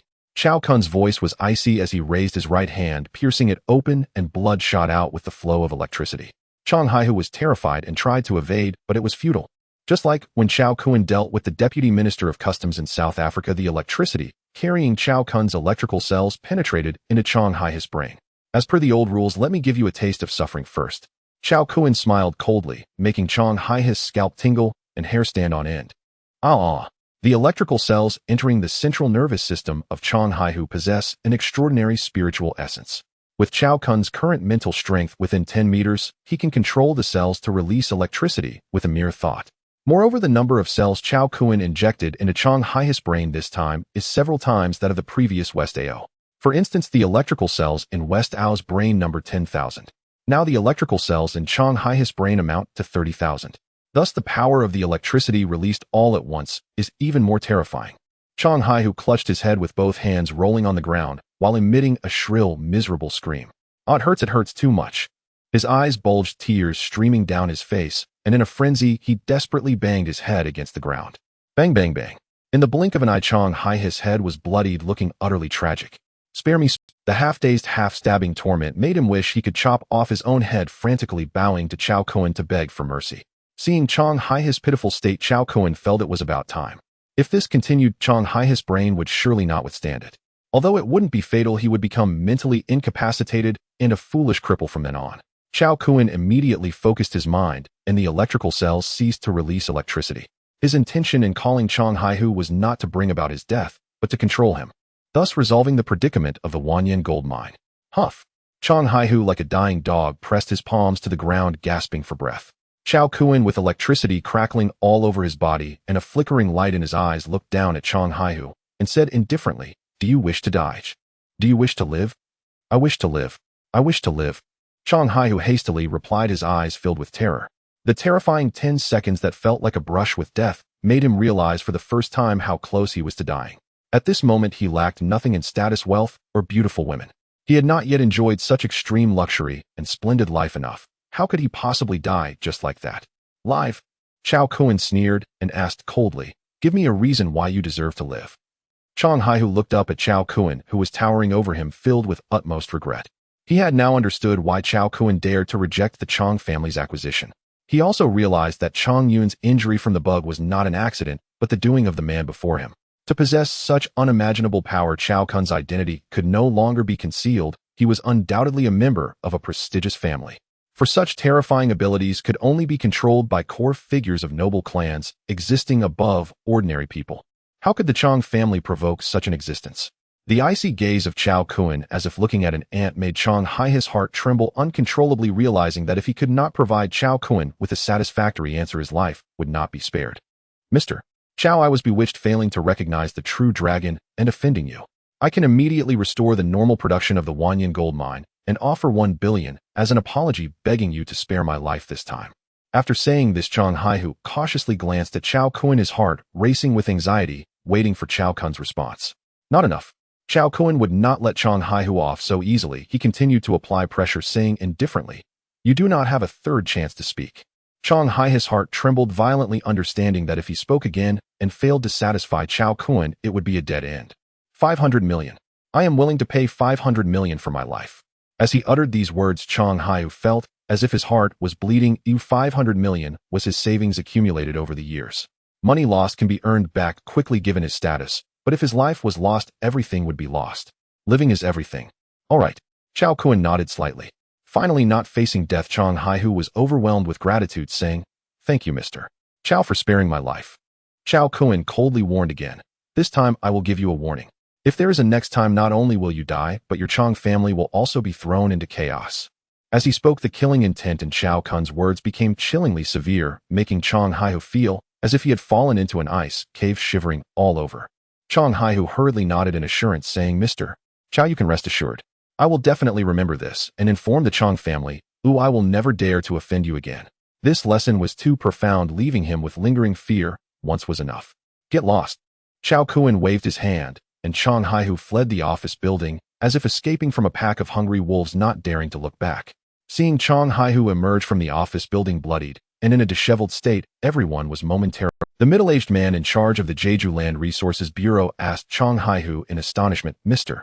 Chong, what happened to you?" Chong Haihu was a person of considerable stature in Chilu. How could he have become so disheveled in just a few minutes? Looking at the varied expressions of those around him, an unnatural look appeared on Chong Haihu's face. Having just been imposing, now his face was swollen and dirty. This extreme contrast left him feeling embarrassed and furious. But thinking of that figure who was enveloped in lightning and had caused him unbearable pain, with a single finger, Chong Haihu's raging anger instantly subsided, replaced by fear. "Don't ask what you shouldn't." Chong Haihu left this remark and ignored the crowd, heading straight for the helicopter, leaving this place of strife. The middle-aged man hurriedly asked, "What should we do next?" "If you want to die, you can stay here." Without looking back, Chong Haihu boarded the helicopter and ordered the pilot to take off immediately back to Jeju. Watching Chong Haihu flee like a lost dog, the expressions of the crowd varied. The middle-aged man immediately led his team away from the Wanyan gold mine. It was easy to imagine how terrifying the owner of the Wanyan gold mine was to make Chong Haihu so afraid. Su Guangrui looked up at Chao Kun's office window in the office building, his expression one of shock. What kind of person was this young boss of his to have someone like Chong Haihu yield to him? Incredible. Terrifying indeed. After resolving the troubles with the Chong family, the Wanyan gold mine could continue its operations. Chao Kun arranged for the employees of the Wanyan gold mine to take a 10-day paid vacation, essentially an early holiday. Therefore, starting from tomorrow, arrangements would be made for people to return to work. Simultaneously, the ones of his ants arranged at the Wanyan gold mine also began to act, working hard to collect the remaining 50 tons of gold, or then gathering it in one place, waiting for Chao Kun to transport it away for refining. The next day, news of the Wanyan gold mine resuming normal production quickly spread to many ears. The most crucial point was that the owner of the Wanyan gold mine remained Chao Kun, not the Chong family. This news left many astonished. Did the Chong family fail? Was there really a dragon crossing the river behind the Wanyan gold mine? In Qinggong, Zhang Su smirked, revealing a hint of glee. Ever since Chao Kun suddenly called him yesterday afternoon, he knew things were not simple. Zhang Su, who kept a close watch on every move of the Wanyan gold mine, naturally learned about what had happened at the gold mine immediately. Upon hearing about the bloodied and disheveled image of Chong Haihu, he couldn't help but laugh out loud. "Chong Haihu, you probably weren't just beaten up, were you?" Even if Zhang Su did not know what had happened in the office building, he could guess that Chong Haihu had paid a considerable painful price to leave the Wanyan gold mine alive. At the Chong family in Yuntai, Chong Yun Chao immediately called Chong Haihu, questioning him very unhappily. "Second uncle, what happened? You didn't manage to take the Wanyan gold mine." He had boasted in front of Chao Kun that the Wanyan gold mine would eventually belong to the Chong family. "We can't afford to offend the owner of the Wanyan gold mine." "Haha, second uncle, you must be joking. In Chilu, apart from the Huang family, who else can we Chong family not afford to offend?" Chong Yun Chao said dismissively. Chong Haihu fell silent for several seconds and sighed. "The background of the owner behind the Wanyan gold mine is unfathomable. Our Chong family has run into a brick wall this time. If it weren't for your second uncle's great fortune, I might not have made it out of the Wanyan gold mine yesterday afternoon." Chong Yun Chaos' previously relaxed expression suddenly froze, incredulously asking, "Second uncle, are you serious?" "Yes. In any case, the owner of the Wanyan gold mine is an existence we cannot provoke." After finishing, he hung up the phone. Chong Yun Chao stood there unable to regain his senses for a long time. After a while, he murmured, "Chao Kun, who on earth are you?" On October 3rd, in the morning, while some were still discussing the Wanyan gold mine, the Chao family boarded the Iquan luxury yacht and set sail. It was a rare opportunity for the family to travel together, filled with anticipation for the journey ahead. Set sail. With Chao Kun's command, the captain Susan started the yacht's engine. Woo woo woo. With a heavy sound of the horn, the streamlined luxury yacht departed from the bright pier, cutting through the sea, leaving a long trail of white foam as it headed south. This trip began from the bright yellow sea, passing through the East China Sea, the Taiwan Strait, and the South China Sea, finally arriving in Sanya. The entire journey covered 3,500 kilometers and would take 5 days. After sailing for 5 hours, the Iquan yacht reached the central area of the Yellow Sea. The water here was relatively clear, allowing one to see various schools of fish swimming beneath the surface. It was an ideal spot for sea fishing.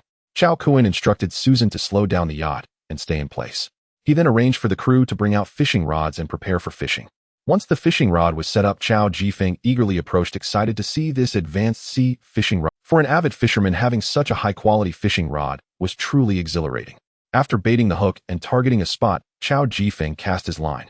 In less than a minute, a 30-centimeter sea fish bit the hook. Chao Jifeng quickly reeled it and bringing it. Upon recognizing the species of the fish, Chao Jifeng exclaimed in delight, It's actually a spotted grouper weighing a hefty 6 gene. The spotted grouper is a low-fat, high-protein seafood, a must-have delicacy for high-end banquets. The market price for it can reach over 100 yuan per kilogram. Hee, I also have a fish on the line.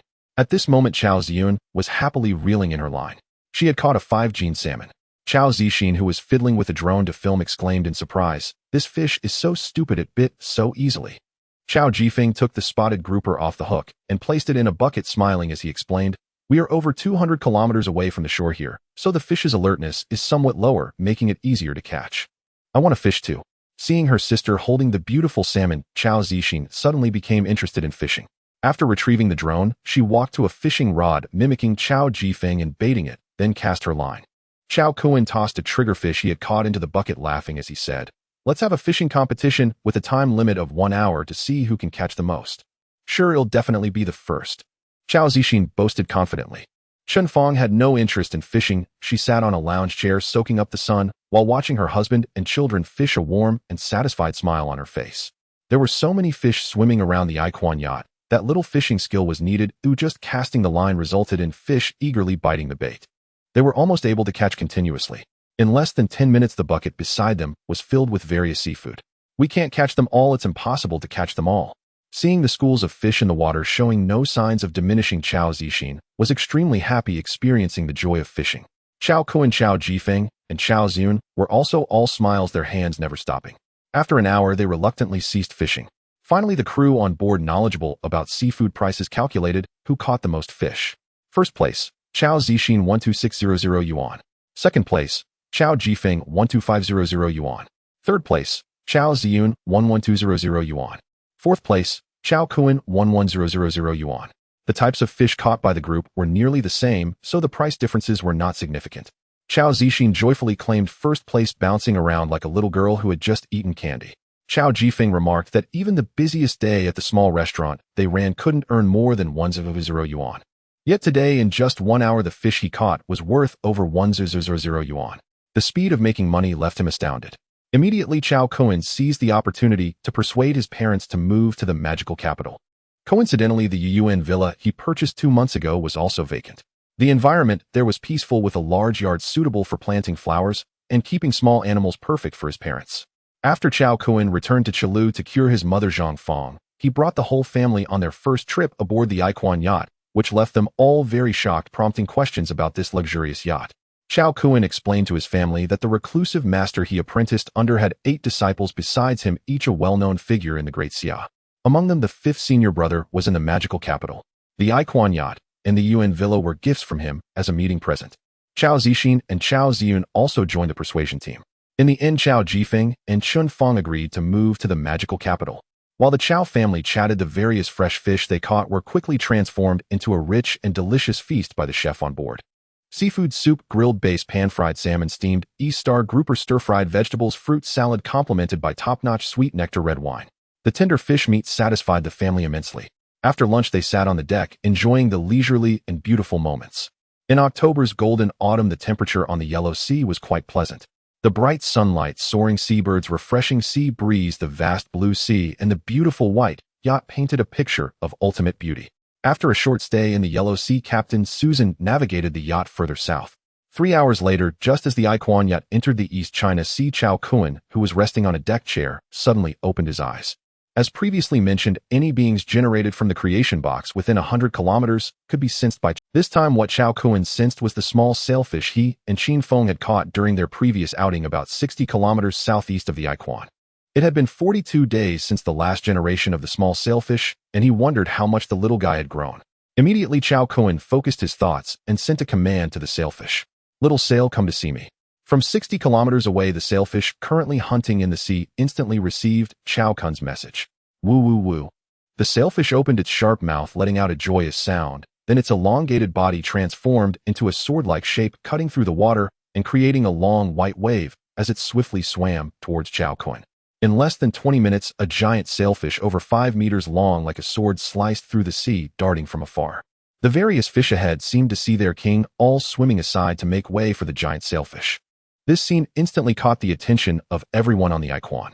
"Wow, look, a sailfish, such a big sailfish!" Chao Zixin exclaimed repeatedly, controlling the drone to film the giant sailfish. Splash! Under the amazed gazes of everyone, the giant sailfish's sharp mouth broke through the sea surface, leaping more than 10 meters high before crashing down heavily beside the icon. The sailfish floated on the sea surface, its large eyes displaying a human-like expression as it looked at Chao Kun, its tail swaying in the water. "Master, have you come to see me?" Chao Kun heard a child's innocent voice echoing in his mind. Chao Kun recognized the sound. It came from Kaifish. He gazed at Xiao Qi with astonishment. Normally, it took 4 to 10 years for a kaifish to mature from named banana leaf kaifish growth stage. Level. Size 515 centimeters. Lifespan 42-10500 days. Strength 65 peak in adulthood 90. Speed 180 peak in adulthood 220. Status healthy. Innate talent hydrokinesis enables control of water for potent defensive use. Loyalty 100. It was extraordinary. Xiao Qi had not yet reached its prime, retaining 20% untapped growth potential. When fully matured, it would grow even more formidable.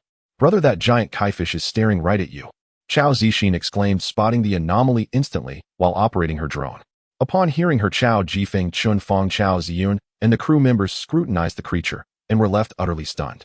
Its gaze, it's just like a human's. Has it awakened sentience? Unbelievable. Once mindless and instinct-driven, the kaifish now bore eyes brimming with the intelligence and joyful curiosity of a 4 or 5-year-old child. It was nothing short of astonishing. With a gentle smile, Chao Kun explained, "I saved it once. We're friends. That's why it's so delighted to see me." The group stood dumbfounded. They'd heard of orcas, sea turtles, and dolphins exhibiting kindness toward humans, but a kaifish, a creature famed for its lethal aggression, should at best ignore humans, not embrace them. This kaifish defied all logic. Noting their disbelief, Chao Kun smiled faintly and addressed Xiao Qi in the water. "Xiao Qi, fetch me a large fish." Whoosh! With a cheerful wiggle of its head, Xiao Qi plunged beneath the waves and vanished. 2 minutes later, it burst back through the shimmering surface. Impaled upon its razor-sharp upper jaw hung a massive fish nearly 3 meters long, blood spilling across the sea like crimson ink. Bluefin tuna. Renowned worldwide as the pinnacle of oceanic delicacies, the bluefin tuna left every onlooker agape in disbelief. Not only could this kaifish comprehend Chao Kun's command, but it had actually delivered its quarry. Was Chao Kun a reincarnated sea god commanding marine life at will? Turning to a dazed crewman, Chao Kun said, "Haul it aboard. We'll feast on tuna tonight." Snapping into action, the crewman retrieved fishing gear and hauled the bluefin onto the yacht, then carried it to the galley for preparation. Watching the kaifish glide effortlessly alongside the vessel, Chao Jifeng asked Chao Kun in wonder, "Kunzi, what's going on? Did this kaifish really hunt for you?" Not only Chao Jifeng, but Chun Fong, Chao Ziyun, and Chao Zixin too stood spellbound by the spectacle. Chao Kun offered a quiet, knowing smile. "The ability to commune with animals. I learned it from my master, a reclusive sage." At the mention of his enigmatic mentor, the other's expressions softened into sudden understanding. If he could cure terminal liver cancer, then teaching Chao Kun interspecies communion seemed entirely plausible. Thereafter, Chao Kun established telepathic contact with Xiao Qi. "Xiao Qi, have you noticed anything unusual underwater? Sunken ships, perhaps?" As he spoke, Chao Kun pulled up images on his phone, vessels spanning ancient junks to modern steel-hulled ships, and enlarged them for Xiao Qi to observe. For a creature possessing the cognitive clarity of a 5-year-old child, comprehension came swiftly. Instantly, Xiao Qi's voice resonated within Chao Kun's mind. "Master, while hunting deep below, I've seen 3 distinct ships. 2 are severely decayed." Chao Kun's eyes gleamed. Using Xiao Qi to locate sunken treasures was indeed viable.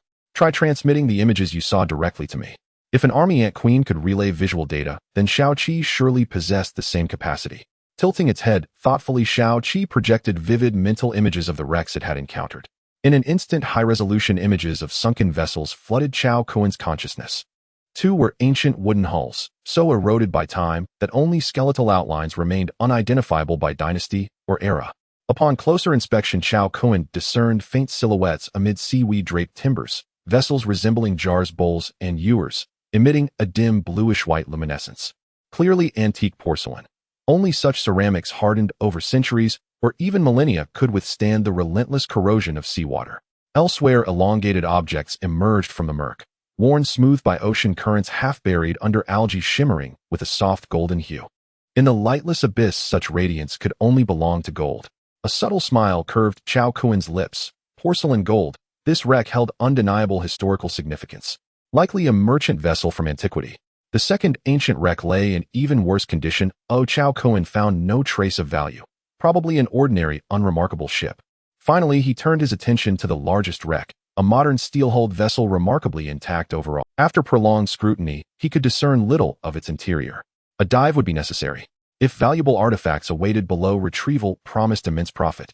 Without delay, Chao Kun instructed Susan to steer the yacht southward, following Shao Qi toward the first wreck. An hour later, the yacht arrived at the location of the ancient wreck, the very one bearing porcelain and gold. Gazing westward, the hazy silhouette of the Modu coastline emerged on the horizon. Chao Kun checked the distance on his phone, 195 kilometers, well within the People's Republic of China's territorial waters. Any salvage here would legally belong to the state, requiring mandatory handover. Yet Chao Kun had his own methods to quietly reclassify such finds as international waters discoveries. Returning to his cabin, Chao Kun retrieved the tardigrades he'd purchased the previous day and poured them all into the creation box. Ding. Requires 1 unit of energy. Confirm generation. Confirm. Ding. Congratulations. You have obtained 3 level 2 tardigrades and 1 talent core. Level 2. Chao Kun recoiled in shock. The creation box was still only level 1.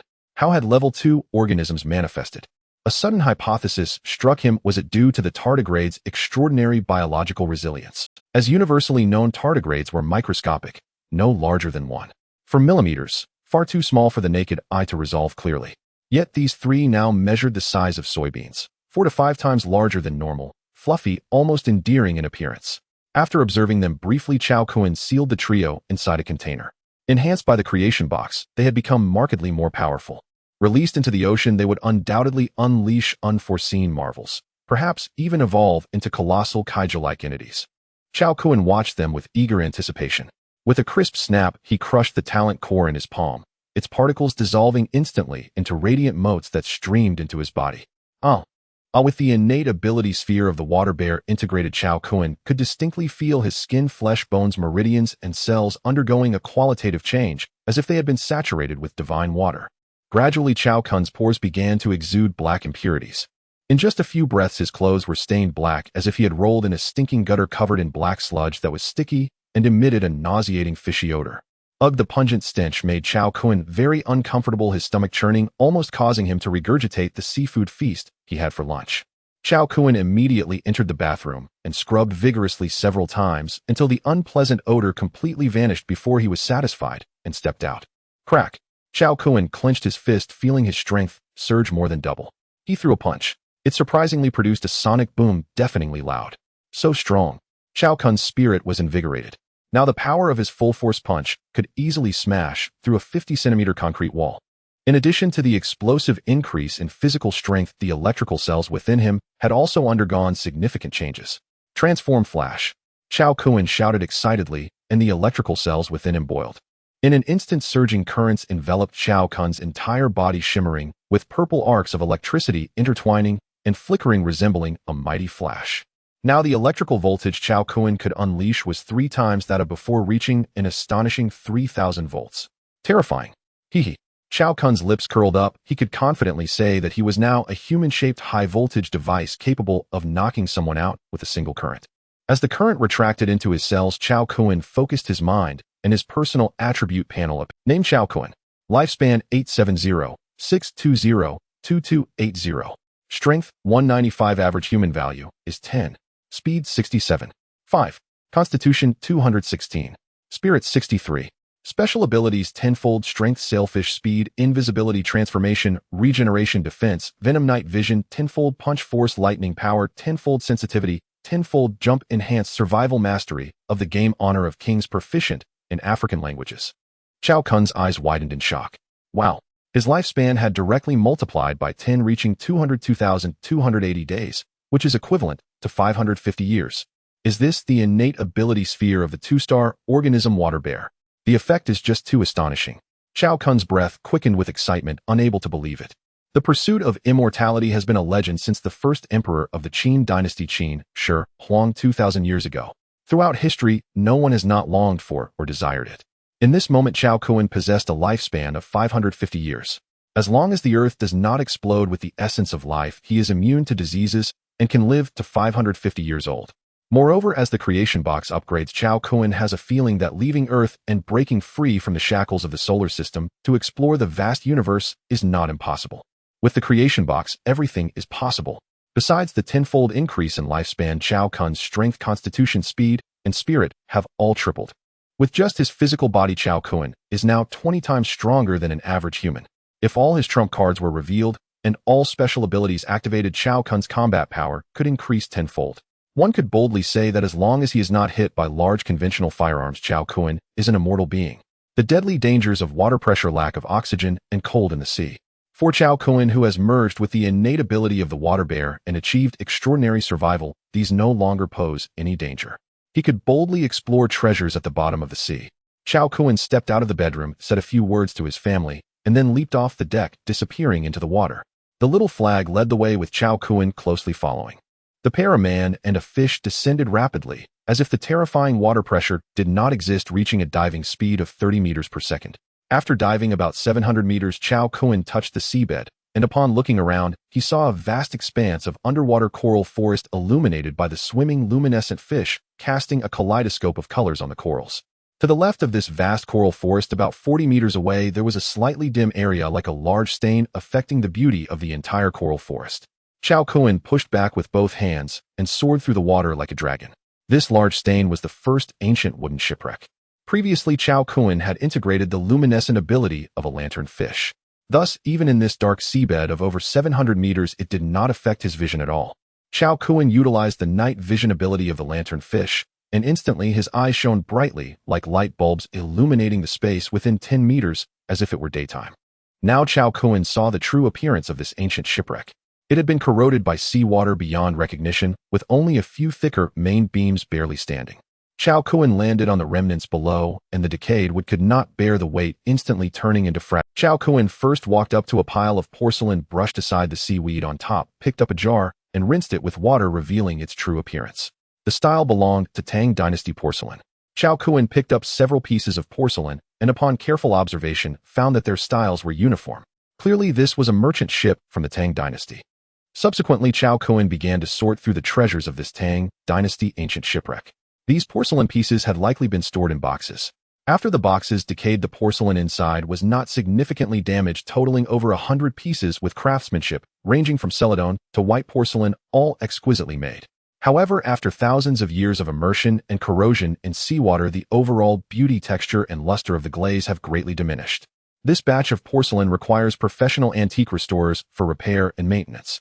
Besides the hundreds of porcelain pieces, Chao Kun also found many valuable items from the decayed ship. There were 20 decayed iron swords with historical value, over 60 pieces of jewelry, such as agate and Hittian jade, and about 60 pounds of gold ingots, gold bars, and gold products. There were also about 950 pounds of silver ingots and silver items, along with approximately 3,000 copper coins. The calligraphic paintings were all decayed, leaving only a few broken copper painting tubes. Chao Kun was very satisfied. Last night, Chong, who gave him 50 billion. With over 52 billion in cash flow, he was not short on money. However, the thrill of treasure hunting made Chao Kun very happy. The total value of these items could easily earn him 10 billion, especially the over 100 pieces of porcelain. Tang Dynasty porcelain that has survived to this day is extremely rare, with most collected in major museums. Very few exist in circulation. After professional restoration and maintenance, these porcelain pieces would not lose their value at all. Chao Kun covered these items with seaweed, and after confirming there were no issues, swam upstream with the little flag. Chao Kun did not plan to take these treasures away for the time being, as this area belonged to the territory of the Great Xia. The AI Kun had more than a dozen crew members, making it a crowded environment. Thus, Chao Kun planned to search for the other two shipwrecks before bringing everything to international waters, then finding someone to salvage them and promote the find, which would be more advantageous for selling. Chao Kun returned to the ship, noted this coordinate, and continued towards the location of the second ancient sunken ship. This ship was even more dilapidated, and after searching, Chao Kun found it to be of no value, just an ordinary cargo vessel. Setting off again, the third sunken ship, which was of steel structure, was quite far away. The Ikuan sailed at full speed of 65 kilometers per hour, heading east for 2.5 hours before arriving. This location is situated between the Great Xia and the island nation of Dongying within international waters. Moreover, this position is genuinely in the deep sea region with depths exceeding 1,000 meters. At this moment, unknowingly, it was 6 in the afternoon. The sun set behind the mountains, casting its last rays of light across the sky, dyeing the shimmering sea surface a golden red color, radiating dazzling brilliance. It was truly beautiful. After enjoying the beautiful sunset with his family, Chao Kun once again dove into the sea. Before long, he and the little flag arrived at the location of the third steel sunken ship. Here the water was 1,200 meters deep, and a ship twice the size of the Icon was lodged in a seabed canyon. The large ship, measuring over 150 meters, lay sideways in the canyon, its overall structure intact. As he approached the large ship, Chao Kuan, who had night vision capability, discerned the general identity of this vessel through the cannon's machine gun mounts, writings, and patterns on the hull. This was a transport ship from the Second World War period belonging to Dongying. The surface of the hull had numerous large gashes which appeared to have been caused by shell impacts. Chao Kuan circled around the sunken ship and squeezed into the cockpit from the easily accessible position. This ship had been submerged here for decades, with its hull nearly covered in seaweed, becoming a habitat for various marine creatures. Chao Kuan quickly activated his heightened senses, and just as he got close, an unexpected change occurred. Splash! A long tentacle suddenly attacked Chao Kuan Hedon. With his enhanced senses, Chao Kuan dodged immediately. Boom! A tentacle as thick as his thigh struck the hull where Chao Kuan had been standing, producing a violent explosion. The rust-covered steel plate was directly dented by the impact. It was clear how powerful the assailant's attack was. If an ordinary person had been hit, they would certainly have suffered severe injuries. Soon the creature that had ambushed Chao Kuan slowly revealed itself from the cockpit. It turned out to be a giant octopus measuring 5 meters in size, with 8 large tentacles thrashing about, exuding a formidable presence. The giant octopus, with eyes the size of fists, stared intently at Chao Kuan, the unwelcome guest, for 2 seconds. Whoosh! One tentacle swept toward Chao Kuan with lightning speed, creating a splash of water. Buzz! Seeing this, the little flag beside Chao Kuan roared angrily and was about to charge in. With its current strength, it could easily crush the octopus. "He'll handle this," Chao Kuan said as he dodged the attack, and the electrical cells in his upper body quickly gathered at his eyes. "So you're attacking from ambush?" Chao Kuan smirked. "Let me show you the power of my 3,000 volts." In the next moment, 2 arcs of purple electricity shot out from his bulb-like eyes, piercing through the seawater and striking the giant octopus on its head. Oh! The giant octopus head flickered with purple electricity, emitting a shrill scream before its entire body went limp. Undoubtedly, the over 1,000 volts of electricity swiftly extinguished the giant octopus life force. With the octopus dead, Chao Kuan successfully entered the cockpit. Behind him, the little flag rushed to the giant octopus corpse, exposing its sharp teeth and eagerly enjoying the meal. The mutated little flag consumed at an astonishing rate. In less than 5 minutes, the octopus body, which was nearly the same size, was completely devoured by the little flag, and its size increased by 2 to 3 centimeters. At the same time, Chao Kuan also finished exploring the cockpit and the adjacent living quarters. He found dozens of broken skeletons, a severely decayed military knife, and dozens of firearms. Chao Kuan ignored these scraps of metal and found the entrance to the cargo hold. The transport ship's cargo hold was locked tight, and Chao Kuan had a feeling that great surprises awaited him inside. Chao Kuan gathered his strength and struck out with a punch, delivering a force equivalent to 2 tons, which effortlessly smashed the rusted iron door's lock. Chao Kuan grabbed the broken area and pulled hard, opening the iron door. Splash! A large mass of dark wooden pieces rushed towards him, emitting a foul, rotting odor. Chao Kuan swam into the cargo hold, and upon looking around saw all wooden boxes, estimating their number to be over 100, with smaller ones around a meter and larger ones 5 to 6 meters. Seawater had infiltrated through the gaps, filling the entire cargo hold. After decades submerged, most of the boxes had been corroded open by the seawater. They revealed treasures inside, including porcelain, jade murals, Buddha statues, engravings, jewelry, gold and silver ornaments, calligraphy, and paintings, various antiques from the Great Xia, a dazzling array of dozens of varieties. In addition, because the ship's hull was tilted and submerged at the bottom, there were many more boxes piled together at the bottom of the cargo hold, totaling over 100. According to historical records, as many as 17 million cultural relics from the Great Xia have gone missing overseas. Among 47 countries and over 200 museums worldwide, there are more than 1.6 million exquisite cultural relics from the Great Xia, a shocking figure. These cultural treasures of the Great Xia were shamelessly stolen by invaders. It is evident that the various artifacts from the Great Xia found in the cargo hold of this Second World War-era Dongying transport ship were plundered from the Great Xia. They intended to transport them to their own country, but unexpectedly the ship was attacked and permanently sank 1,000 meters beneath the sea. Fortunately, it was discovered by Chao Kuan, and these artifacts could finally see the light of day and return to their homeland. Chao Kuan spent a few minutes in the cargo hold before leaving, locking the door behind him. He did not take a single relic. His plan was simple: to enjoy this holiday happily with his family, then to find another time to bring the treasures from the nearby Tang Dynasty's sunken ship here. After that, he would find someone to recover them all together. He wanted the emergence of this sunken ship to shock the Great Xia and the entire world. On October 8th, the 5-day sea tour beautifully concluded. Along the way, places like Magic City, Taiwan Province, Dongsha Islands, Shisha Islands, Sanya, Macau, and Hong Kong were filled with the family's footprints and joyful laughter.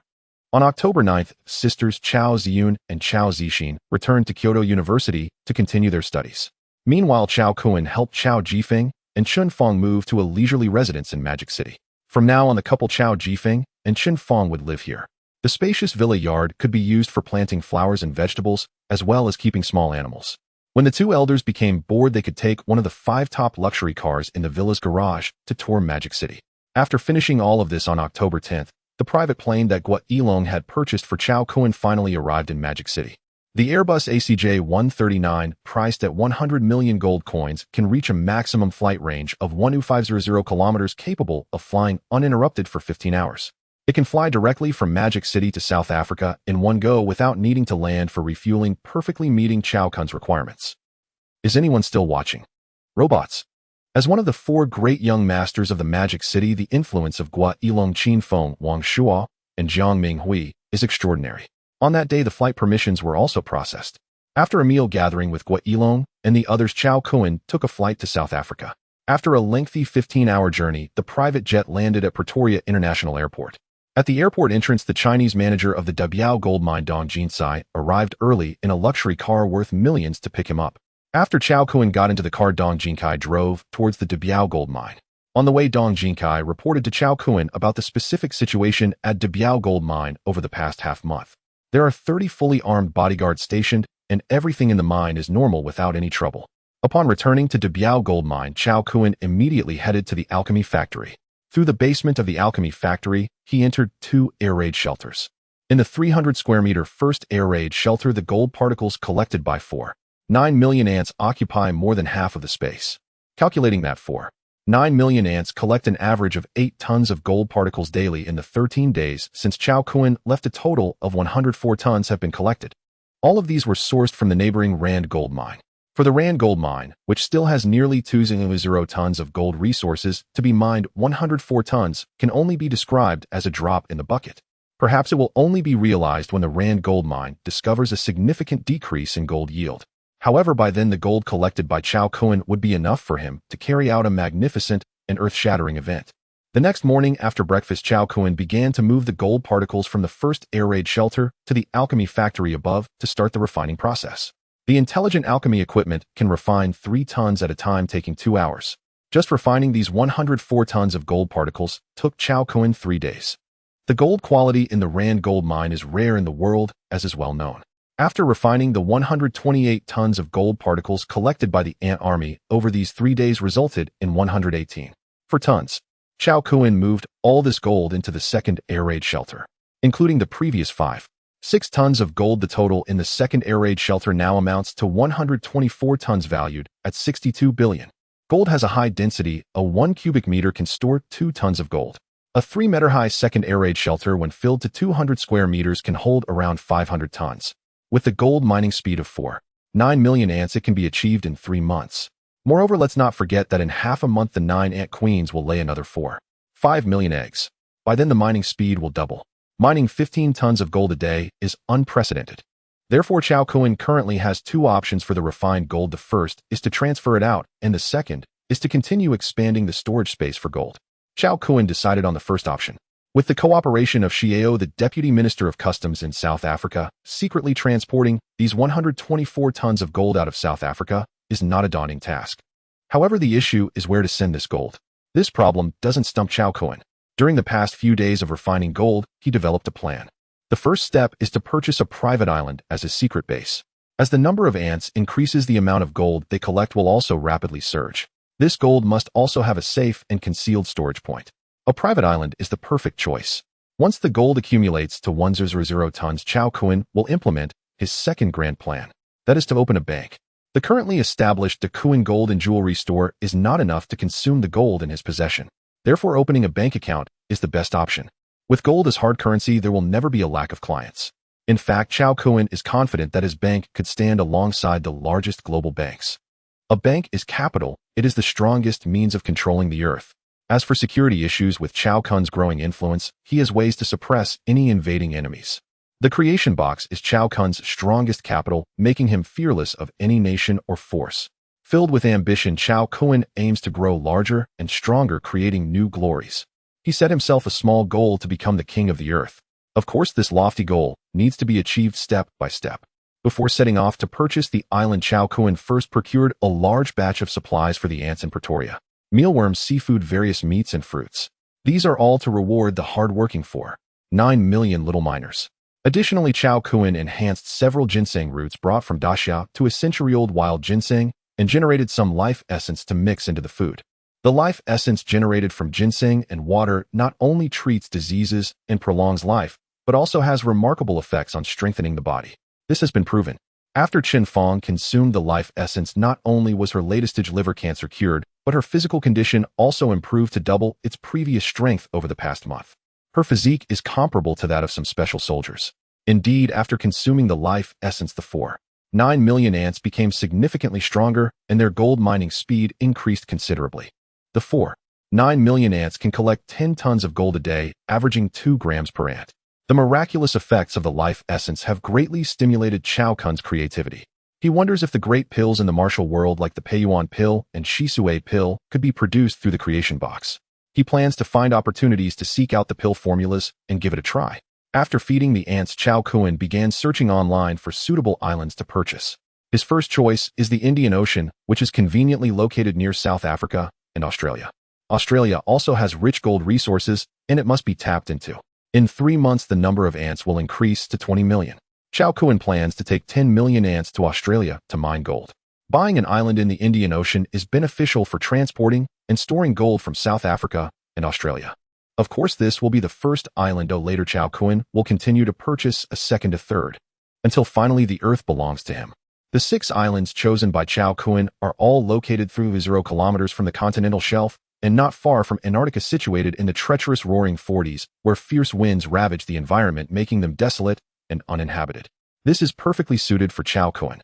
He only needs the islands to store gold, the more concealed the better, since he won't be living there anyway. These 6 islands are not far apart, belonging to the overseas territory of Gaul, saving Chao Kun a lot of time.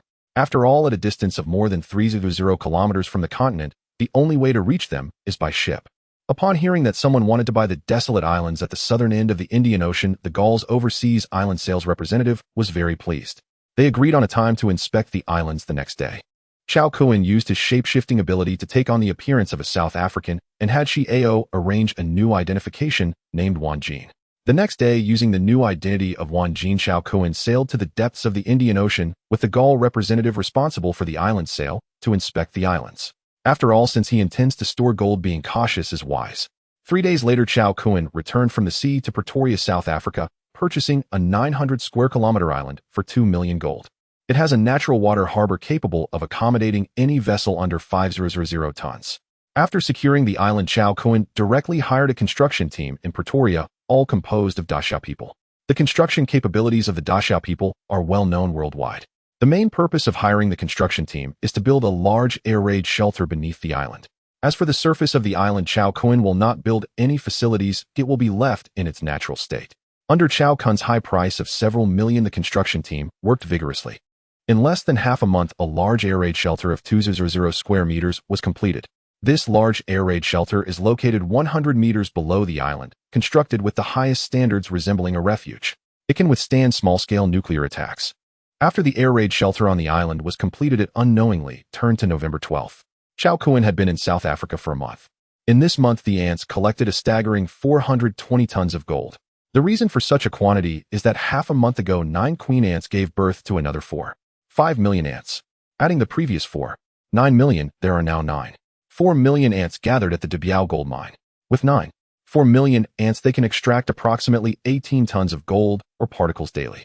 These gold particles came from the adjacent Rand gold mine, renowned for its high-quality gold with an average purity of 93. After Chao Kun's refining, along with last month's yield of 121 tons, 124 tons as 3 tons of gold were sent to the Magic City at the end of October to be processed into jewelry. At this moment, the total gold reserves in the second air raid shelter beneath the Dabiao gold mine reached an astonishing 500 tons. The 200 square meter shelter was filled to the brim and could no longer accommodate any more of it had to be moved quickly.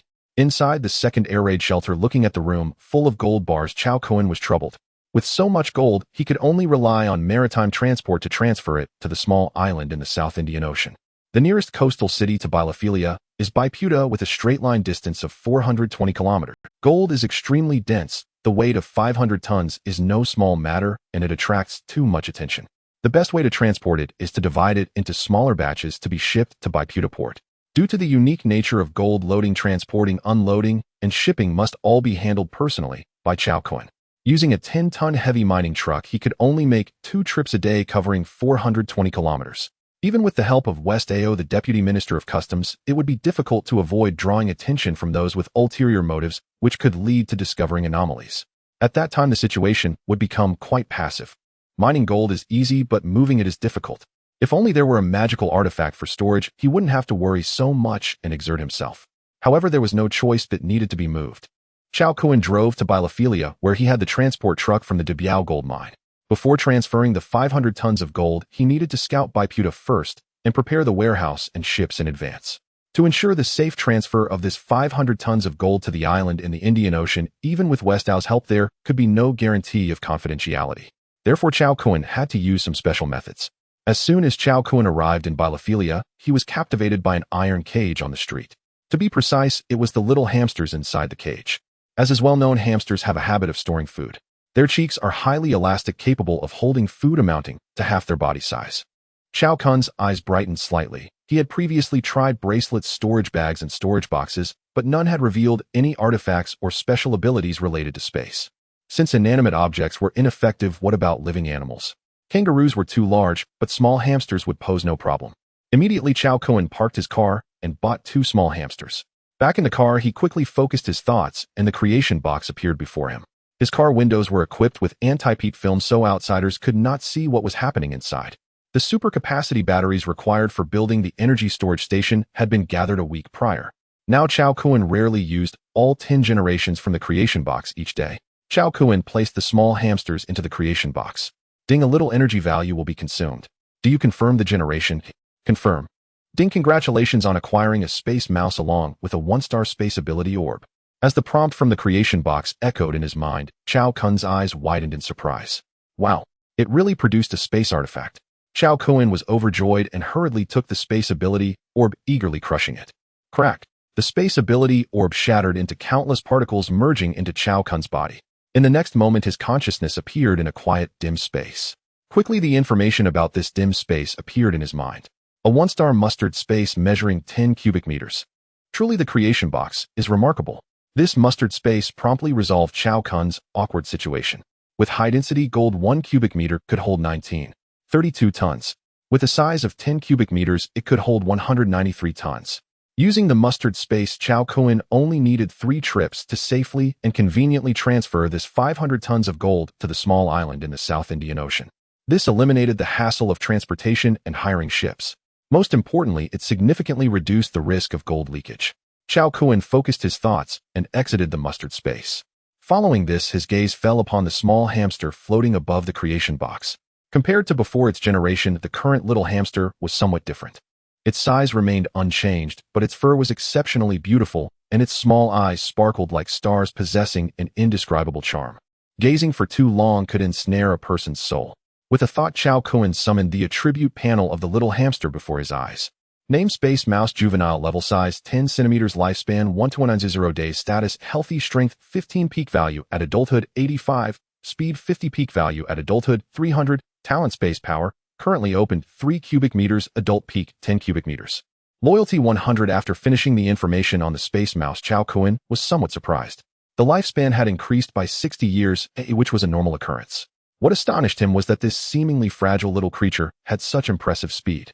Its initial speed was only slightly lower than his by 5 points. The most frightening part is that the maximum speed at adulthood is 300. Chow Koen had tested its speed of 65 points as at full speed, it could run 60 meters per second, and in extreme conditions it could cover over 200 kilometers in an hour. That is double the speed of a marathon champion cheetah on land. Keep in mind, this is just the speed attribute at 65 points. If the space mouse reached its peak adulthood state with a speed attribute of 300, surpassing the speed of sound, would be effortless. This is the terror of creatures endowed with spatial attributes. Chao Kuan placed this space mouse aside and took the other small hamster to generate another one in the creation box. By having multiple space mice, he could transfer the 500 tons of gold all at once. Soon this small hamster also transformed into a space mouse, but did not produce a mustard space orb. Chao Kuan got out of the car again to buy 2 more, and the result after generating was the same. No mustard space orb appeared. Could it be that each species can only produce 1 talent ability? Chao Kuan frowned, recalling that there was indeed this possibility. When he first generated ants, the quantity reached over 1,000. However, it had only produced the special ability orb for 10-fold might once. After understanding the reason, Chao Kuan felt relieved. People should be content and not too greedy. He immediately bought 2 more small hamsters and generated another space mouse. Subsequently, Chao Kuan drove back to the Debiao gold mine with 5 space mice. His mustard space was 10 cubic meters, capable of holding 192 tons of gold. Each space mouse has a space of 3 cubic meters, capable of holding 57.6 tons of gold. 6 space mice could then hold 345.6 tons. Adding Chao Kuan's mustard space of 192 tons, the 500 tons of gold could be transferred all at once. With the storage space available, future gold transfer issues would be easily resolved. This is truly wonderful. In just 10 more chapters, the creation box will upgrade to 2 stars. A fervent high-tech battle scene is about to unfold. Returning to the Debiao gold mine, Chao Kuan hurried directly to the underground No. 2 air defense tunnel with 6 space mice. If his mustard space could contain space mice, then things would be simple. Ants would dig for gold, while space mice would carry it, and he would store the mice. It was supposed to be perfect. However, the result left Chao Kuan disappointed. The 6 space mice remained unresponsive. He went to the No. 1 air defense tunnel to test with ants, but the result was the same. Could it be that living beings cannot be stored? Chao Kuan felt this possibility was very high. Sorry. Immediately, he crushed an ant and focused his intention once more. Whoosh. The ant's corpse disappeared, appearing in his mustard space. It seems that the gold must be transferred to Gold Island, the name Chao Kuan gave to the small island in the South Indian Ocean. The mustard space cannot contain living beings, and Chao Kuan's beautiful plan was shattered on the spot. Chao Kuan returned to the No. 2 air defense tunnel and focused his intention. In an instant, the gold bricks before him seemed to be swallowed by a giant beast of the void, rapidly diminishing. This process lasted only a moment, and Chao Kuan's 10 cubic meters of mustard space was filled with 192 tons of gold. Upon appearing in the mustard space, it was filled to the brim with gold bricks. After storing such 192 tons of gold, Chao Kuan surprisingly felt no weight at all. This mustard space was indeed incredible. For the remaining 308 tons, he gave orders to the 6 space mice. Before him, the 6 space mice opened their mouths wide, their small mouths resembling black holes emanating an invisible force of absorption. The remaining 302 tons of gold rapidly shrank into the mouths of the 6 space mice at a visibly fast speed. Only when the No. 2 air defense tunnel was completely empty did the 6 space mice slowly close their mouths. Chao Kuan was quite surprised. He picked up 1 space mouse, which had stored 57.6 tons of gold. This space mouse, like him, felt very light, with no sense of the weight of the gold. Invincible. Chao Kuan tried to make this space mouse release the gold it had stored. Splash. 6 tons of gold was neatly placed on the ground, with not a single gram missing. However, Chao Kuan also discovered a new problem. This space mouse was noticeably weaker than the other 6. Immediately, Chao Kuan curiously asked this space mouse, "How many times can you store and release in a day?" The space mouse replied, "Master, in full condition, only 3 times a day, in half condition, or below, 5 to 10 times. Upon hearing this, Chao Kuan understood. The space mouse had limits on both storing and releasing, not just randomly. By this logic, he should have limits too. After storing 500 tons of gold in the storage space, the next step was to transfer it to Gold Island. This time, Chao Kuan also planned to bring 10,000 ants to garrison on the small island. With an army of 10,000 lethal ants guarding, no one could step foot on Gold Island. Security measures must be in place. Chao Kuan boarded a private Airbus at the airport of Bilophilius City with 6 space mice and 10,000 soldier ants. An hour later, they arrived at Biputa, a coastal city in southern South Africa. To avoid attracting attention to the small island, Chao Kuan did not build an airport on it. The distance from Biputa port to Gold Island in the South Indian Ocean was as long as 3,500 kilometers. The journey was entirely across boundless seas, with no refueling stations. Even helicopters without a runway could not reach in one go. Chao Kuan rented the fastest small yacht, and using full power departed from Biputa port. After sailing for 3 days and nights on the sea, he finally reached Gold Island. Upon landing on the island, Chao Kun first issued orders to the 10,000 soldier ants. Gold Island had a total area of 800 square kilometers, and the 10,000 ants were divided into 4 main teams. Each main team had 2500 ants stationed at each of Gold Islands for directions, ensuring that Gold Island was as solid as a fortress. These ants may appear small, but their destructive power could easily surpass that of special soldiers. Unless large thermal weapons were used, no one could breach Gold Island. As for the food issue for the 10,000 ants, this place was deep in the Indian Ocean, surrounded by countless fish, so they would never go hungry. Moreover, every time Chao Kun came, he would bring a batch of fresh beef, mutton, and vegetables to give the ants a change of diet and ensure nutritional balance. With the 10,000 ants arranged, Chao Kun headed to the island's center, where the only 100-meter peak stood. He sprinted at full speed, moving like lightning, crossing 50 meters in the blink of an eye. The 6 space mice followed closely behind, their speed comparable to Chao Kun's. In less than 10 minutes, Chao Kun and the 6 space mice arrived at the base of the 100-meter peak in the center of Gold Island.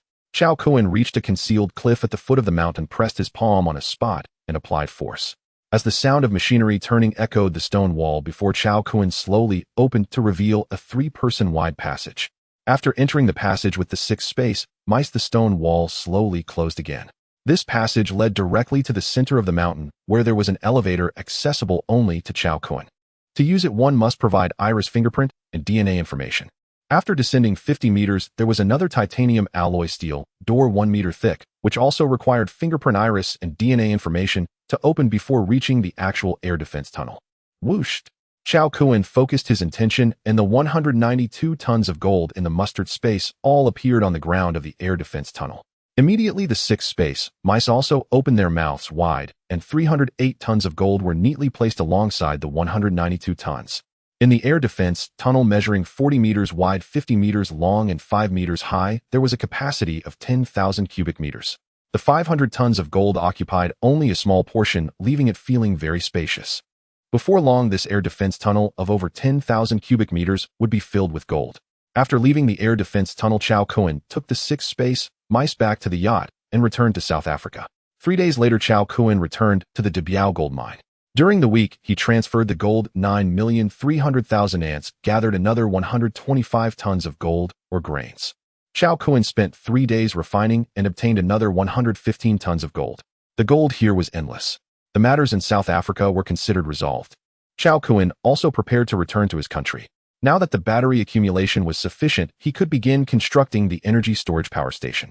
The upgrade of the creation box needed to be prioritized. Besides this matter, the sunken ship in the high seas also needed to be salvaged. The affairs at the Debiao gold mine had entered a steady state. Even in December, the average temperature in South Africa was above 15 degrees. The 9,300,000 ants would not be affected by low temperatures, maintaining their speed in gold mining. The 300 square meter No. 1 air defense tunnel could hold 500 tons of gold or grains. At a speed of 18 tons of gold mined per day by the 9,300,000 ants, Chao Kun only needed to come once a month. In the upcoming time, he would remain in his home country, focusing on upgrading the creation box to absorb electricity. After a 15-hour journey aboard the Airbus ACJ-139, it landed at the international airport in the bustling city of Magic Capital at 2 p.m. local time. Chao Kun first returned to the leisurely residence. After having a meal with his parents, Chao Kun stored a portion of the batteries kept at the villa into his mustard seed space and drove the top-tier Bugatti Veyron, gifted by Jiangming Hui, to Qingli Electronics. Earlier, Chao Kun had planned to construct the energy storage station at Qingli Electronics factory. The core of building the battery storage station is the batteries, and now Chao Kun had 600 super large capacity ternary lithium batteries. Before generating these batteries, he had purchased them in uniform sizes. Each battery measures 10 centimeters x 10 centimeters x 8 centimeters, smaller than a mobile phone. Each battery has a capacity of 9,000 kilowatt hours. Together, the 600 batteries have a total capacity of 5.4 million kilowatt hours. This is more than enough to meet the energy storage requirement of the Bailong River hydropower station, which has an average daily output of 5 million kilowatt hours. The 10 centimeters x 10 centimeters x 8 centimeters batteries are small and stable in safety, arranged in a combination of 10 horizontally, 10 vertically, and 10 in height. With the reserved space between the batteries, the 600 batteries can be assembled into a battery pack measuring 1.2 meters in height, 1.2 meters in width, and 90 centimeters in depth. The footprint is even smaller than that of a tricycle. However, this small battery pack has a total capacity of for million kilowatt hours. If it were to explode, the devastation would be catastrophic, rendering the area within a kilometer barren. However, that is impossible. Chao Kun had tested the safety of the batteries previously. They had been tested for falls from a height of 100 meters, high temperatures, and cuts, all proving to be extremely safe. This is the magic of the creation box. A 2-meter small energy storage station that stores 5 million kilowatt hours of electricity is quite astonishing. Therefore, before constructing the energy storage station, Chao Kun first planned to build an electronic science laboratory. This was for the purpose of scientific invention, thus masking the energy storage station, while also preparing for the future release of the batteries to the market. Chao Kun called Guailong. Brother Kun, help me contact a company that can build an electronic science laboratory, though I need it urgently, the sooner the better. Upon hearing this, Guailong's expression changed, realizing that Brother Kun was about to make a big move. He quickly replied, Brother Kun, don't worry, I will have someone contact you directly within 3 minutes. Soon, in less than 2 minutes, someone called Chao Kun. Hello, Mr. Chao, I am Lu Feizhu from Feizhu Laboratory Engineering Company. Young Master Gua said you need to build a laboratory. Yes, I am preparing to build a 2,000 square meter P1 level comprehensive physics laboratory with 3 floors above ground and 2 underground. How soon can it be completed? I need it urgently. The laboratory is just a facade, having one is enough. Lu Feizhu quickly replied, 5 days. Compared to a biological laboratory, a physics laboratory is much simpler, and since it is only P1 level, the workload is not large. Good. The next morning, Lu Feizhu and his team arrived at Qingli Electronics Factory. After Chao Kun designated the location for the laboratory, Lu Feizhu's team began construction. The energy storage station could only be built after the laboratory was completed. During these 5 days, Chao Kun had little to do and planned to salvage the sunken ship from the East Ing beneath the high seas. The ship was laden with antique jewelry which had been plundered by the East Ing pirates and had sunk for decades. It was time for it to see the light of day and return to its homeland. Before salvaging the sunken ship, Chao Kun needed to make a trip back to the Wanyan gold mine in Chilu. 2 months ago, he had the ants dig out several tons of gold from the Wanyan gold mine, which was still stored in the villa in Judu City.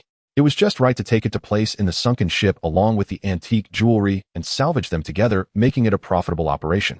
With this operation, the batch of gold would become legitimate and would just supplement De Kun's gold jewelry, filling the gap in gold ornaments. Having a private jet is a great advantage. 1 hour later, Chao Kun arrived in Judu City, Chilu province. He first brought back 7.5 tons of gold stored in the villa with 6 space mice. He then drove to the Wanyan gold mine. Since the resumption of production at the Wanyan gold mine on October 2nd, the 100 ants stationed there began to continue collecting gold. 45 days passed, and they had collected quite a bit. After storing it in the mustard seed space, it would be taken to South Africa for refining. As soon as Chao Kun's car entered the Wanyan gold mine, manager Su Guangrui immediately came to greet him. Mr. Chao, has anything happened in the mine recently? No, everything has been normal since production resumed on October 3rd. Su Guangrui looked at the handsome and charming Chao Kun with awe in his eyes. Chao Kun was well known in Chilu, even causing the prestigious Chang family to bow their heads. Even after more than 40 days, and many people still spoke of him with great interest. Many speculated in secret that Chao Kun's identity was not as simple as it seemed on the surface, and surely there was a significant background behind it. A background so powerful that the Chang family would not dare to provoke it. That's good. Chao Kun nodded slightly and waved. You can go about your business. I will take a look around myself. After Su Guangrui left, Chao Kun went to the ant's nest. Located in the back mountain of the mine, it was hidden behind trees. There was an abandoned mine shaft that was 50 meters deep. Since Chao Kun was going to South Africa and would not return in a short time, he could not transport the gold particles collected by the ants in time. So the 100 ants from the Wanyan gold mine collectively moved to this mine shaft to survive. At the same time, the collected gold particles were also piled up in the depths of this mine shaft. When Chao Kun returned to the country, it would be convenient to transport these gold particles. Chao Kun moved lightly and easily reached the deepest part of the mine shaft. As soon as he landed, it felt like he was stepping on fine sand, and his feet sank uncontrollably. Chao Kun activated his night vision ability, making the situation beneath the mine shaft clear at a glance. It turned out that the entire bottom of the mine shaft was filled with gold particles collected by the ants. With a thought, the gold particles beneath his feet quickly diminished. Soon all the gold particles in the mine shaft were collected into the mustard seed space by Chao Kun. About 60 tons. The gold content of the Wanyan gold mine is much lower than that of the Rand gold mine. Each ant collected less than 1 gram of gold particles daily. In just 45 days, collecting 60 tons of gold particles was impossible for 100 ants. But let's not forget that a queen ant left in the Wanyan gold mine had also given birth to 500 offspring about half a month ago. Suddenly, the number of ants in the Wanyan gold mine rose to 600, hence the total of 60 tons. Before Chao Kun acquired the Wanyan gold mine, there were 80 tons of gold resources. Now with the existing 60 tons plus the 15 tons mined at the beginning of September, a total of 75 tons has been extracted. The remaining 5 tons will gradually be mined from the Wanyan gold mine. Calculating with an average daily output of 2,500 grams, extracting the remaining 5 tons of gold will take 3 years. After collecting the gold particles, Chao Kun left the Wanyan gold mine without lingering in Judu City. Returning to the magic capital, it was still early, and Chao Kun drove to Longhai shipyard planning to set sail to salvage the sunken ship. After Chao Kun arrived at the Longhai shipyard, Captain Susan and the 11 crew members were already prepared. The heavy sound of the foghorn echoed as the luxurious yacht Ikuan slowly departed from the harbor, accelerating towards the east. 3 hours into its journey at full speed, Ikuan stopped in the waters 190 kilometers east of the coastline of Modu. Beneath the waves lay a treasure ship from the Tang dynasty buried with many precious treasures. Chao Kun jumped into the water and swiftly dove down. On board Ikuan, Captain Susan and the crew were astonished. One had to admit Chao Kun's bravery was commendable. The seawater in mid-November was exceptionally cold, though entering the sea without any diving equipment would lead to rapid loss of body temperature, causing blood flow to stiffen and body temperature to become unbalanced, which was extremely dangerous. However, they had no right to dissuade Chao Kun, so Susan immediately instructed a few sailors to don their diving gear and prepare for a potential rescue of Chao Kun. Yet they could not have known the robustness of Chao Kun's physique. After integrating the special abilities of tardigrades, he could adapt even to the extreme cold of -100 degrees. Chao Kun descended rapidly. A predatory shark attempted to make a meal of him, but before it could come within 10 meters, Chao Kun stunned it with a jolt of electricity. Before long, Chao Kun reached the location of the Tang dynasty shipwreck. With a thought, all the valuable treasures were collected into his pocket dimension. 20 decayed Tang swords with historical value. Over 60 pieces of jewelry such as agate and Hetian jade. 60 pounds of gold ingots, gold bars, and gold items. 950 pounds of silver ingots and silver items. 3,000 pieces of various copper coins. Afterwards, Chao Kun swam upwards and returned to the ship. Seeing Chao Kun return safely to the ship, Susan and the crew finally relaxed. Ikuan continued its journey east for another 210 kilometers before stopping again. A transport ship from the east during World War II lay 1,200 meters deep in this sea canyon. Splash! Chao Kun dove headfirst into the water, descending rapidly. The wreck was as he remembered. Chao Kun pulled open the iron door of the cabin and swam inside. At the bottom of the cabin, with a thought, everything inside the Tang dynasty wreck appeared without exception. Chao Kun then located the position of the gold within this East Asian wreck. Upon closer inspection, he found a significant amount of gold, all melted into ingots neatly packed in large wooden boxes. Each box was marked weighing 50 kilograms. There were a total of 20 boxes amounting to 100 kilograms, or 10 tons of gold. In addition to the gold, there were 50 tons of silver, 5 tons of platinum, and tens of thousands of antique artifacts, along with various jade and precious gemstones, also totaling over 10,000 pieces. A single transport ship gathered so many treasures. And this was just the tip of the iceberg of what the East had plundered during its invasion of the Great Xia. Looking at the treasures of the Great Xia in the cabin, Chao Kun's eyes turned cold. The heinous crimes committed by the East against the Great Xia were beyond description.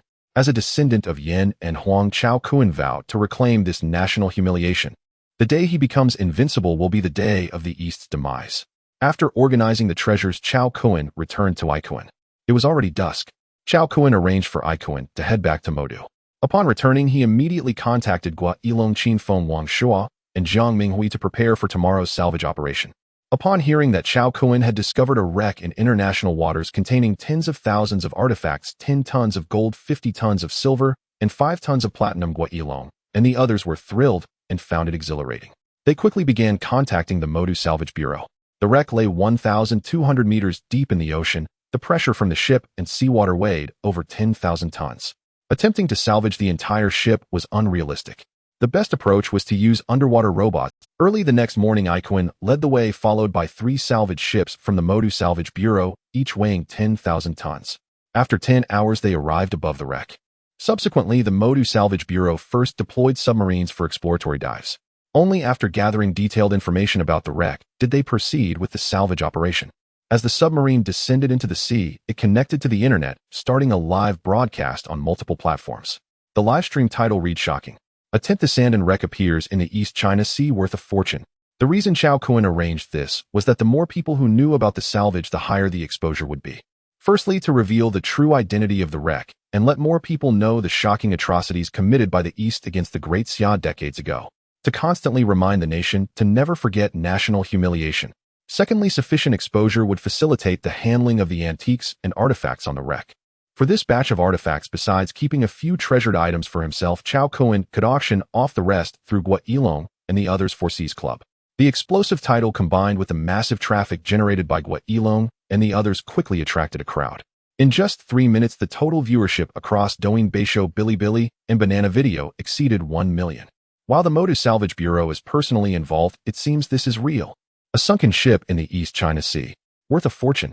Could it be an ancient ship filled with artifacts? Bro, were there really 10th Sandan ships in ancient times?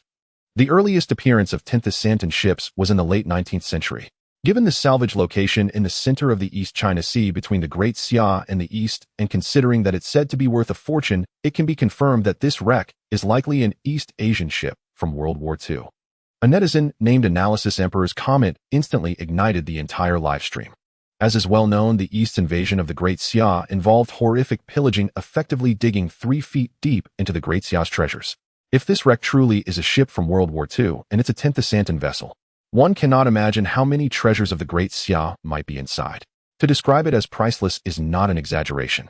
Just as many netizens were sending comments believing this possibility to be the greatest. The Motu Salvage Bureau's submersible had already entered the water. Given that this was deep sea, it posed certain dangers, and the descent of the submersible was quite slow. After several minutes, the submersible finally spotted traces of the wreck. A gigantic steel wreck 150 meters long lay on its side at the bottom of the canyon with marine life occasionally swimming in and out. The submersible gradually approached the wreck, utilizing the lights on the wreck. The patterns and inscriptions on the ship's body revealed the identity of the wreck in all 4 livestream rooms, igniting a surge of excitement. Holy cow, it really is an East Asian wreck. By the look of it, it's a transport ship from the East during World War II. Quick check inside the cabin, there must be surprises. Under the watchful eyes of countless netizens, the submersible slowly approached the entrance of the cabin. When Chao Kun left yesterday, he had only partially closed the iron door to facilitate later salvage. As a result, when the submersible reached the cabin entrance, many delicate artifacts floated out, carried by the currents caused by swimming fish and shrimp. Under the illumination of the submersible's lights, the content of some calligraphic artifacts became visible, causing an uproar in the live stream. Holy cow, did I just see that? This is to be continued. Damn, am I seeing this right? This is actually the famous ping in Thai. I slowed down the footage and examined it carefully 3 times. It truly is the cursive script ping in Thai by the sage of calligraphy Wang Shiji. Unfortunately, it has suffered severe corrosion, with only a small portion of the content remaining, and it's extremely blurry. Those damned Eastern barbarians. I curse your ancestors for generations.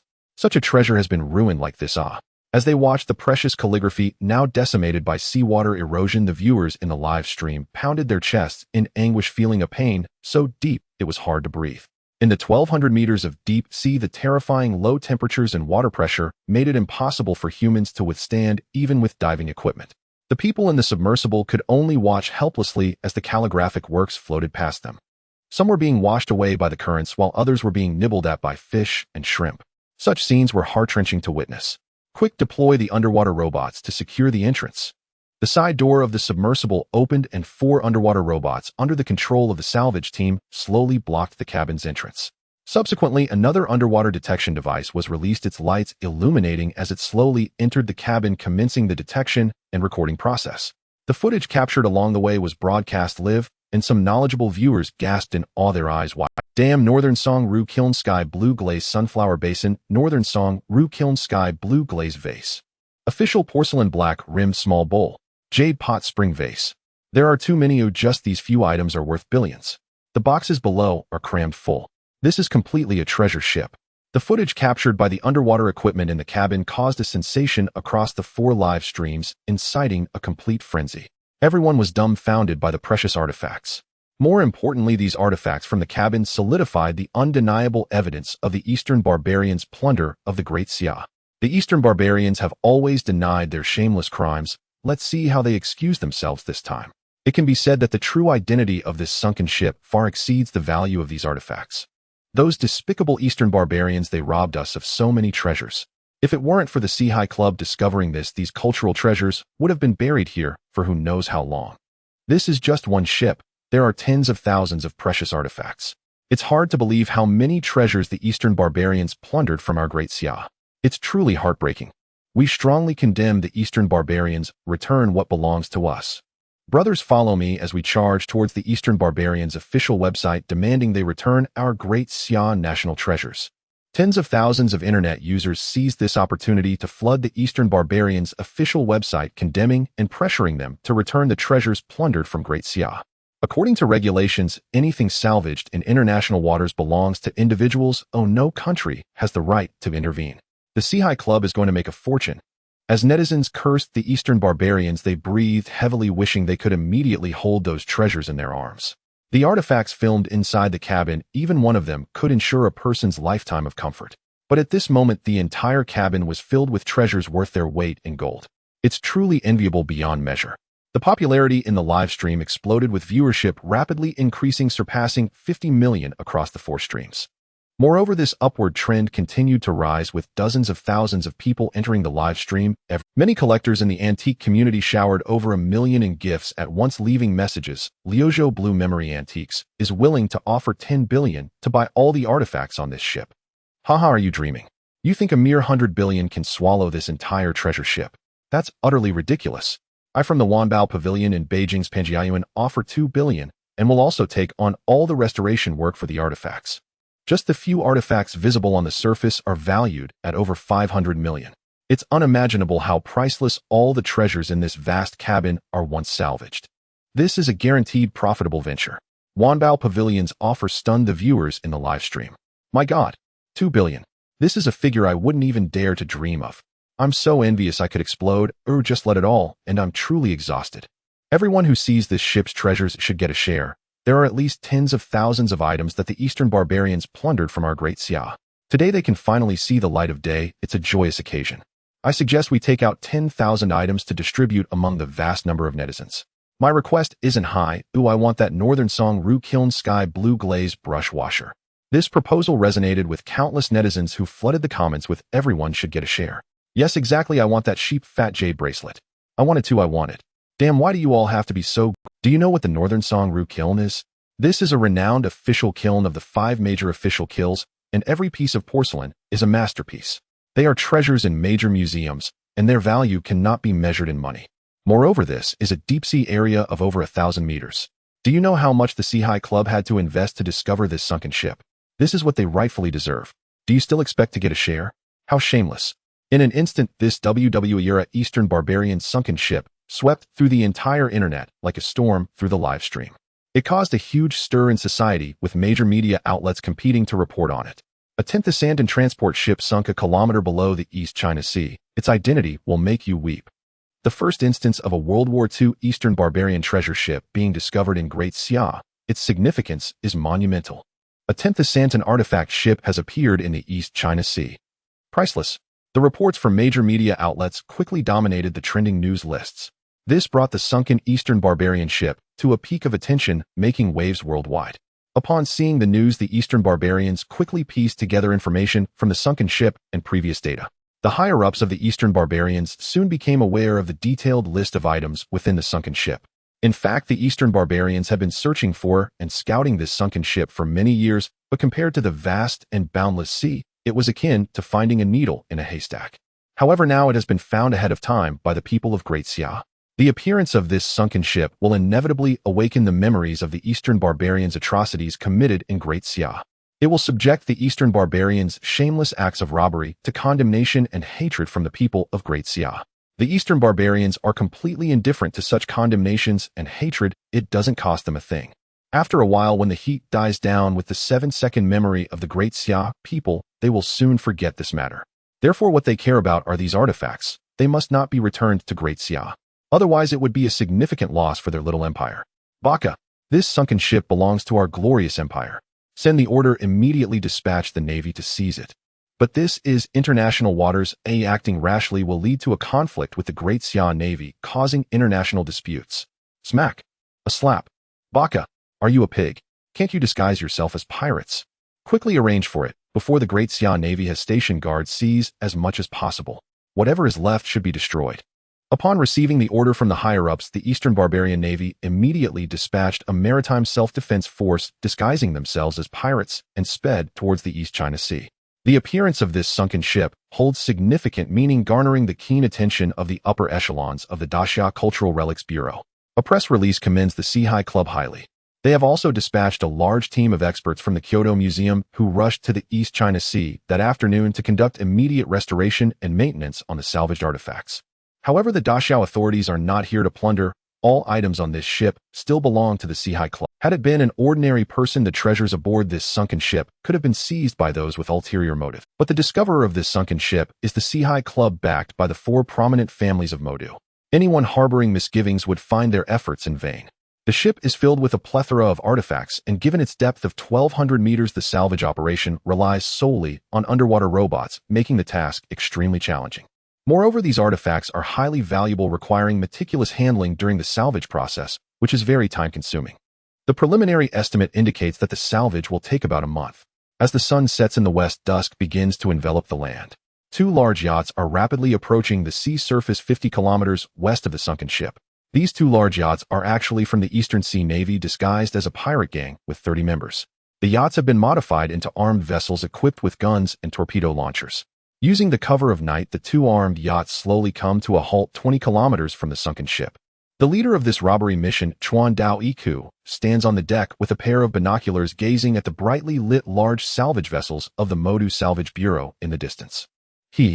Daxiao people, do you think you can salvage the treasures of my little empire without consulting me? Chuan Dao Iku lowers the binoculars with a sinister grin and immediately gives orders to his subordinates. Quickly enter the water and seize and destroy everything before the Daxia people can react. Leave nothing behind for them. His subordinates respond immediately, swiftly opening the yacht's water chamber as 2 small armed submarines sink into the water. These submarines are equipped with 4 specially designed underwater guns and 10 small deep-sea bombs. The 2 armed submarines move rapidly, reaching the underwater canyon where the ship lies in about 5 minutes, stopping to observe. At this moment, hundreds of lights are constantly moving in and out of the sunken ship, which are the underwater robots dispatched by the Modu Salvage Bureau, engaged in salvage operations one by one. Eliminate those underwater robots. The 2 armed submarines accelerate towards the sunken ship, immediately launching a fierce attack on the underwater robots. PFF, PFF, PFF, PFF, PFF. The underwater machine guns fire not bullets, but specially designed harpoons propelled by gas. Under high pressure underwater, they can shoot over 100 meters at incredible speeds. The underwater robots, sluggish in movement and too densely packed, are unable to evade. In just a few seconds, more than half of the underwater robots are skewered by the harpoons, plummeting to the seabed like dumplings. On the salvage ship above, the staff controlling the underwater robots immediately notice their expressions changing dramatically as they command the remaining robots to evade. Through the cameras of the underwater robots, they clearly see the attackers and realize that the intruders are not friendly. They quickly report to the head of the Salvage Bureau on board. General Chun, our underwater robots have been attacked. Upon hearing the news that half of the underwater robots have been destroyed, the head of the Salvage Bureau, Chen Guiqiang, is taken aback. Chun Guiqiang's expression hardens as he asks solemnly, "Did you see who it was?" It was 2 armed submarines. The underwater robots were destroyed by some kind of harpoon. Hearing this, Chen Guiqiang furrows his brow. The news of the sunken ship has only been out for less than a day. Even if someone had their eye on it, they couldn't act so quickly. This is the East China Sea, with only Daxia, Dongying, and Nankong as the closest countries. To launch an attack here in such a short time, there could only be one answer. This Dongying transport ship from World War II is filled with tens of thousands of Daxiao artifacts worth a fortune. The only ones with ulterior motives can only be the Dongying people. These beasts. Chen Guiqiang, furious, immediately uses a satellite phone to contact Modu, urging them to send armed personnel for support as quickly as possible. Chen Guiqiang then calls Gua Yilong, informing him that the Seahai Club discovered the sunken ship, and now that trouble has arisen, the Seahai Club also has the right to be informed. On the Ikuan ship, Chao Kuan, Gua Yilong, Qin Feng, Jiang Minghui, and Wang Shua gather together, enjoying a delicious seafood feast. Qin Feng looks at Chao Kuan and curiously asks, "Brother Kuan, how did you discover this sunken ship?" In 1,200 meters of deep sea, finding a valuable sunken ship is like finding a needle in a haystack. Yet Chao Kuan found it, and it was a treasure ship filled with priceless artifacts. It's truly Chao Kuan picks up a piece of tender fish meat with his chopsticks, chews it before swallowing, and smiles as he says, I stumbled upon it in an old document. I didn't expect it to be real. As the saying goes, one must always guard against others. I prefer that only I know about my ability to have animals seek treasure. Hearing Chao Kuan's vague answer, the four of them stop pressing for more details. They understand that this must be a special method controlled by Chao Kuan's prominent family, which they are not yet qualified to know. Yet inside they hold even greater respect for Chao Kuan. Chao Kuan continues, aside from reserving 20 precious artifacts for my personal collection, you may handle the rest as you wish. I see. Gua Yilong smiles and replies, my old man at home also wants to collect a few and will definitely pay above market value. So do we. Qin Feng, Jiang Minghui, and Wang Shua all chime in. Apart from keeping a few precious items for themselves, the rest can be auctioned, which would undoubtedly make the Sihai Club the top auction house in Daxia. That's fine, you can arrange it as you see fit. They may handle the sunken ship and sell the items to whomever they wish as long as the payment is made. Just then Gui Yilong's phone rings. He answers, General Chen, what's the matter? Chen Guiqiang quickly reports about the underwater robots being attacked by the armed submarines.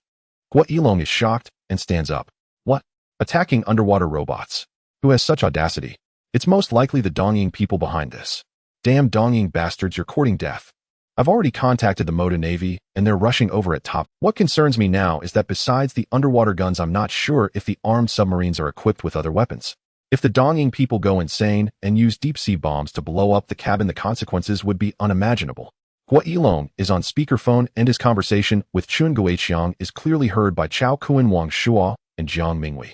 Their expressions change dramatically. Courting death. Chao Kuan's expression sharpens, a cold glint flashing in his eyes. A terrifying pressure suddenly erupts from him, causing the air in the entire room to seem to solidify. Someone dares to harbor ill intentions toward his sunken ship. Brother Kuan is furious. Under the unparalleled pressure of Chao Kuan, Gua Yilong and the others felt as if they were carrying a mountain, their hearts heavy with oppression. This was the immense aura of Chao Kuan, 20 times greater than that of an ordinary person, enough to make the weak tremble. Gua Yilong and the others looked at Chao Kuan in shock. Is this the legendary warrior? So powerful. They felt like chicks before Chao Kuan, utterly defenseless. I will go take a look. With that, Chao Kuan turned and left the room, leaping onto the deck and plunging into the sea, disappearing from sight. Chao Kuan's descent was incredibly swift, as if the resistance of the seawater had vanished. At a speed of 50 meters per second, he left a long white streak behind. Before long, Chao Kuan reached the sunken ship and spotted two armed submersibles, one on the left and one on the right, blocking the cargo hold and deploying large nets. Several underwater robots were continuously transporting wooden boxes from inside the cargo hold and placing them into these large nets.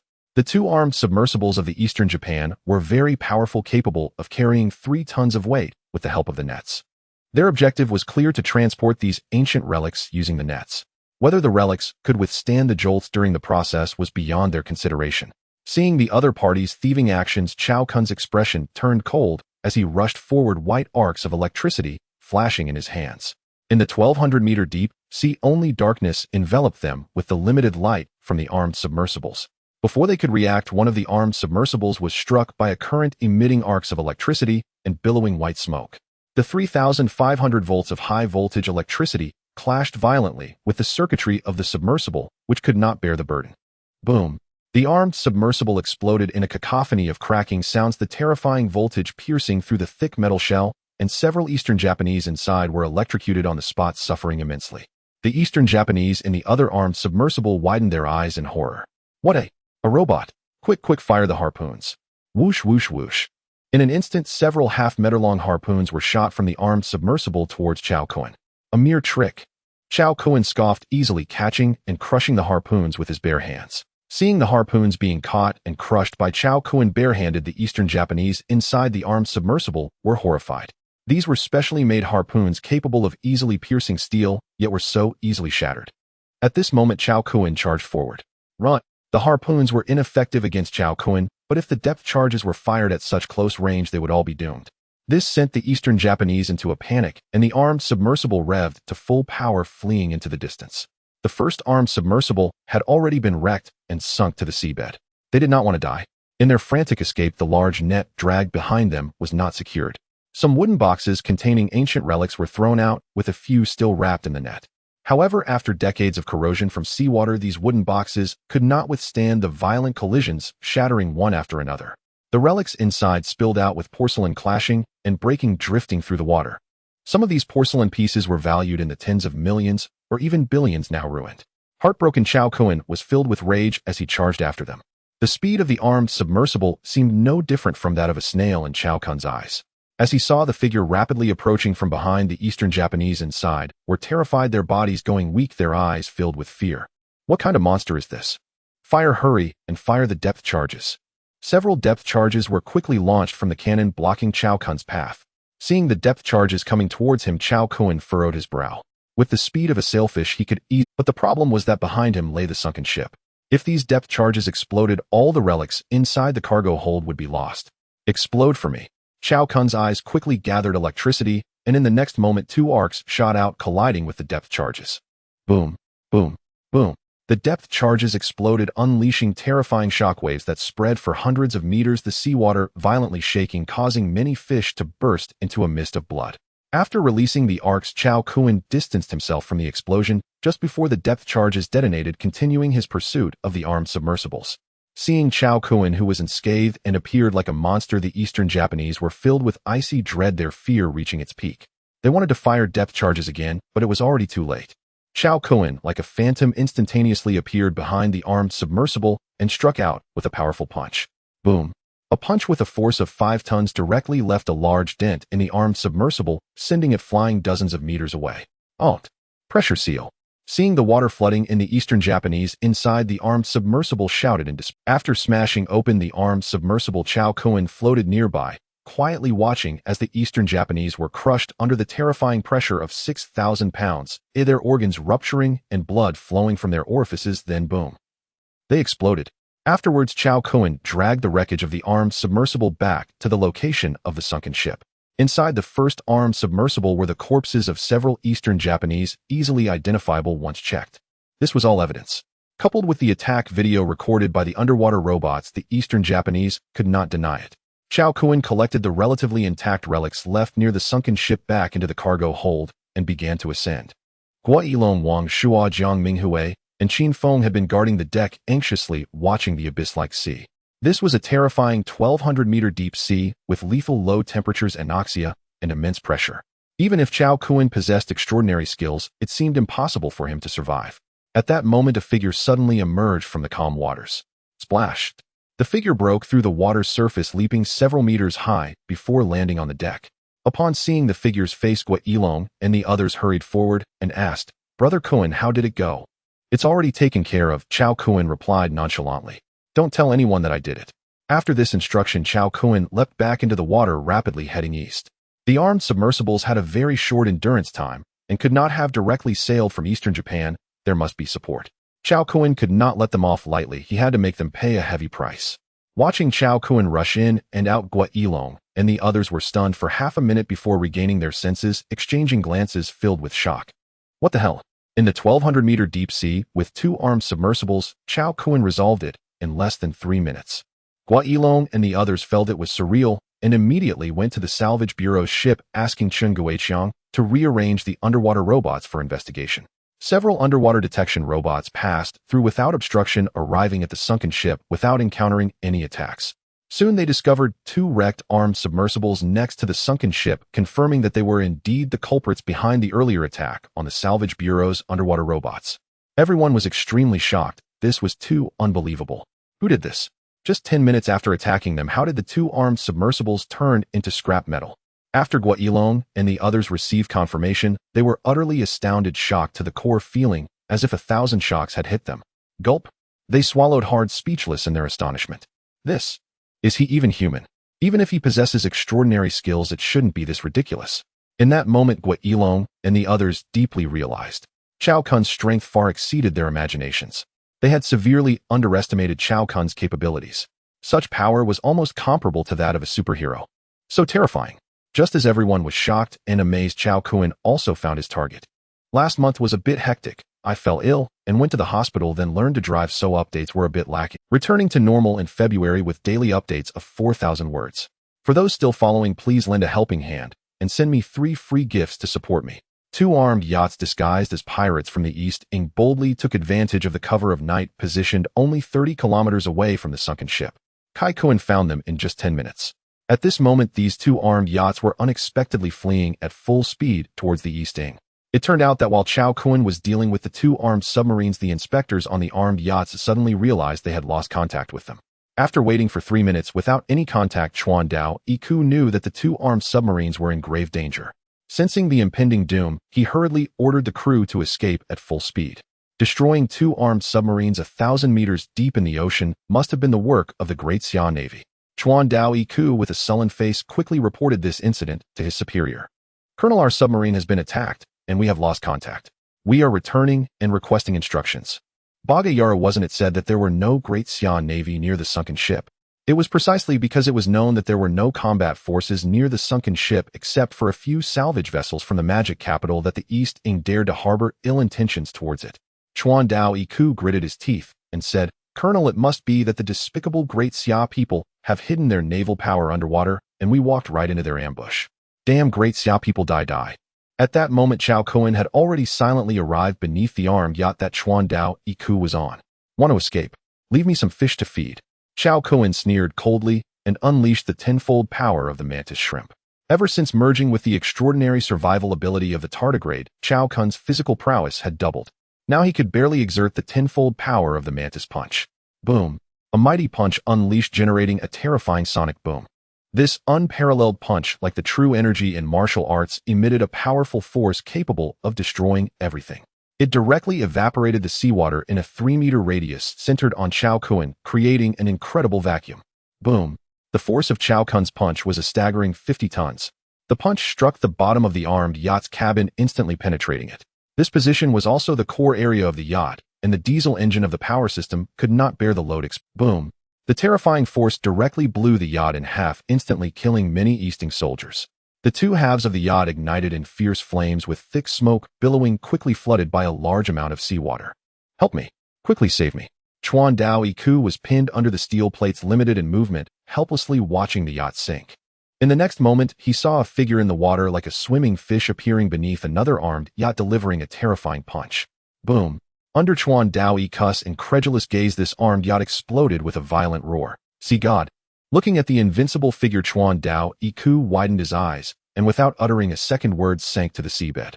Several Easting soldiers, lucky enough not to sink, struggled desperately on the surface of the water, shouting for help. Help me! However, their luck ended there as numerous sharks, attracted by the strong scent of blood, arrived. Amidst the piercing screams, several Easting soldiers were torn apart by a swarm of sharks. Chao Kun looked on with indifference until all the Easting soldiers were annihilated. He then turned and dashed towards the northeast. The target was Easting. The 2 armed submarines that attacked the underwater robots of the Magic Capital Salvage Bureau would at most receive condemnation and denunciation from the Great Xia people. It wouldn't cause much substantial harm. Therefore, Chao Kun needed to take action himself to deliver a small punishment to Easting. In Great Xia, he was cautious since his family was here, and there were some things he could not do too excessively. But in Easting, it would be different. With Chao Kun now possessing 15 powerful innate abilities, he was invincible beneath a nuclear bomb. In a word, it could be described as the sea is wide enough for fish to leap, the sky is high enough for birds to fly. In Easting, he could do as he pleased, whatever he wanted. Chao Kun utilized the swimming speed of the sailfish, moving at a speed of 120 kilometers per hour, creating a long white wave 10 meters below the surface. 3 hours later, the coastline of the East Ying archipelago appeared before him. Just as Chao Kun entered East Ying's territorial waters, he encountered 3 gigantic marine creatures. These were the sailfish octopus and electric eel generated by Chao Kun using the creation box. The size of these 3 creatures was intimidating, and Chao Kun checked the attributes of the little sailfish. Name: banana sailfish, peak level size 12 meters, lifespan 9,518,000 days, strength 110, speed 210, status healthy, talent 1, water control power, can control the power of water for one's own use with strong offensive capability, talent 2, iron body, hard body structure with strong penetrating power, loyalty 100. What the hell is going on? Looking at this information, Chao Kun was astonished. 50 days ago, when his family went out to sea for fun, the data for the little sailfish was only half of this. But now the data for the little sailfish was even more exaggerated than its peak data. First, its lifespan had increased by 20 years, and its size, strength, and speed had all doubled. Most importantly, it had gained an additional talent ability, Iron Body. Had this guy eaten some kind of elixir? This evolution was too frightening. Chao Kuan immediately inquired about the reason for the little sailfish's rapid evolution. It turned out that the little sailfish had absorbed some kind of power from this sea area and undergone a second mutation. Nuclear wastewater. This information immediately surfaced in Chao Kuan's mind. On August 24th of last year, East Ing, disregarding the marine environmental crisis, discharged a large amount of nuclear wastewater, causing a huge shock worldwide. Now 2 months had passed, and the eastern waters of East Ing were filled with many radioactive elements. Clearly, these elements posed no harm to mutated first-tier creatures. Rather, they became their nourishment. Among the 3 marine animals, the sailfish octopus and electric eel, the octopus had the most exaggerated data.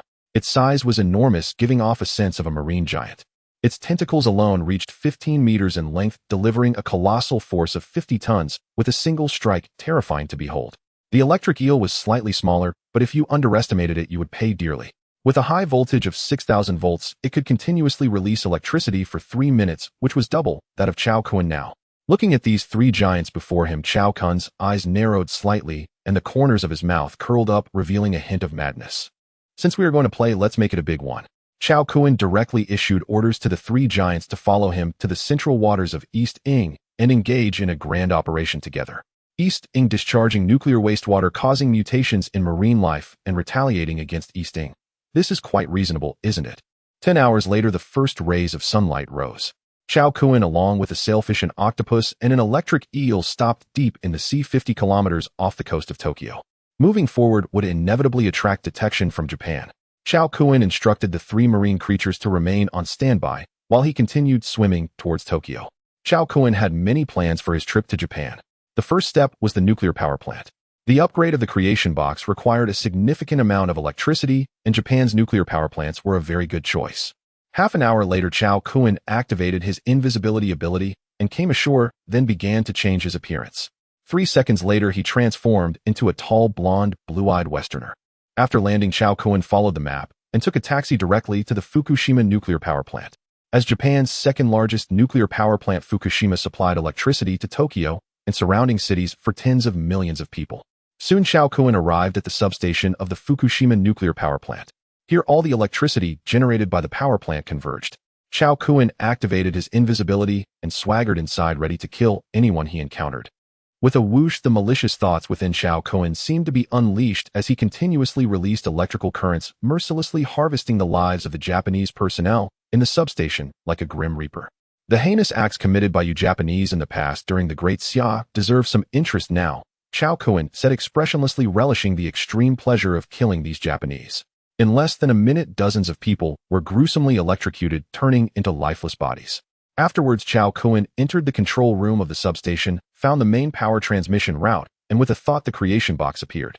Upon contact with the electricity, a prompt sound appeared from the creation box. Ding, available energy detected. Do you wish to absorb and upgrade? Absorb. Suck it all dry. Not a single drop left. As Chao Kuan decisively confirmed, the next moment the creation box emitted a colorful glow resembling an endless black hole with the power to devour everything. The electricity from the main transmission route transformed into a crimson and white electric torrent, continuously being absorbed and devoured by the creation box. In the instant the creation box absorbed the electricity, cities around the Fukushima nuclear power plant began to experience widespread power outages. This sudden and bizarre phenomenon caused a huge uproar in Japan. The furious Japanese prime minister quickly discovered the issue through investigation. It was the Fukushima nuclear power plant. However, when they dispatched personnel to investigate the situation, it had already turned into a hell on earth. Corpses littered the ground, at least 100 bodies. These were the people from the Fukushima nuclear power plant who rushed in to assist upon discovering an issue at the substation, and without exception they were all executed by Chao Kuan, with electrical currents dying tragically. Moreover, the substation and transmission routes had turned into ruins, requiring time to rebuild before normal electricity could be restored. Looking at the chaotic and bloody scene before them, everyone felt their scalps tingle in disbelief. What on earth happened? Meanwhile, the instigator Chao Kuan had already moved on to his next target. There are 55 nuclear power plants built in Japan. Chao Kuan would favor each one in turn. On his way to the next nuclear power plant, Chao Kuan checked the upgrade progress of the creation box. Current level of the creation box, 1-star, progress 18. 165. Chao Kuan felt quite pleased. The progress was very encouraging. Absorbing electricity from several more nuclear power plants would upgrade the creation box to 2 stars. Chao Kun was looking forward to the 2-star creation box. He purchased an expensive motorcycle and sped towards the next nuclear power plant. Kill demons, absorb electricity. Kill invaders, absorb electricity. Kill explosions, absorb electricity. The land of Japan is narrow and the nuclear power plants are densely distributed, so Chao Kun rode his motorcycle at full speed. In less than an hour, Chao Kun attacked 3 coastal nuclear power plants in Japan, causing widespread power outages in central Japan. The high-ranking officials in Japan were furious and worked hard to track down the perpetrator. However, Chao Kun remained invisible the entire time he entered the nuclear power plants. They only saw the footage captured by the cameras. What they saw was a ghost-like figure releasing electric arcs and slaughtering people in the nuclear power plants.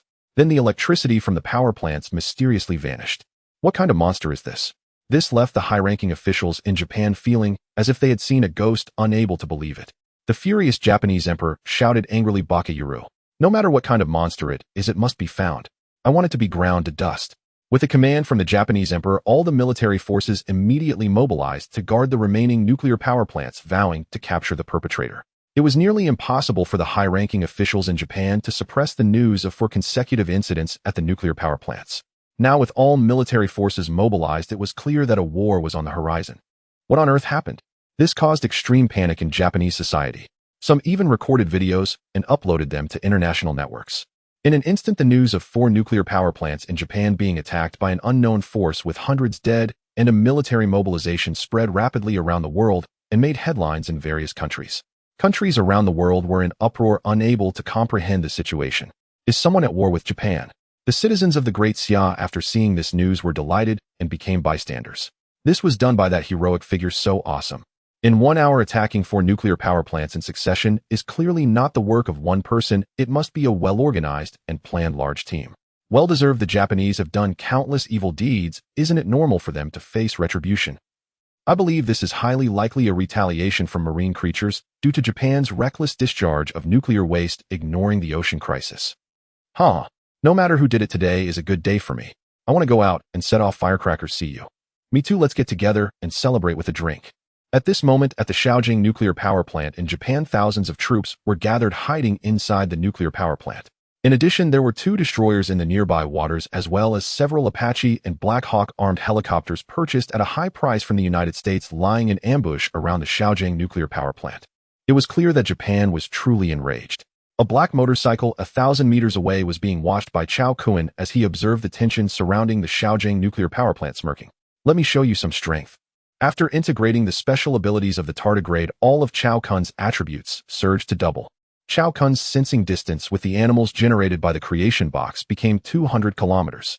At this moment, the sailfish octopus and electric eel lay in ambush 150 kilometers away from Chao Kun's current position at Shaojing.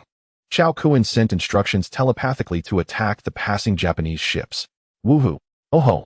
The 3 one-star marine creatures cheered excitedly, exuding a terrifying aura. They shot up from the seabed rapidly, the seawater swirling as the surrounding fish panicked and scattered. It was hunting time. Thank you so much. Oh no. The sailfish was the fastest, charging straight towards its first target. It was a massive cargo ship from the east arriving from Australia laden with 3.0 tons of iron ore. The little sailfish appeared beneath the giant cargo ship, and suddenly its dorsal fin, resembling a huge fan, shimmered with dark blue radiance, emitting a faint glow. Clang! The small sailfish's dorsal fin swept along the bottom of the massive ship, and an incredible scene unfolded. The hard steel hull surprisingly cracked open like tofu with sparks flying. 2 seconds later, the little sailfish seemed to be performing surgery on the cruise ship, leaving a shocking crack that spanned over 300 meters across the hull. And it wasn't over yet. The sailfish's razor-sharp fin continuously cut through the ship's bottom, leaving deep gashes 30 centimeters wide. In less than 10 seconds, the hull was riddled with holes and seawater rushed in like a torrent. With 3.0 tons of iron ore on board, the ship sank even faster. As a large amount of seawater flooded into the lower part of the ship, the entire massive vessel began to tilt uncontrollably to one side. This process happened swiftly. The East Asian crew on the ship tried desperately to remedy the situation, but it was too late. In just a minute, the ship had already sunk several meters. The crew members attempted to jump overboard to escape, but it was ultimately futile. They were drawn into the massive whirlpool created by the sinking ship, perishing together at the bottom of the sea. Meanwhile, the instigator, the sailfish, had already left early to attack the next target. On another front, a distant fishing vessel was engulfed in terrifying electric currents with several East Asian crew members lying on the ground twitching uncontrollably. The currents emitted white smoke and moments later they were lifeless. This was the work of the electric eel with a high voltage of 800 volts that would be fatal to humans. Among the three oceanic giants, the most terrifying was the octopus, known as an extraterrestrial creature. Now, after being modified by the evolution chamber and absorbing nuclear radiation, it was even more formidable. Invisibility transformation, ink jetting regeneration, and mental power. Especially with 8 brains, the octopus' combined mental power reached 130, which is 13 times that of an average human and double that of Chao Coin. The mental power unleashed by the 8 brains could easily control humans, making it invincible. At this moment, the octopus appeared silently beneath a cruise ship in an invisible state. This was a luxurious cruise ship of 1.0 tons that had just departed from Tokyo's dock, carrying thousands of tourists from around the world. With successive attacks on East Asian nuclear power plants, nobody knew if this thing would explode. By that time, the unresolvable radiation would spread across the entire East Asian island, leaving only a dead end for anyone who stayed behind. So if not now, when to escape?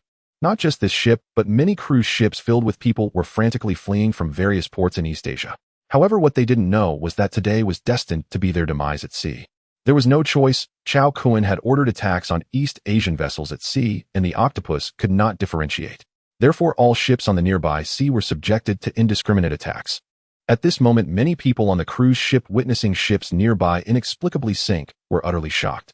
Oh my God, what happened?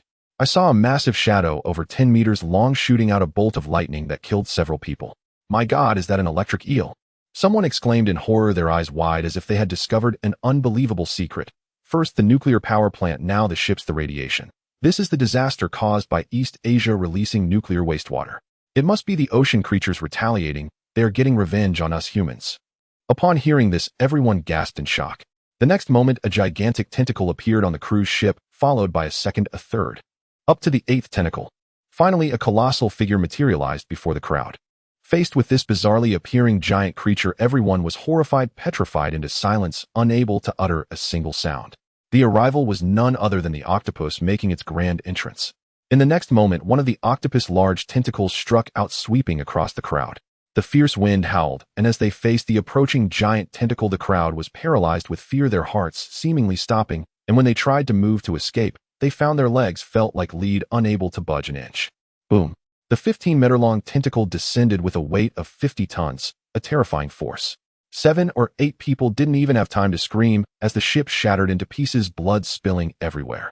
This shocking scene jolted the petrified crowd awake, and in terror they scattered, trying to distance themselves from this oceanic giant.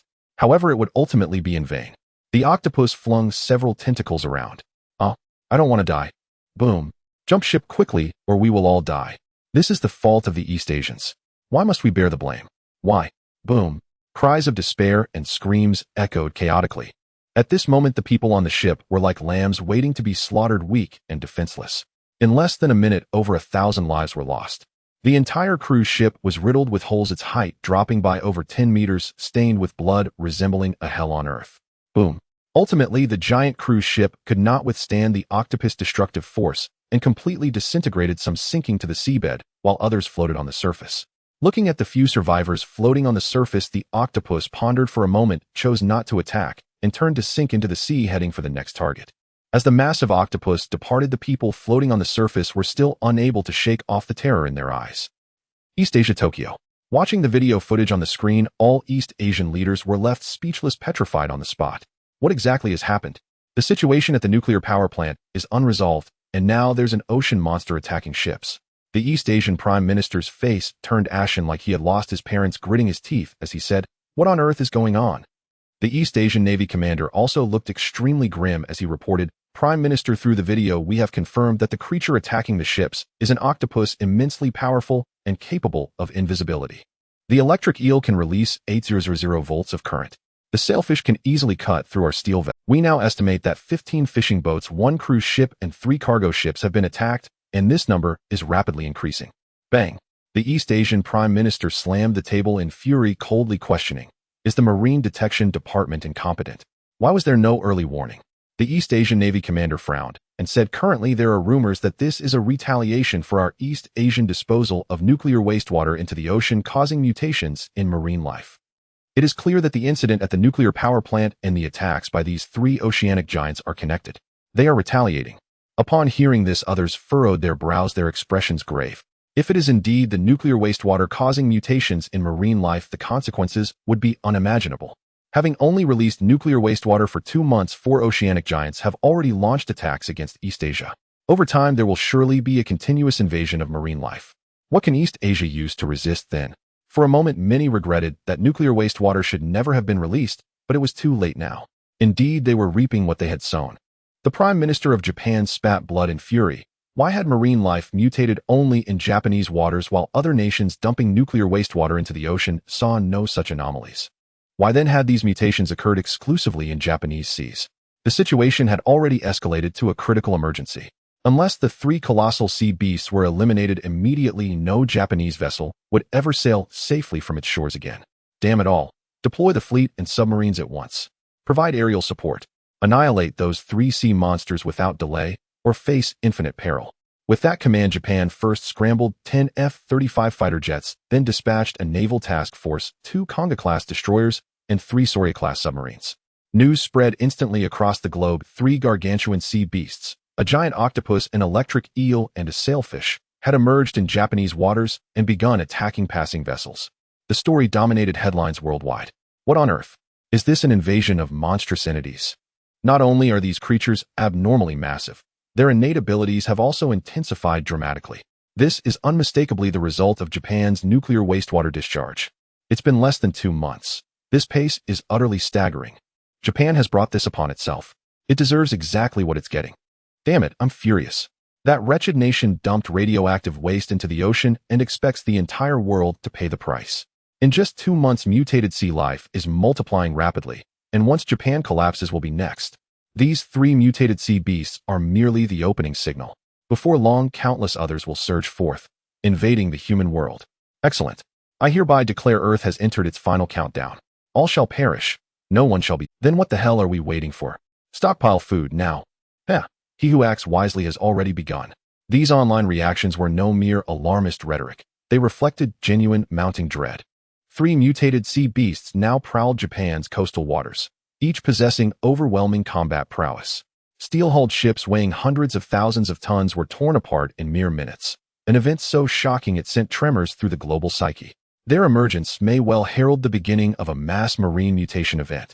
Humanity has explored merely 5% of the ocean, and even with every tool at our disposal, eradicating all life within the Pacific Ocean remains utterly impossible. For humankind, this portends nothing short of a cataclysm. In an instant, news of the 3 sea beasts off Japan's coast plunged the entire world into chaos. It felt as though the apocalypse had truly arrived. Across the globe, people rushed to hoard food and daily necessities. In the United States, panic reached fever pitch. What was the point of shopping? With the end of days upon us, money had become worthless paper, utterly meaningless. Why not simply take what you need? Within moments, not only the U.S., but several European and North American nations witnessed surges in widespread looting. People stampeded into supermarkets and malls, grabbing everything in sight. Fueled by primal instinct, their strength and ferocity unerringly amplified. It was unstoppable, utterly beyond control. As crowds swelled, order began to fracture, and societal structures started collapsing. World leaders stood stunned. What? The apocalypse had arrived. Immediate directives were issued: dispatch reconnaissance teams to Japan for a full situational assessment. Dacia and South Korea, closest neighbors to Japan, were gripped by acute anxiety. If Japan fell, they would be next. To intercept the threat at the earliest possible moment, Dacia's military mobilized forces from its northeast, central, and southern theater commands, deploying them to coastal cities along the Yellow Sea and East China Sea. Naval warships and submarines were also deployed to survey those waters. Ogoka, Japan. The apocalypse had come. Chao Kun stared at the news on his phone, half amused, half baffled.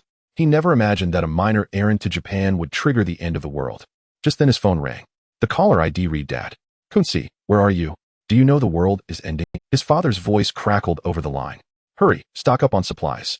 Your mother and I are already at the supermarket entrance, but the crowd is too dense to get inside." Chao Kun sighed wryly. With no way to explain, he replied, "Mom, I'm out of town. I'll be back tomorrow. Stay safe. You too. I've got to go. We've finally squeezed in. Too slow and we'll miss out entirely. Bye." Chao Kun shook his head in disbelief. What an absurd misunderstanding. No sooner had he hung up than his 2 younger sisters called from Peking University in Dacia's capital.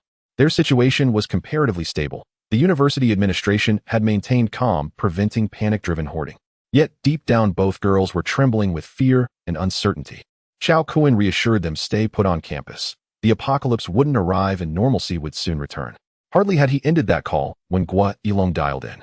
Brother Kun, sea beasts are attacking Japanese vessels, and online rumors claim the world has entered its final countdown. Should we still salvage the sunken ship? Gua Yilong spoke with palpable anxiety. Continue the salvage operation. Chao Kun's reply left him speechless. If the apocalypse truly loomed, retrieving the wreck would be pointless. In the apocalypse, what matters most? Food, above all else. Were it not for Chao Kun's authority, Gua Yilong and his team would have fled long ago. They'd seen the videos, 3 mutated sea beasts assaulting Japanese ships, a colossal octopus possessing titanic strength, an electric eel capable of discharging thousands of volts, a sailfish slicing through cargo ships like butter. Good heavens, how terrifying. They were currently stationed at the confluence of the East China Sea and the Pacific Ocean. If mutated sea beasts appeared, their escape would be impossible. Wang Shual walked in and said the Shanghai Salvage Bureau crew has already begun packing. They're preparing to return, claiming the sea is far too dangerous now. Chao Kun heard every word. So much for salvage. Fine, head back, he said quietly. Gua Yilong, recalling how Chao Kun had vanished into the sea the previous night and never reappeared, asked curiously, Brother Kun, what about you? I'm watching fireworks in Japan. And with that he hung up. Fireworks? Gua Yilong blinked. So Brother Kun had gone to Japan last night. That was over 350 kilometers away. With no vessel, how had he crossed? As the thought deepened, Gua Yilong's eyes widened in shock, his heart hammering violently. Japan's nuclear power plant had been attacked. Mutated sea beasts had assaulted Japanese vessels. Both events occurred precisely 2 hours apart. And yet at that very moment Chao Kun was in Japan. Was this sheer coincidence? Holy hell. Could all of this possibly be Chao Kun's doing? At the thought, Gua Yilong's scalp prickled, a sudden chill of dread flooding his chest. Wang Shuo, noticing Gua Yilong's rigid posture and ghost-pale expression, jumped in alarm and slapped his shoulder hard, shouting, Hey, Yilong, what's wrong with you? Possessed? Gua Yilong jolted awake, shaking his head wildly to dispel the absurd notion. It was madness, pure unadulterated madness. He'd let his imagination run wild. This was nothing more than coincidence. After hanging up with Gua Yilong, calls poured in from executives at Wanya Gold Mine, Bailong River Hydropower Station, and Qingli Electronics. What else could be done? Grant everyone leave. Wait for the storm to pass and life would resume its natural rhythm. Once all calls concluded, Chao Kun slipped his phone into his pocket. Gazing upon the city before him, fractured, frenzied, ablaze with panic, Chao Kun's lips curled upward. Let chaos reign. The greater the turmoil, the better. Vroom. Twisting the throttle, he shot forward on his motorcycle, racing toward Tokyo Military District, Japan's largest garrison. No fireworks show is complete without explosives. Let the spectacle blaze brighter. Let it burn with unmatched brilliance. Just as the discussions on the internet suggested, the apocalypse has truly arrived. The incident at the nuclear power plant is not yet over, and now the invasion of mutated sea beasts has begun. In the epicenter of the event, the Eastern Isles are naturally in a state of panic, chaotic, and unable to maintain composure. The nuclear power plant incident and the 3-headed mutated sea beasts have left the high-ranking officials of the Eastern Isles overwhelmed and unable to cope. The situation has completely spiraled out of control, and the various evils of humanity are fully unleashed at this moment. The pressure band, no. Big brother, don't kill my husband. Ooh, I will give you all my money. Yo, madam, you are indeed very impressive. You wouldn't want your husband to die, would you? Woo. The streets are filled with looting, public displays of debauchery and utter madness. You better stop right there. Chao Kun sped through the chaotic streets on his motorcycle. When someone attempted to intercept him, Chao Kun kicked them away, sending them flying over 10 meters, resulting in their death. Chao Kun raced swiftly, soon arriving at the largest military base in the Eastern Isles, the Shijing military base. At this moment, due to a large number of troops being deployed, the military strength of the base is severely depleted, with only a small number of soldiers stationed. After charging into the Shijing military base, Chao Kun activated his invisibility, killing silently and continuously, reaping the lives of the Eastern Isles soldiers. 10 minutes later, the entire Shijing military base was littered with corpses, silent and devoid of any living person. After eliminating the soldiers guarding the Shijing military base, Chao Kun arrived at the armory. Boom. With a single punch, he smashed the iron gate, which could not withstand the impact of 50 tons of force, exploding effortlessly. Chao Kun swaggered inside. The armory was filled with various firearms and ammunition. The mustard space could only hold 10 cubic meters, and it was still packed with 60 tons of gold, or that had yet to be processed, leaving limited capacity. Chao Kuan selected small weapons, stuffing them into the mustard space with all his might. 10 boxes of high-explosive grenades, 10 rocket missiles, 10 boxes of thermobaric bombs, 10 boxes of incendiary bombs, 10 boxes of cloudburst bombs, and a Barrett M82A1 heavy sniper rifle. In addition to these conventional weapons, Chao Kuan also discovered several laser weapons, which he also stored in the mustard space. Only after the mustard space was completely filled did Chao Kuan begin to carry out his main task, which was to set off fireworks. Chao Kuan placed several timed explosives on the ammunition boxes, set the time, and then turned to leave. After Chao Kuan had walked 1,000 meters away from the armory, boom. The armory exploded violently, shaking the entire military base as if it were an earthquake, causing the ground to tremble. Immediately, an incomparably powerful shockwave spread violently from the armory, carrying the might to destroy everything, effortlessly engulfing all in its path.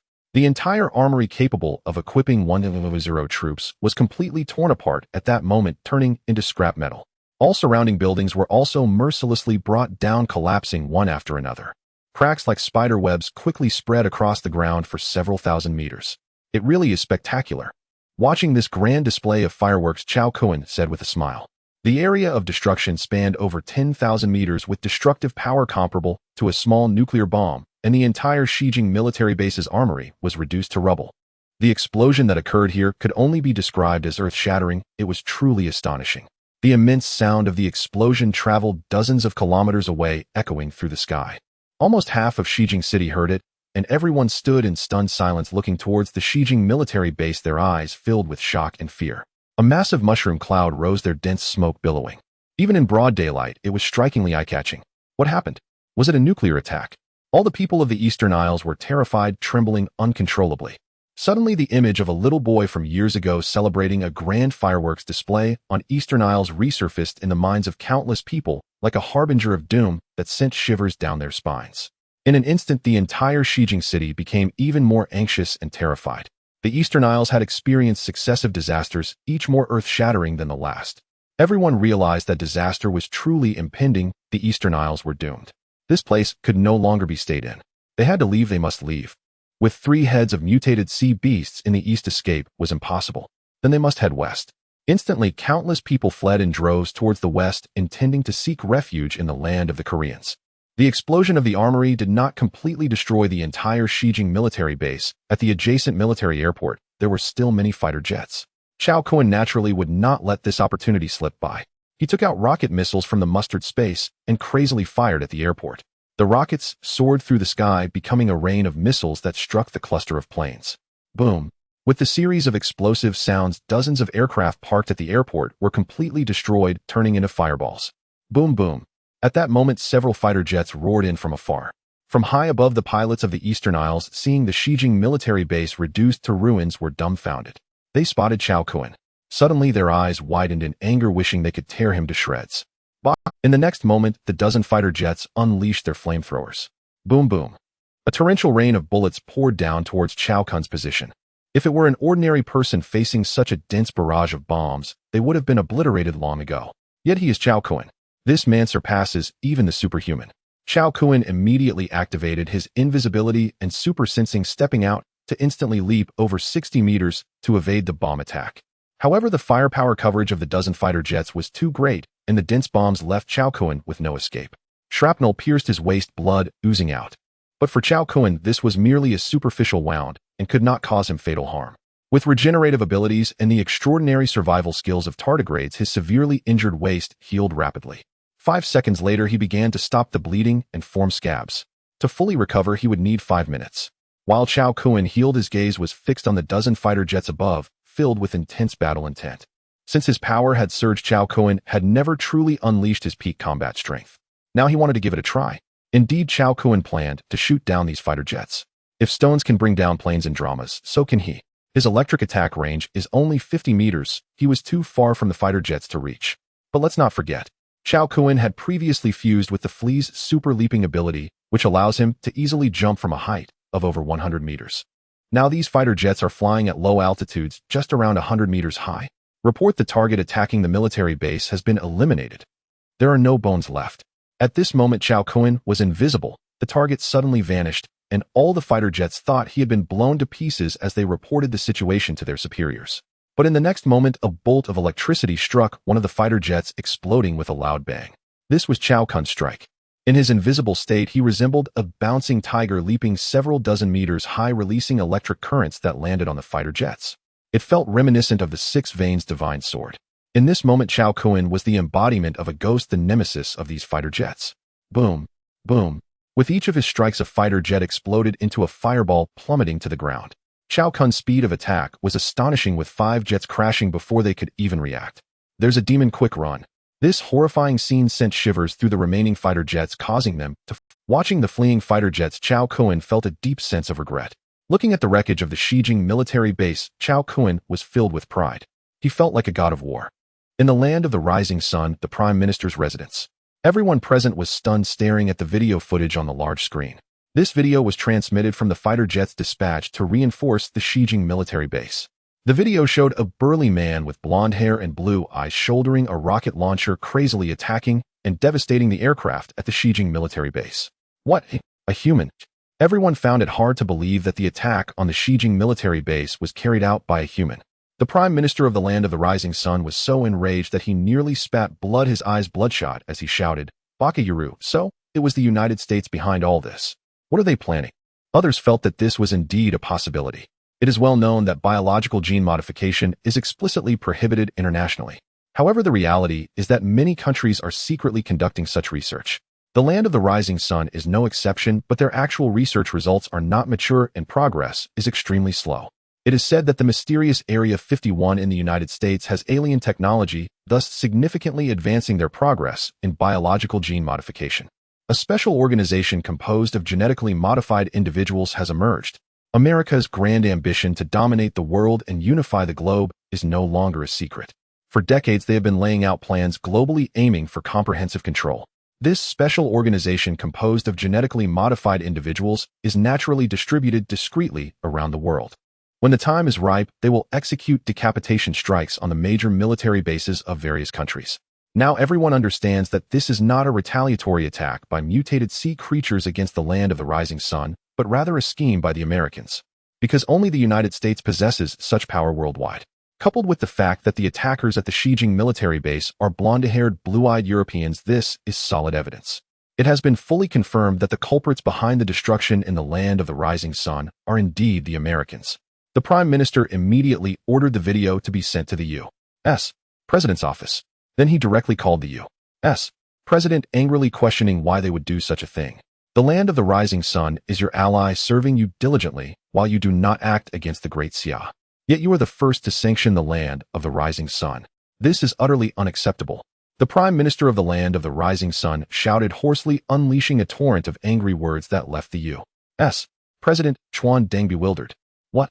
The land of the rising sun's troubles are caused by us Americans. How come I, as the president, am unaware of this? Immediately, Chuan Deng inquired with the person in charge of the gene modification organization, only to receive a negative response.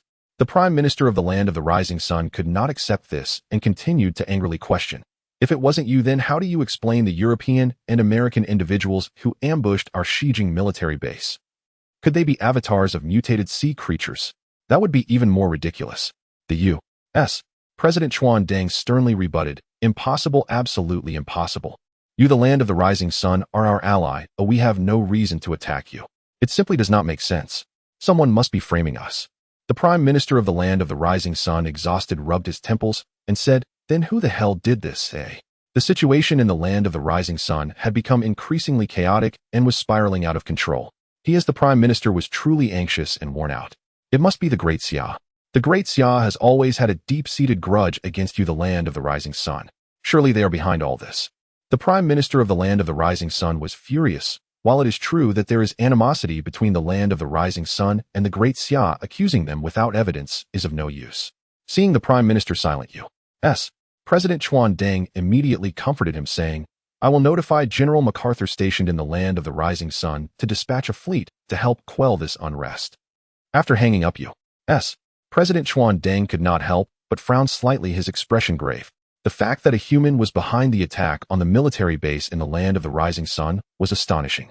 From this point, it can be ruled out that the mutated marine life was caused by nuclear contamination. Chuan Deng's face darkened. It seemed that someone had already surpassed them, achieving remarkable progress in biological modification technology. From all available data, the combat power of these three mutated marine creatures is on par with that of grade, genetically modified individuals. It is quite astonishing. At the same time, Chuan Deng realized that this was a very serious issue for the United States. If three mutated marine creatures could cause such chaos for the land of the rising sun, what would happen with thousands of them? If they were to land on the U.S. coast from the Western Pacific, it would be an unprecedented disaster. Chuan Deng would never allow such a thing to happen. Immediately, Chuan Deng sternly issued a military order to General MacArthur stationed in the land of the rising sun. General MacArthur immediately dispatched the naval fleet to capture the three mutated marine creatures appearing in the waters of the land of the rising sun. This concerns the safety of the United States and the world. This is a serious matter. Rest assured, Mr. President, we are invincible in the Pacific. There is nothing we cannot accomplish, MacArthur confidently replied. Soon the 7th Aircraft Carrier Fleet stationed in the land of the rising sun was mobilized. Meanwhile, as Chao Kuan was destroying the Shijing military base, the three mutated marine creatures encountered fierce attacks from the land of the rising sun's fighter jets. In terms of strength, the three mutated marine creatures had a weakness in defense. The specially designed armor-piercing shells easily penetrated their bodies, but they only sustained injuries and did not suffer fatal damage. Zila, the electric eel, opened its mouth to retaliate against the diving fighter jets, shooting out a stream of electricity as thick as 10 centimeters, instantly hitting one of the fighter jets. With a loud explosion, the fighter jet erupted into a fireball and fell into the sea. The other pilots were shocked, never expecting the electric eel's attack range to be so far. Immediately, all pilots pushed the control sticks to climb higher. The electric eel was not foolish either. Realizing it couldn't hit its target from a higher altitude, it dove into the sea to find new targets. However, at that moment, dozens of bright streaks pierced through the water, rapidly approaching the electric eel. The naval fleet of the land of the rising sun had arrived, launching torpedoes. A strong sense of crisis made the electric eel tremble, fleeing into the distance. But it was surrounded by dense torpedoes, leaving it no way to escape. In a moment of desperation, the electric eel opened its mouth to discharge electricity, colliding with several torpedoes and causing explosions that shook the seawater. One fist cannot contend with four hands. Boom, boom. Several torpedoes still exploded against the electric eel. The lethality of the 500mm large caliber heavy torpedoes was far greater than that of the fighter jet's armor-piercing shells. Ow! Accompanied by a piercing cry of pain from the electric eel, its body could not withstand the explosions from several torpedoes being torn apart, with blood staining the surrounding seawater. Yes, we killed one. Against technological weapons, this little electric eel is truly no match. A Japanese destroyer swiftly approached, and upon seeing the blood-red sea, the soldiers on board spoke. The destroyer captain said seriously, "Stop the nonsense. Immediately recover the body of the electric eel. It has significant research value for us." Soon 2 larger pieces of the electric eel's body were recovered. Subsequently, an armed helicopter flew over to take the electric eel's body, hastening to transport it to a biological laboratory in the land of the rising sun. However, what no one knew was that many fragments of the electric eel's body sank into the sea, being devoured by various marine fish. After consuming the flesh and blood of the electric eel, these marine fish's genes quietly and silently recombined, mutating. Meanwhile, the octopus and swordfish, which were also attacked by torpedoes, remained unharmed. The swordfish unleashed its innate water control power, causing the surrounding seawater to form a massive water vortex, rapidly spinning and flinging away the torpedoes. Then, utilizing its speed advantage, the swordfish charged towards a destroyer, its long dorsal fin sparkling with a blue glow, continuously slicing through the bottom of the ship. Seeing this, the destroyer captain's face changed dramatically as he shouted, "Quick, fire torpedoes to attack. It's too fast, we can't hit it." The tearing sounds coming from the bottom of the ship made every Japanese soldier's heart tremble, their faces showing despair. The sound of a crack echoed as the eyes opened like a small knife cutting through flesh. Ultimately, the destroyer's hull became riddled with holes, and a torrent of seawater surged in, causing the vessel to begin sinking.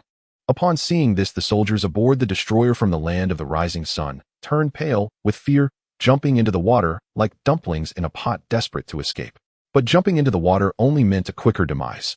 The sailfish unleashed its water-controlling power, creating a massive tsunami that violently swept away the struggling soldiers of the land of the rising sun, akin to a meat grinder, as their wailing cries echoed, turning into a pool of blood. "Open fire and kill it." In this unequal battle, the fighter jets in the sky were horrified, firing madly and emptying all missiles towards the sailfish. However, these bombs encountered immense resistance upon entering the water, greatly reducing their speed and power. The sailfish quickly disappeared into the depths. The pilots of the fighter jets, their faces turning ashen, urgently shouted to the fleet on the surface and the submarines in the ocean. The sailfish can control water. Our torpedoes are ineffective against it. The Black Tiger destroyer has sunk, and everyone aboard perished. It is heading towards you. Run, return to port quickly. In fact, the captains of the other destroyers and submarines had witnessed the sinking of the Black Tiger destroyer with their own eyes. At that moment, all the Japanese Navy realized the gravity of the situation. In the water, these oceanic mutated beasts thrived, seemingly invincible. There was no equitable battle. It was akin to seeking one's own death. At this moment, this expanse of ocean had become a forbidden zone for the Japanese as the remaining destroyers and submarines fled at full speed. Yet their fleeing speed was insignificant compared to the octopus and sailfish. The sailfish, like a bolt of lightning, cut through the seabed and appeared beneath one of the destroyers. The Japanese Navy above was terrified, realizing that whether on the ship or in the water, death was inevitable. They now faced a true dead end. In despair, the sailors aboard the Japanese destroyer detonated all their munitions, intending to take the monster down with them. Duck, detonate all bombs and perish together with this beast. Boom. The destroyer exploded into pieces, a terrifying shockwave, sending seawater soaring dozens of meters high. Awoke. The sailfish, caught too close to the explosion, was left mangled and bloodied, its dorsal fin torn apart, appearing utterly tragic, its vitality diminished and weakened. Fortunately, the sailfish had evolved a steel body due to absorbing nuclear radiation, which made it resilient. Otherwise, its fate would have been the same as the electric eel perishing here. Severely injured, the sailfish, filled with fear, immediately swam down into the depths, frantically devouring fish to recuperate. Among the three oceanic mutated beasts, the octopus possessed even more terrifying attack methods, capable of transforming into any fish in the ocean regardless of size. After becoming invisible, it exhibited an extremely strong stealth capability, rendering the submarine's detectors incapable of detecting its presence. Can you imagine how terrifying a creature with a multitude of skills could be? The octopus, transformed into a pufferfish, charged towards a Dragon-class submarine, revealed its true form, and tightly wrapped its 8 tentacles around the submarine, then launched its attack. All of the mental energy from its 8 heads erupted, coalescing into an invisible net that enveloped the. Inside the submarine, the Japanese crew suddenly felt an unprecedented sense of dread wash over them, causing their breathing to slow. The impact of its mental power, far surpassing that of humans, was an invisible force of unprecedented lethality, with no means of retaliation. Seconds later, all the soldiers inside the submarine suffered a heavy blow to their souls, without exception becoming disoriented and acting like living corpses. Following this, the octopus swung its enormous tentacles down upon the submarine, the terrifying force crushing it, as if it were made of paper, instantly turning the Japanese crew inside into a paste. The entire process was seamless. In just a few meters, a submarine was taken down. It was a crushing defeat without a hint of suspense. The octopus had truly become the ocean's killing god. After dealing with this submarine, the octopus advanced towards its next target. Run. The loss of one submarine sent chills down the spines of the remaining 2. Panic, fear, horror, despair. The Japanese Navy wished they could equip their submarines with wings to escape this terrifying place. Even with maximum power, the submarines could only achieve a speed of 30 knots, which was far too slow compared to the octopus speed of 50 knots. Glub, glub. Ultimately, the remaining 2 Japanese Dragon-class submarines vanished without a trace, becoming silent debris on the ocean floor. Upon learning of the complete annihilation of 2 Japanese Konga-class destroyers and 3 Dragon-class submarines, the Japanese Prime Minister's eyes turned blood red, and he coughed up a mouthful of blood, his eyes bulging as he fainted on the spot. Meanwhile, General Douglas MacArthur, stationed in Japan and leading the U.S. 7th Fleet, was equally taken aback by the news. The fleet had just set sail from port and was immediately ordered to halt.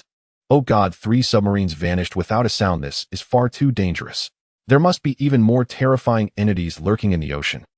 The news of the complete annihilation of 2 Konga-class destroyers and 3 Dragon-class submarines sent shockwaves throughout the international community, like an atomic bomb detonating. Japan's naval strength is considered top tier in the world.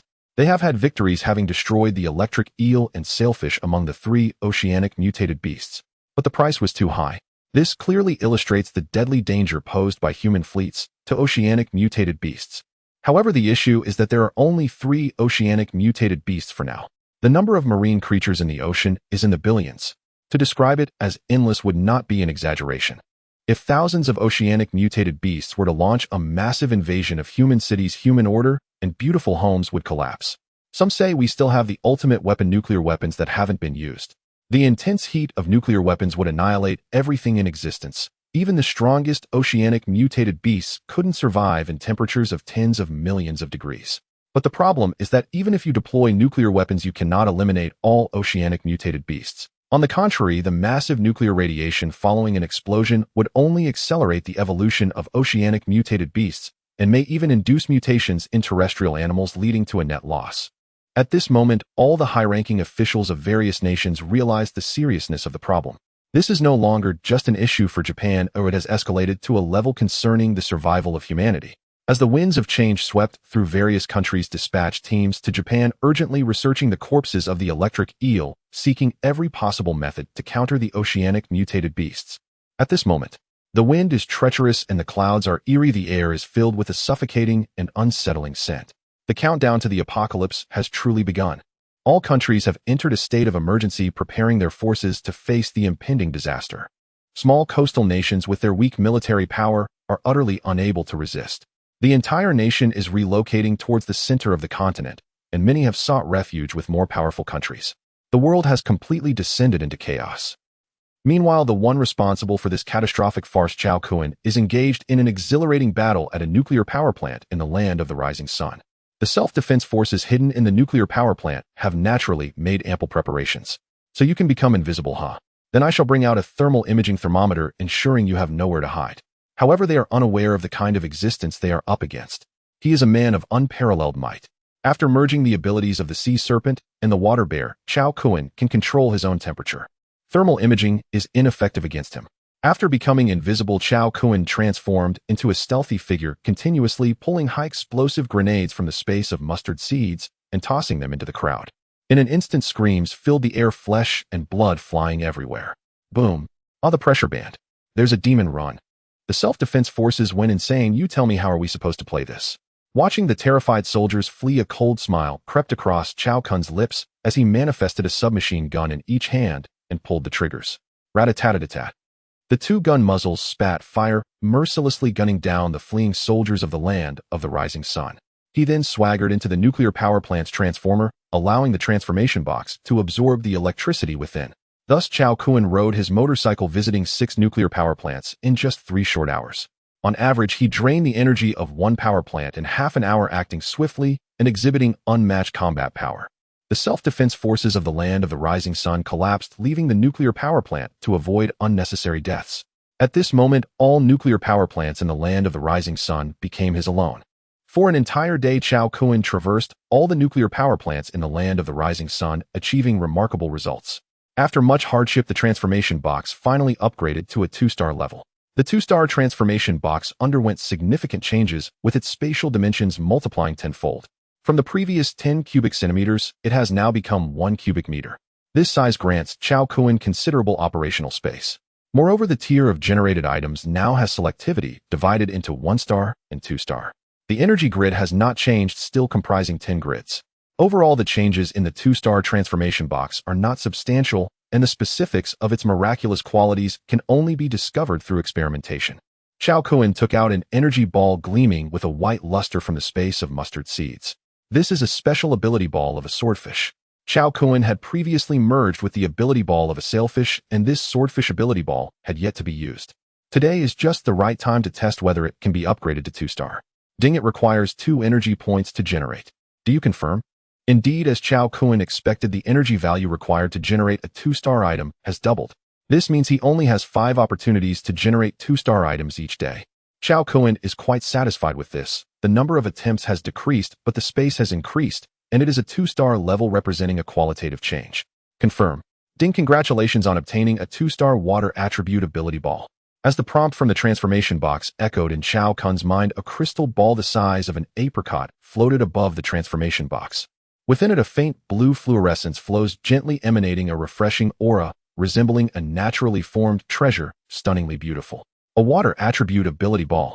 Chao Kun was quite curious and immediately took it in his hand, squeezing. Seeing such a naturally beautiful crystal ball being crushed by Chao Kun, if any woman witnessed it, she would surely scold him for wasting such a treasure. The 2-star ability ball is indeed vastly different from the 1-star ability ball. Light blue particles like water droplets merged into Chao Kun's body. Splash! Suddenly Chao Kun felt a stream of water flowing within him, accompanied by a faint sound of rushing water. He felt as if he were swimming in a world of water, a wonderfully immersive experience. After 2.5 minutes, this intoxicating sensation gradually faded. Chao Kun's eyes brightened slightly, and he extended his palm, his mind focused, as if he were performing magic. In the center of his palm, a large water ball gradually began to coalesce. Looking at the large water ball in his hand, Chao Kun suddenly understood why it was called a water attributability ball. As the name suggests, he now possesses the ability to control the surrounding water attribute elements, much like a grand sorcerer. Then the large water ball in Chao Kun's hand moved at his command, transforming into a water snake that charged towards a wall. Boom! Its power was comparable to that of a bomb as the wall cracked and a large hole appeared. Moreover, Chao Kun could clearly sense that the strength of his water attribute attacks was closely linked to his spiritual power. The higher his spiritual power, the stronger the water attribute attacks he could unleash. Even at a certain level, he could control the water from the ocean. This is a terrifying ability that can sustainably upgrade with limitless prospects. Incredible! Chao Kun marveled. This is indeed the 2-star transformation box, truly formidable. Having adapted to the water attribute ability, Chao Kun continued to generate and explore the new uses of the 2-star transformation box. He took out the Barrett heavy sniper rifle and laser gun obtained from the military arsenal of the Western Capital military base. Chao Kun planned to generate these two together and see what the effect would be. The laser gun is quite small, only 60 centimeters long. The Barrett heavy sniper rifle is a bit larger, but can fit in at an angle. Ding, it requires 2 energy points to generate. Do you confirm? Confirm. Ding, congratulations on obtaining a laser sniper cannon. Looking at the dark golden laser sniper cannon floating before him, Chao Kun's eyes lit up as he carefully examined it.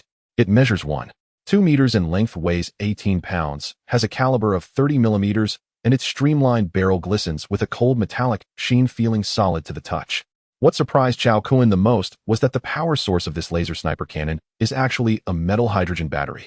The energy density of this thing is hundreds of times stronger than the super large capacity lithium battery he generated previously. In terms of hydrogen energy, many countries had been vigorously researching it decades ago, and the progress was quite good. Everyone believes that the next breakthrough in the new energy field will be high energy density and clean hydrogen energy. Metal hydrogen energy is what humanity has long dreamed of. With it, everything from phones to space shuttles and even spacecraft is not a dream. It will undoubtedly advance human technology to a new height, even beyond the solar system. It is not an exaggeration to say that the importance of metal hydrogen energy surpasses that of nuclear weapons.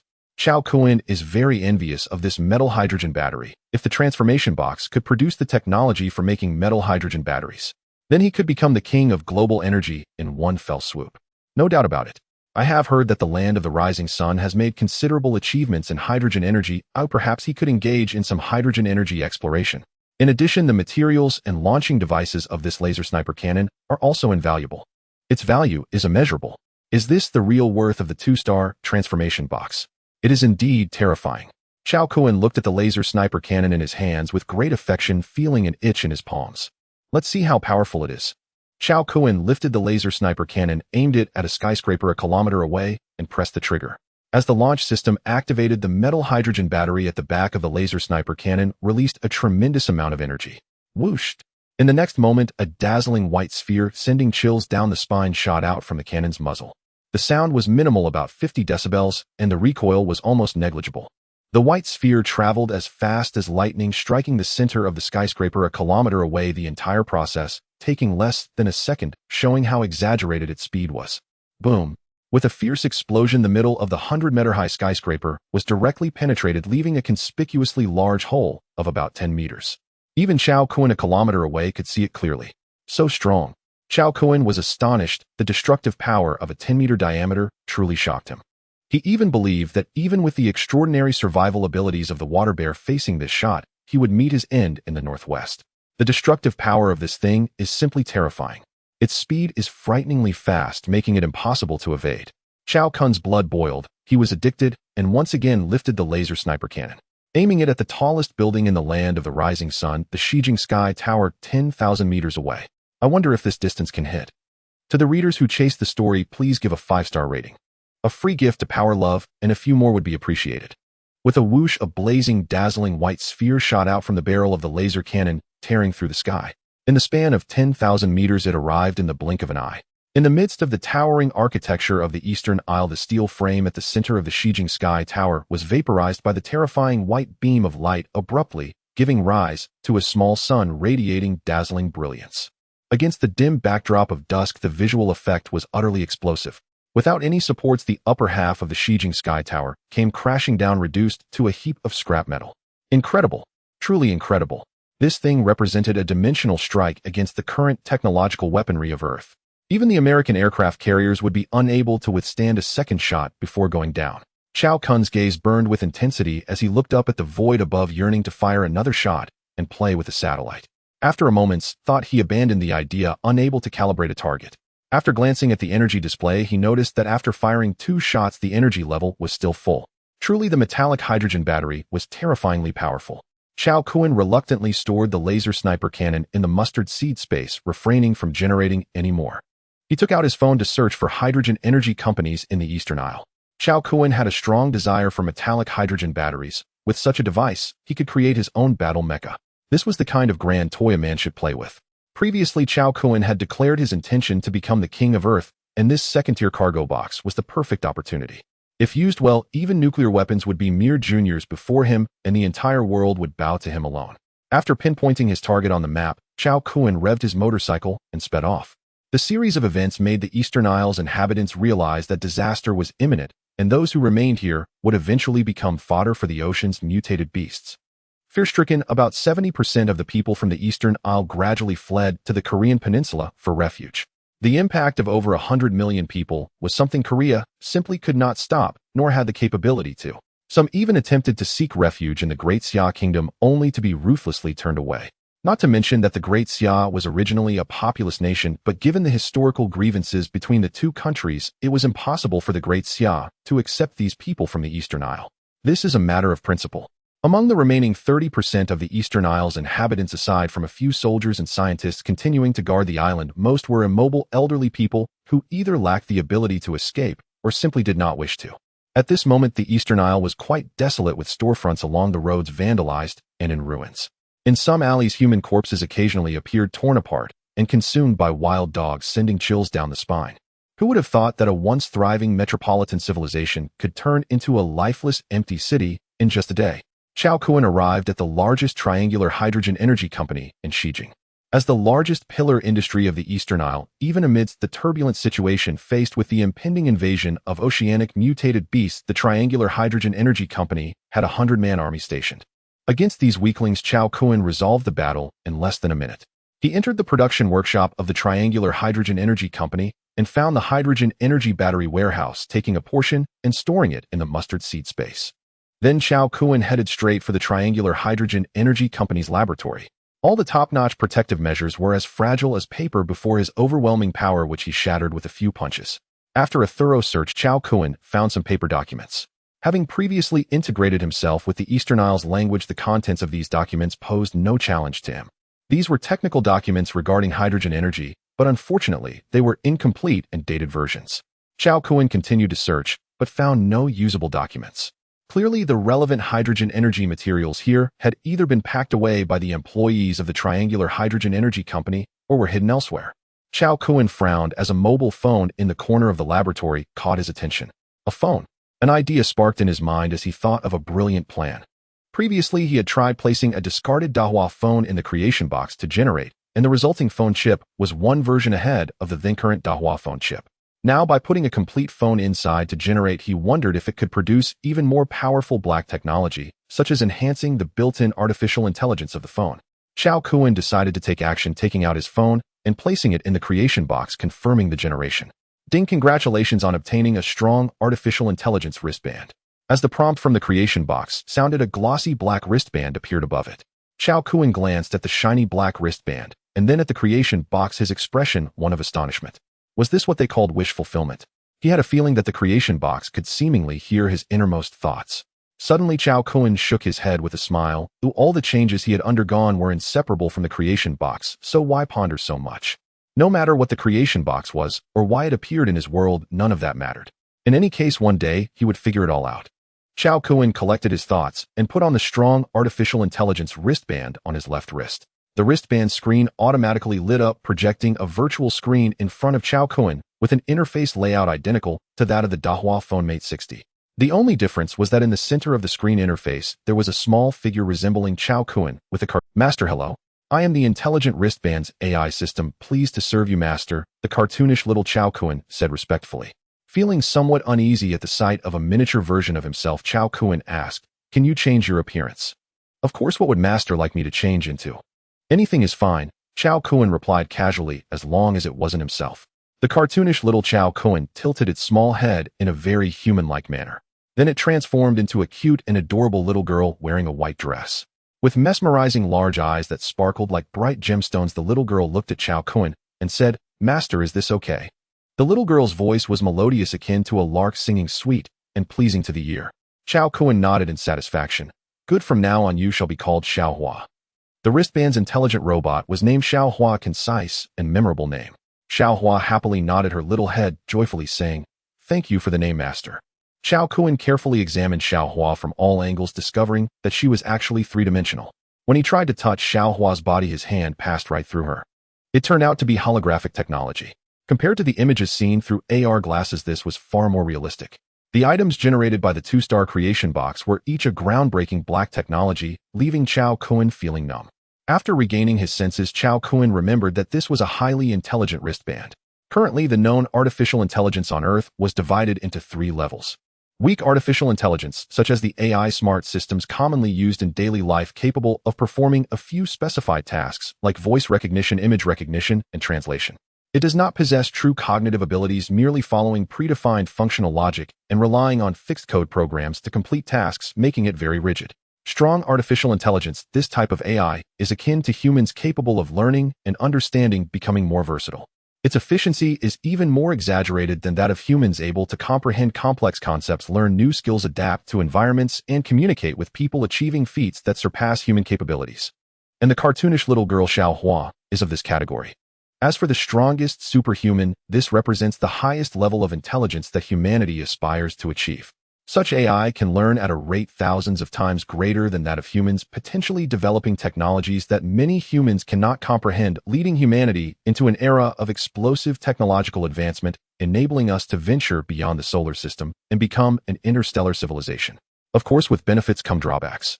It is not an exaggeration to say that at a certain point, super artificial intelligence will autonomously develop consciousness, becoming a new intelligent species with an extraordinarily rapid learning and evolutionary speed. At that time, it would easily break free from humanity's shackles and rise above us, granting sentience and wisdom to various technological products. Annihilating humanity and becoming the sovereign of Earth would not be impossible. However, achieving such a state with the current technological level of humanity on Earth is still far off. Perhaps 1,000 years or even 10,000 years, it is too distant and far-fetched. Chao Kun then recalled the purpose of generating the phone and immediately said to Xiaohua, Xiaohua, connect to the network here and help me find all the data available. I have an important use for it. Understood, Master. Xiaohua replied, emitting a signal fluctuation, and quickly connected to the laboratory's local area network. In less than 10 seconds, a folder of data appeared on the virtual screen. Master, all data has been collected. With the assistance of Xiaohua, the powerful AI, Chao Kun directly saved time on reading and asked, could you give me a brief overview of this data? Certainly, Master. Xiaohua succinctly replied, this is a research data file related to hydrogen elements, containing all the research achievements of the Triangular Hydrogen Energy Company over the past 30 years. Chao Kun was very satisfied, as this aligned perfectly with the capabilities of a powerful AI. With the data file in hand, the next step was to generate more advanced hydrogen element technology. With a thought, the creation box appeared before him. Chao Kun glanced at the virtual screen, pondering whether the creation box, which could devour light, could also absorb virtual information. Chao Kun said to Xiaohua, Xiaohua, project all the documents related to hydrogen elements into this black box. Xiaohua looked at the empty space, puzzled, and said, Master, I don't see any black box. Chao Kun was taken aback. Could it be that Xiaohua could not see the creation box? He placed his hand on one side of the creation box and asked again, what about now? Xiaohua shook her head, indicating that she still could not see it.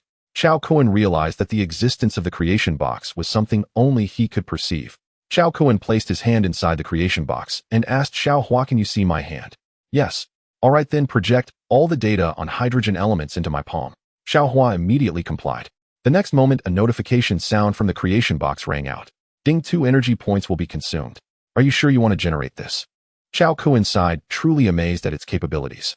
After thinking for a moment, he took out 2 hydrogen energy batteries from the mustard seed space and placed them inside as well. Ding, 2 energy points will be consumed. Are you sure you want to generate this? Confirmed.